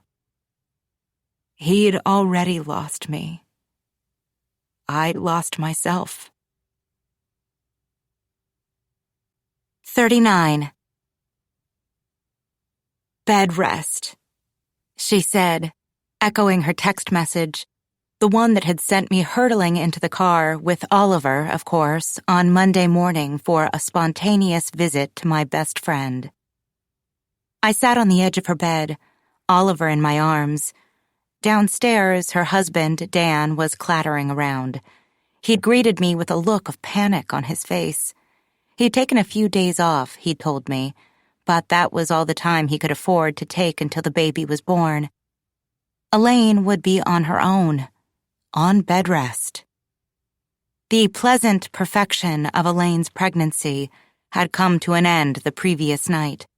She had started to bleed and had rushed to the hospital for an ultrasound, where it was discovered that while the baby was fine, Elaine's placenta was covering the opening of her cervix. The baby's source of food and life was blocking its way out. Elaine was placed on bed rest for the remainder of her pregnancy, was directed to wait like a vegetable to see if the placenta would shift, wait for any signs of another bleed. If there was any more blood, she might need an emergency C-section. I can't believe this is happening, she said. I was feeling so great. I had no idea that I had this issue. I guess you wouldn't, I said, patting her leg. I'd trade places with her in an instant. Put Oliver back in my uterus, please. Hook him up to everything he needs. Confine me to a bed. God, it seemed like nirvana. I was scheduled to have an ultrasound in a couple days. My doctor said it would have been discovered at that time. The placenta wasn't covering the cervix at my last appointment. She was repeating herself. She had been ever since I'd arrived. And I can't work, she continued. It's not like I can work from home. My practice will assign me to all the telehealth patients, people who want to see someone via video. But that won't be very many. They might have to cut my pay. They can't afford to pay me all these weeks of leave plus 12 weeks of maternity leave. I'm sure they can, I told her. It's just a matter of whether they want to, or the partners would rather take advantage and gobble up as much profit as they can. You're so cynical, she said, looking at me sharply. I shrugged. She'd get there soon. Anyway, she said, holding out her arms. Should I take him? I thought she'd never ask. I passed her my son, and she lifted him up, his head wobbling only slightly as he stared into her face while she murmured and cooed. He looked on with interest. I won't be able to rock him or walk him around, she said, but we'll see how he does. She pressed Oliver against her shoulder and began to rub his back. What's been going on with you? She asked. I haven't seen you in a while. Oh, the same, I guess. Just staying home with Oliver, not sleeping much. Still? Elaine asked. She looked worried. She should be. Still, he's been getting one stretch of sleep that's 3 or 4 hours long. Other than that, he wakes up every hour or so. Sometimes less. God, I thought it would have gotten easier for you by now. She was still rubbing tiny circles onto Oliver's back. His head was drooping sleepily toward her neck. Me too. There was a companionable silence then. What about that woman who was murdered? Elaine asked. Have you seen that on the news? She lived on your street, didn't she? Yes, I replied as discomfort crept in. She lived just a few houses up from me. It's awful. What do you think happened? She asked. I mean, they don't think it was random, do they? It was probably her husband. It's always the husband. I don't know what they think, I said, bristling. But I know her husband, actually, I added, sniffing, crossing my arms. It couldn't have been him. Do you? We had become sort of friendly, I explained. He's a writer and stay-at-home dad. He loves kids. We met when we were both out in the neighborhood one day, and he spent some time holding Oliver, giving me a break. He's a very nice person. I thought of all the things he'd brought me. The butter-soft muffins, the artwork now hanging above Oliver's crib, the baby wrap. I thought of my panic attack in the neighborhood, how he'd rescued me. Elaine only wanted to place blame on him to make herself feel better. Everyone would feel safer if it had been a targeted attack. Oh, Elaine replied, her surprise evident. Well, I'm not sure who it could have been then. I just hope no one else goes missing or gets killed. I hope it's not a serial killer or something. I highly doubt it, I said, shifting on her bed. It was like we were sitting together, squeezed onto one of our tiny dorm room beds in college, chatting long into the night. Except, it was nothing like that. You never mentioned this man to me before, Elaine said quietly, hesitantly. Is there something going on with him? I looked at her. What do you mean? I mean, she lowered her voice further. Do you like him? Now she sounded like a 12-year-old girl, not a college student, and certainly not an adult. Was I supposed to squeal yes and leap up to jump on her bed excitedly, embarrassed? It's not like that, I said, not sure if I was telling the truth. My feelings had become so complicated, so confusing in Aaron's and Paul's absences. It's just nice to have someone close by who loves babies, someone who understands what it's like to put your career on hold to care for your child. It's nice to have someone who can take him and give me a break. Okay, Elaine said uncertainly. I get it. But it didn't sound like she did. And I wouldn't have either back when I was in my 3rd trimester, when my greatest fears, my greatly naive fears, had been about childbirth and childbirth alone. But she'd probably understand soon. I pushed myself off the edge of her bed. I'd better go, I said. Time to nurse Oliver. Panic flashed in Elaine's eyes. She didn't want me to leave. I'll come back and visit you after Dan goes back to work, I said.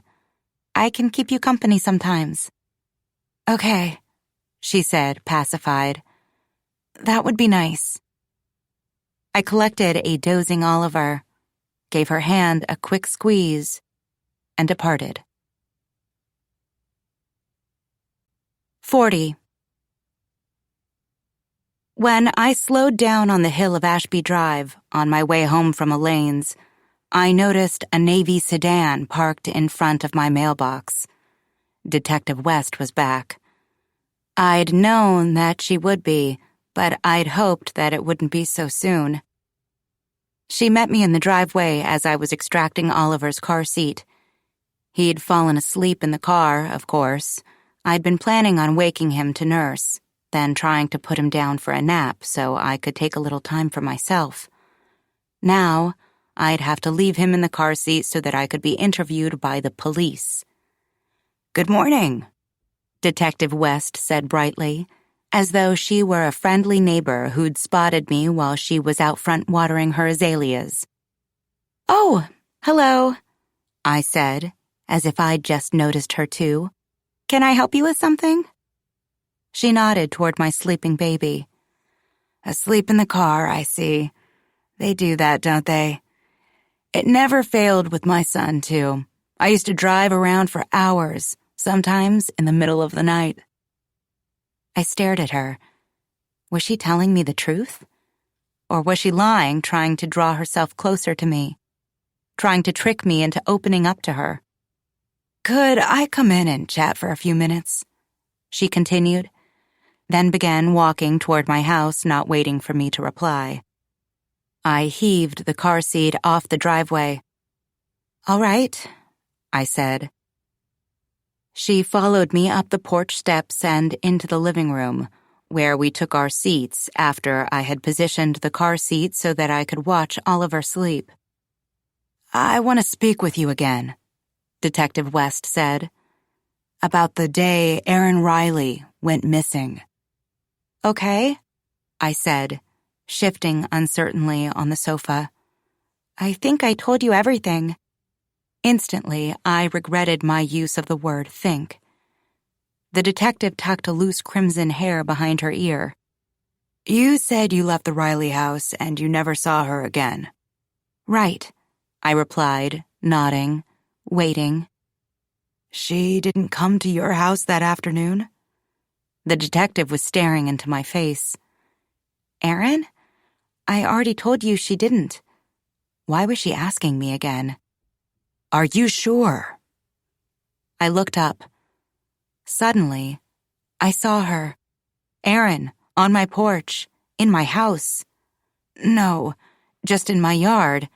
Us, walking together in the woods, arguing, sharp voices, leaves crunching beneath our feet. Snippets of memories knocked at my mind. But they weren't memories. They weren't real. "I'm sure," I said. "Because apparently she had mentioned she was going to speak with you. Apparently a neighbor," she looked down at her notes, "told us that Aaron Riley was seen approaching your house late Monday afternoon." I blinked, dumbly, meeting her eyes, then shook my head. "No," I said. "Maybe she was approaching the woods, the path that leads there, beside my house." Detective West waited for me to continue. I couldn't help but do just that. "Did the neighbor actually see her at my house or just walking toward it?" I asked. "Because if she was just walking toward it, then she was also walking toward the woods, and that's where she was found." "I'm afraid I don't need to answer your questions, Mrs. Fanning." I nodded, as if her words hadn't bothered me at all. "That isn't all that a neighbor saw," she said. "Can you tell me about the argument you had with Aaron on her front porch?" "Oh," I said, as if I'd forgotten when, in fact, it remained one of the few things I couldn't forget. "Like I told you, Aaron seemed a bit jealous, for no reason, of course, of my friendship with her husband. She wasn't thrilled that I'd been in her house. It wasn't that big of an issue. There was nothing for her to worry about, but I would have respected her wishes if she hadn't been killed. I heard that it got quite heated. I was told that Aaron actually grabbed you." "Stay away from my husband." Venomous, snake-like lashing toward me. "I suppose she did," I said. "She was angry, but I did nothing to escalate the situation. I left, and I never saw her after that." Mrs. Jensen. Who else could it have been? I'd seen her when I was rushing home after leaving the Rileys' house, hadn't I? She was out to get me. She saw me for what I was. She heard my baby screaming while I walked him around the neighborhood, screaming in a way that I'd never heard any other baby scream. She judged me for my ineptitude in the face of her own soft and natural motherliness. "Well," said Detective West, pushing herself up from the seat, "if you change your mind, if you remember something, please let me know." Which was a kindlier way of telling me to stop lying. But I wasn't lying. I walked her to the front door, then stood there, looking out the front window for a long time. I watched her climb into her car and drive away. I stared at Mrs. Jensen's house. There was no movement visible, but she was probably standing at her front window too, looking on with satisfaction. I watched the Riley house, peaceful and pristine as ever. How was he doing? I wondered. When would I see him again? He'd been so cold when I'd last seen him, almost accusatory. I didn't understand, but I needed to. It was all I could do to not burst from my house and ring his doorbell. But I couldn't. It was far too early. I turned away from the window and moved back into the living room to watch Oliver sleep in his car seat, as if it were any other Monday afternoon. As if everything hadn't changed. 41. I waited until long after the detective's generic navy sedan had disappeared. I stood before Oliver's car seat and watched until his eyelids fluttered, then pinched, his mouth turned down, then opened, until a low wail began. I shushed him, nursed him, patted his back, changed him, then pushed into the garage and tucked him into his stroller. The detective had probably visited Paul's house before she had visited mine. She wouldn't be back so soon. It was too early to go, with suspicion swirling around me. But perhaps it was also the best time to go and see him. On his front porch, though, I paused, thinking of Petra. Was she inside the house? Would I be intruding? I should have brought something with me, like the lemon muffins he had brought for me. That's what you did when someone died. That was the neighborly thing to do. Yet, here I was, nothing in my arms but my baby, nothing to offer them. November was making its presence known. It was colder every day. The trees were becoming more and more bare.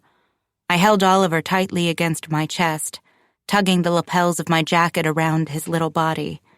His chin was resting against my shoulder, taking in the sights of the outdoors, his still quite thin hair lifting in the faint breeze.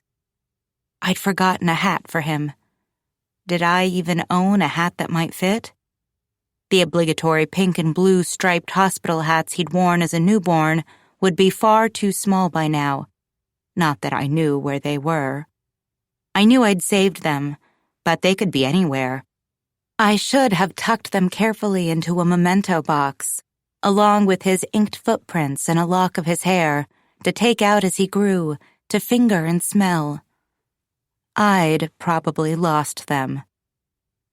I lifted an arm to knock, then dropped it again. I shouldn't be here. I turned and bent over Oliver's stroller, preparing to place him back inside, to return home. But there was a squeak and a brief rush of air, and when I looked over my shoulder, it was to see Paul, standing in his open doorway, the corners of his eyes crinkling in a smile that didn't reach his lips. I straightened, acting as though I'd been lifting Oliver from his stroller, not putting him back inside it. "I thought I heard something," he said. "I'm sorry," I told him, tucking Oliver beneath my jacket once again. "I know I shouldn't be here." His brows lowered, creases formed between them. Why? Did he really not get it? "Stay away from my husband." Well, it doesn't look great, does it? Aaron is gone, and I'm here at your house. I didn't know how else to explain it. What was I to him? What was he to me? The stirring was there, becoming a fluttering at the top of my chest. He said nothing, just watched me with his golden eyes. "I just wanted to see how you were doing," I said, disappointed. "How's Petra?" He sighed, crossed his arms. He seemed warmer today, but he didn't invite me inside. He really didn't get it. We shouldn't be out here talking for all the neighborhood to see. "She's not doing well," he said. He rubbed his hands over his cheeks against the dark stubble flecked with gray. "She's in her room. Won't come out." I'm surprised, really. She was never very close with Aaron. It's always been the two of us that were close. But I suppose she's older now. She'll be a teenager soon enough. Teenage girls need their mothers. "I'm sorry," I replied, shifting nervously on my feet. I didn't know what else to say. I hoped that Petra was the only reason he wasn't inviting me inside. Paul's head lifted, his brows wrinkled again. "I thought I saw," he told me, "the detective driving past a bit ago. Was she at your house? Looked like she was coming from the end of the cul-de-sac." "Oh," I replied, startled by his question. "She was. She wanted to ask me if Aaron came to my house. She said a neighbor saw her walking toward it." I shook my head and shrugged as best I could with Oliver in my arms, as though bewildered. Paul was blinking at me. "Right," he said. "She was walking to your house." There was a coldness wrapping itself around me, solid and icy and not at all caused by the crisp and fresh November air. "She didn't walk to my house," I said. "That's what you told me. But when she left, she'd said she was going down to speak with you. She must have had something more to say to you that afternoon. She never returned." Despite how it would look, I sat down, perched on the edge of the steps leading to the Rileys' front porch beneath Paul. What was he talking about?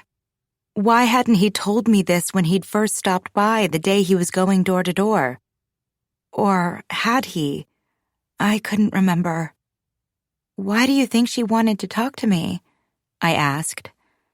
"Stay away from my husband." What more might she have wanted to say? Oliver began to squirm against my collarbone. He didn't like it when I sat. "I'm sure you know, Nat."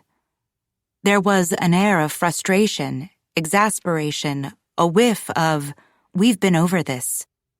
"You know she wasn't thrilled to find you in the house in the middle of the day. You know she was angry. I thought she might want to confront you again, to ask you whether there was something going on between the two of us. I let her go. I knew you'd tell her there wasn't, put her mind at ease." My cheeks burned. He was right. Aaron was right. I shouldn't have been in her home that day. She'd been right to say what she said, and I shouldn't have returned after she disappeared, nor after she was killed, after her body was found. I shouldn't be here now. I stood up, turned, and tucked Oliver into his stroller. "Natalie," Paul said. I didn't look at him. "Where are you going?" I gripped the handlebars of the stroller. "I shouldn't keep coming here," I said. "I'm sorry about everything." "It's not your fault," Paul said. His words were kind, but he was backing away from me. "I like spending time with you and Oliver." "Well, it looks wrong," I said. I pushed farther away. It was the last thing we needed to have the neighbors, Mrs. Jensen, see us together. "I don't care how it looks. Why does it matter?" "It matters because you told the police your wife was coming down to talk to me right before she disappeared. Someone told her that we'd argued. She grabbed me. Did you know that? She was so angry that she grabbed my arms. She told me to stay away from you. Then she was killed. They might think I was the last person to see her, but I wasn't." Paul was still blinking at me, innocent and surprised. "Jesus," he said. "I didn't think of it that way, Nat. I was just telling the police the truth. That was what she said. But if you say she didn't come down to speak with you, then I'm sure you're right. She probably went straight into the woods to walk and clear her head. Maybe it was a random crime. She was attacked in the woods. Or maybe it was suicide. Still, I said, I'd better go. If I can help in any way, let me know. Paul nodded slightly. He was still watching me quietly. I wondered if my words sounded as hollow to him as they did to me. There wasn't anything I could do for him. His wife was gone, his daughter was devastated and motherless. I couldn't bring her back. There was a burning behind my eyes, as there always was. It worsened in the afternoons. I pushed the stroller down the hill toward my house, zombie-like, feeling staggering and awkward, feeling the eyes of my neighbors on me. There she goes, back home. She was at the Riley house. She stood out front with Paul. Can't help herself. I've seen them together quite a bit this past month, and now his wife is dead. I don't know. I couldn't speculate about something so awful. Yes, you could. You could, and you will. You already had. It was a dryness making my eyes burn, I thought. Human beings' eyes weren't meant to be open for as many hours a day as mine were. For 3 months, I'd been getting only a handful of hours of sleep a day. It had become automatic, but that didn't mean it was easy. Oliver cried. I got up. I nursed him. I put him down. Tyler slept beside me. Over and over again, in a blurred loop like a wheel racing down a hill. Racing toward what? I didn't yet know. But surely it wouldn't be good for me. I eyed the path that led to the woods to nowhere by the side of my house as I pushed into the driveway. That must have been how Aaron got in there. I closed my eyes for a second. Swaying, unsteady on my feet. Did I see her that day? Had she come back? Images flooded in, like they had before, when I was sitting in my living room with the detective. Memories of a swirling sky, and sharp voices and flaring, fear-filled eyes. Aaron's. Of a wavering, pulsing rage. My own. Of sudden knife-like movements. But no. That hadn't happened. She had never come to my house.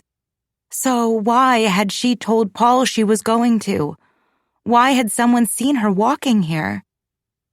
I opened my eyes and hurried the stroller into the garage. Oliver began to cry as I lifted him from the stroller. He wriggled in my arms. You're a mess. You're a monster, he seemed to say. I held him tightly and rushed to the sofa, arranged the pillows beneath my elbows, and settled down to feed him. I'm doing the best I can, I said defensively. He lunged for my nipple and began to nurse. He was heavy and solid in my arms. He wasn't upset with me. He wasn't ashamed. He loved me with every piece of him, even though he was too young to know that he did. I was his everything, and he was mine. He didn't think I was a monster or a mess. That was all in my head. That was just my mind, letting me down again.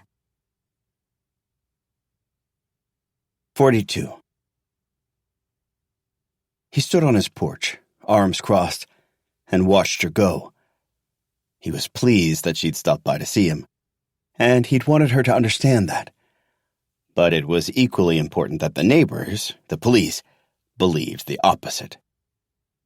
She had been the last person to see his wife alive. Mrs. Jensen was witness to that. She had seen Aaron confront Natalie on the porch last Monday afternoon. She had seen Aaron grip Natalie's arms. This particular piece of evidence had not been his doing, but was yet another stroke of good luck. Mrs. Jensen had even seen Aaron striding toward Natalie's house in the billowing windbreaker, before turning away from her windows. The storm had been rolling in, and it had been time to prepare an early dinner. She'd stepped away from her window. She'd seen nothing more. She'd not known that Aaron hadn't, in fact, gone to Natalie's, that she had instead proceeded straight into the woods. There was this: the confrontation at the party, then on his porch, Aaron being seen walking toward Natalie's house, that being the last time she was seen, Natalie continuing to stop by uninvited in the face of his wife's murder. There was also what he was going to do next. Paul moved into the kitchen and slipped his cell phone from the pocket of his jeans. There was music pulsing softly from upstairs. Petra. He would go up to check on her when he was finished. Her mother's sudden disappearance, then death, seemed to transform her into a teenager in the blink of an eye. His bright little sun was blazing, licking with flames. She was ridden with angst, prone to abrupt mood swings. But they would get through it. It was nothing he couldn't weather. Now, he would be able to continue staying home with her, without having Aaron constantly in his ear, at his throat. Petra would remain at her school. He'd be free from Aaron. No need for alimony or child support, for a messy divorce, for a custody battle. Once Natalie was arrested for her murder, the life insurance proceeds would come through. Several $1 million. He'd invest it wisely, live comfortably off the interest income and their savings. Perhaps with Aaron's impatient and stifling presence gone, the antithesis to a muse, his writer's block would lift, and that novel would finally flow. He searched for Detective West's number, her mobile line. She answered almost immediately. "I thought you should know," he told her. "Natalie stopped by here again." "Did she?" The detective, so formidably straight-faced, so incessantly cool, finally revealed the slightest uptick of interest. "I'm afraid so. She came right to my house, uninvited. I couldn't believe it. I'll be honest with you, Detective. She's making me quite uncomfortable." He paused to chew on his lip, although she couldn't see him. "Now that we know that Aaron is gone, I'm thinking about everything in a new light. What I'd thought was her friendship feels more and more like an obsession. Aaron didn't like it. She wasn't going to let it go. I'm scared of what Natalie might have done." He choked on a welling sob. "What did she do to my wife?" There was a long pause, during which he feared he'd gone a bit too far. "I'd like to hear more about this," the detective said at last. "I'd like you to write everything down for me. I can come by now. Does that work for you?" "Of course," he said. "Please come." He hung up the phone, then navigated to the string of text messages he'd sent to himself from Natalie's phone. That day in her house when he'd hung the painting in Oliver's nursery, while she'd been resting obliviously in her bed. He took a screenshot, emailed it to himself, then moved into the first-floor study. It was used for Petra's homework room, but she didn't need it now. She wouldn't for a while. He wasn't sure when she would be ready to return to school, though he trusted that the school would do what was needed to help her catch up. That was the level of attention that he paid for. He awakened the family computer, opened his email, then the image of the messages. "I need to see you. Please. Please don't ignore me. I need you. I'm coming up there." They seemed a bit too obvious to him, looking at them now. Would he be doubted for taking this long to show them to her? He hoped that he could explain his delay by saying that until Aaron's body was found, he'd been clinging to hope that she was hiding somewhere, taking some time for herself. Now that she was gone, his neighbor's obsession with him seemed important. He'd been blind to the severity of the danger before. Natalie, continuing to stop by to see him, had opened his eyes, as had the discovery of Aaron's body, in the woods in front of which Natalie lived, the woods in which she, like Aaron, had liked to walk. In fact, he remembered mentioning to Natalie that Aaron had enjoyed walking in the woods. Natalie would have seen her heading there, She would have known where to find her. He would tell the detective that. He'd been ready for the call about the body.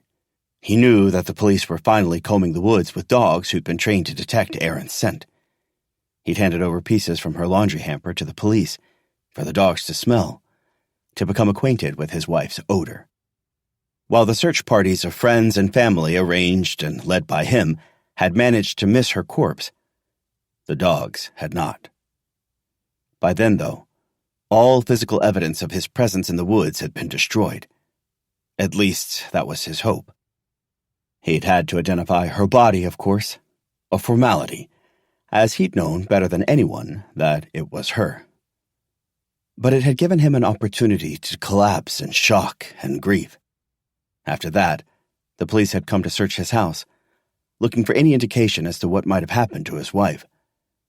He'd been happy to have them search. It would only help to clear him. He had nothing to hide. The baby wrap was safely in Natalie's closet, out of his own. Paul printed several copies of the messages, then closed his email, shut down the computer. They were fine, these messages.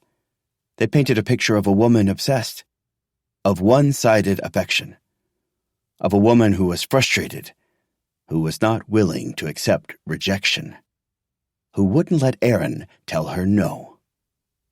Don't touch him. How dare she? Natalie was desperate. She was desperate for Paul to do for her what he'd done for Erin and Petra. She was desperate to be with him. Erin had stood in her way, and so she had killed her. Paul had thought it so often, it was almost beginning to feel like the truth. The doorbell rang. The detective was here. 43. We danced around each other in the kitchen, like roommates who were civil but didn't quite get along. One had drunk the other's wine or eaten the other's granola one too many times. Tyler's eyes were cast down as he filled his travel mug to the brim. He replaced the pot in the machine, and I reached for it immediately. Poured 2 inches of liquid into my mug. Neither of us uttered a word. I could think of things to say to Tyler. What do you have going on today? How did you sleep? I could recount the previous night for him, like I used to do, describing in detail every time Oliver awakened. Tell him that he'd spit up all down my back at 1:30, when I'd been holding him upright and pacing the upstairs hall. Explain how he'd peed in my face at 2:30, when I'd been too slow with the clean diaper. I could think of things I could say. I just didn't have the energy to actually say them. I didn't have the desire to crack the ice between us, to chip away at the bitterness. Tyler snapped the lid on his travel mug and glanced up, meeting my eyes only briefly. He bent to drop a kiss on the top of my head as though he were a distracted grandfather. "See you later," he said quietly. "Love you." It was automatic for him. He still said it without thinking. For how long it would remain that way, I wasn't sure. The front door closed with a squeak, shaking the house slightly. I could hear him locking it behind him. Was he thinking of Erin Riley when he did so, I wondered? Was he trying to keep us safe? Or was this just automatic, too, like it was the morning he had locked me out of the house? I threw back my coffee like a college student downing a shot of liquor, and perhaps I might as well drink it from a shot glass. My days of leisurely nursing cup upon cup of coffee were long gone, and they wouldn't return until I stopped nursing my baby. I'd made it 3 months. I had 9 more to go. It was a horrifying thought, but I accepted it resignedly. Oliver deserved it, and the relief of stopping would be easily crushed, outweighed by guilt over giving up. I tucked my empty mug into the dishwasher, realizing only after several drips of coffee had fallen onto the plates in the rack below that the dishes were clean. Tyler's breakfast dishes were resting in the sink. He'd not bothered to unload the clean dishes, to load in the dirty ones. Not when I, his unemployed wife, could do so for him. I slammed the dishwasher closed. I lay down on the family room sofa, pulling a throw blanket over myself, the baby monitor resting on my chest. I'd forgotten my Kindle, my phone. I didn't want to turn the television on lest I wake Oliver. The minutes ticked by, and I stared at nothing. My breasts filled and hardened, preparing for the next feeding with no effort or thought required. This was my life. This was my purpose. At 7:30, there came a faint tap on the front door. I startled, peered at the tiny screen of the monitor. Oliver hadn't stirred once. As usual, he'd saved his longest stretch of sleep until after I felt too crazed to fall asleep myself. I padded into the living room and looked cautiously out the front window. My heart sank. The navy sedan was parked in my driveway again. She was here so early, standing on my porch. It must be important, urgent. Had there been a break in the case?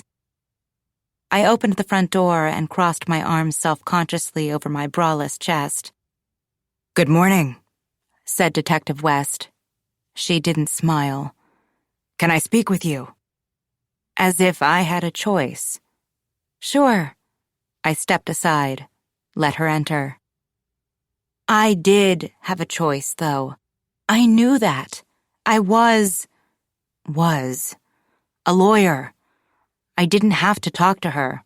I didn't have to let her in. I could demand to have an attorney present with me.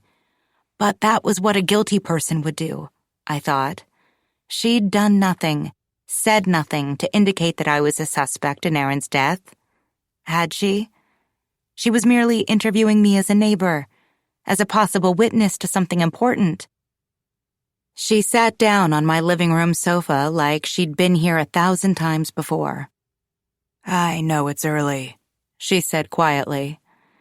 "I'm sorry, but I figured you would be up." She smiled wryly.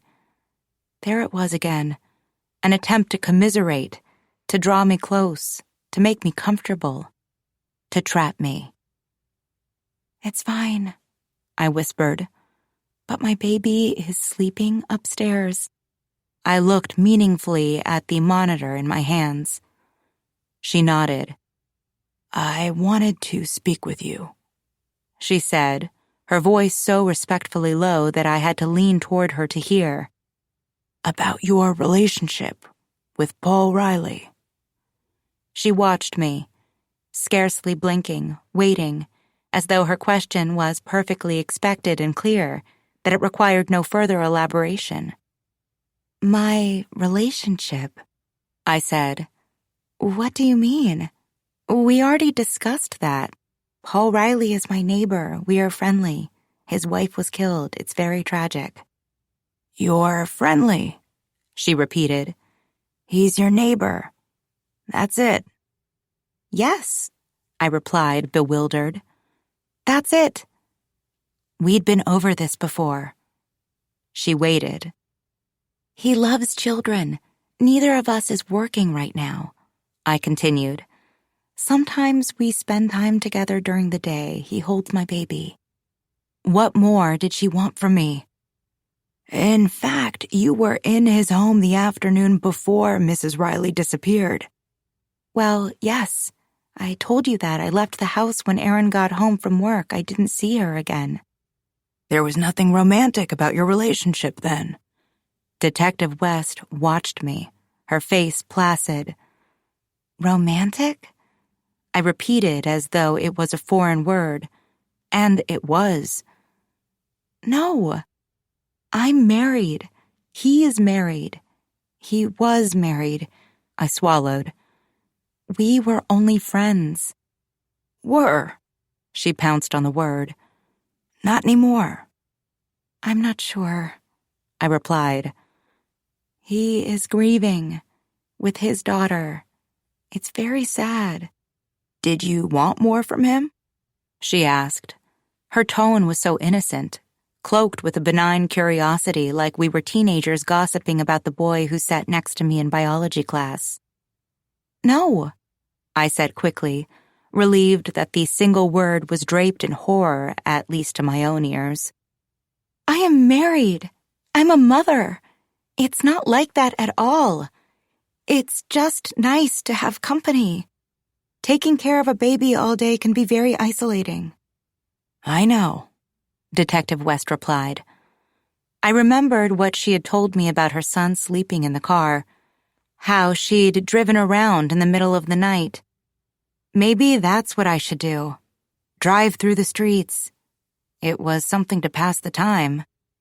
Weren't you a bit too close to Mr. Riley, though? Obsessed, one could say. My hand flew to my chest. No, I said, defensive. We were only friends. It was mutual.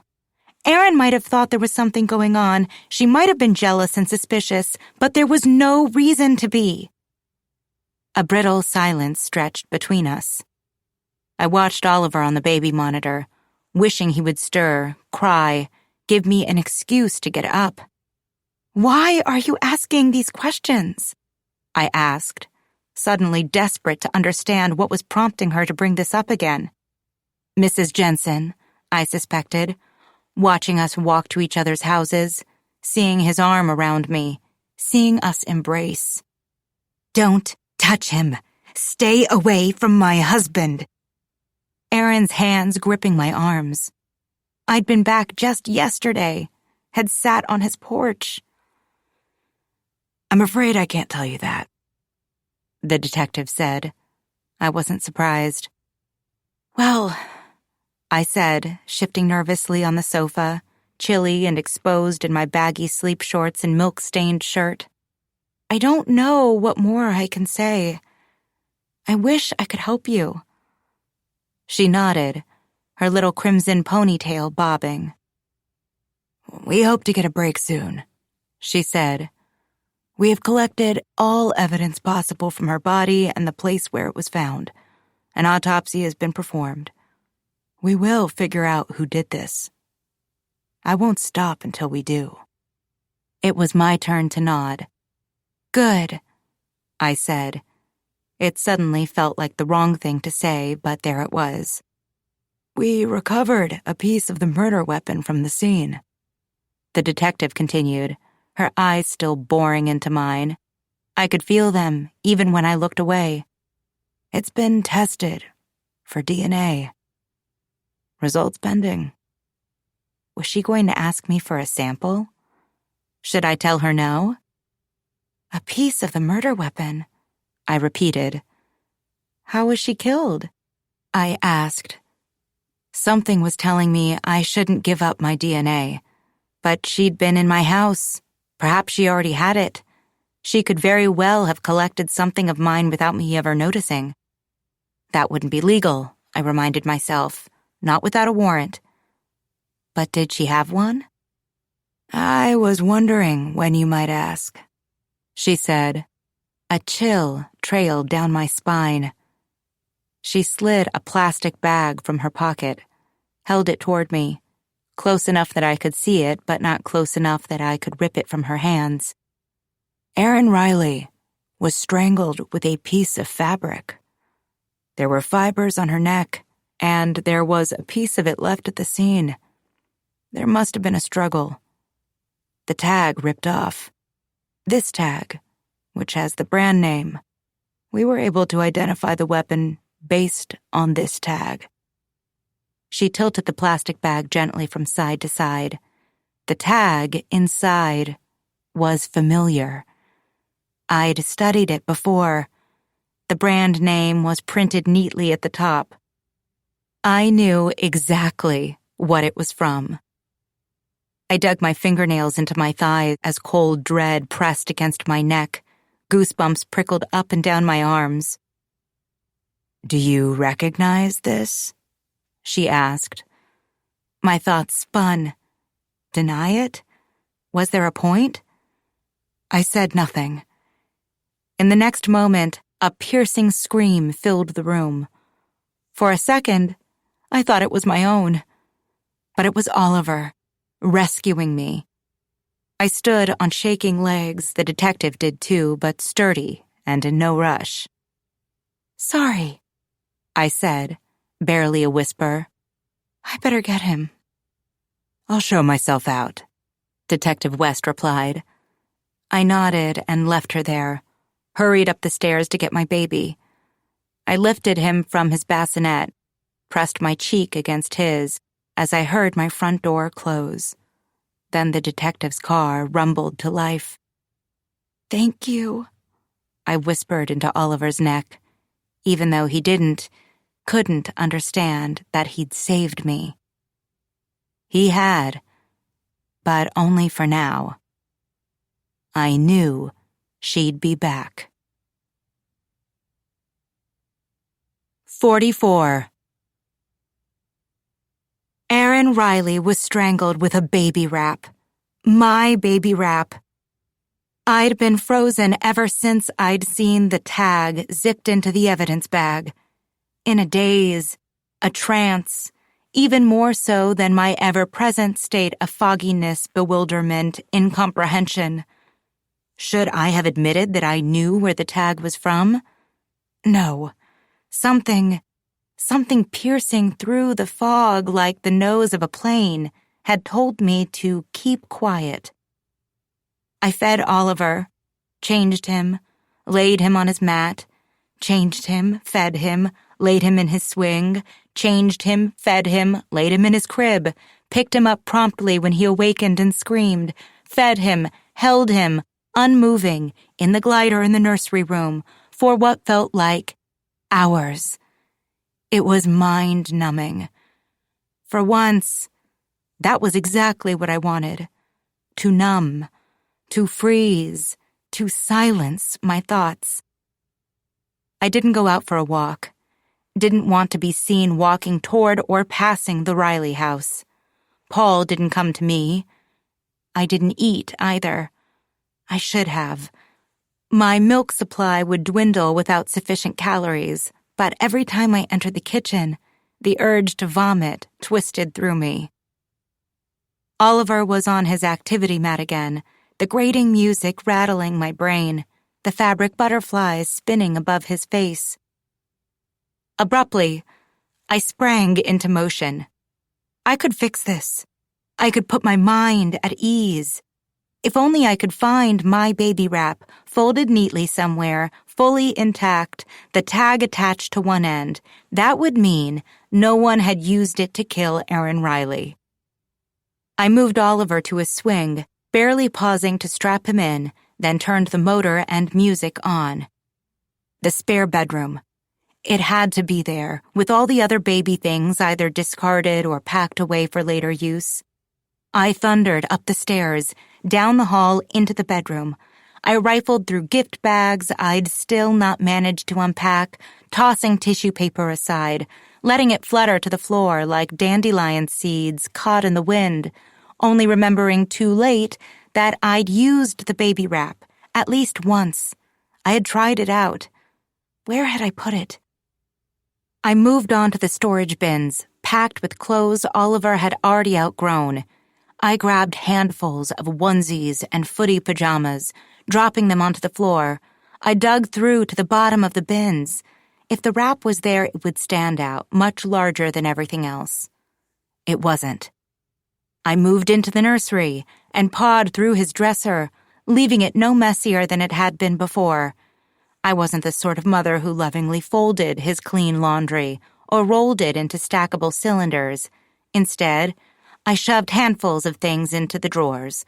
He was a baby, had no need to worry about wrinkles. It wasn't there, nor was it in his closet. I knew that if it was in the house, it would be in the nursery or spare bedroom. I looked in the guest bedroom anyway, then moved on to my own bedroom, my heart sinking. I knew it wouldn't be there, and it wasn't.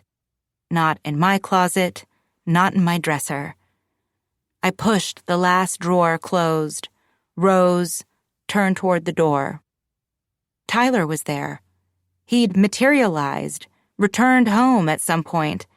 In his arms was a red and wet-faced Oliver whose mouth was wide, a scream rising like a siren. I stepped toward them, my arms outstretched. Tyler jerked Oliver backward. "He was screaming," he said accusingly. "Yes, he tends to do that." Tyler took another step back. "You were letting him scream downstairs alone." "No, I wasn't, Tyler." There was that rage again. "He spit up all over me," I lied. "I was just changing my clothes. He was sleeping in his swing. He must have just woken up." Tyler's shoulders sagged. He passed Oliver to me. We both just wanted the screaming to stop. Maybe it was the last thing we had in common. "Why are you home so early?" I asked, even though I had no idea what time it was. I could only tell by the daylight streaming through the windows that it was far earlier than Tyler usually arrived home from work. I climbed into our bed and arranged the pillows so that I could nurse Oliver. "I'm home," Tyler said, his voice still pinched with irritation, "because the police came to my office to speak with me." "The police?" I echoed, my tender breast in my hand, inches from Oliver's face but just out of reach. He punched and wailed until I shoved it downward. "A detective." Tyler slid a small card from his pocket and read from it. "Detective Joe West." I could feel dread brewing in my gut, steeping, growing stronger with every second that ticked by, every tiny suck and release of Oliver's mouth. "She's the one investigating," I said, working with every fiber of myself to keep my voice even and calm. "She's the one I spoke with. What did she want to know?" "If I saw anything or heard anything the day Aaron went missing. I told her I wasn't home. I checked my calendar. I worked late that day." "I know," I said. I remembered the thunderstorm, pacing the house alone. "But why did she come to my work, Nat? She could have come by our house in the evening or on a weekend. She spoke with the receptionist. She identified herself as a cop. It's mortifying. I'm a partner now. It looks bad." As if we needed to be reminded of that. "Did she tell you she wanted to speak with me? Did you tell her she could find me at work?"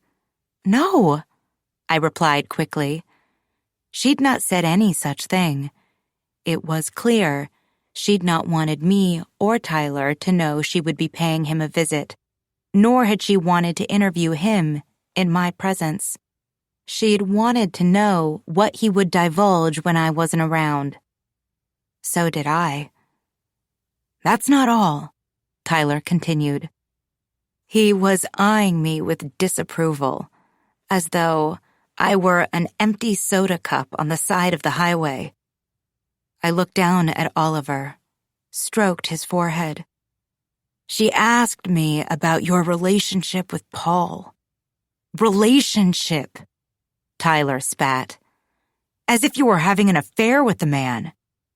He was blinking at me quickly. We had discussed this so many times, yet it seemed he was still afraid that I was. "That's ridiculous," I said. I shifted on the bed beneath Oliver's weight. "We've been over this, Tyler. It's ridiculous." "I mean, Natalie," Tyler said. Full name, stern. I was in trouble. Like a 5-year-old who'd snuck a cookie before dinner. Like a 5-year-old who'd done far, far worse.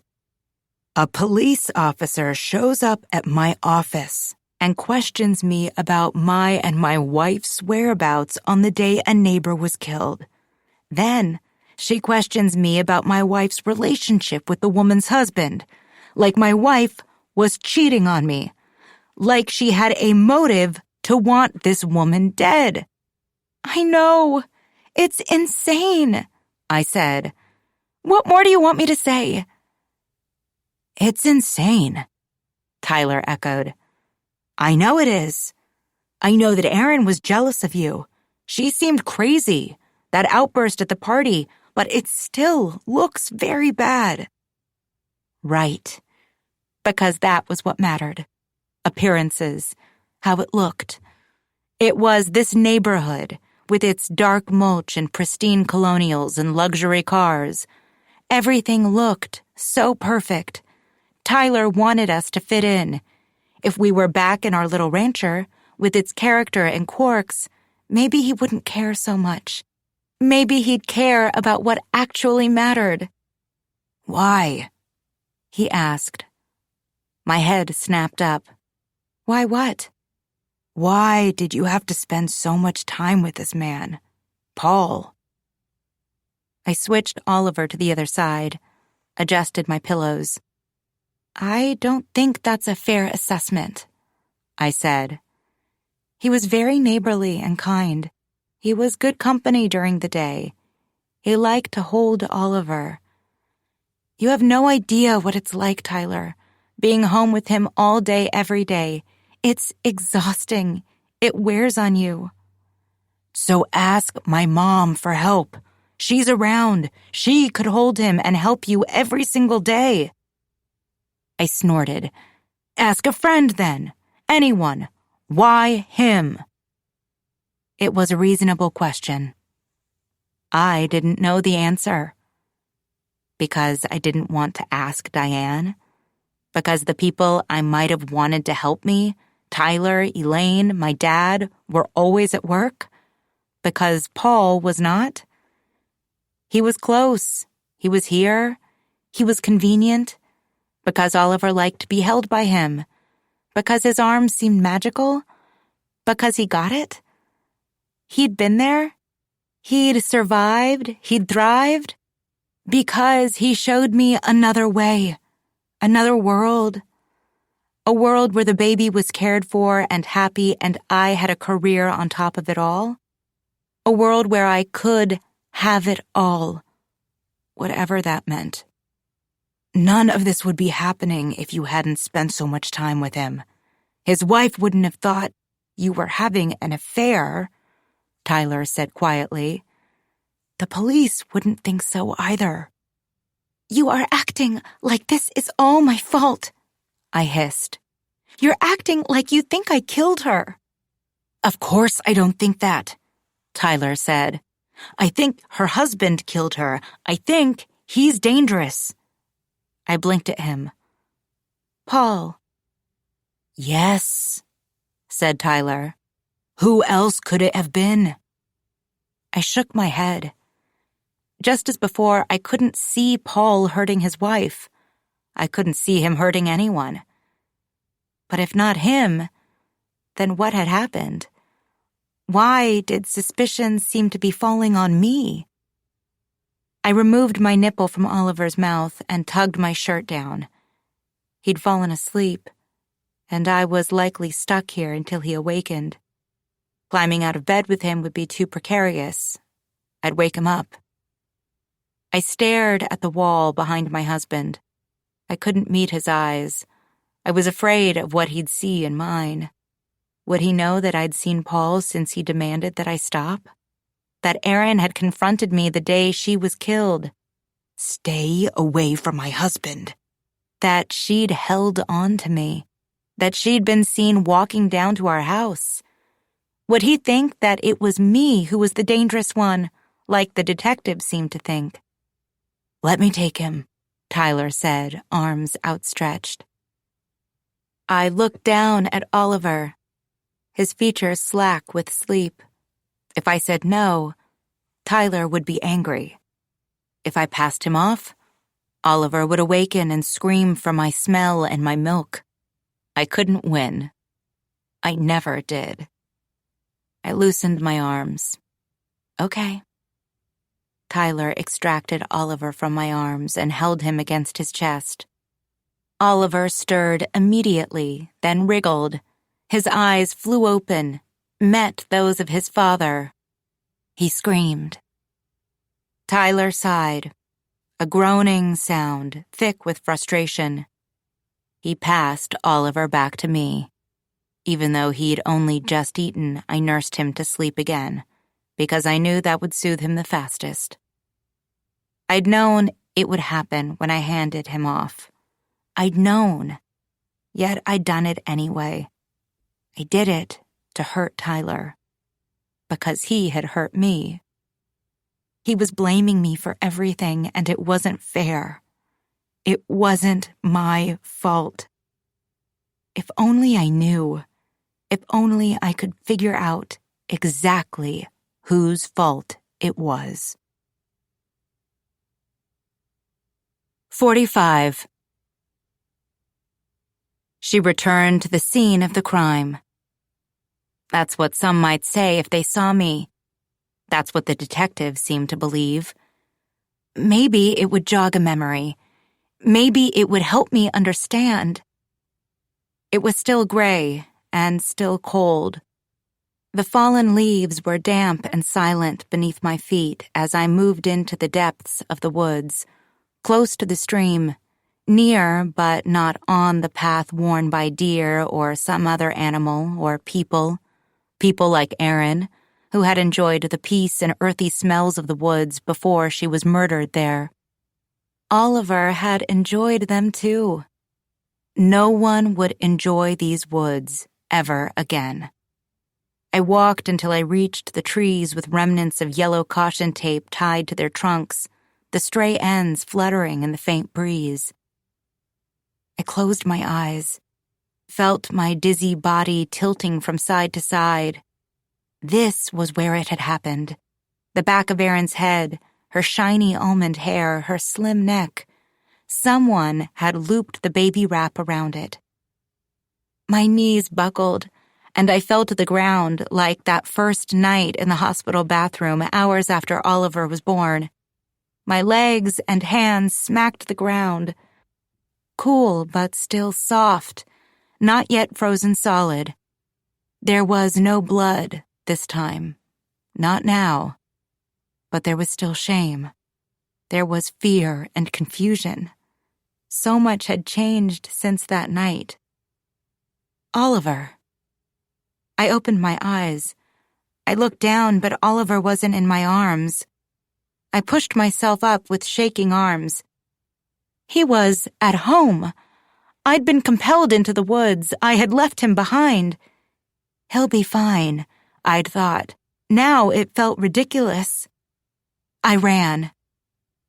Burning lungs and thundering heart, my breath led the way, puffs of white moisture suspended in the air.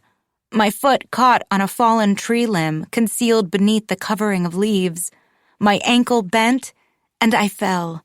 I was up and running again before the pain registered. My breasts were throbbing with milk. I could feel it dripping into the pads of my nursing bra. I burst from the tree line and into my yard. As I climbed the deck stairs two at a time, I could hear Oliver screaming from inside the house. I stripped off my jacket as I entered. This time I'd not been imagining it. Oliver was really, truly screeching. For how long, I had no idea. But he was safe, strapped into his swing, his face red and shiny like an overripe tomato left to rot on the plant. I hurriedly unbuckled the straps and pulled him from the swing. He'd worked himself into such a state that it took him a few seconds to latch onto my right breast. The left one leaked steadily into my bra. The letdown came quickly and furiously, signaled by his cries, by my need to comfort him. My ankle was aching, my heart still pounding, my groin stung, protesting the speed at which I'd run through the woods. A car door slammed. I stood precariously, still holding Oliver to my breast. I peered through the cracks between the living room curtains, watched a navy sedan back out of my driveway. A red-haired head turned to the side. Didn't those cars have backup cameras? Or was she just so accustomed to looking over her shoulder when she was driving backward that she continued to do it that way? It was such an irrelevant thought, given the circumstances. It seemed only further evidence of how far I'd fallen. She was not arriving, but leaving. Did she ring the doorbell while I was in the woods? Had that woken Oliver? Had she waited and waited, listening to him cry? Had she peeked in the windows? Had she known I was here, avoiding her? Or worse, had she known that I wasn't? There wasn't anything I could do besides continue to feed my baby, so that was what I did.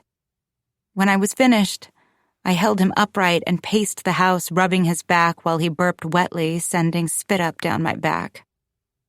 I carried Oliver upstairs and placed him on the bed beneath the spinning ceiling fan. I stripped off my shirt and bra, tossed them into the hamper, then pawed through my dresser for fresh ones. But I couldn't find a bra. I needed to do laundry. I could always go braless, often did. Except I could have sworn the pink one, the one that had a broken and itching hook in the back, the one I usually avoided, had still been in the drawer that morning when I donned the black one, then dug around for a pair of socks that didn't have holes in the toes. I reached my hand through the crack over the back of the drawer, the hidden, unfinished wood scraping roughly against my skin, my fingertips grazing the familiar fabric of the bra, and I tugged it out, the pink one. I was right. I'd known it was there. I froze with the bra in my hand. Oliver cooed on the bed behind me. I tugged it on, then a long-sleeved tunic, as I ran down the hall to Oliver's bedroom. I opened his drawers one by one, reaching my hand over the back of each. I'd missed it. Had I missed the baby wrap too? But there was nothing behind Oliver's drawers besides more tiny clothes, those that I had shoved in deeply, messily. I hadn't folded anything since before Oliver was born, and I'd so optimistically filled his dresser with soft and dreft-smelling things, using my cutely bulging belly as a shelf while I worked. No, the baby wrap wasn't there, but it had to be here somewhere. I tore through the house, starting with places where it might make sense for the wrap to be, places I'd already looked: Oliver's closet, the spare bedroom, amidst the clutter dotting the living room and family room. Then I looked everywhere else, places it would make no sense for the wrap to be: the basement, the storage area in the unfinished portion, rushing upstairs every few minutes to check on Oliver, who had, miraculously, dozed off on my bed. I searched my closet, pushing aside clothes I hadn't worn in months. I rifled through bins of scarves and bags I never used, shiny and brand-emblazoned purses and crossbody bags I used to drape across my shoulder when I attended events at which I smiled until my cheeks hurt and held chilled glasses of wine that sweat down my fingers. Events from a time that felt like a lifetime ago. Finally, I found it. Tears pricked the backs of my eyes when I saw the soft gray fabric folded into a tight rectangle, resting inside a shoebox with a pair of heels I'd intended to return but never had. But the relief shriveled and died as quickly as it had come, because the tag was missing.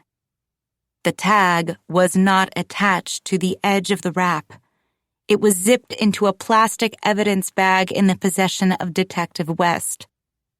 I froze, my hands hovering over the frayed threads where the tag had been torn from the wrap, my mind trapped. I'd been searching for proof that I couldn't have killed Aaron.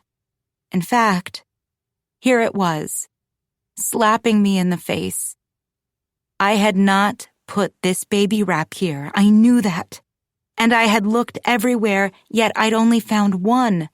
But there had been 2 baby wraps, mine and the one Paul had brought me. a gift. He'd looped it around me, helped me use it. My mind broke free. No longer trapped, the wheels turned. Someone else had returned this wrap to my house, had hid it in this box. I knew that now, and I knew why. The doorbell rang, and I crashed into reality, into pragmatism, into truth. But was it too late?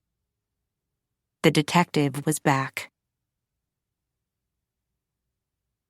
Part 4. The Cat and the Mouse. 46. It had only been a couple hours since I'd seen Detective West's car backing out of my driveway, yet so much had changed. "Hello," I said after opening the front door for her. "Come in." She followed me into the kitchen and made herself comfortable. I stood nearby, swaying, Oliver pressed against my chest and peering over my shoulder. The digital recorder was slim and silver. She placed it on the table in front of her. Her hand hovered above it. "Mind if I record our conversation?" she asked. "Yes," screamed everything inside me. Everything I knew, everything I had learned during my 3 years of law school and ever since. "That's fine," I told her, even though I understood that if I told her no, she couldn't legally do it. Maryland law required the consent of both parties to record a conversation. She slid a piece of paper toward me. "Do you recognize these?" she asked. Although I didn't want to, I stepped closer, looked down at the page. It was filled with a printed image, a screenshot of a text message thread. I read the words in the colored bubbles. "I need to see you. Please. Please don't ignore me. I need you. I'm coming up there." No, I told her. "I don't." "That your phone number?" I squinted at the page, at the phone number at the top of the message thread. Fear burned like acid in my stomach. What had he done? "Yes," I admitted. I had to. "But I didn't send those messages." "Apparently you did," she said. "You sent these messages on Thursday, October 29th. "To whom?" I asked, even though I knew. "To Paul Riley. He blocked your number after he received them." I closed my eyes. Thursday, October 29th. He'd been in my phone. There was no other explanation. But how could I say that? It felt ridiculous. It would sound even more so to Detective West. "I don't even have Paul's phone number," I told her. "We never exchanged numbers. We didn't communicate by phone." I shifted Oliver as I located my own device. "I'll show you," I said. I navigated to my contact list, organized by first name. I scrolled to the P's, and I froze. Because there it was. Paul, saved in my phone. Of course it was. He was 10 steps ahead of me. "It's there, isn't it?" The phone slipped from my fingers, clattered onto the table. I took a step back, made no move to retrieve it. "It was a friendship at first, wasn't it?" she asked. Her voice was kind. I could have slapped the kindness out of her voice. It was so convincing, and I was so aching for a little kindness, especially since Paul had snatched his away from me. He'd done so much worse. "It was mutual. You enjoyed each other's company. But it wasn't enough. You wanted more. And Paul knew that. Erin knew that too. She wasn't happy. She told you to stay away from him multiple times. He tried, but you wouldn't let that happen. Stopping by uninvited, following him around at the neighborhood party." I shook my head, but she wasn't wrong. The things she said were facts, but they were so twisted, so taken out of context that I could hardly recognize them. She slid the paper back toward herself, then reached out again, something else in her hand. The plastic bag, the tag from the baby wrap-turned weapon was inside. "I know what this is," she said. My eyes flicked the tag away again. "The brand name is printed here, and Paul Riley identified this as the tag from a baby wrap that he purchased for you. It was a gift to you."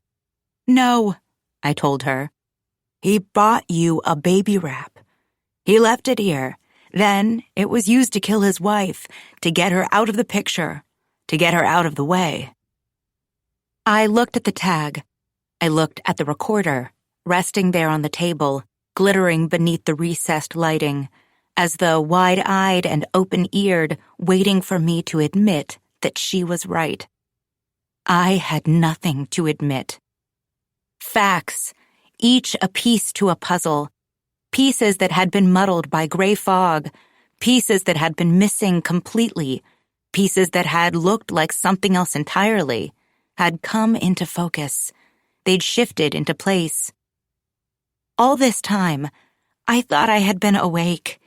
I thought I'd been too sleep-deprived to function, too lost to comprehend what was going on. I thought I had lost myself. I had been free-falling. As it turned out, I hadn't been awake at all. All that time, I had been asleep at the wheel. Paul had taken hold of it. He was driving me straight toward a crash. The moment was here. The collision was coming. Was there any time left to stop it? I wanted to tell her. I wanted to tell her everything I now knew. But I couldn't. Not yet. I might only have one chance to prove what had happened, and I needed to better understand before I took that chance. I needed more. I clutched my baby, my life against my heart. I looked at the detective. I found her knowing eyes. She didn't know anything. "It would be helpful, Miss Fanning," she continued, "if you'd let us take a look around your house. It might help to clear you from this mess." My pulse thrummed. Would she reach into her jacket, remove a warrant? Was her request merely a formality, an opportunity for me to cooperate? I thought of the baby wrap. I'd hidden it before I'd answered the door, but had I hidden it well enough? I couldn't take the risk of finding out. "No," I said. "I don't think so." "So you're not providing your consent?" "I'm not." She simply shrugged. She stood, lifted the recorder, clicked it off. My breath exhaled, escaped in a low whistle. Relieved, for now. "That's fine," she said, nonchalance visible on her face. Her subtext was clear. She didn't have a warrant, but she wanted me to believe she could get one soon. I didn't believe her.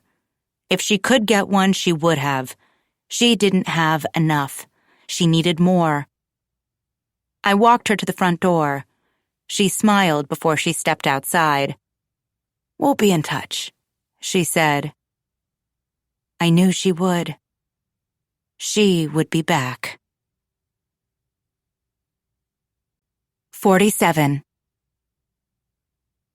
I flipped the deadbolt behind her as if that might keep her out. How much time did I have before she returned? How close was she to getting a warrant? I had to act as if it was imminent. I retrieved a Ziploc storage bag from the pantry and carried Oliver upstairs. He was unusually silent, perhaps intuitive to and counteracting the adrenaline and fear that was making my heart pound, blood roar in my ears. We stood in front of the thick canvas print that hung in the nursery above his changing table. "You are so loved," it read in white cursive lettering against a black background. A gift from someone. I couldn't recall who, at my baby shower. Hanging on the wall across the room was the painting Paul had brought. I was struck by a sudden urge to pull it down, to tear through the canvas, to smash the frame. Instead, I laid Oliver carefully down in his crib. "Just for a second," I whispered. I handed him a toy, colorful linked rings, which he gripped and lifted in front of his face, squinting with interest. I removed the print from the wall and placed it face down on the floor, revealing the baby wrap, which I'd flattened and hidden behind the canvas before rehanging the print and letting Detective West into the house. I placed the wrap carefully into the plastic storage bag, squeezed the air out, and pressed my fingers along the zipper to seal it. It rested snugly in the print's frame, behind the canvas, and I hooked it carefully back onto the wall. It was not a foolproof hiding place. I was virtually certain that if the police returned with a warrant, they would find the wrap. They would test it.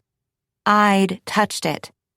I presumed that this was the wrap that I had used to hold Oliver, that it was the same one that Paul had later used with me, helping to loop it across my body and tuck my baby inside. I remembered now. I'd rushed out of the house that day to get to Oliver's forgotten doctor's appointment. I'd left the baby wrap behind, both of them.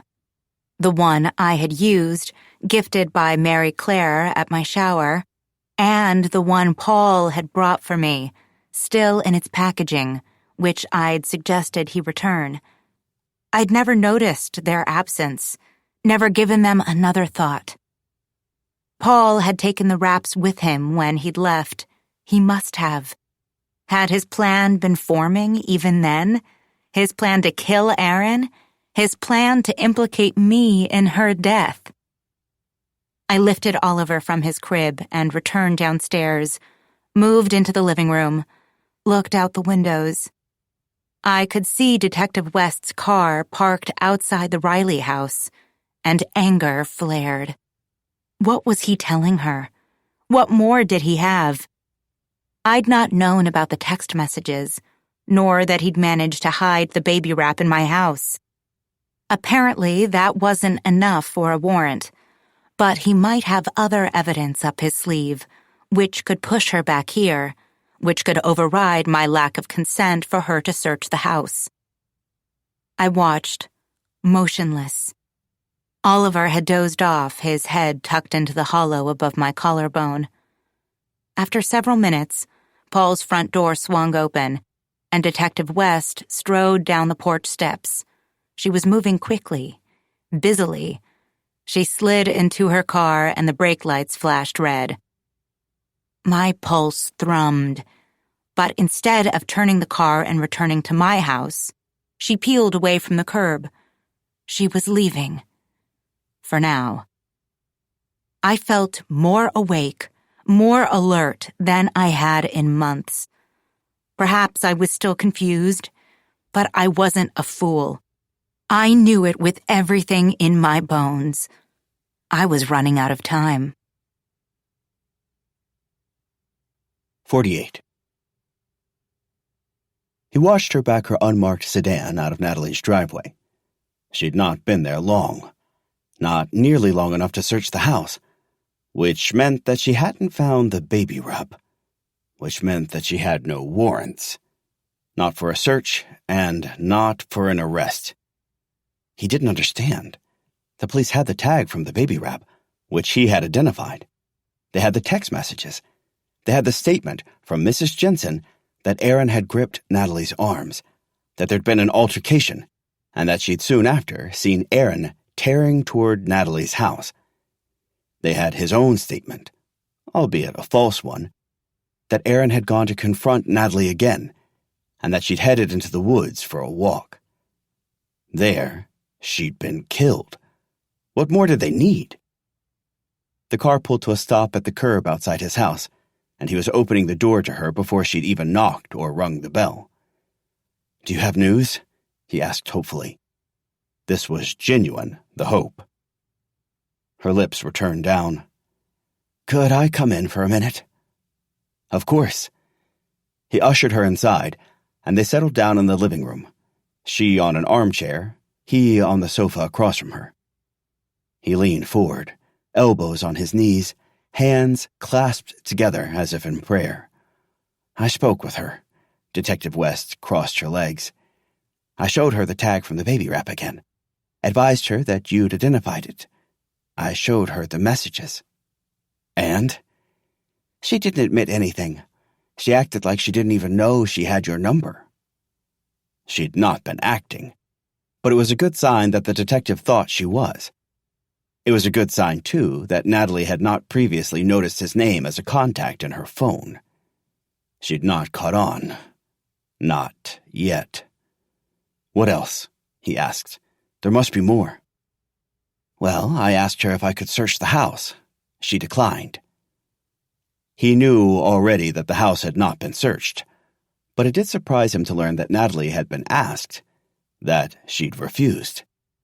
Did this mean she was not, in fact, still clueless? Or was it just her background, her training as a lawyer, that was guiding her? She knew her rights, and that was not a factor in his favor. "And you can't search anyway?" he asked. He unclasped his hands, leaned toward her. The detective smiled. It was patronizing, and he didn't like it. "Not without a warrant."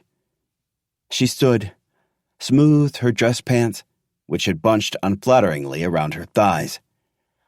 "But rest assured, Mr. Riley, we are watching her movements.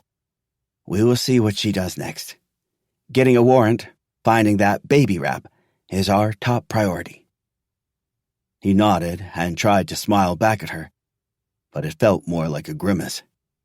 "She's not been bothering you anymore, has she?" the detective continued. "Has she been back here?" "No," he admitted. He wished she would come. That might help things along. But perhaps he'd been too cold during their last interaction. She might not know what was happening, but she seemed to understand that she should stay away. He followed the detective to the front door and held it open while she stepped through it. He closed the door behind her and let the silence in her absence fall over the house. The silence seemed to roar around him. Petra was upstairs, her bedroom door firmly closed. He missed her chatter, her upbeat music, the way she sang along to it in her high-pitched voice, oblivious to its lack of tune, to the lyrics she was getting wrong. He glanced at his watch. Aaron's sister, Brenna, would be here soon to retrieve his daughter. She had asked if Petra could come stay with her for a few nights. He would have declined. He didn't want to be apart from his daughter. But Brenna had already spoken to Petra directly, and Petra wanted to go. Fine, he decided, for just a couple of nights. Perhaps a change of scenery might be good for Petra. He was expecting Brenna any minute. She'd texted him when she'd left her beach house in Delaware, nearly 3 hours earlier.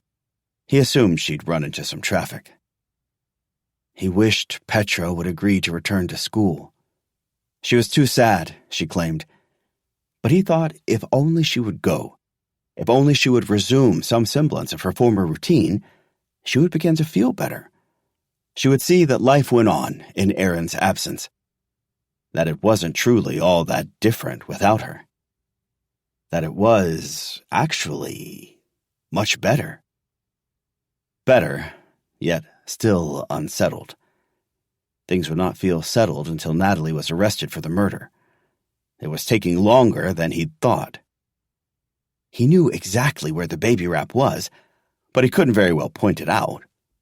The police needed something more to get there.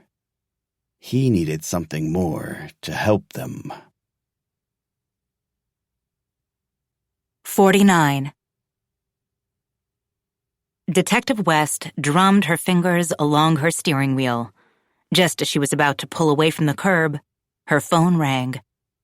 She jammed her thumb into the button on her dashboard to answer the call through her car's Bluetooth system.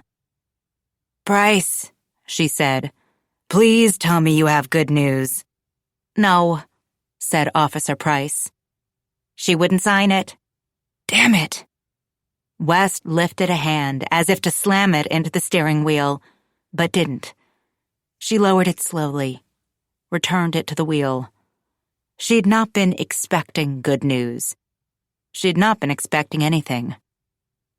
That was why she hadn't told Natalie Fanning or Paul Riley that she'd sent officers Price and Hernandez to present the judge on duty with an application for a warrant to search the Fanning house.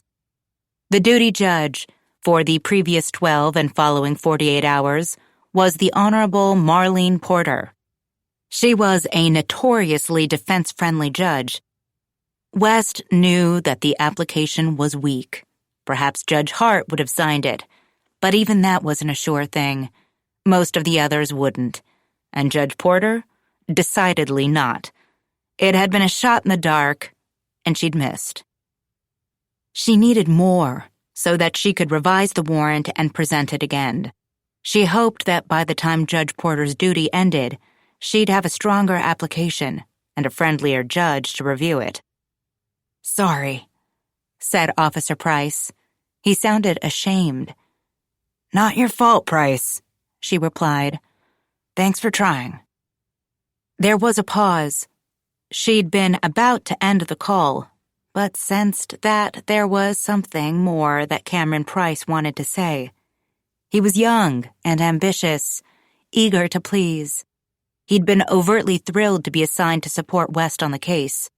These were factors that could make him either very helpful or exceedingly annoying to work with. "What is it?" she asked. "Just wondering," Price said, "what you were thinking. Are you still focused on Mrs. Fanning?" West eased to a stop and flicked on her turn signal, preparing to make a left turn out of the neighborhood. She considered Price's question. It wasn't a bad one. She'd been working so furiously, almost frantically, since Aaron Riley's body had been found.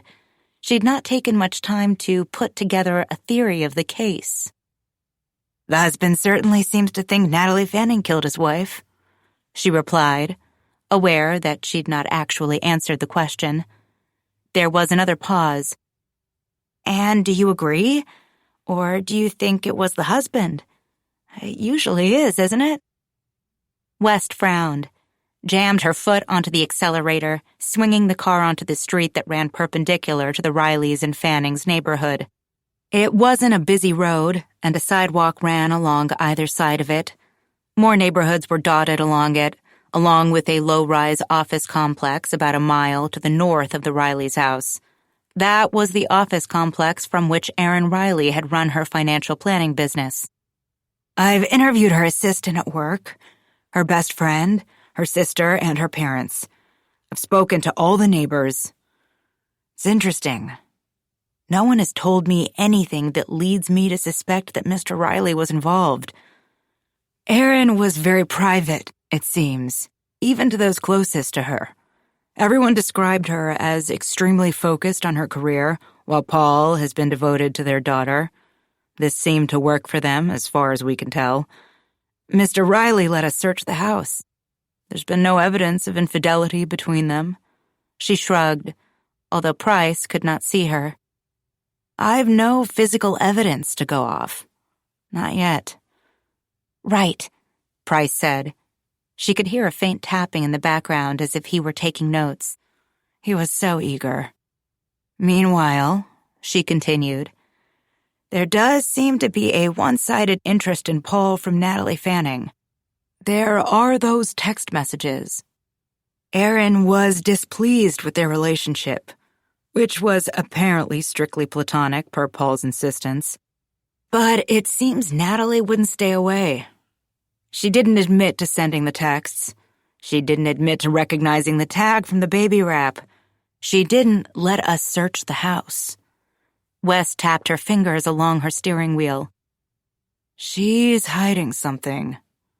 And there's something off about her. Something odd." "Do you think," Price asked, "she and Paul are in on it together? Maybe he's only pretending her interest was not returned. Maybe they plotted to kill her together." "It's possible. she admitted. She had considered this. But remember, Natalie's married too. She's not really free now to be with him. And besides, there's something rash and irrational about this one. Something angry. The baby wrap as the weapon? I think that means something. To take something like that to use it to kill someone. It screamed, to West, something unwell, of a person who was not well. From what she'd seen thus far, that was Natalie, not Paul. So what's next? Price asked. We're waiting on physical evidence results to come back from the scene. We'll see if that gets us anywhere. In the meantime, I think we've got to find that baby wrap. We've got to search the Fanning house. Maybe we'll need to search the area again. It might not be in the house. She might have already destroyed it, Price pointed out. She might, West agreed. But either way, we need to know. We need a warrant, but we can't get one. We need something more. Price sounded deflated, and she was struck by an urge to reassure him. We'll find more, West said, and we'll get that warrant. 50. I'd always thought she was against me, but could she, perhaps, be my savior? Who else might know more, might be able to shed light on what was going on, but the neighborhood busybody, my very own nosy neighbor? I decided to wear Oliver, though not, of course, in the gray scarf-like wrap. That remained concealed behind the canvas print in Oliver's bedroom until I could figure out a way to get it out of my house. I'd thought about destroying it, lighting a fire, burning it there, taking it into the woods and digging a hole to bury it. But there'd been, off and on, since shortly after Detective West had driven away from Paul's house the previous afternoon, another unmarked police car parked along my street. Tyler had noticed it when he'd arrived home from work. There's someone sitting in the front seat, he'd remarked as he stood in the kitchen, holding Oliver, while I poked at a sauté pan of vegetables with a wooden spatula, steam rising from it and heating my face. I think it's a cop, I'd said, trying to sound nonchalant. You know, because of Aaron's murder. Watching the neighborhood, I guess. Watching me. It had not been there constantly, but every now and then it was there. There might have been others around, better concealed. I couldn't do anything to raise suspicion further. The car was there now, as I descended the porch steps, made my way down the driveway. A uniformed officer sat inside. I glanced at him as I passed, but I didn't wave, and neither did he. I held Oliver's feet in my hands as I walked down the street. His head was encased in a navy knit hat. I'd finally remembered to order one online. We were just out for a walk, like any other mother and baby. Nothing to see here, nothing suspicious. As I passed Mrs. Jensen's house, I paused as though struck by the idea to approach it suddenly. I turned, walked down her driveway, and rang the bell. I wanted to know what she'd seen. What exactly had she told the police? What had she told Paul? A curtain twitched, and I spun toward it. I caught a glimpse of Mrs. Jensen in a floral long-sleeved house dress. I waited for her to move to the door, to pull it open. She didn't. I considered ringing the doorbell again, but knew it was ridiculous. She'd made it quite clear that she knew I was here, that she was choosing to not open the door. Stung, my cheeks burning, I left. I didn't feel like maintaining the farce of continuing up the street, taking Oliver for a walk. I didn't feel like passing Paul's house. Clearly, he had gotten to her. It was Aaron who had grabbed me, yet she thought I was a killer. Mrs. Jensen had been my only hope for the time being, for gaining a better understanding of what was going on, for gathering more information.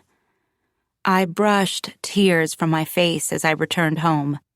I didn't know what to do, where to go from here. A car rolled past me, and I kept my head down, ashamed to be crying. I'd assumed it was the cop, turning around, perhaps following me. But the car was expensive and white, not darkly generic, and it pulled into the driveway beside my own. A woman climbed out. She wore sleek black ankle pants and a tweed blazer shot with red and gold, an outfit I might have coveted and copied in my former life.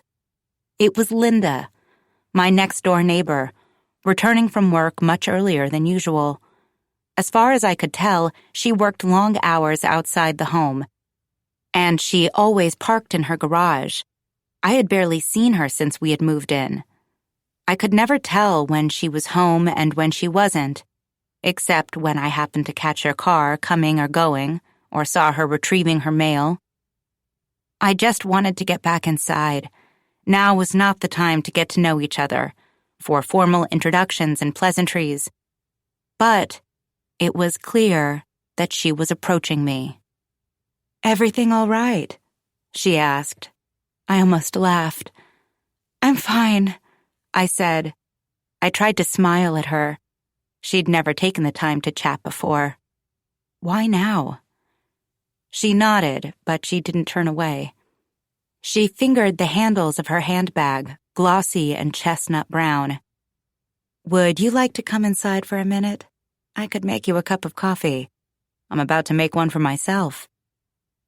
I didn't want to, and I couldn't have any more coffee. But declining felt more difficult than simply agreeing with her and letting her lead me inside, so that was what I did. I followed her into her kitchen and stood there, rocking and bouncing Oliver so that he would remain quiet, would not awaken due to a sudden lack of movement. Linda popped a pod into a Keurig machine and it hissed to life. "Awful what happened to Aaron, isn't it?" she asked, over the burbling coffee behind her. I nodded weakly. I didn't want to talk about Aaron. "It's hitting me harder than I thought. We weren't even close, really, just friendly. Mostly we just referred clients to each other. But I can't stop thinking about what happened, so near to where we all live. I canceled my appointments for the rest of the day. I'm having a hard time working right now, to be honest." It was a personal admission for a stranger, and I shifted from foot to foot, feeling uncomfortable. Linda was just lonely, I thought, looking for a listening ear, someone she could burden with her feelings. "I'm mostly just sad for Petra, you know?" Linda continued. "My own kids grew up in a single-parent home, but 2 of them.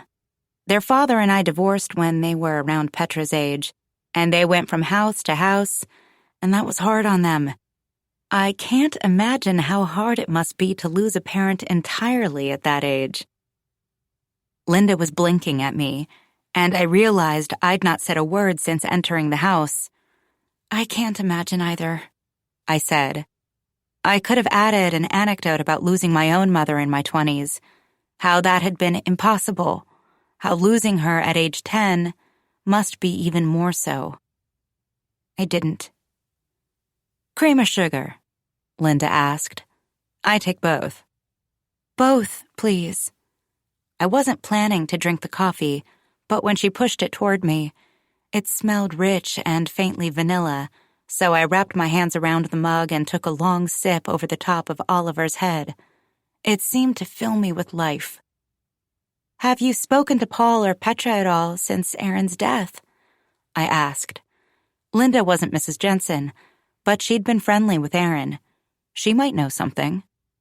"Well, Paul was going door to door, I guess. I missed him while I was at work.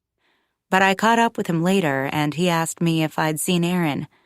That was before the body was found, of course. I hadn't seen anything. I was at work when Aaron went missing. I didn't get home until late that evening. There was that thunderstorm. It was strange.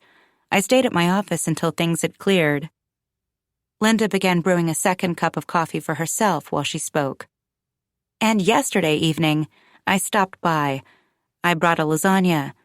I brought it for Petra, really. I just wanted to see her, to see how she was doing, but she wasn't home. Paul took the lasagna from me and said he'd put it in the freezer because they had plenty of food, and Petra was staying with Aaron's sister at the beach for a couple of nights. He would be headed there, too, to pick her up. The beach? I asked, my mug frozen inches from my face. Like a vacation? That's what I said. No, he told me. Not like a vacation. Just a change of scenery for Petra. He said that Aaron's sister had wanted to see her, so she picked her up earlier in the day. She wanted to grieve with her, and vice versa. She shrugged. I guess that makes sense. Yes, I said. I guess it does. I finished the rest of my coffee. I could already feel the caffeine coursing through my veins, my nerves pricking, my mind firing. I'd had too much today. But I didn't care. A couple days, you said? I asked. Did he say when he was leaving to pick her up? Linda fanned out a hand inspecting her manicure. Sometime tomorrow, I suppose. I think he said he's heading down there tomorrow, then he'll spend the night and bring Petra back in the morning. Then he took the lasagna inside and I left. That was that. She shrugged. He was rather rude, actually. Rather cold, now that I think about it. But I guess I never was his biggest fan, and I guess he knew that. No? I asked. I placed my empty mug on the counter. When I looked up, it was to find Linda watching me. How well did you know them? She asked. Paul and Aaron. Not well, I said, my eyes dropping to a chip in the granite countertops. I didn't know how much she had seen. Well, I didn't know them well either. Linda scooped an extra spoonful of sugar into her mug and stirred it gently. Aaron was very private. She never said anything to me. But it seemed that things weren't as rosy as they seemed in that household. What do you mean? I asked, even though I'd seen it, felt it too. There'd been a divide in the home, Paul and Petra on one side, Aaron on the other. Aaron worked so hard. It was so much pressure on her, paying for that big house, paying for private school for Petra. I think Paul could have done more. He always seemed rather lazy to me. What exactly was he doing all day while Petra was at school? Linda crossed her arms. Well, I had an idea. I never said anything to anyone. It wasn't my place, and perhaps it's still not. But Aaron's gone, and I can't stop thinking about it. What do you think he was doing? I asked. I was astonished by her perception of Paul, of the family's dynamics, how it so differed from my own. When I saw you at the block party with Paul, when Aaron told you not to touch him, I thought, oh no, it's just like it was with that other woman. A blush tingled on my cheeks. I'd forgotten that Linda had been there, chatting with Aaron. She'd seen and heard everything. Don't touch him. What other woman? The woman who lived in your house before you. I'd seen Paul going into her house on occasion, when Aaron and the husband were at work. That was all I saw, but it gave me a bad feeling. What else could they have been doing? You mean you think they were having an affair? Linda pressed her lips together, as if embarrassed. Have you told the police this? I asked. It suddenly felt urgent.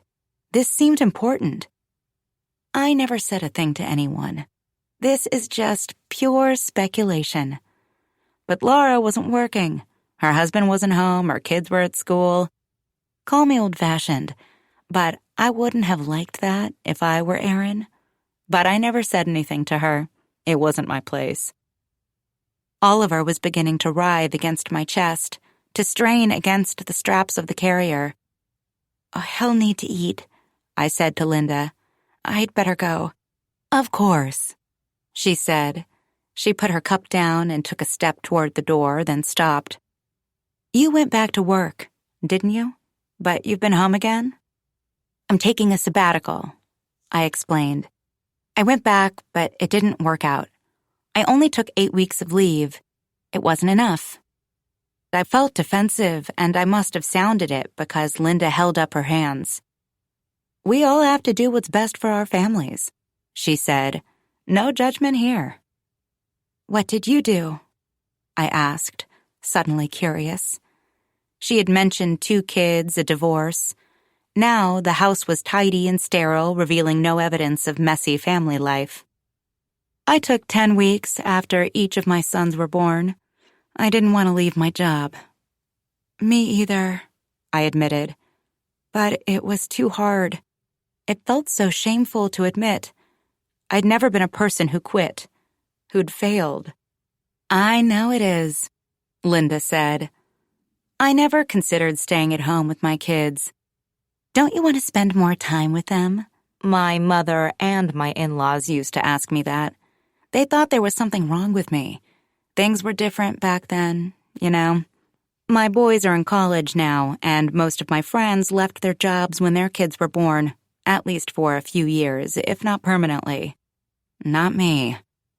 Their father's not staying home with them, is he? I'd point out.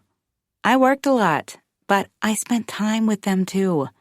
And when I was home, I made sure I was present. I was a better mom to them because I was getting what I needed during the day. And being a parent isn't just about being present with them. Being a parent also means supporting your children. That means supporting them financially, too. My boys saw me working, earning money, and that was important. I wire money to pay their college tuition 2 times a year. I earned that money, and I'm proud of that. She sounded defensive, too, and it made me feel desperately sad that we were made to feel this way, to struggle with these choices, to strike impossible balances, that it wasn't like that for our husbands. Perhaps it was for some, but not mine. I want that too, I admitted. That's what I want. And you'll get there. She made it sound so simple, so matter-of-fact, and I'd needed to hear it, although I was conscious of how much stock to give her opinion. She was a stranger, after all. She didn't know me. She didn't know my baby. Thank you so much, I said, for the coffee. Linda nodded, walked me to the door. Anytime, she said. I paused on her welcome mat. Do you think you should tell the police what you told me? I asked. About Paul and Aaron's relationship? That you thought he was having an affair? Linda bit her lip. I could tell she didn't want to. It might help, I suggested. It might help Aaron, and it might help you feel better. I shrugged, as if it didn't matter. Just a thought. You're probably right, she said. She smiled at me tightly. Take care. She closed the door. I glanced toward the Riley house as I hurried down her driveway back to my own house. Oliver was crying in earnest now, punching the air. He wanted out.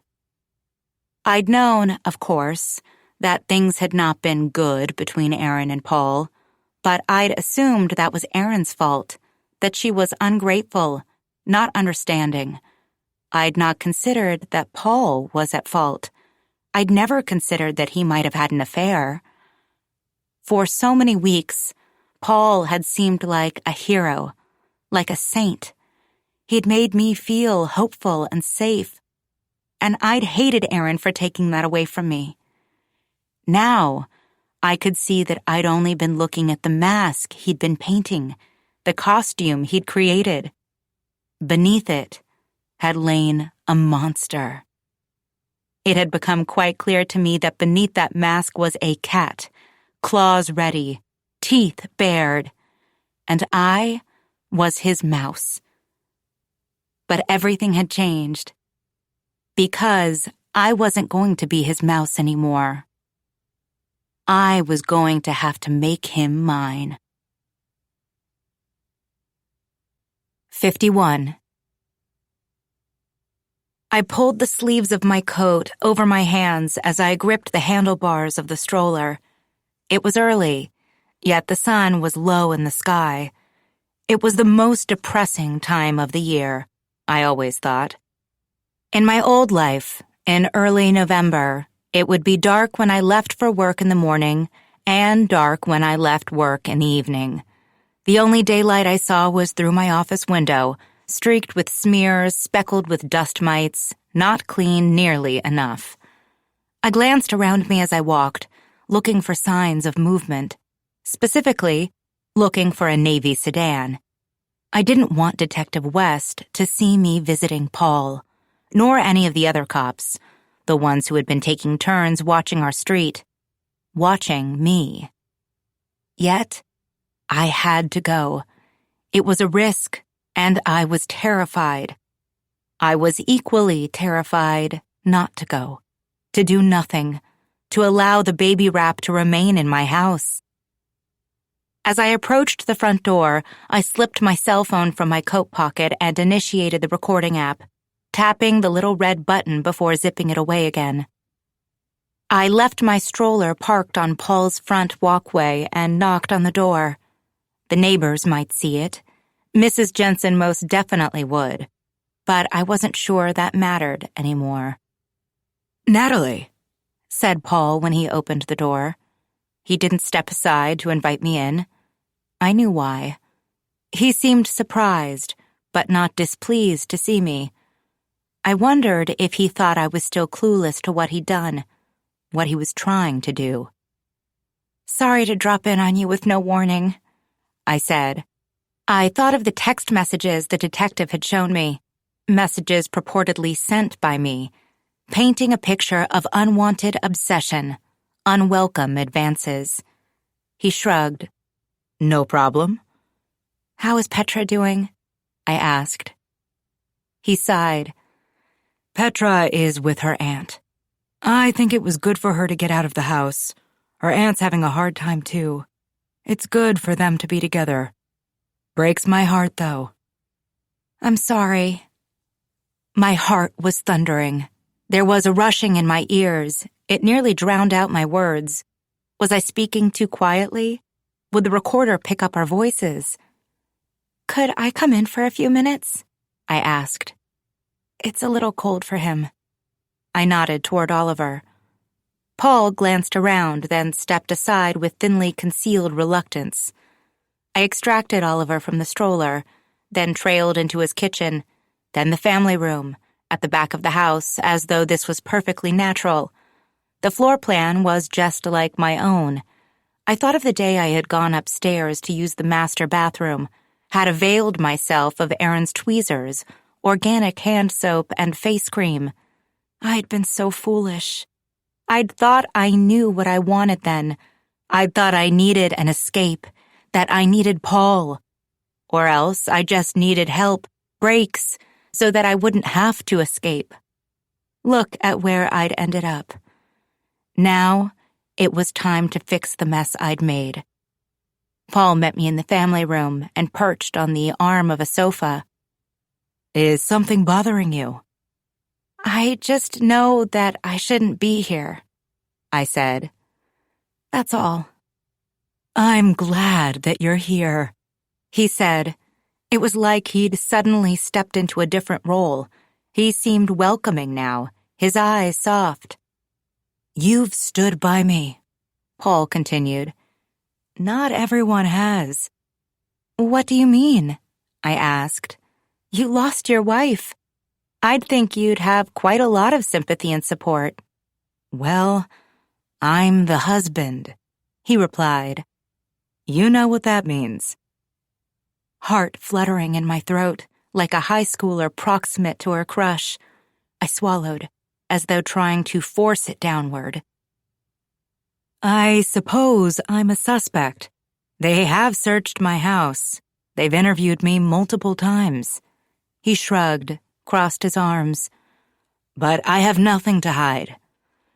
"I assume there would be physical evidence," I said. "You know, DNA, footprints." "Nothing helpful," he said. The fingerprint and DNA results came in late last night, actually. He arched, stretched his back. The pause, the anticipation crackling like his vertebrae. The detective called to let me know. No prints, obviously. Nothing to leave prints on out there in the woods. And she was drenched in the thunderstorm that night. Her body wasn't found for days after, you know.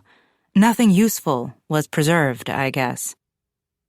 Said matter-of-factly. It is what it is. And it was. Nothing to be done about it now. Still, his coldness startled me, and I was scared. But I told myself that he wouldn't hurt me. He needed me. I was part of his plan. That's unfortunate, I said. Paul sighed, a heavy gush of air, and raked his hands over his face. I just don't know what to do. Aaron is gone. Petra is gone. I'm lost. I looked away, checked on Oliver. He was quiet in my arms, taking in his surroundings. It was only an excuse to turn from Paul, to decide where to steer things next. Will you need to go back to work or something? I asked. I don't think so, Paul replied. We have savings, then the life insurance money will come through. He rubbed his chin, squinted his amber eyes. You know, business hadn't been good for Erin lately, he said. She made a mistake for a new client, a bad investment. She was mortified about what happened. Then, to make it worse, he posted a negative review about her. She had lost some clients and wasn't getting new ones as quickly as she used to. I had no idea, I murmured. Oliver was beginning to stir. His brows pinched low. I knew my baby. Screams were imminent. I swayed and bounced him. Should I take him? Paul asked, looking down at Oliver's scrunched features.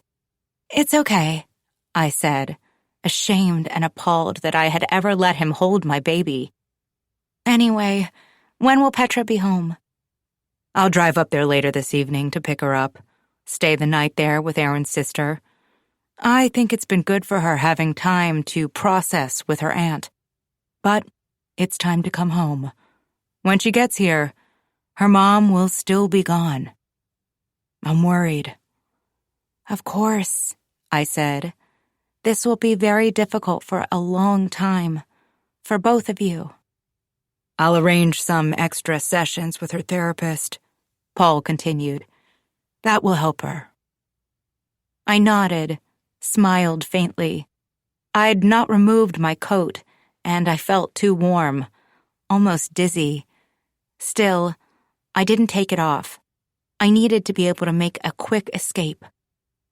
Well, Oliver's been sleeping better, I said, although he hadn't asked. I think I'm finally getting used to it so I can get a bit more sleep too. That's great. I remember that. It's such an adjustment to not get any sleep. Then, once you get used to it, they start sleeping and it's as though you've forgotten how. Exactly. That's exactly how it is. Paul shifted. He was tiring of the conversation. He's getting better at napping too, I said. I'm able to put him down more for naps. I don't have to hold him as much.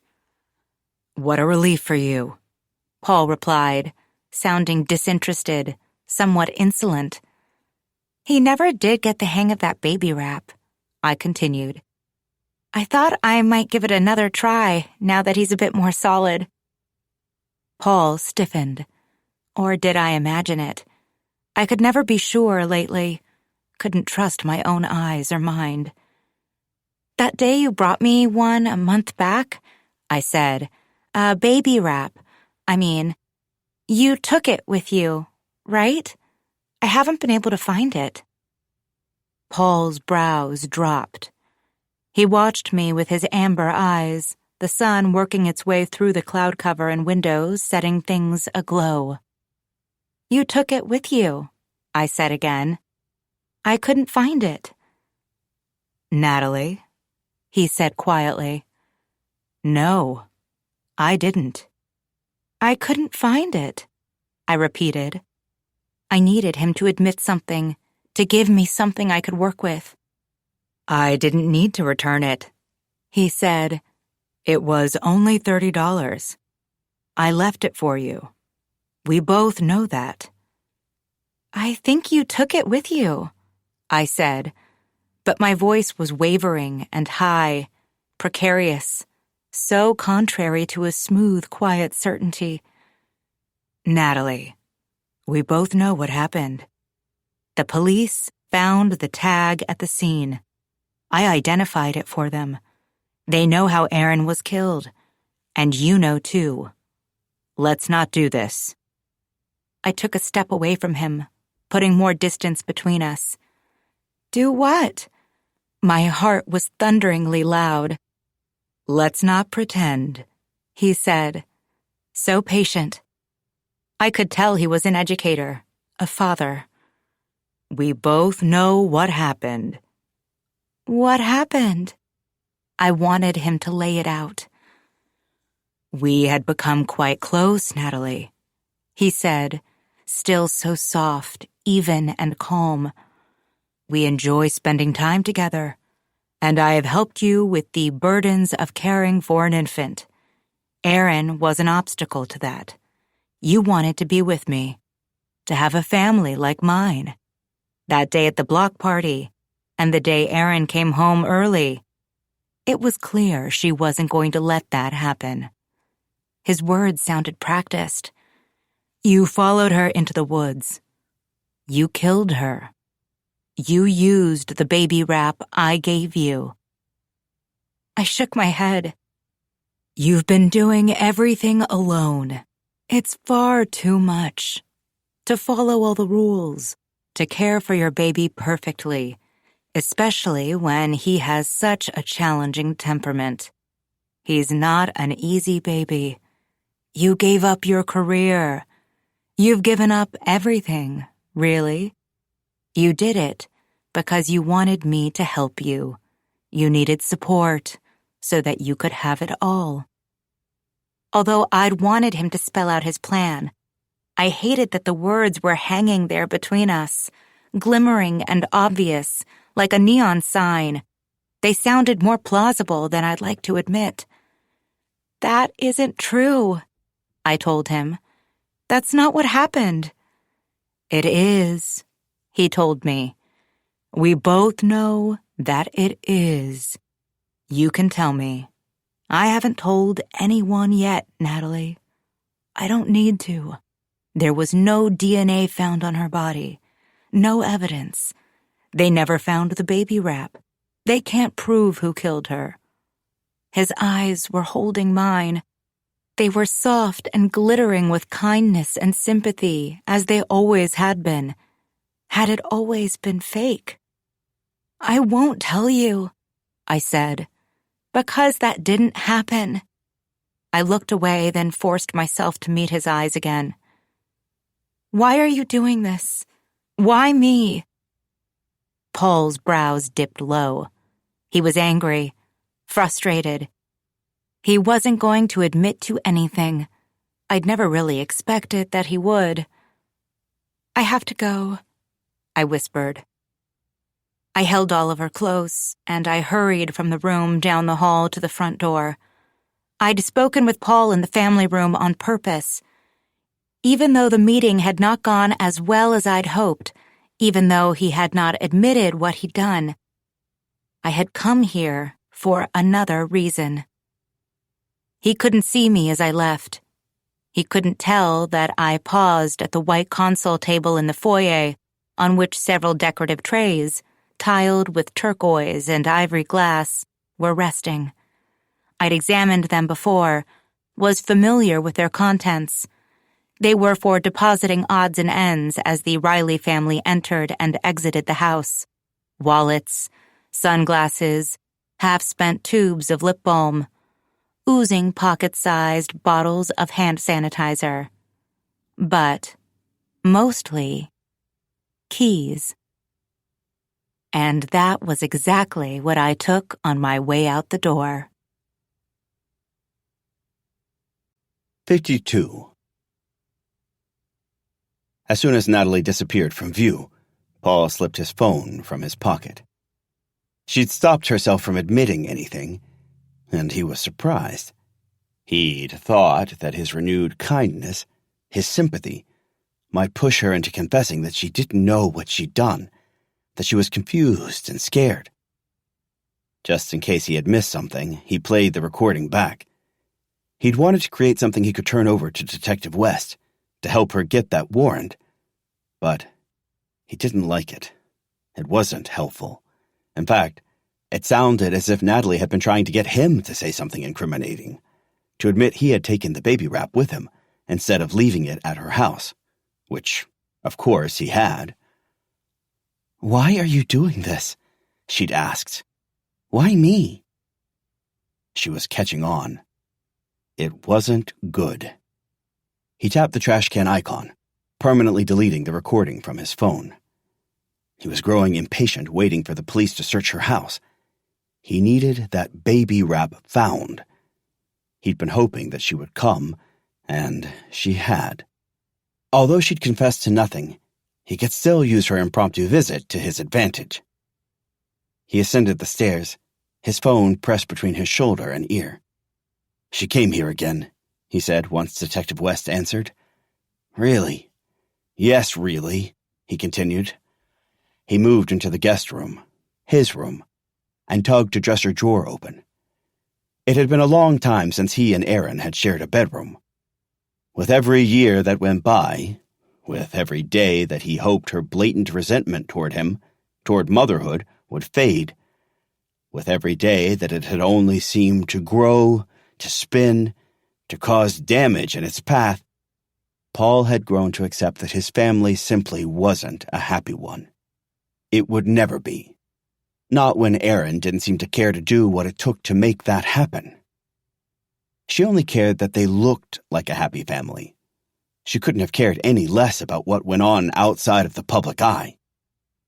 He had moved his things into the guest room one day while she was at work, tired of her jerking away from his touch, even that which was accidental, in their shared bed at night. He'd hoped that when she arrived home to find his things missing from their closet and his nightstand, it would be a wake-up call. It had only been a wake-up call for him. Further evidence of how strong her apathy, her resentment had become. He had been sleeping in the guest room ever since. She rang my doorbell, invited herself in. She thinks we can still be friends. It's outrageous. Remind me again why she hasn't been arrested yet? He demanded. What more do you need? He shoved a pair of jeans and a long-sleeved t-shirt into a backpack, collecting what he would need to spend the night at Brenna's beach house. It was the last thing he wanted to do, but Brenna had suggested that it would be good for him to get away for a night as well. She was sick with grief herself, and he felt like he couldn't refuse. The police certainly hadn't told him he couldn't go away for a night. Besides, it wasn't a pleasant drive to do twice in one day, even though Brenna herself had done it when she'd retrieved Petra. She'd arrived at the house tear-streaked and red-faced. It was clear she had cried the whole trip. "We're getting close," Detective West replied. "We're trying to get a warrant to search her house. Like I told you yesterday, if we could find the baby wrap she used, any other evidence that puts her in the woods that day will have enough to arrest her." "Don't you have enough now?" he asked. "At least to search her home? I don't understand. She fought with my wife the afternoon she was killed. Aaron was seen walking down toward her house. There are the text messages she sent me. All the time she came to my house, she was obsessive. She still is. She's still coming. There's something wrong with that woman." He slammed his dresser drawer closed. There was a pause. "Not yet," the detective admitted. "We need something more. Do you want a tight case? Do you want a conviction?" Paul moved to his toiletries bag, the one perched on the chest across the room. He brought it into the bathroom with him when he needed it, then back to the room, as if he were a college student using a communal bathroom. He didn't want to leave his things in Petra's bathroom. Didn't want to remind her that she shared it with her father at times. The baby rep must be in that house. It won't help you get a warrant, not if you won't find it without one, he told the detective. She didn't reply. I don't feel safe here, he continued, not with her feeling free to keep coming by whenever she wants. I even had to let her come inside. She asked me, and I was too scared to tell her no. Thank God Petra wasn't home. If she was, I wouldn't have allowed it. He felt he needed to cover his tracks in case anyone had seen Natalie enter his house. And what did she want to discuss with you? The detective inquired. It was just more of the same. He sighed audibly. She misses me. When can we spend more time together again? When will I be ready? Detective West was quiet. I will never be ready, he told her. He zipped up the backpack and swung it over his shoulder. Look, I'm worried about myself, and I'm worried about my daughter. Your daughter's not there, you said? Still visiting her aunt? For now, but I'm headed out to pick her up today. She needs to come home. She needs to get used to life without her mom. But she needs to be safe. Again, the detective didn't reply. He could picture her stony face, blinking dully at nothing. He wondered whether he'd misread her stoicism. Perhaps she was just very, very stupid. Look, she said at last, we're planning to search the area for evidence again, anything that might have been missed. We're hopeful that might yield something. As if that news would pacify him. It didn't. It wasn't what he wanted to hear at all. We need something else to break before we can apply for a warrant. We're doing what we can, she continued. He ignored her. I'll be back tomorrow with my daughter, he said, and I sincerely hope that Natalie will be arrested by the time we get home. Petra deserves justice. We both do. He hung up the phone before his words could be met with more silence, more platitudes. He silenced her himself. 53. For once, I was grateful for my coursing thoughts, my inability to fall asleep, for how deeply my husband slept beside me, while I could not. I hovered in the doorway of our bedroom, Oliver strapped to my chest. Tyler was whistling faintly, his body still. I was confident that if he awakened and noticed my and Oliver's absence from the room, he'd think nothing of it. He'd assume we were in the nursery, or perhaps pacing through the house as we'd done countless nights. Tyler rarely came to check on us anymore. Aaron's keys were tucked into the side pocket of my leggings. It had been easy to pick them out. There'd been 2 sets resting on the tray closest to the Rileys' front door. I'd only had a second to make a choice, but one set had a silvery keychain, shooting my reflection back at me as I'd hovered over it. It was decidedly feminine, but not childish, so I'd quickly assumed that the keys didn't belong to Petra or Paul. I descended the stairs silently, moving as evenly as I could lest I wake Oliver. If he began to cry, it would be devastating. Everything would be ruined. I stepped expertly over the floorboards in the foyer that always creaked, and I slipped from the house. I climbed the hill slowly, my gloved hands resting gently on Oliver's back. It was just past 2 a.m, and there was no movement, no curtains being tugged to the side, no cars backing out of garages, no lights flickering to life, no police car waiting at the curb, watching me. Perhaps they hadn't the resources to do so 24 hours a day. That felt like a single stroke of good luck. Unfamiliar, but welcome. I ducked around the side of the Riley house through the grass to the back. There was a walkout basement, and I tried each key in its door, Erin had 5 on her key ring in addition to what were obviously car keys, before the lock tumbled and I was able to push my way inside. I held my breath, waiting for the blare of an alarm system, even though I didn't think that they had one. I was met with only silence, and a trickle of relief worked its way down my spine, although it shouldn't have. There was so much left to do. The house was dark, but I knew my way around the floor plan in the darkness. It matched my own. On the first floor, I returned Erin's keys to the tray after wiping them clean with the hem of my sweatshirt. I buried them beneath a bottle of hand sanitizer and a business card for a power washer. I hoped that Paul hadn't noticed their absence. I moved upstairs into the master bedroom, where Erin's things remained. Upon closer inspection, the room held only Erin's things, on the nightstand, in the bathroom, in the closet. They didn't share a room. I suspected Paul would move back in here soon, reclaiming what he viewed as his. With much difficulty, I removed the baby wrap, concealed in a plastic bag, and tucked into the waistband of my leggings, between my t-shirt and hoodie, trying not to disturb Oliver. I slid it between the mattress and the box spring, as deeply as I could. I didn't know if the police would find it, and I wasn't sure that I cared.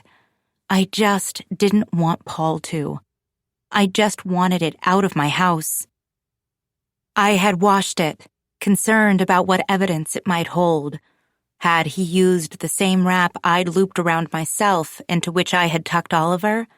Was it rife with my DNA as well as Erin's? I'd tossed it into the laundry machine earlier in the day, while Tyler was still at work and Oliver was snoozing in his swing, using hot water, but no soap, hoping that would be enough to remove my traces from its fibers. I'd watched it spin and tangle in the dryer, wondering when exactly Paul had been able to plant it in my house. I'd been so careless, so oblivious. I returned to the basement, then pushed out of the house, locking the basement door behind me and pulling it closed. There was nothing I could do about the deadbolt. I could only hope that Paul would think he'd left that unlocked by accident. My strides were wide but smooth as I descended the hill, my arms around Oliver, holding him steady and close. I hoped we were only a streak of black in the dark of night. My hair was concealed beneath the hood of my sweatshirt, nearly all of my skin covered in fabric. I closed my own front door behind me and flipped the lock, then leaned against it, waiting for my breath and heartbeat to slow. I tipped my head forward to press my lips to Oliver's head. "Thank you," I whispered, because he was still quiet, still asleep. It felt like my son had given me a gift. I was suddenly struck by a wave of exhaustion, so crushing that I could barely drag myself up the stairs. In the nursery, I pulled the gloves from my hands, then extracted Oliver from the baby carrier. He stirred, then fussed. I'd known that he would awaken, but I couldn't very well let him sleep in the carrier for the rest of the night. I changed him, then nursed him back to sleep. When I put him back in the bassinet, his eyes remained closed. This time, he wasn't startled awake. Although he did this sometimes, I was still riddled with anxiety every time I put him down. There was no predictability, no pattern to when he awakened and when he did not. I stripped off my sweatshirt and leggings and changed back into my pajamas, then slid into bed beside Tyler. He was still fast asleep, still breathing his whistling breaths. Had anyone seen me leaving my house? Had they seen what I'd done? I was so desperate to know. I was desperate for it to all be over. But for now, there was nothing more I could do. I closed my eyes, and I slept. 54. Perhaps it was relief, because of the fact that the baby wrap was finally gone from my house. Perhaps it was that I'd come to understand what had really happened, what Paul had done. Perhaps it was that I'd finally started to get used to Oliver getting a longer stretch of sleep each night, and something had clicked in my brain. Regardless, I'd slept for 4 straight hours, the most consecutive sleep I'd had since the penultimate night of my pregnancy. I'd awakened to Oliver's screams 4 hours after I'd managed to fall asleep, still with a foggy mind and an aching head. But after I changed him and nursed him and put him back down, I realized that much of the fog had cleared, as though burned off by the rising sun. "How was your night?" Tyler asked as we moved around the kitchen, dancing around each other. "I got some sleep," I replied as I poured half a cupful of coffee. I allowed myself a little more than usual. "That's good."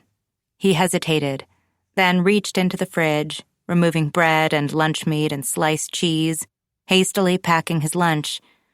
I wondered, cruelly, how many other partners packed themselves a meal fit for a third grader. He didn't ask me where I had gone the previous night, didn't mention hearing the front door open or close. The secret of it all seemed to flicker silently between us, a ghost only I could see. When he finished, he kissed me briefly on the forehead. "See you later." "Bye." I moved into the dining room, listened to the front door squeaking closed, the lock flipping, his car door slamming outside. We'd stopped saying "I love you" completely, it seemed. Not before bed, not when he left for work. I wasn't sure if that meant he no longer loved me. Did he see me for what I was, what I'd become? Did I care? Did I feel the same? Or were we just too tired to bother?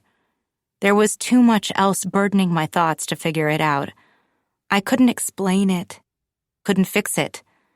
I sensed that we needed a babysitter who could watch Oliver while we sat awkwardly on a too-firm sofa, a box of tissues on the coffee table before us, and spilled our mutual resentment to a professional counselor.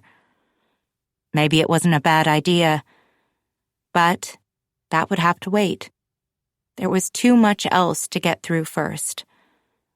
I stood before the dining room windows again, letting the early morning silence fall over the house, sipping my coffee. Tyler's car had disappeared. All was still. Until it wasn't. Several vehicles rolled into view, 2 police vans, 1 marked police car. They parked along the street. I froze, my hand on the curtain. Should I drop it? Let it close, walk away? I couldn't move.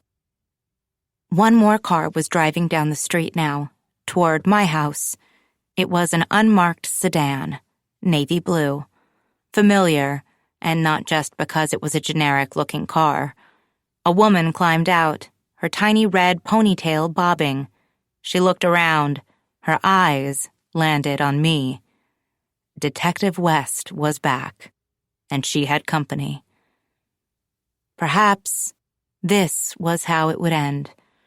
She stood in the cul-de-sac with her colleagues, uniformed officers, crime scene technicians. She was speaking to them urgently, seriously. They were all watching her, receiving their instructions. But instead of knocking on my door, a warrant in her hand, the detective climbed back into her car. I watched the other police officers and crime scene technicians spill into the woods. They weren't back to search my house. Not yet. Instead, they were returning to the site where Erin's body was found, I assumed, where she'd been killed, where Paul had killed her. There still wasn't enough for a warrant. They needed more. Baby monitor in my hand, I looked outside, and I paced. 55. Detective West climbed out of her car, all the while staring at the Fanning house. She could see Natalie Fanning standing at her window, watching. She thought of Paul Riley's insistence that they had enough to arrest her. She was quite used to it, to people in his position, people who were grieving and shocked and angry, thinking that they knew better than she did. But they didn't know. There wasn't enough for an arrest. There wasn't enough for a warrant. Not yet. That's why they were here. Juries loved physical evidence. They didn't like it when there was no murder weapon. She needed to find that baby wrap. But without something more, she couldn't properly search for it. She felt like her case was trapped in a hamster wheel, spinning, running to nowhere. She met the techs and her backup outside the crime scene vans, where they'd parked a few houses up from the Fannings. She went over their instructions, even though she had already done so back at the station. She watched them trail down the path between the Fanning house and the one next door, into the woods. Officer Price was leading the way. Once they'd disappeared, she turned away and climbed back into her car. She had paperwork to do, notes to review. But she would do it here. She wanted to be close by if they found something. She unlocked her phone and placed another call to Laura Tucker. The call rang through to voicemail, so she left one, identifying herself as a detective with the Patuxent County Police Department and requesting a call back immediately. "It's important," she said. She'd been surprised to receive a phone call from Natalie Fanning's neighbor, Linda Malloy, the previous evening. Linda had nothing of interest to share with her the first time they'd spoken. Linda was at work when Aaron disappeared and when she was killed. Detective West had been even more surprised when Linda had said that she wanted to share something about Paul Riley, not Natalie. She did not want to be a gossip. Linda was clear about that. But there was something niggling at her. She'd not said anything before because it was all speculation, but a conversation with Natalie had caused her to reconsider. Apparently, Linda had a theory that Paul Riley had been having an affair with the woman who had previously lived in the Fannings' home. She had no evidence of this, aside from witnessing Paul dropping by to visit Laura Tucker while their respective spouses were at work. Detective West had thanked her. She'd quickly tracked down Laura Tucker's new address and contact information and left her a message, but she was skeptical. What Linda had witnessed seemed to be nothing more than speculation from a nosy neighbor, notwithstanding one who insisted she was anything but. It was not evidence of an affair, and, most interestingly, Linda had come forward only after she'd spoken with Natalie. Detective West had to wonder whether the call was born out of influence by Natalie, who seemed to be finally catching on to the fact that she was, at least, a person of interest in the homicide of Aaron Riley. Still, she'd track down the lead, such as it were. She'd keep calling Laura, would send someone out to her home in Pennsylvania if she needed to. She tucked her phone back into her cup holder and reached for her laptop. She navigated to the case file and started reviewing her notes. She looked over every piece of physical evidence logged, every interview she'd done. She looked up at the Fanning house. She could no longer see Natalie standing in the window. "There's something wrong with that woman." That was what Paul Riley had said on the phone the day before. She'd thought it too. Something was wrong. Something was off. Well, Jill West had felt off herself for months after she'd had a baby. Her identity, as she'd known it, as an investigator, as a cop, had shifted into something else. Something hard and intense had been tugged away, and something soft and warm and fragile had been shoved into her hands. Days had blurred together. Her son, Jacob, hadn't slept at all, except for when he was in her arms, or if he was riding in the car. What she'd told Natalie that day on her driveway had been true. West had bundled her baby into the car and gone driving for hours a day, for hours during the night, while her husband was working shifts at the hospital. He'd noticed the increased charges for gas on their credit card statements. He'd said nothing. Jacob was 16 now, and they were facing a whole new set of challenges. He was taking his driving test in 3 weeks. The thought gripped her with fear. But it was more than just sleeplessness, confusion, and change with Natalie. It seemed to be something more. Those text messages had reeked of desperation, as had her actions at the neighborhood block party, all her visits to the Riley house, long after she was no longer welcome. Carol Jensen had attested to that. She just couldn't help herself. Detective West had quoted from her interview with Mrs. Jensen. She just kept walking over there. And there was the murder weapon. If that didn't point straight to Natalie, what did? Everything was there. It seemed to fit. If only she could find that wrap. There was a tap on the driver's side window. Detective West glanced up from her laptop, then snapped it closed. She climbed out of the car.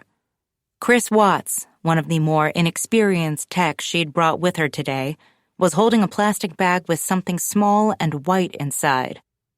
The November wind had swept his always unruly black hair into a tangle of waves. He looked quite young and seemed threatening to brim over with excitement. "You find something?" she asked. She looked over his shoulder to see the other officers and techs on the path approaching her car as well. It had been hours, but finally, they were back. With something. Chris passed her the bag and she held it up, peered inside. "That's all we found so far. A button," Chris said, redundantly, for Detective West could see that it was a button. A small white button with a brand name printed along its rim. One she recognized. An expensive brand. The button could be from a male or female garment. It was impossible to tell. It had several burgundy threads still wrapped around the tiny holes where it had been sewn onto a shirt. Clearly, it had been torn away. "Could be related," she said, "but maybe not. Where did you find it?" "It was close to the scene, but not right there. Maybe the rain or an animal carried it a bit farther away." She nodded. Chris was looking at her, as were the other techs and officers who had joined them. Price was practically levitating with excitement. She glanced at the Fanning's house, then to the Rileys.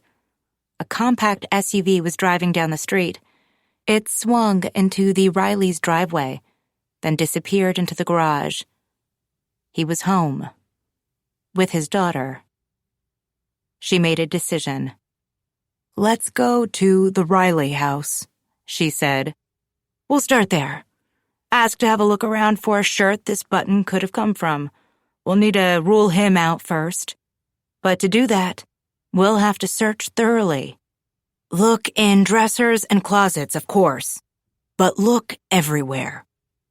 In the basement, in the back of the toilets, under beds, beneath mattresses. We can't rule him out unless we search everywhere." "Got it," said Chris. The others nodded their understanding too. Detective West slipped the plastic evidence bag into her pocket and led the way up the hill. 56. Petra had been silent the entire 3.5-hour drive back to their house. He had peeked at her in his rearview mirror as he drove. Her hair was unbrushed, her part uneven. She had refused his offer for French braids. Time, he told himself. She only needed time. There was activity farther down the street. Police vans and cars. The detective was standing beside her car with several other personnel. They'd been searching the area again, he suspected, just as she had told him. He pulled the car into the garage, beside Aaron's Volvo. She had bought it with cash several years ago, back when business had still been very good. He would sell it, he decided. He could probably use the proceeds to pay an entire year of Petra's tuition, maybe more. Petra trailed quietly into the house. He collected their bags from the trunk, then followed her. "Do you want some lunch?" he asked. He dropped their bags onto the floor in the kitchen. "Grilled cheeses?" She loved his grilled cheeses. "I'm not hungry." She turned and made her way slowly, heavily toward the stairs. She looked about 100 years old, not 10. He heard her bedroom door close. He moved to the fridge and inspected his options. They had Irish butter, buffalo mozzarella, and a block of sharp cheddar. He would make the sandwiches anyway. He was pulling out the supplies he needed when the doorbell rang. Puzzled, he left the cheese on the counter. There was Detective West, waiting on his front porch. Several other officers and technicians behind her. He smiled, hoping she was here with good news. He opened the door, remained standing in the doorway. "Can I help you?" he asked. Detective West slipped a plastic bag from her pocket and extended it toward him, close enough that he could see inside.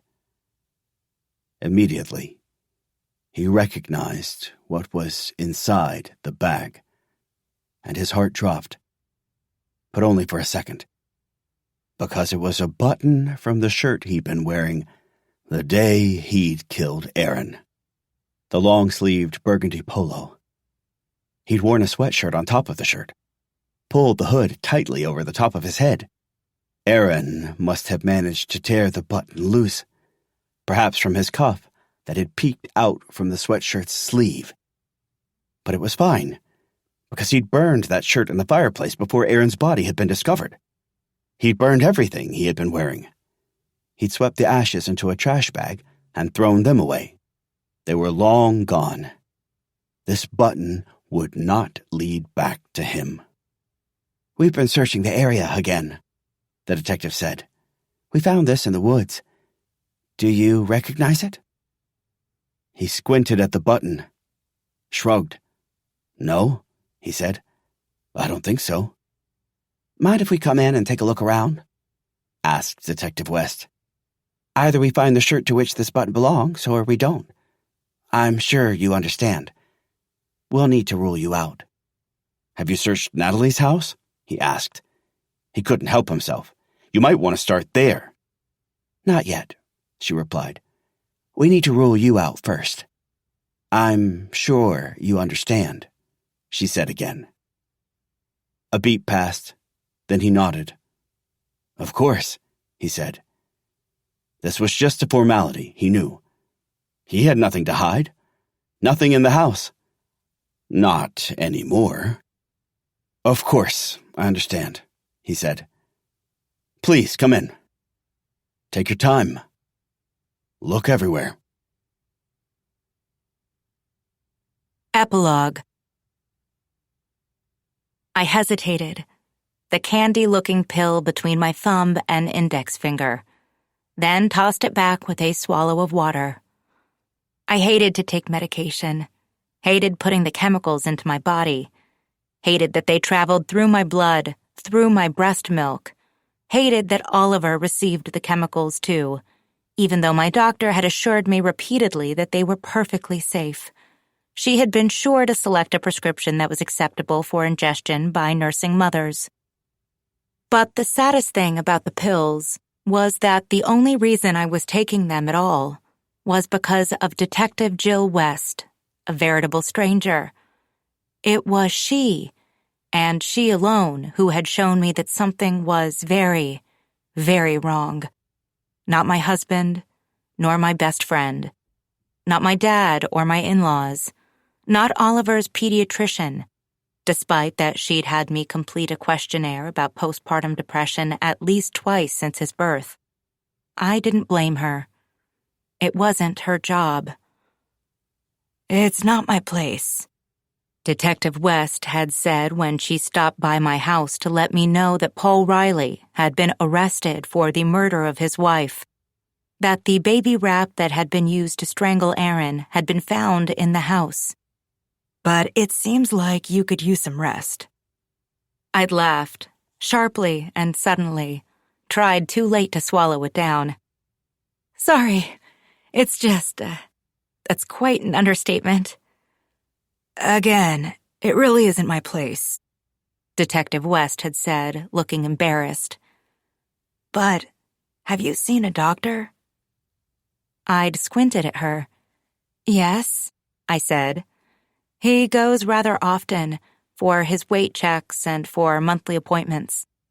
Not him, she'd replied, tipping her head toward Oliver. I meant a doctor for you. A doctor? For what? Doctor, help, there's something wrong with me. I have a baby. I don't sleep. I feel like I'm going insane. I'd laughed again. She hadn't. Detective West had cleared her throat. Miss Fanning, she'd said. It seems to me that you have been struggling.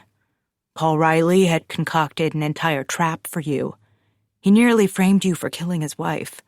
Having a newborn baby is a vulnerable time for everyone, and he was manipulating you. I know that. But it went quite far. I don't see that happening to someone who is well. She'd been right. Of course. After they'd found the baby wrap in Paul's house, exactly where I'd left it, she'd come to understand my role in the murder, which had been Mouse to Paul's cat. Trapped beneath his paws. I'd told her as much, and I'd shared the recording with her, the one I'd made in secret the day I'd taken Aaron's keys from the tray in the foyer. It was inadmissible in court, of course. I'd taken it without his consent. But it flew in the face of everything Paul had told the police. It was reinforcement that they had it right. Paul might have insisted to the police that I had planted the baby wrap in his house, or maybe he'd said nothing at all. I don't know. Detective West hadn't told me, only asked me to send her a copy of the recording. Even though it wasn't usable, she'd wanted to have it. I'd done so. Then, after she was gone, I'd called my doctor. Postpartum depression was the diagnosis, as well as the rare postpartum psychosis. I'd never heard of the latter, and that was sad, too. I should have been aware of it. I should have known the signs, known what to look for. If I had, perhaps that would have prevented so much. Take care of yourself, Detective West had said over her shoulder before she left my house. If for no other reason than you need to take care of him. I enjoyed the silence flowing through the house as I brushed my hair back into a ponytail. Downstairs, I slung the diaper bag over my shoulder and found Tyler and Oliver on the family room floor. Oliver was on his playmat. He was 5 months old now, but he still loved the spinning butterflies. I bent down to lift him up. "Ready to visit your Aunt Elaine?" I asked, even though she wasn't really his aunt. Not by blood. And in a way, I felt betrayed that she, as my best friend, with her medical training, hadn't recognized what was wrong with me. But perhaps I hadn't given her a chance. I had barely seen her, had barely spoken with her. I'd been isolating myself in my spiral of confusion and sleeplessness, of swinging moods and irrational thoughts, of missing hours and panic attacks. "We'll be back in an hour or so," I told Tyler. "Sounds good," he replied, pushing himself up from the floor. "Love you." He leaned forward to kiss my cheek. I said it back. I was able to slip Oliver into his car seat without worrying about his fragility and comfort. I'd come a long way. There was the one thing on which I could rely. Just like Detective Jill West's unnamed potentially fabricated baby, my son always fell asleep in the car. I stopped at a restaurant by Elaine's house to pick up the curbside delivery I had ordered ahead on my phone. A waiter ran out and placed it in the back seat of my car next to my sleeping child. She marveled quietly at his cuteness before closing my car door with conscientious care. Oliver was still zonked when I heaved the car seat out and lugged it up to Elaine's front door. She wasn't beaming when she answered the door, wasn't glowing with natural maternal beauty. She looked drooped and exhausted. She moved delicately, as though she was in immense pain. She looked like a mother. Bryn was curled up against her chest, wrapped in a swaddle blanket. "She's perfect," I whispered, then moved past them into the house. I wouldn't stay long. She wouldn't want me to. That was the key with visitors. Bring food and don't stay long. I placed Oliver's car seat and the bag of food on the floor, then hugged my friend gingerly, wrapped my arms around both her and her daughter. They were warm and soft, smelling of lavender and milk. Elaine's body went slightly slack. My presence was a relief to her, a comfort. In some ways, I was a walking exhibition of what rock bottom might look like. Because it had happened to me, statistically speaking, it probably wouldn't happen to her, too. Because I had lived it, I would know the signs. Seeing things that weren't there. Hearing things that I couldn't have heard. Remembering things that hadn't happened. Feeling disoriented and lost. The mood swings, the violent thoughts, the frantic insomnia when my baby was sleeping, the despondency, the loss of self, even with all the love, too much love, perhaps. There'd been room for these other feelings to creep in, to sneak up on me, to break me down. I'd thought it was self-inflicted, that my type A singular focus to follow all the rules, to be a perfect mother, to exclusively, compulsively nurse my child at all costs, at so much cost, had led to my downward spiral, my flirtation, perhaps affair, with insanity. Maybe it had. Maybe it had contributed. But there had been more than that.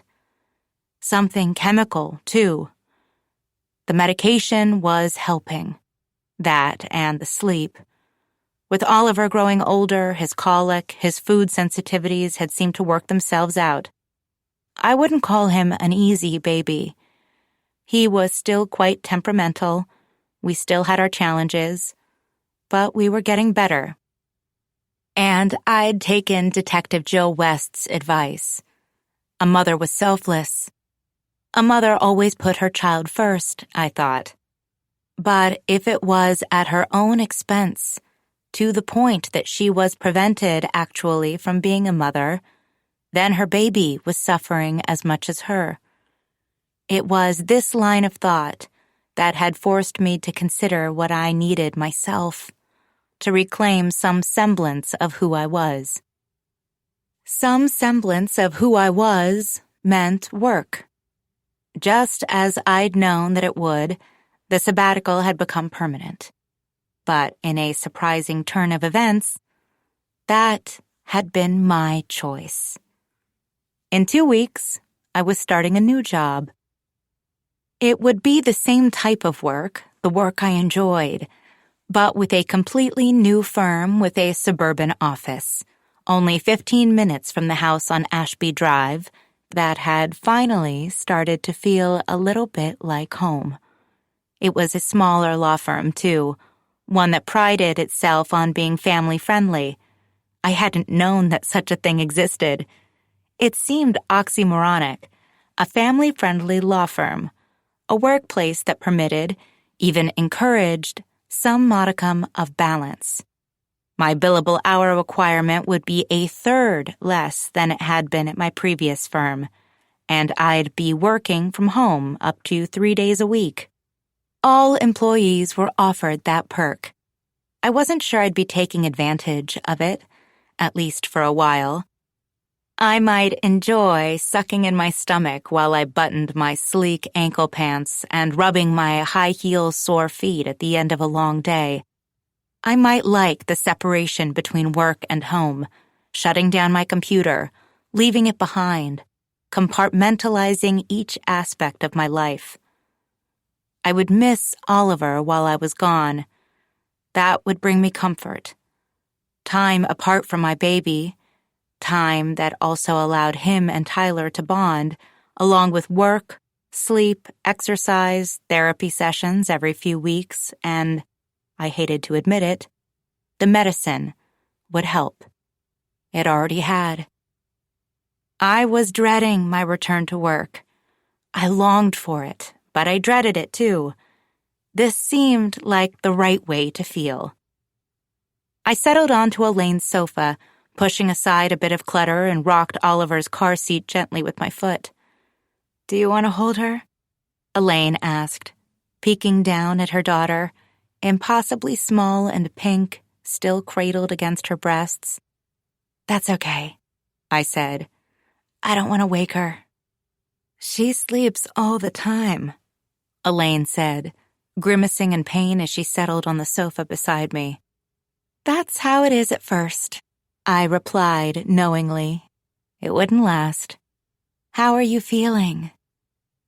She launched into the gruesome details of her birth experience. Then, even though we'd already exchanged rapid-fire text messages about the whole ordeal, I understood, though.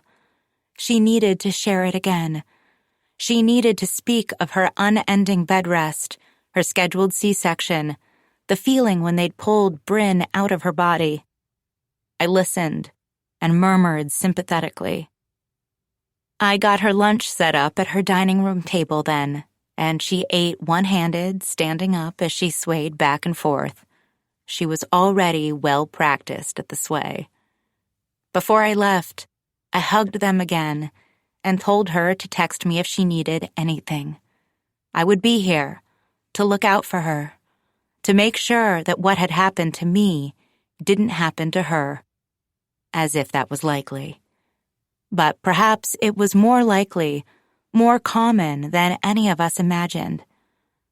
I carried Oliver, miraculously still asleep, back to my car and clicked the seat into place. I glanced around at the houses in Elaine's neighborhood as I drove, so similar to mine. Spacious colonials with trim green yards. The streets were lined with trees, their branches bare in the January cold. I wondered if Elaine would bundle Bryn up and walk for hours a week like I had, talking to her baby. I hoped she didn't have a neighbor like Paul. Paul, who, in my fragile state, had acted like my friend. Perhaps he'd been the first to understand what was wrong with me. After all, he'd known the most. I'd confided in him. He'd been there to witness it. Being so exhausted that I'd had to leave my job, forgetting Oliver's doctor's appointments, breaking into my own house, hearing my baby screaming when he wasn't, getting lost in my neighborhood while walking a loop I'd walked dozens of times before, subtly and methodically, he'd pulled me closer. He'd behaved as though he was my savior. He'd been trying to trap me, had manipulated me handily. More details had emerged in the news, but mostly from Detective West. Linda Malloy had been right. The detective had made contact with Laura Tucker, the woman who lived in my house before me. She and Paul had been having an affair while their spouses were at work. It made sense now. Erin's displeasure with me spending so much time alone with her husband. If Erin had known about Laura, she would have been livid with Paul, with me, for having a relationship, even one that was platonic. There'd been Laura and the allegations the student had made against Paul back when he'd been working. I could only imagine what more there might have been to make Erin so suspicious. Meanwhile, Erin's business had been struggling, just as Paul had told me. Apparently their marriage had been especially unhappy of late. They'd been disagreeing about Paul returning to work. Petra was 10, and there wasn't a need for him to stay home full-time anymore. He'd still not managed to finish his novel. He had wanted to escape Erin, to maintain his lifestyle. A divorce wouldn't have worked. She needed to die. That would give him money, several $1 million of life insurance proceeds, and freedom. But not if he was implicated in her death. So, he used me. He'd assured me I was just tired. I just needed some rest when it was something more nefarious and dangerous than that. He'd lied to me, tried to make me believe I had done something that I hadn't, tried to make others believe it too. He had almost succeeded. Almost. I was ashamed, but I tried to be kinder to myself. Detective West had demanded that. I'd been sick. Meanwhile, the Riley house sat vacant, not as pristine as it once had been. I averted my eyes as I drove past, as I always did. When would they sell it, I wondered. Would it fall more deeply into disarray as Paul sat in a jail cell awaiting trial? I still thought sadly of Petra sometimes. I'd heard that she had gone to live with Erin's sister in her house at the beach. I hoped that she was okay. Oliver awakened as I removed his seat from the car. I hurried into the house and lifted him out. Tyler met us in the living room. He had probably been working while we were gone, even though it was Saturday. He had been, I thought, appropriately mortified by my diagnosis, by what had occurred while he obliviously toiled away at his office and his life marched on as though we'd never had a baby. The week after Detective West had left our house, had told me to see a doctor, Tyler hadn't worked at all. He'd taken a week off to spend time at home with Oliver and me. He'd watched Oliver while I went to my appointments, so many of them that first week. He picked up my prescriptions. When he returned to work, he didn't stay as late. His billable hours, his profits were suffering. I was relieved to see that he didn't care as much as he used to. He'd received the wake-up call he needed, I thought. I could only hope that he wouldn't need another. "How was it?" he asked as I settled onto the sofa. It was time for Oliver to eat. "Fine," I said. "Elaine seems tired, of course. Bren is so adorable. I can't believe how tiny she is. Much smaller than Oliver ever was." I gazed down into my son's face, smoothed his faint brows, grazed his impossibly silky skin with the pad of my thumb. His eyes were still a brilliant cobalt. I wondered whether they would change. I hoped they never would. "Was she giving you a bit of baby fever? Time for another one, you think?" My head jerked up. Tyler was grinning at me. My pulse quickened. My breath caught. I'd thought it was gone for good, but there it was, the rage, trickling in. Eyes closed, I took a slow and steadying breath. I held on to Oliver more tightly as though he were my life raft. Then I shifted and used the palms of my hands to cover his minuscule, kitten-soft ears. He peered up at me in confusion. I looked at my husband. "If you ever say that again, I will kill you."